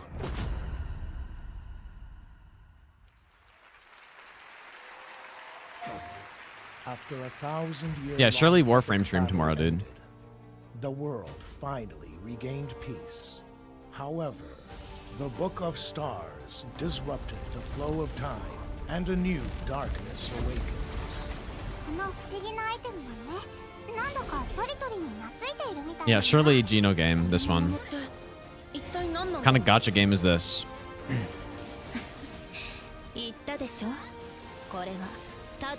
Where can I gamba? Now, a new destiny calls to us. For the new tale we are about Yeah, to I love create, this game. What even is this together game? We run, bound by destiny. Is this a gacha co-op game? Open world RPG for everyone. The 7 deadly Open world sins RPG. It's a gacha game. Must be.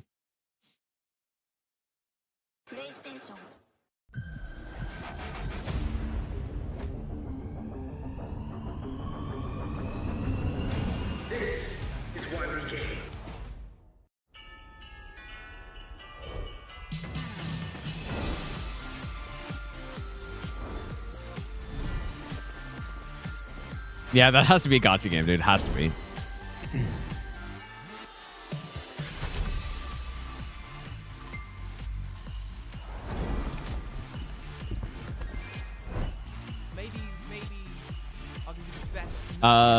Boss J Higgs, thanks for the brand new sub. Thanks so much, dude.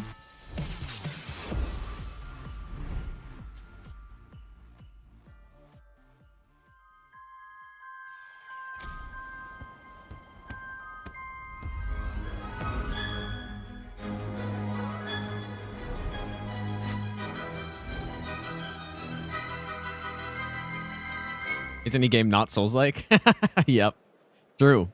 That's right. You know, like the game I've been Hogwarts playing the last 3 Legacy days is on stream, I free hate on that the game, Epic man. Game Store right now, and there's even more Harry Potter fun coming later this month to Hate it. Fortnite with customizable Hogwarts house outfits. Play Hogwarts Legacy on EGS before December 18th and unlock a Harry Potter chocolate frog back bling. Oh in yeah, sorry, I Fortnite. forgot. Expedition The world 33 we is live in, Souls-like. guys. Yeah, All my right, bad. Back in 2023, Lords Sorry. of the Fallen surprised and impressed players with its brutal combat, dark fantasy world building, and stunning dual realm Forgot about that. design. Tonight we have your first ever look at the gameplay of the sequel.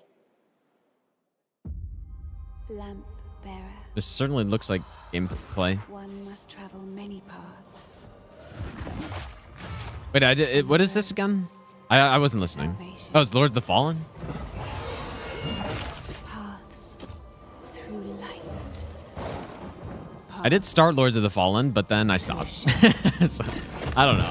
I just Souls-like games are not my thing, dude. They're really just not. Wherever they may lead, Let's see some gameplay. no matter the cost.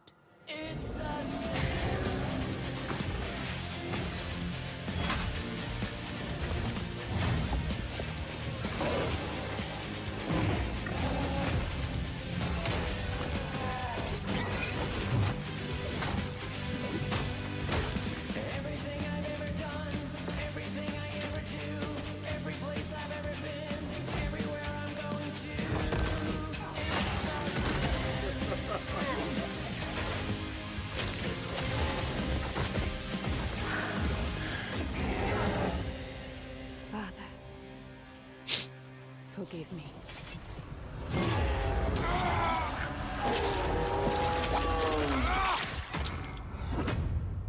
Wishlist now. Lords of the Fallen version 2.5 with new veteran mode out today. This next set of awards recognizes a diverse set of games across a variety of genres. Here are the nominees for Best Sports Racing Game: EA Sports FC 26, F1 25, Mario Kart World, Rematch, and Sonic Racing Cross World. Leaving Kazan right before the best And the bosses? Game Award goes to Really? Mario Kart World. Congratulations, Nintendo. Here are the nominees for Best Community Support. Baldur's Gate 3, Final Fantasy 14, What does this mean? Fortnite, Best community support? Helldivers 2, and No Man's Sky. What does that This mean? year, the Game Award goes to Baldur's Gate 3. I think they won that last year. All right, here are the nominees for Best VR AR Game. Oh, like, Alien oh, Rogue mods? Incursion, Oh. Arcan Age. Ah, yeah, Ghost that makes Town, sense. Marvel's Deadpool VR, and The Midnight Walk. The Game Award goes to The Midnight Walk. Congratulations. Now, the nominees for Best Role-Playing Game. Avowed, Claire Obscure Expedition 33, Kingdom Come Deliverance 2, I do want Monster to. I Hunter do want to try Wilds, Kingdom Come and Deliverance The 2 Outer at some point in Worlds time. 2. This year, the Game Award for RPG goes to Claire Obscure Expedition 33. And finally, here are the final 5 Expedition nominees 33 for Best Player's Racing Game. Voice, a 100% fan-voted award. Claire Obscure. I mean, I feel like this is the only one that really 33, matters, right? But why is Genshin Impact on Genshin here? Impact, Hollow Knight Silksong, Who's and voting for that one, Wuthering dude? Waves. This year, the fans selected Wuthering Waves as the winner. There you go. Congratulations. All right, and now we've got something great for you. Please welcome actor Rahul Kohli.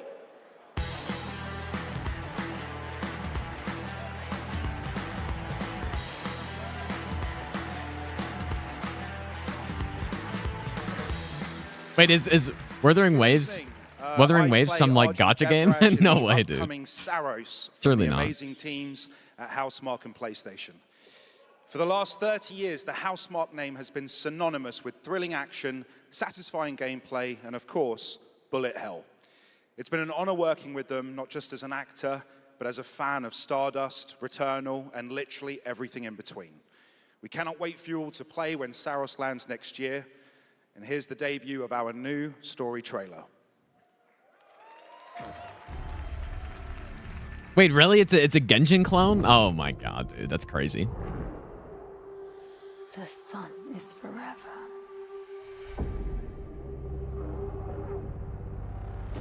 We promised we'd never be apart. That's funny, dude. I mean, gotcha games are the king, aren't they?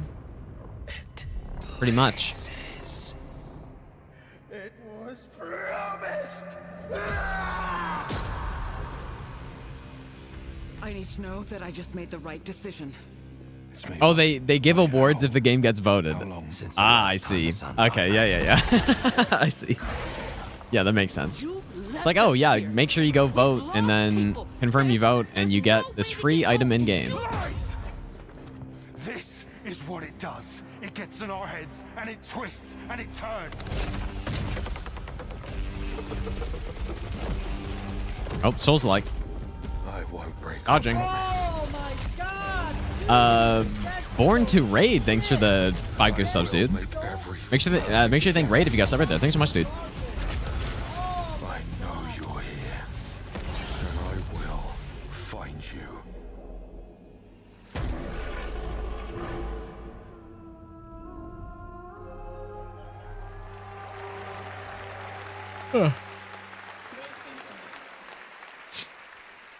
Saros looks great. It's coming next April, and I'm very excited. What was that other the Souls-like shooting game? To present Kind of looked our like that a next little award, bit. I am honored to welcome a previous TGA winner. He's the writer and What that director game was of called. some of the biggest and most critically Oh, yeah, acclaimed Remnant. video games of all time. Grand Theft Auto 3, 4, 5, Vice City, San Andreas, Red Dead Redemption 1 and 2, and Bully. He's the co-founder of Rockstar Games and now the founder of a new studio, Absurd Ventures, where he is busy writing and creating novels, comic books, animated series, and yes, 2 big upcoming unannounced open world games. It is my honor to welcome to the TGA stage for the first time an industry icon, Dan Houser.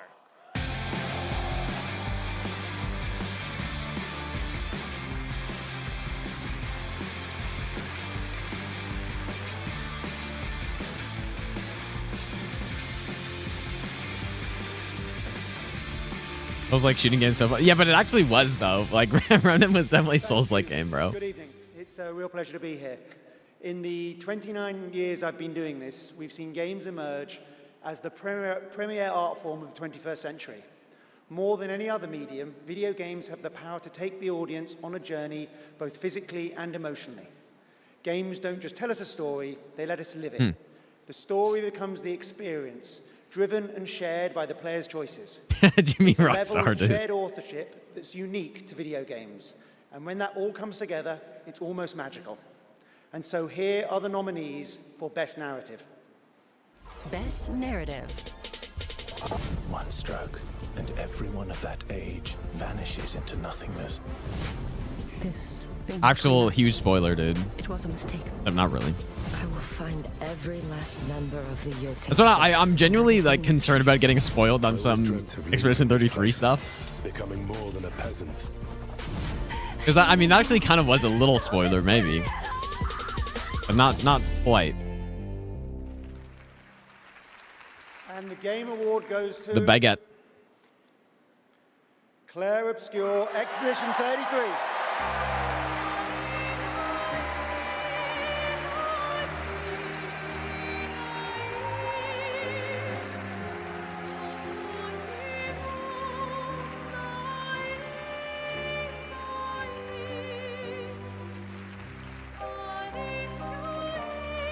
The Expedition 33 awards, dude.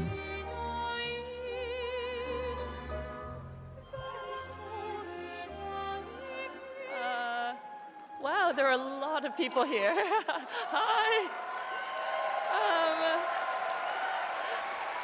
There are so many. Yeah, people any other today, track, yeah, that'd be kind of nice. First and forever is my husband.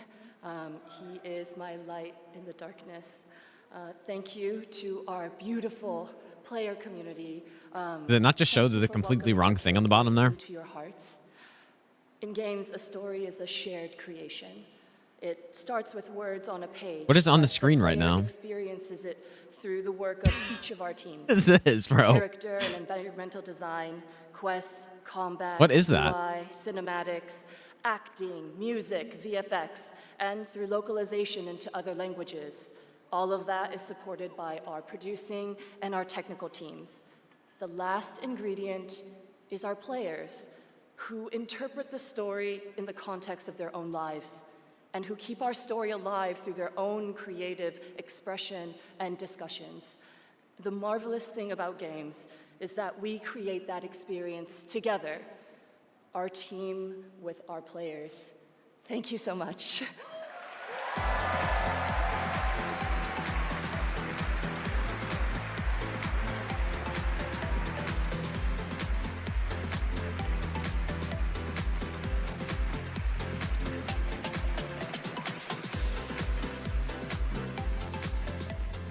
For a limited time only, Prime members can go to Amazon.com/The Game Awards to save. This girl is the ad girl. Actual ad girl. From a small studio in Uppsala, Sweden, Neon Giant, known for The Ascent. This is No Law.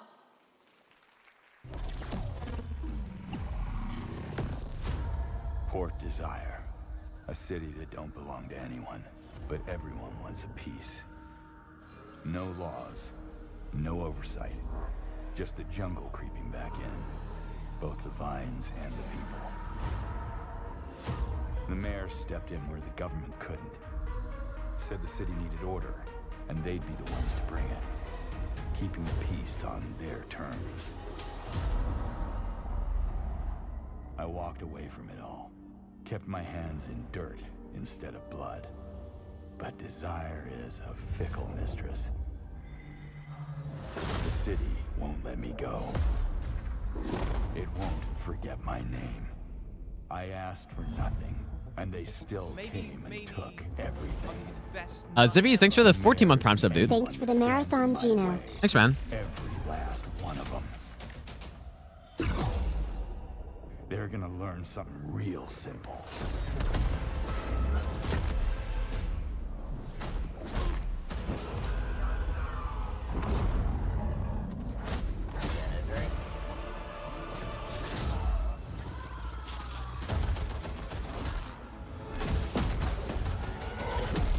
You reap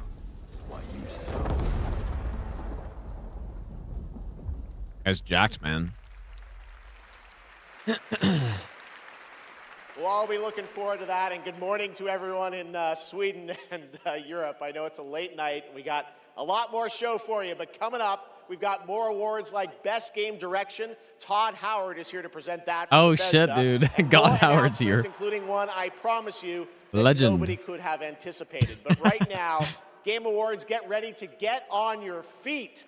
Earlier this year, Netflix's Devil May Cry brought Capcom's iconic game franchise to life as an exceptional animated series nominated tonight for Best Adaptation. The show also featured a #1 single from our next performers who just announced their 2026 World Tour. Here to perform Afterlife, please welcome Evanescence.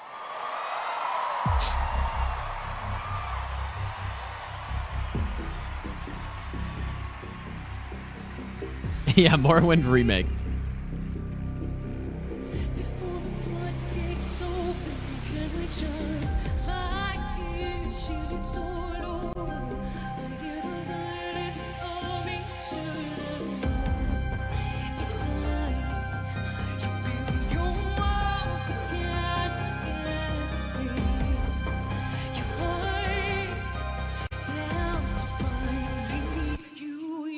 Jeff should be protagonist in next Souls game. Surely, dude. So what game is this for?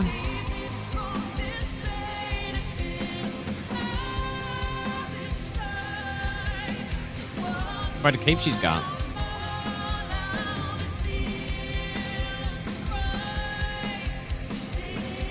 Oh, Devil May Cry, that's right.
I wonder what it looks like with the camera guy out on the stage right now. Like, you just see a camera guy just circling, or is that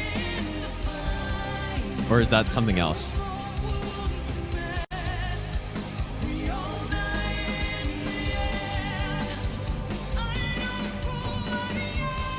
Yeah, probably a drone, I guess.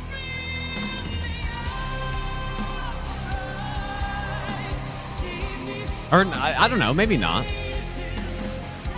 Yeah, he's wearing green, dude. He's wearing all green.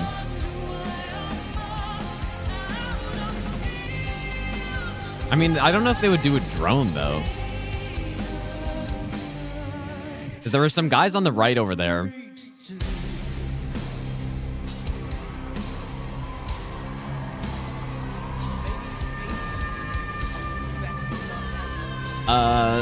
Straw Hat Shiny, thanks for the brand new sub, dude.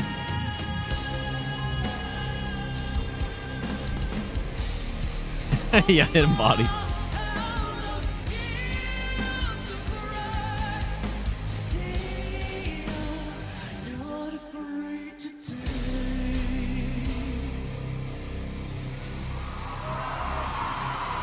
Oh boy.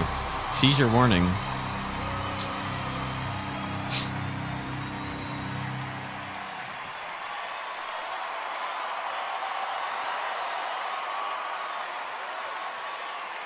So good. Talk about a performance. Devil May Cry Season 2 will premiere on May 12th, 2026, only on Netflix. Give it up one more time for Amy and Evanescence. That was incredible. All right, there is more Game Awards ahead, including more new game announcements and, of course, Game of the Year, presented by last year's winner. Which game will take home the trophy this year? Stick around to find out. Lauren Bell. Stick around to find out, dude. Orchestra are tuning up. 4 a.m. got flashbang. True.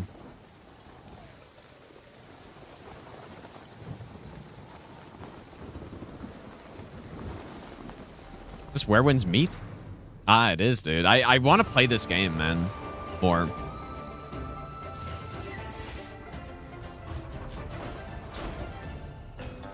Game, like, some of the stuff later look insane in this game, man.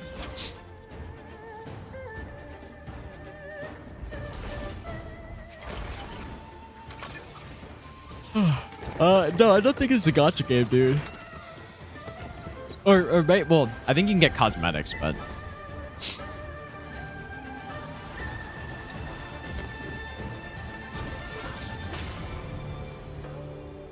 The amount that I played it was really fun, dude.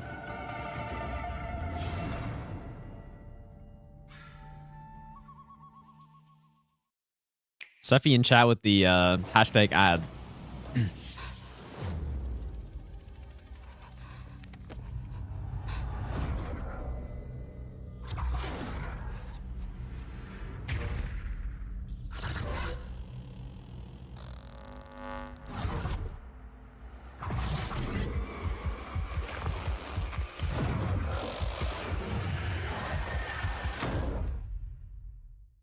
Coming to Switch 2, Phasmophobia. If you give a gamer a game, they're gonna want to play it. If they play it, they Big. might love it. If they love it, they'll want to That's play huge. other games On they Switch love 2. So you'll build them a place to discover more cool games. More than that. Perfect. But then they'll want to play those games anywhere and everywhere. Like here, here, or even on this beast. And if they can play everywhere, they're gonna want to keep tabs on those games and everything Holy, else what? they love in one This ad place. is crazy, So dude. You'll give them a U-tab, a home base that tracks all their play. No They're matter going how they insane. play, with one souped-up profile to rule them all. Whoa. So, if you give a gamer all the games, the freedom to play anywhere and everywhere, and a U-tab... But yeah, probably I won't play. I was going to play Where Winds Meet after the marathon was done, but I'll probably just do Expedition 33 instead. I'm thinking. One that can have catastrophic. They have a dark mode. They're looking to get your attention is what they're looking to do, so. Definitely no dark mode. 15 FPS simulator. That's what Elden Ring Tarnished Edition on Switch 2 is going to be. Hitman's next elusive target, Mila Jovovich.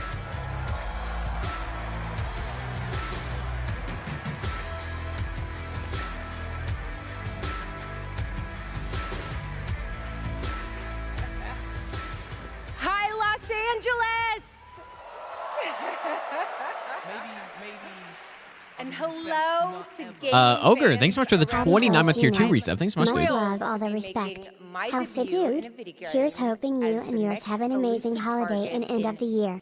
Hope the end of your year was better than the start and you accomplished many of your goals. Thanks so much, dude. Stay awesome, dude. The hunt Less than begins 3. February 2026. I appreciate that, man. Now, I'm happy to present the Game Award for Best Multiplayer. Modern multiplayer represents a Best multiplayer, monstrous huh? challenge in game design. Surely I mean, Where Winds Meet gets imagine that having next to year. develop Or does it not count games that MMO? account for the absolute Yeah, thanks so much, Ogre, dude. of thousands of live opponents, or even worse, the persistent dumbness of a human teammate. It's no easy task.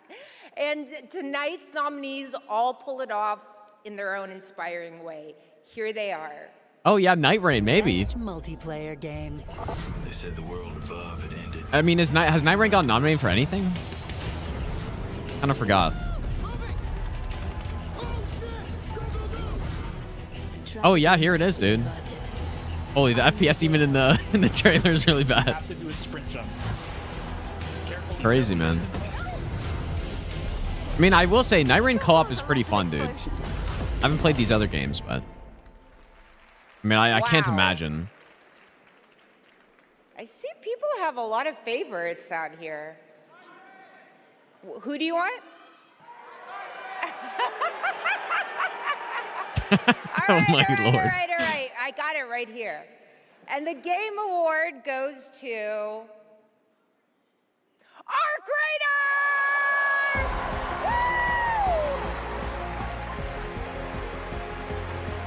Night Rain scam, surely. I'm not sure what this game's about. Congratulations! I'm very oblivious when it comes to other games, as you can maybe tell. I've heard of it, but that's pretty much it. This list of nominees, who would have thought? First of all, thank you all. And on behalf of the Arc Raiders team, This guy's got the same facial hair that I've got. we'd like to thank It's the our same. loved ones for Pretty much. supporting us and cheering us on along the way. The Embark classic. Studios as a whole, because as we all know, it takes a village. Maybe that's what I'm gonna look like when I'm a bit older, The dude. fearless It's leadership gonna be of me our soon. leader, Patrick Sutherland. The Long partners hair, in Nexon, blue eyes, the same beard. unwavering trust in us. It's actually me in the took us all future, way dude. here and made it all possible. And of course, the players whose love and engagement just means the world to us. Thank you all. This is actually me in the future. That's kind of crazy, dude. It's actually funny.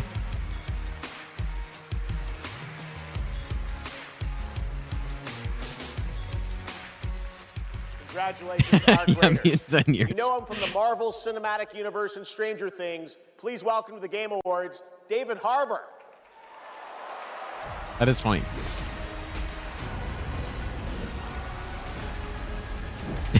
Yeah, John Makima, dude.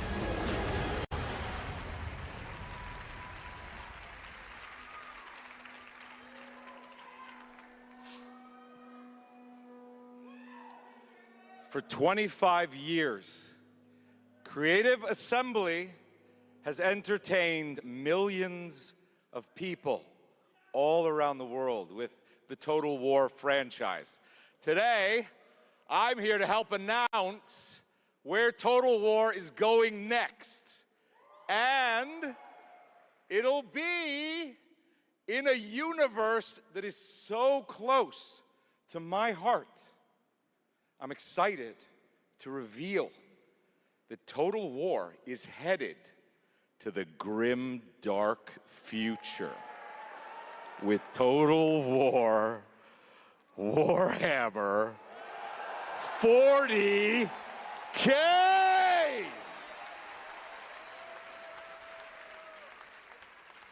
Some of you may know this, but some of you may not know this, but I am a huge fan of tabletop gaming. I've painted endless miniatures, spent a crazy amount of time dropping dice under a table. Of course, as you might expect, I don't know I'll anything about be this, in dude. the game. So It connects to some which of, is the same I some could of say my about pretty much favorite every game aspects of so the far. universe. But more details on that later. Let's take a first look at Total War Warhammer 40K.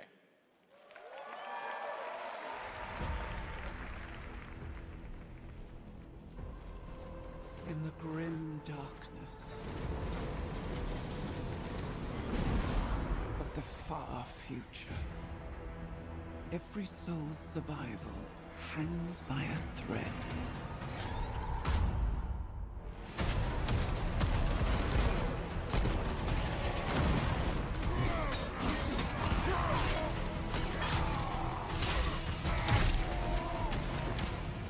Mankind is beset Sound a little by low? endless tides of aliens, traitors, and demons.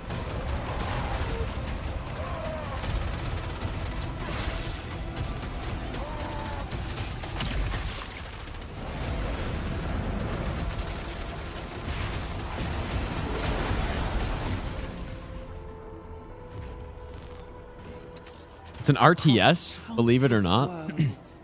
Battles rage. Interesting. I mean, yeah, I guess I do believe that, actually. I feel like every RTS trailer looks like this.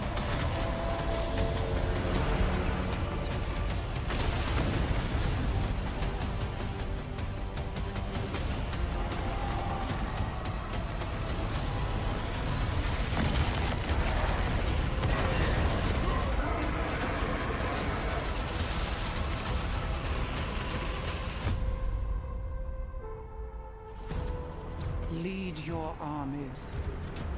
Missed the Night Rain reaction short views. Can't take that chance again. Yeah, surely, dude. That's 100% why. 100% why. Sitting here waiting for FromSoft, surely. I mean, I basically am. There is only war. But, yeah.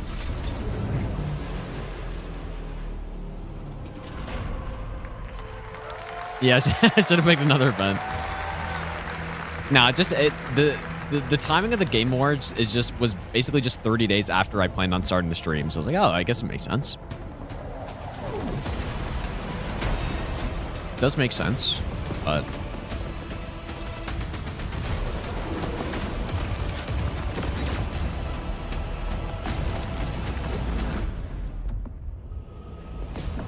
what are these emotes, bro?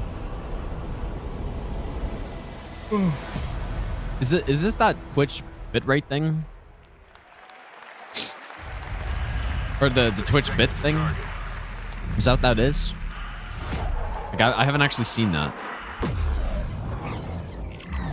Respond, bandits inbound. Yeah, thighs on street.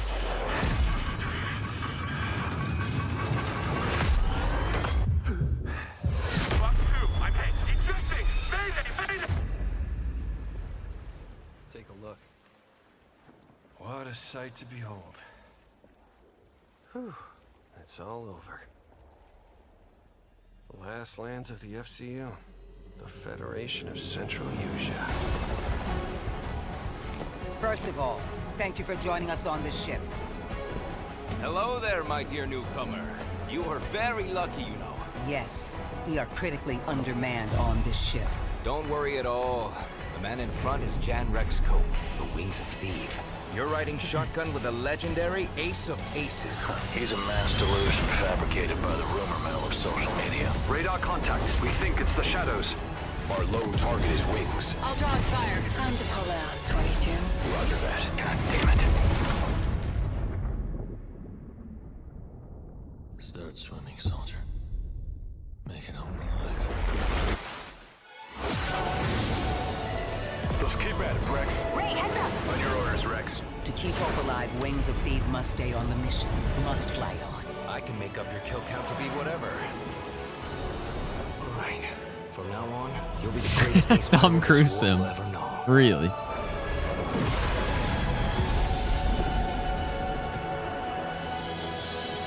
Wings of Thief. Wings of Thief.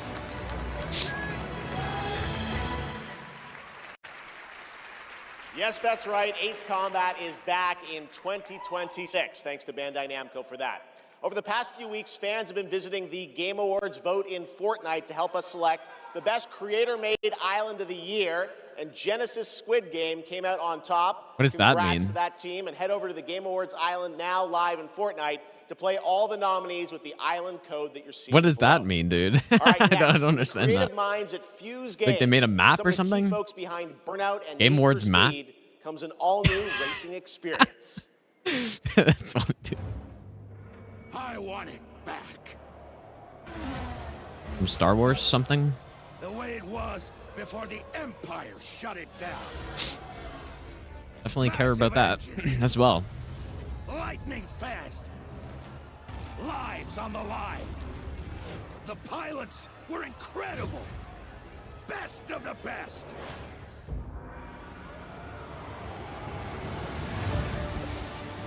United by one beautiful dream.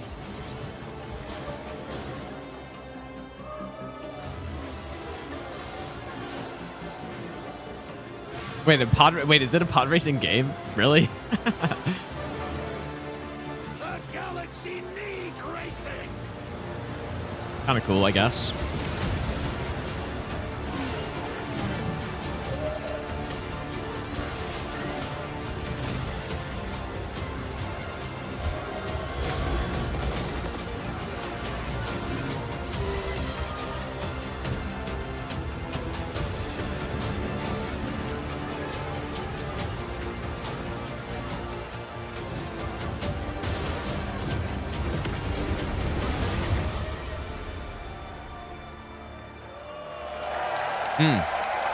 Galactic Racer. I wonder what the actual gameplay looks like, though.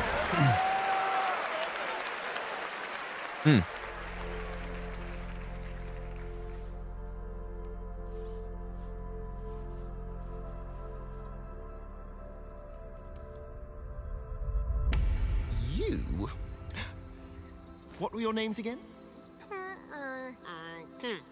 Well, I can't call you and can I? I shall give you names. Namey. Name or namey? Yes, Naomi. And you, Backboy. Yes, children, I have a feeling. It's a feeling of destiny. Follow me, Naomi and Backboy. Destiny awaits.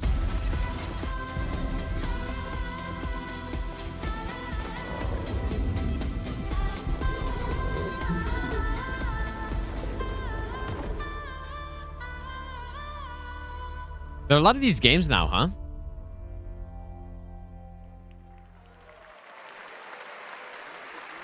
Such What was the beautiful game that was out what was of words, what was that a, game? stop-motion It Takes Two co-op or game something? being developed over in Denmark, and it's a great game coming next year. And now I'd like to welcome back an I feel like I see a lot of those games a legend now. who pushes entertainment forward with each of their new projects. Someone I consider a dear friend and a friend of the show. Please welcome Miss Piggy.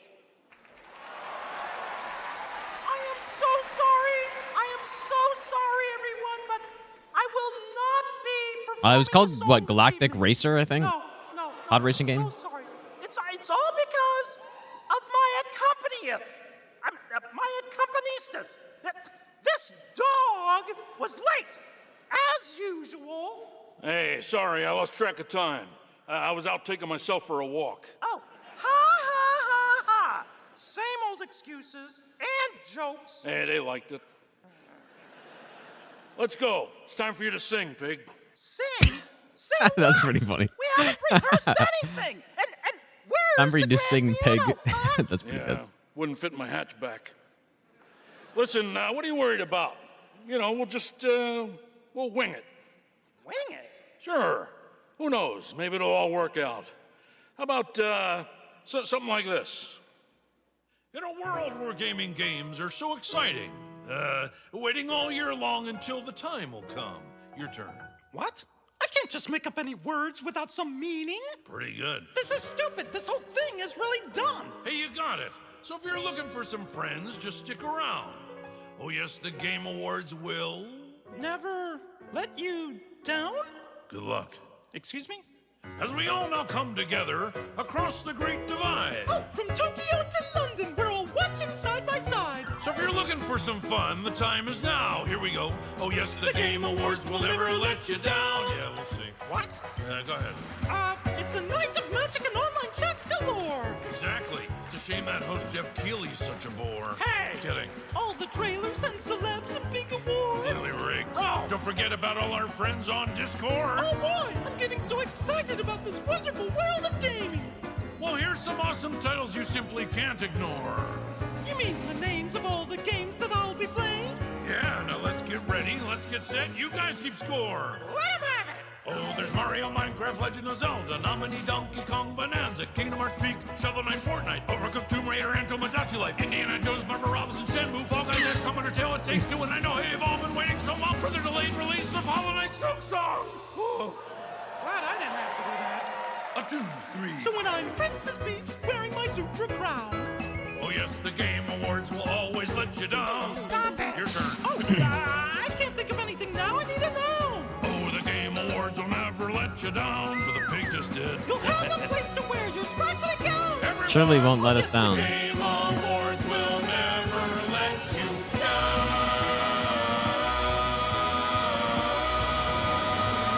The Game Awards.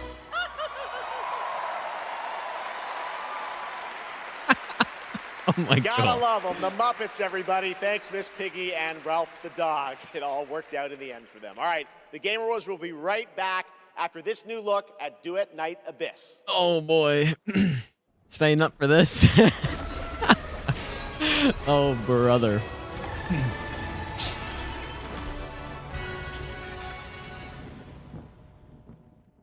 Oh, brother. This must be a gacha game. Has to be. Buy dog cosmetics. Loot boxes.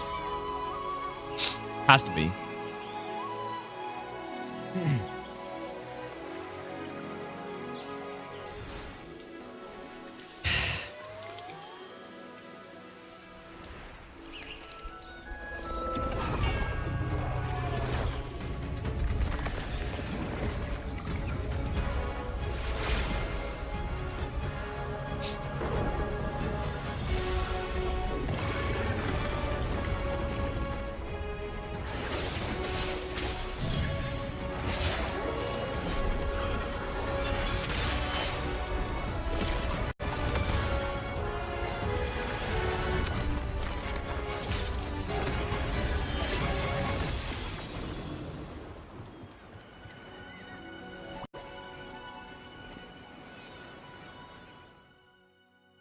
Is there like a 5-year-old character? What the hell is that?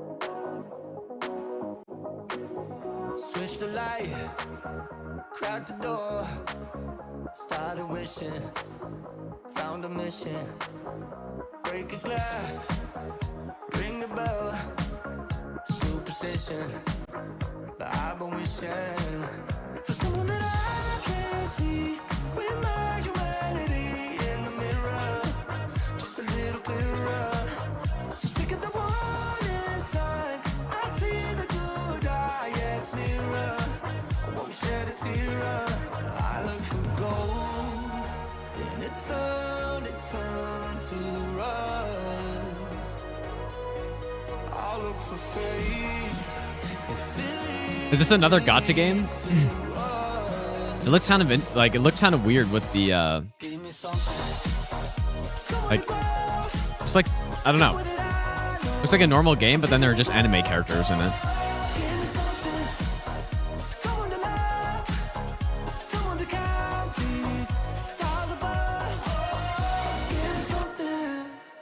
Tell me lies, make it up, paint the picture, take me with you. I don't care what you say, I'm making it deep today. It's a new world, it's a new world. I don't care where this goes, I'm making it highs and lows. It's a new world, it's a new world. Give me something. Could you imagine how much money these like gacha games make, dude?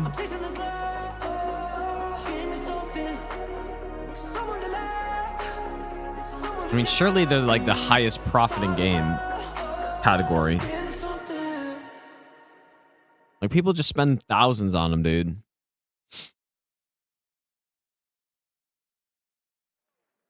Crazy.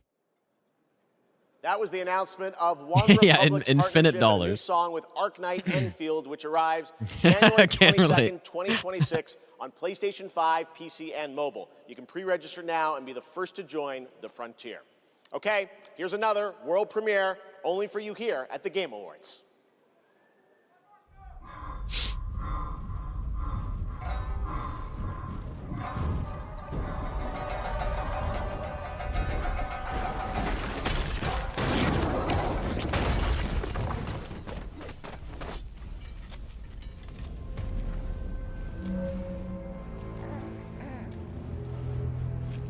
Another game where the protagonist is holding a baby while fighting. Where one's meat.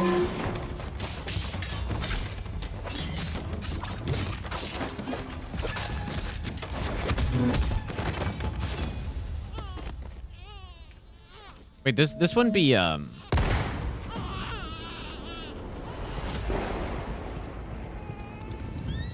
like Neo, right? No one goes near that place, at least not anymore. But you, like darkness. Just kidding.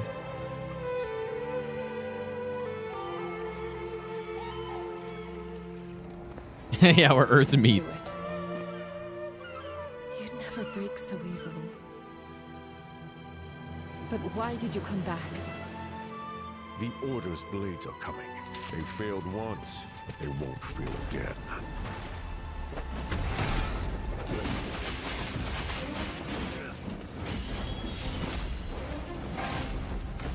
Why is the audio kind of weird?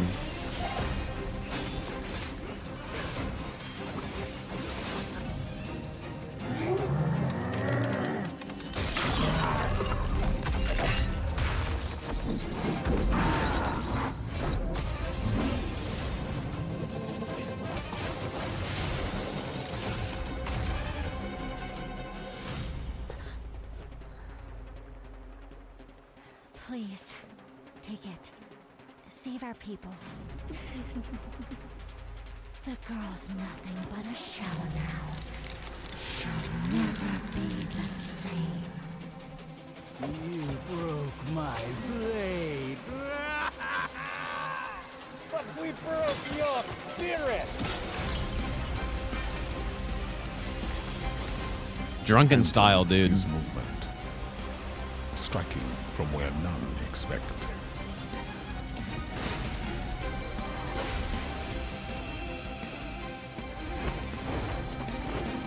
Blade is breath.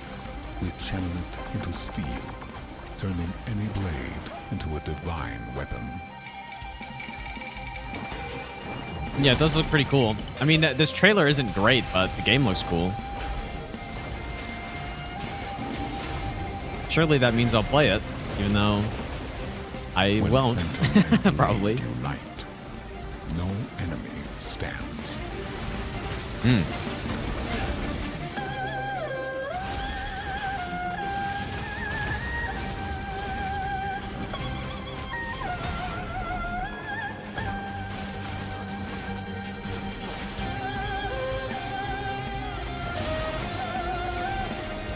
Yeah, it does look kind of cool.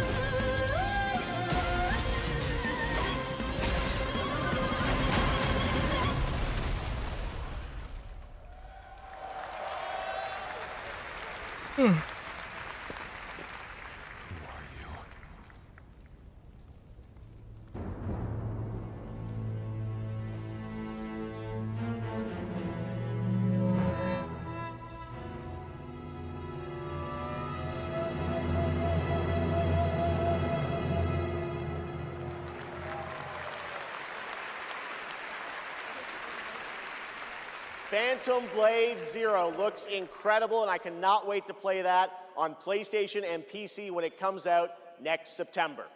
Now to present our next award, few creators have changed the landscape of games the way this man has. From the Elder Scrolls to Fallout, his games have helped define God our Howard. industry and shape the Legend. way we explore digital worlds. Please welcome the studio head and creative director at Bethesda Game Studios, Todd Howard.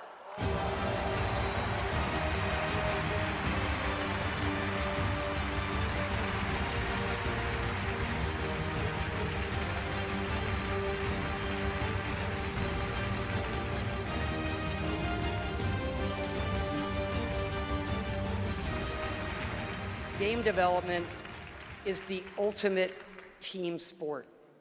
And it doesn't matter if it's a team of 10 I didn't or think a team sport of was going to be the word after that. Art, design, audio, engineering, and more have to come together as one. Game direction is that glue. And the games that have had them all come together, well, they touch us. They become a part of us.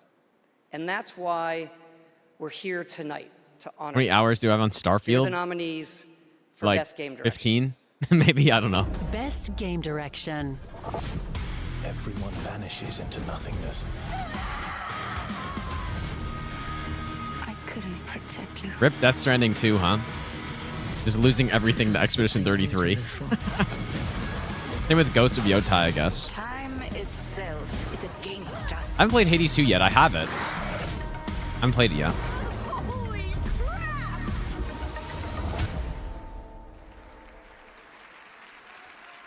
And the Game Award goes to Expedition 33.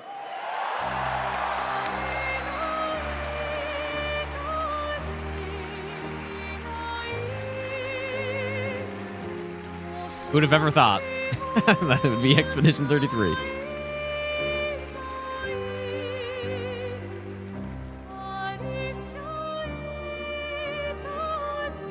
Wow. Hello. Yeah, this is quite intimidating. Wow. Romulus, thanks for the 2-month Prime sub, dude. Let's get to it. Yeah, so back in Brussels in 2020, I received a mail, just anonymously. Make a game, they said. It would be fun, they said. Yeah, what's the worst that could happen, right? Yeah. Well, fast forward for a few years. And so to this day, we still look at each other of how crazy this timeline is, for sure. Still don't really understand, but, you know. It's a timeline, however, where we're eternally grateful for the support and love we've received as well. All the ones with us tonight and the ones abroad, friends and family who believed in us and made this dream come true.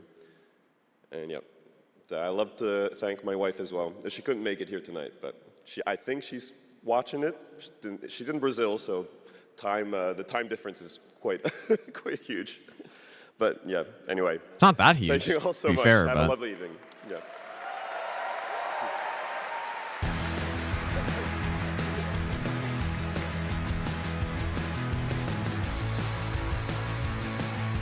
Yeah, it's not huge enough. It's what, maybe, I guess, 3 hours? Congratulations, Sandfall. A big night for independent games. All right, we've come to a very special point in tonight's show, especially for those of us who have been playing games for decades. Over the years, there have been many games, characters, and franchises we've all wished would return. In Brazil with her boyfriend, dude. It's ready crazy. to announce at an event like this one day. Tonight, I'm excited to share this piece of news with all of you. Did he say Brazil or did he say Brussels? I don't know what he said. Brussels would make more sense. I thought he said Brazil, though.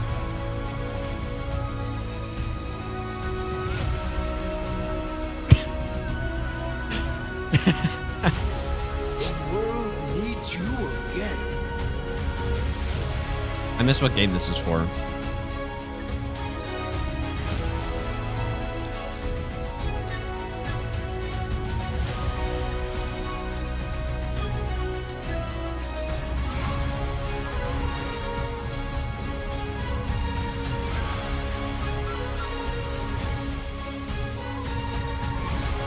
They just brought out Todd to announce the award, I guess. Or introduce it, or I don't know.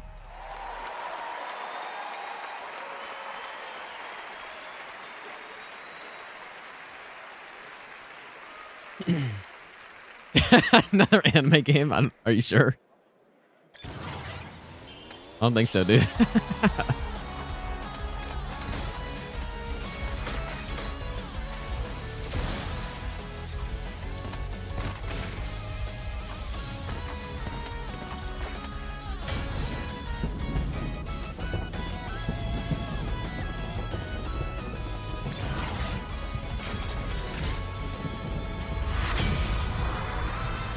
Dual Override.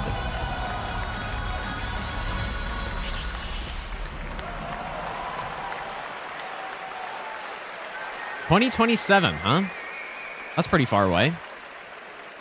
Finally, I've been asking Capcom for years. This was the year, and 2027 cannot come soon enough. And even got a very early glimpse at first gameplay. The team really wanted to share that with you tonight to show the classic 2D style that they're returning to. Coming up, Game of the Year, but first, an exclusive new look at the Super Mario Galaxy movie coming to theaters next April. The movie awards, dude.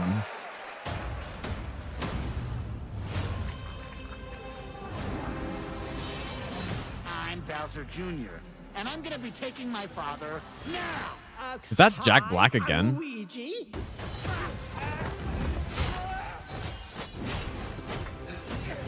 To be fair, the first movie was actually, it's one of the few movies I've seen recently. It was actually pretty solid.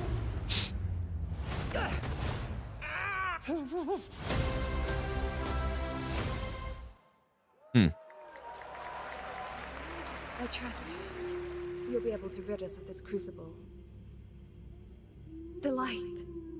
Who Where wins me? traverses time. Or not.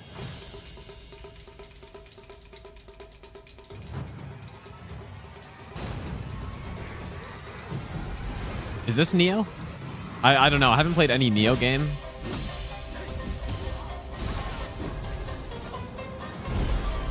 Hey, I'm getting stepped on, dude.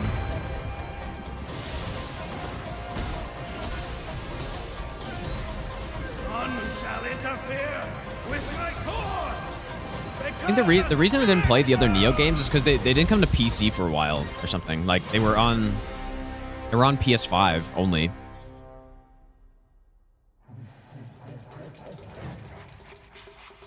Hmm.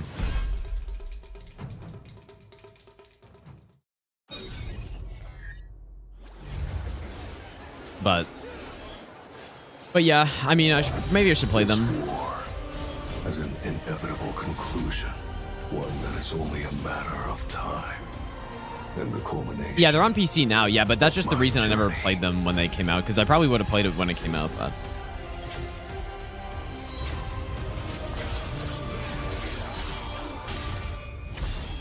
yeah, after Kazan, surely. Rise. Join me in shadow.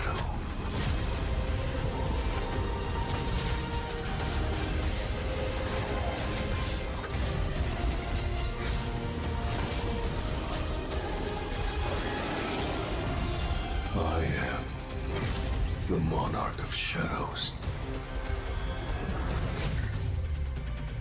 Solo leveling Arise. Overdrive. Available now.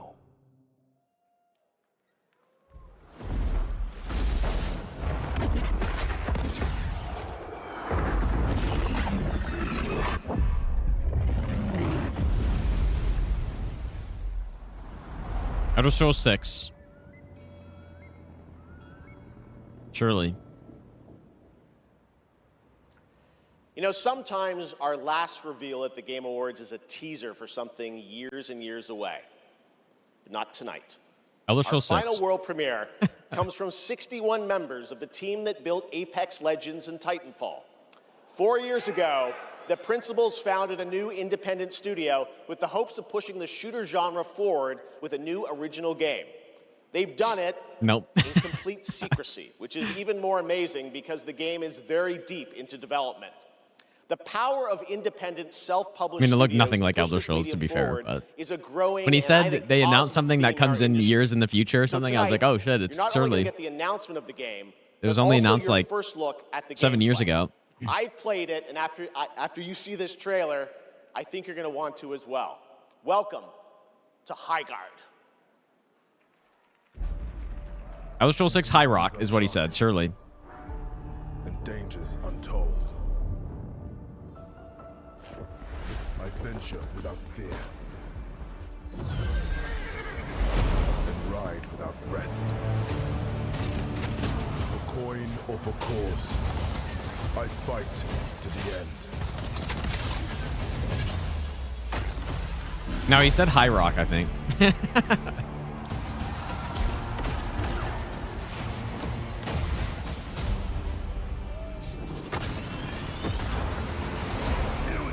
So what is this game? This is another Apex Legends game or something? I don't know. I don't know anything about these games, dude. Your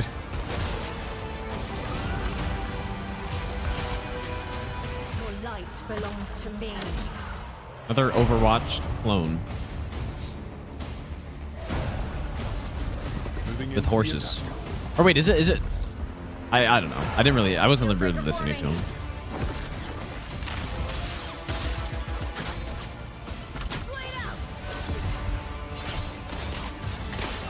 No, it actually is, I guess, huh?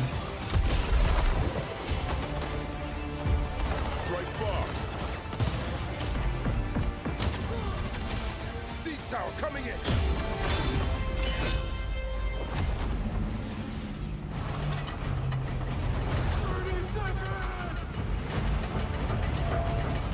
Is that an escort mission? You gotta escort the stuff?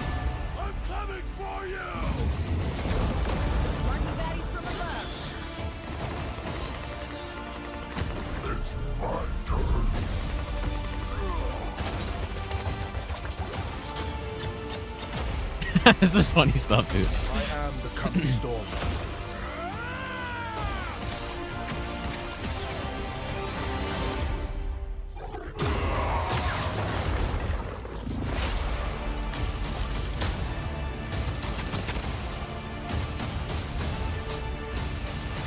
I mean, is this not just like Overwatch? Is this... I don't know. I mean, they got the same characters in it, pretty much. It looks the exact same. Just like different skins.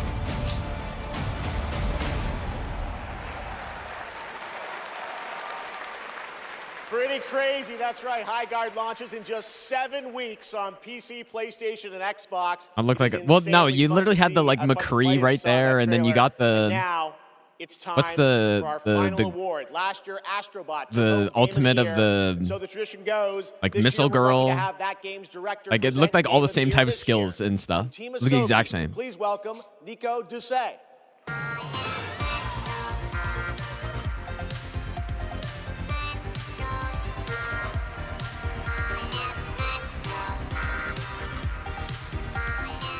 Good evening. I wonder who could or win this good one, day, dude. Wherever you are. This is it, right? So last year we were blessed with a huge honor on this very stage. So it is with great joy that we're back today. Overwatch, but to Apex pass Legends this made it. incredible award Yeah, it's got- onto basically, dude. Another team. Congratulations to all nominees tonight. With your games, you made us travel, dream, sweat, laugh, and sometimes also Laugh. very often cry, actually. From kids to hardcore gamers, there was truly something for everyone this year. And have you noticed?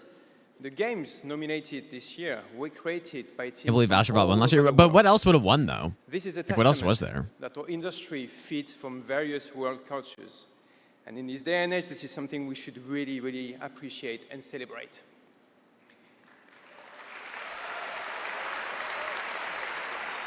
Yeah, French win again. And also, Yep. each of these games had amazing music. So without further ado, please enjoy the nominations for Game of the Year, courtesy of the Game Awards Orchestra. Maestro, take it away.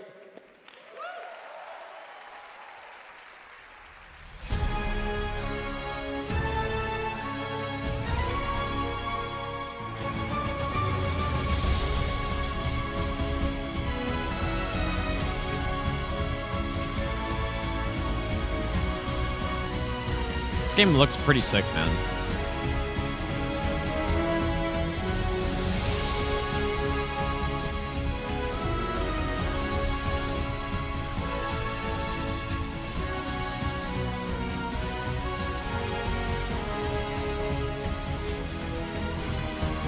That's crazy. A transparent... That was a trumpet. You can see all the all the condensation. That's crazy.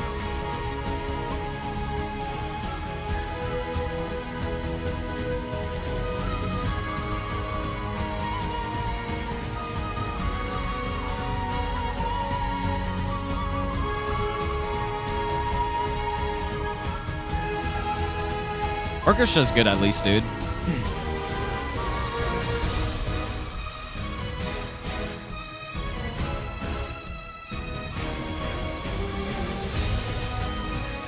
Damn. This guy's got it all, huh?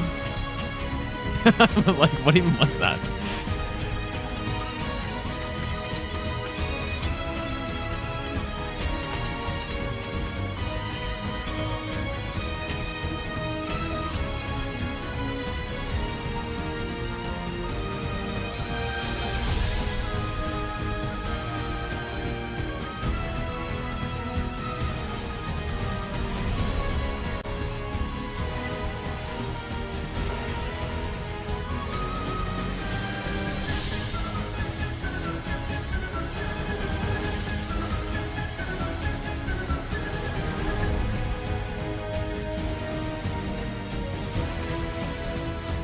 Yeah, it was a BBC pipe. Yeah, that's crazy, dude. Where'd he pull it from? Oh, I guess it's just right there.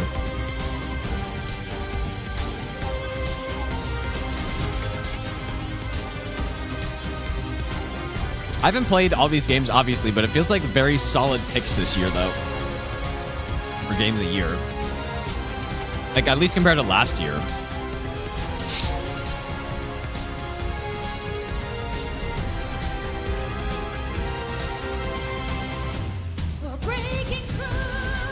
I don't know anything about this game, I guess.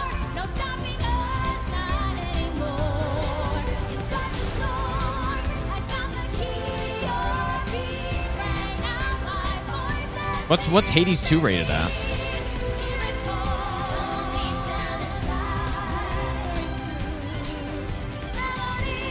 Yeah, imagine Donkey Kong, yeah.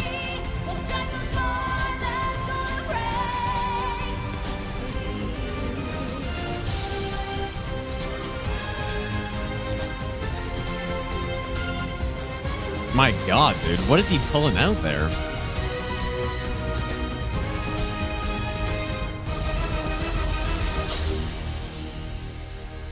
Guy's insane, man. Yeah, his inventory is... He's got high endurance, dude. Big carry weight. I think there's actually a guy that, like, just comes out and brings him stuff, is what it looks like. Maybe not. Maybe he just had it there and I just didn't see it. He must have had it there, I guess. And the game of the year is... Mon ami Clair Obscur, Expedition 33! Big shocker, dude.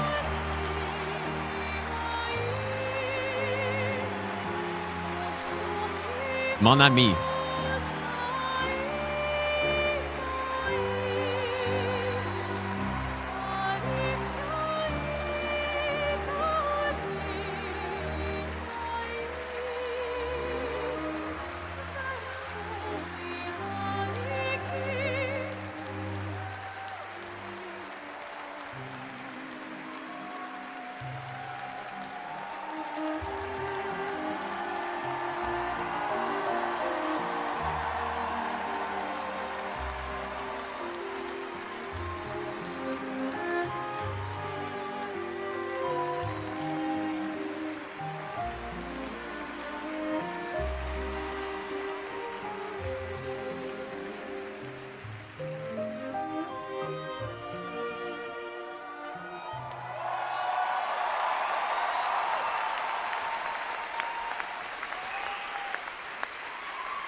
Yeah, Frenchman again. What a weird timeline for us. This was supposed to be a joke, the Barbarian Narnia. I have no idea what's happening. Well, I want to thank first the incredible team at Unfold Interactive. They are not watching from home as we brought literally everybody here to celebrate with us, so I love you guys.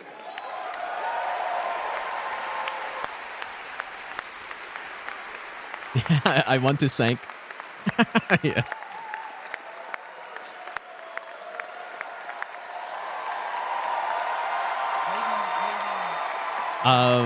Wiser, thanks for the gift of sub, dude. I appreciate that. Thanks, dude.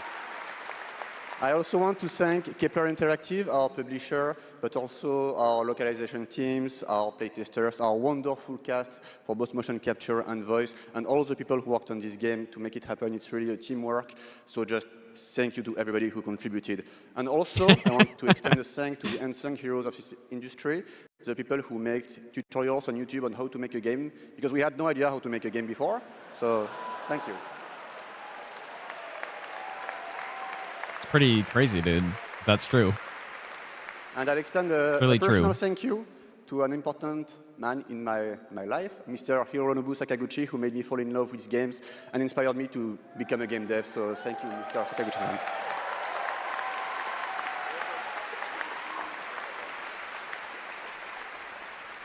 And finally, just a massive thank you to the players for all your covers, your fan art, your endless arguing about which ending is a good one. That's wonderful to read.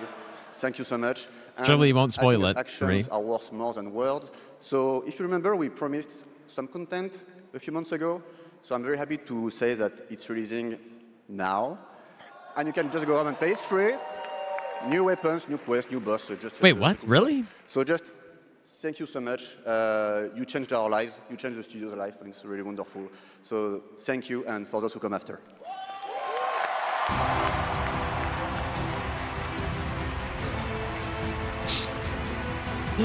Like a new DLC or something? Or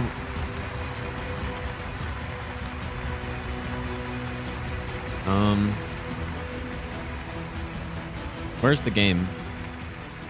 Congratulations to Sandfall. An amazing Oh, I have it on Game of the Xbox. Year That's winner. why. That is going to do it for the Game Awards 2025. Thank you all for I guess I'll check it out watching, after. voting, and being a part of this community. And congratulations to all the nominees, winners. I forgot I have it on and game teams on who debuted new games on Game tonight. Pass, We'll see you not again on not Steam. Friday, June 5th for our biggest Summer Game Fest ever from the Dolby Theater in LA. And we'll be back right here at Peacock Theater for the Game Awards next December. Thanks to our entire Game Awards team and everyone who helped make this show possible. Happy holidays. Good night, everybody. All right, well, nothing that I particularly wanted to see during that, but all right, there it is, dude. Marathon is done, man. I'm done. Simply. But I'll probably be on next. I don't even know. I've been streaming for over 30 days, like basically 31 days. Almost. I haven't used this screen in a while. It's been a month since I've used this screen, dude. But yeah, we finished all the runs and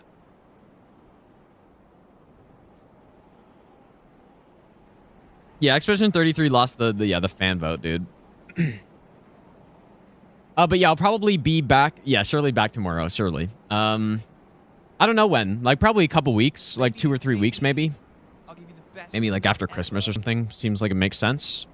But definitely by far my longest marathon that I've done. Before, the longest was maybe five days or something. I don't know. Caleb, thanks for the 4-month Prime sub, dude. But anyways, yeah, have a good couple weeks, you guys. I'll probably play Expedition 33 off stream, and then I'll simply practice for Bloodborne Chalice. That's got to be the next thing, man. Overwatch as game ruined it. Yeah, as like the big announcement, some like Overwatch clone is pretty insane. But anyways, 45% of my streamed hours this year were in the last 3 days. Yeah, that's not surprising at all. Actually, I mean, yeah, that's not surprising. And I may record Expedition 33. I guess we'll see. Anyways, I'm ending the stream. Actually fully ending the stream, dude. And the first time in a month is insane. But anyways, yeah, have a good one, you guys. I'll see you all in a couple weeks. And I mean, there will be some like videos and stuff that come out. So that'll all be the same. But no streams for a couple weeks, I guess. So anyways, have a good one, you guys. I guess... I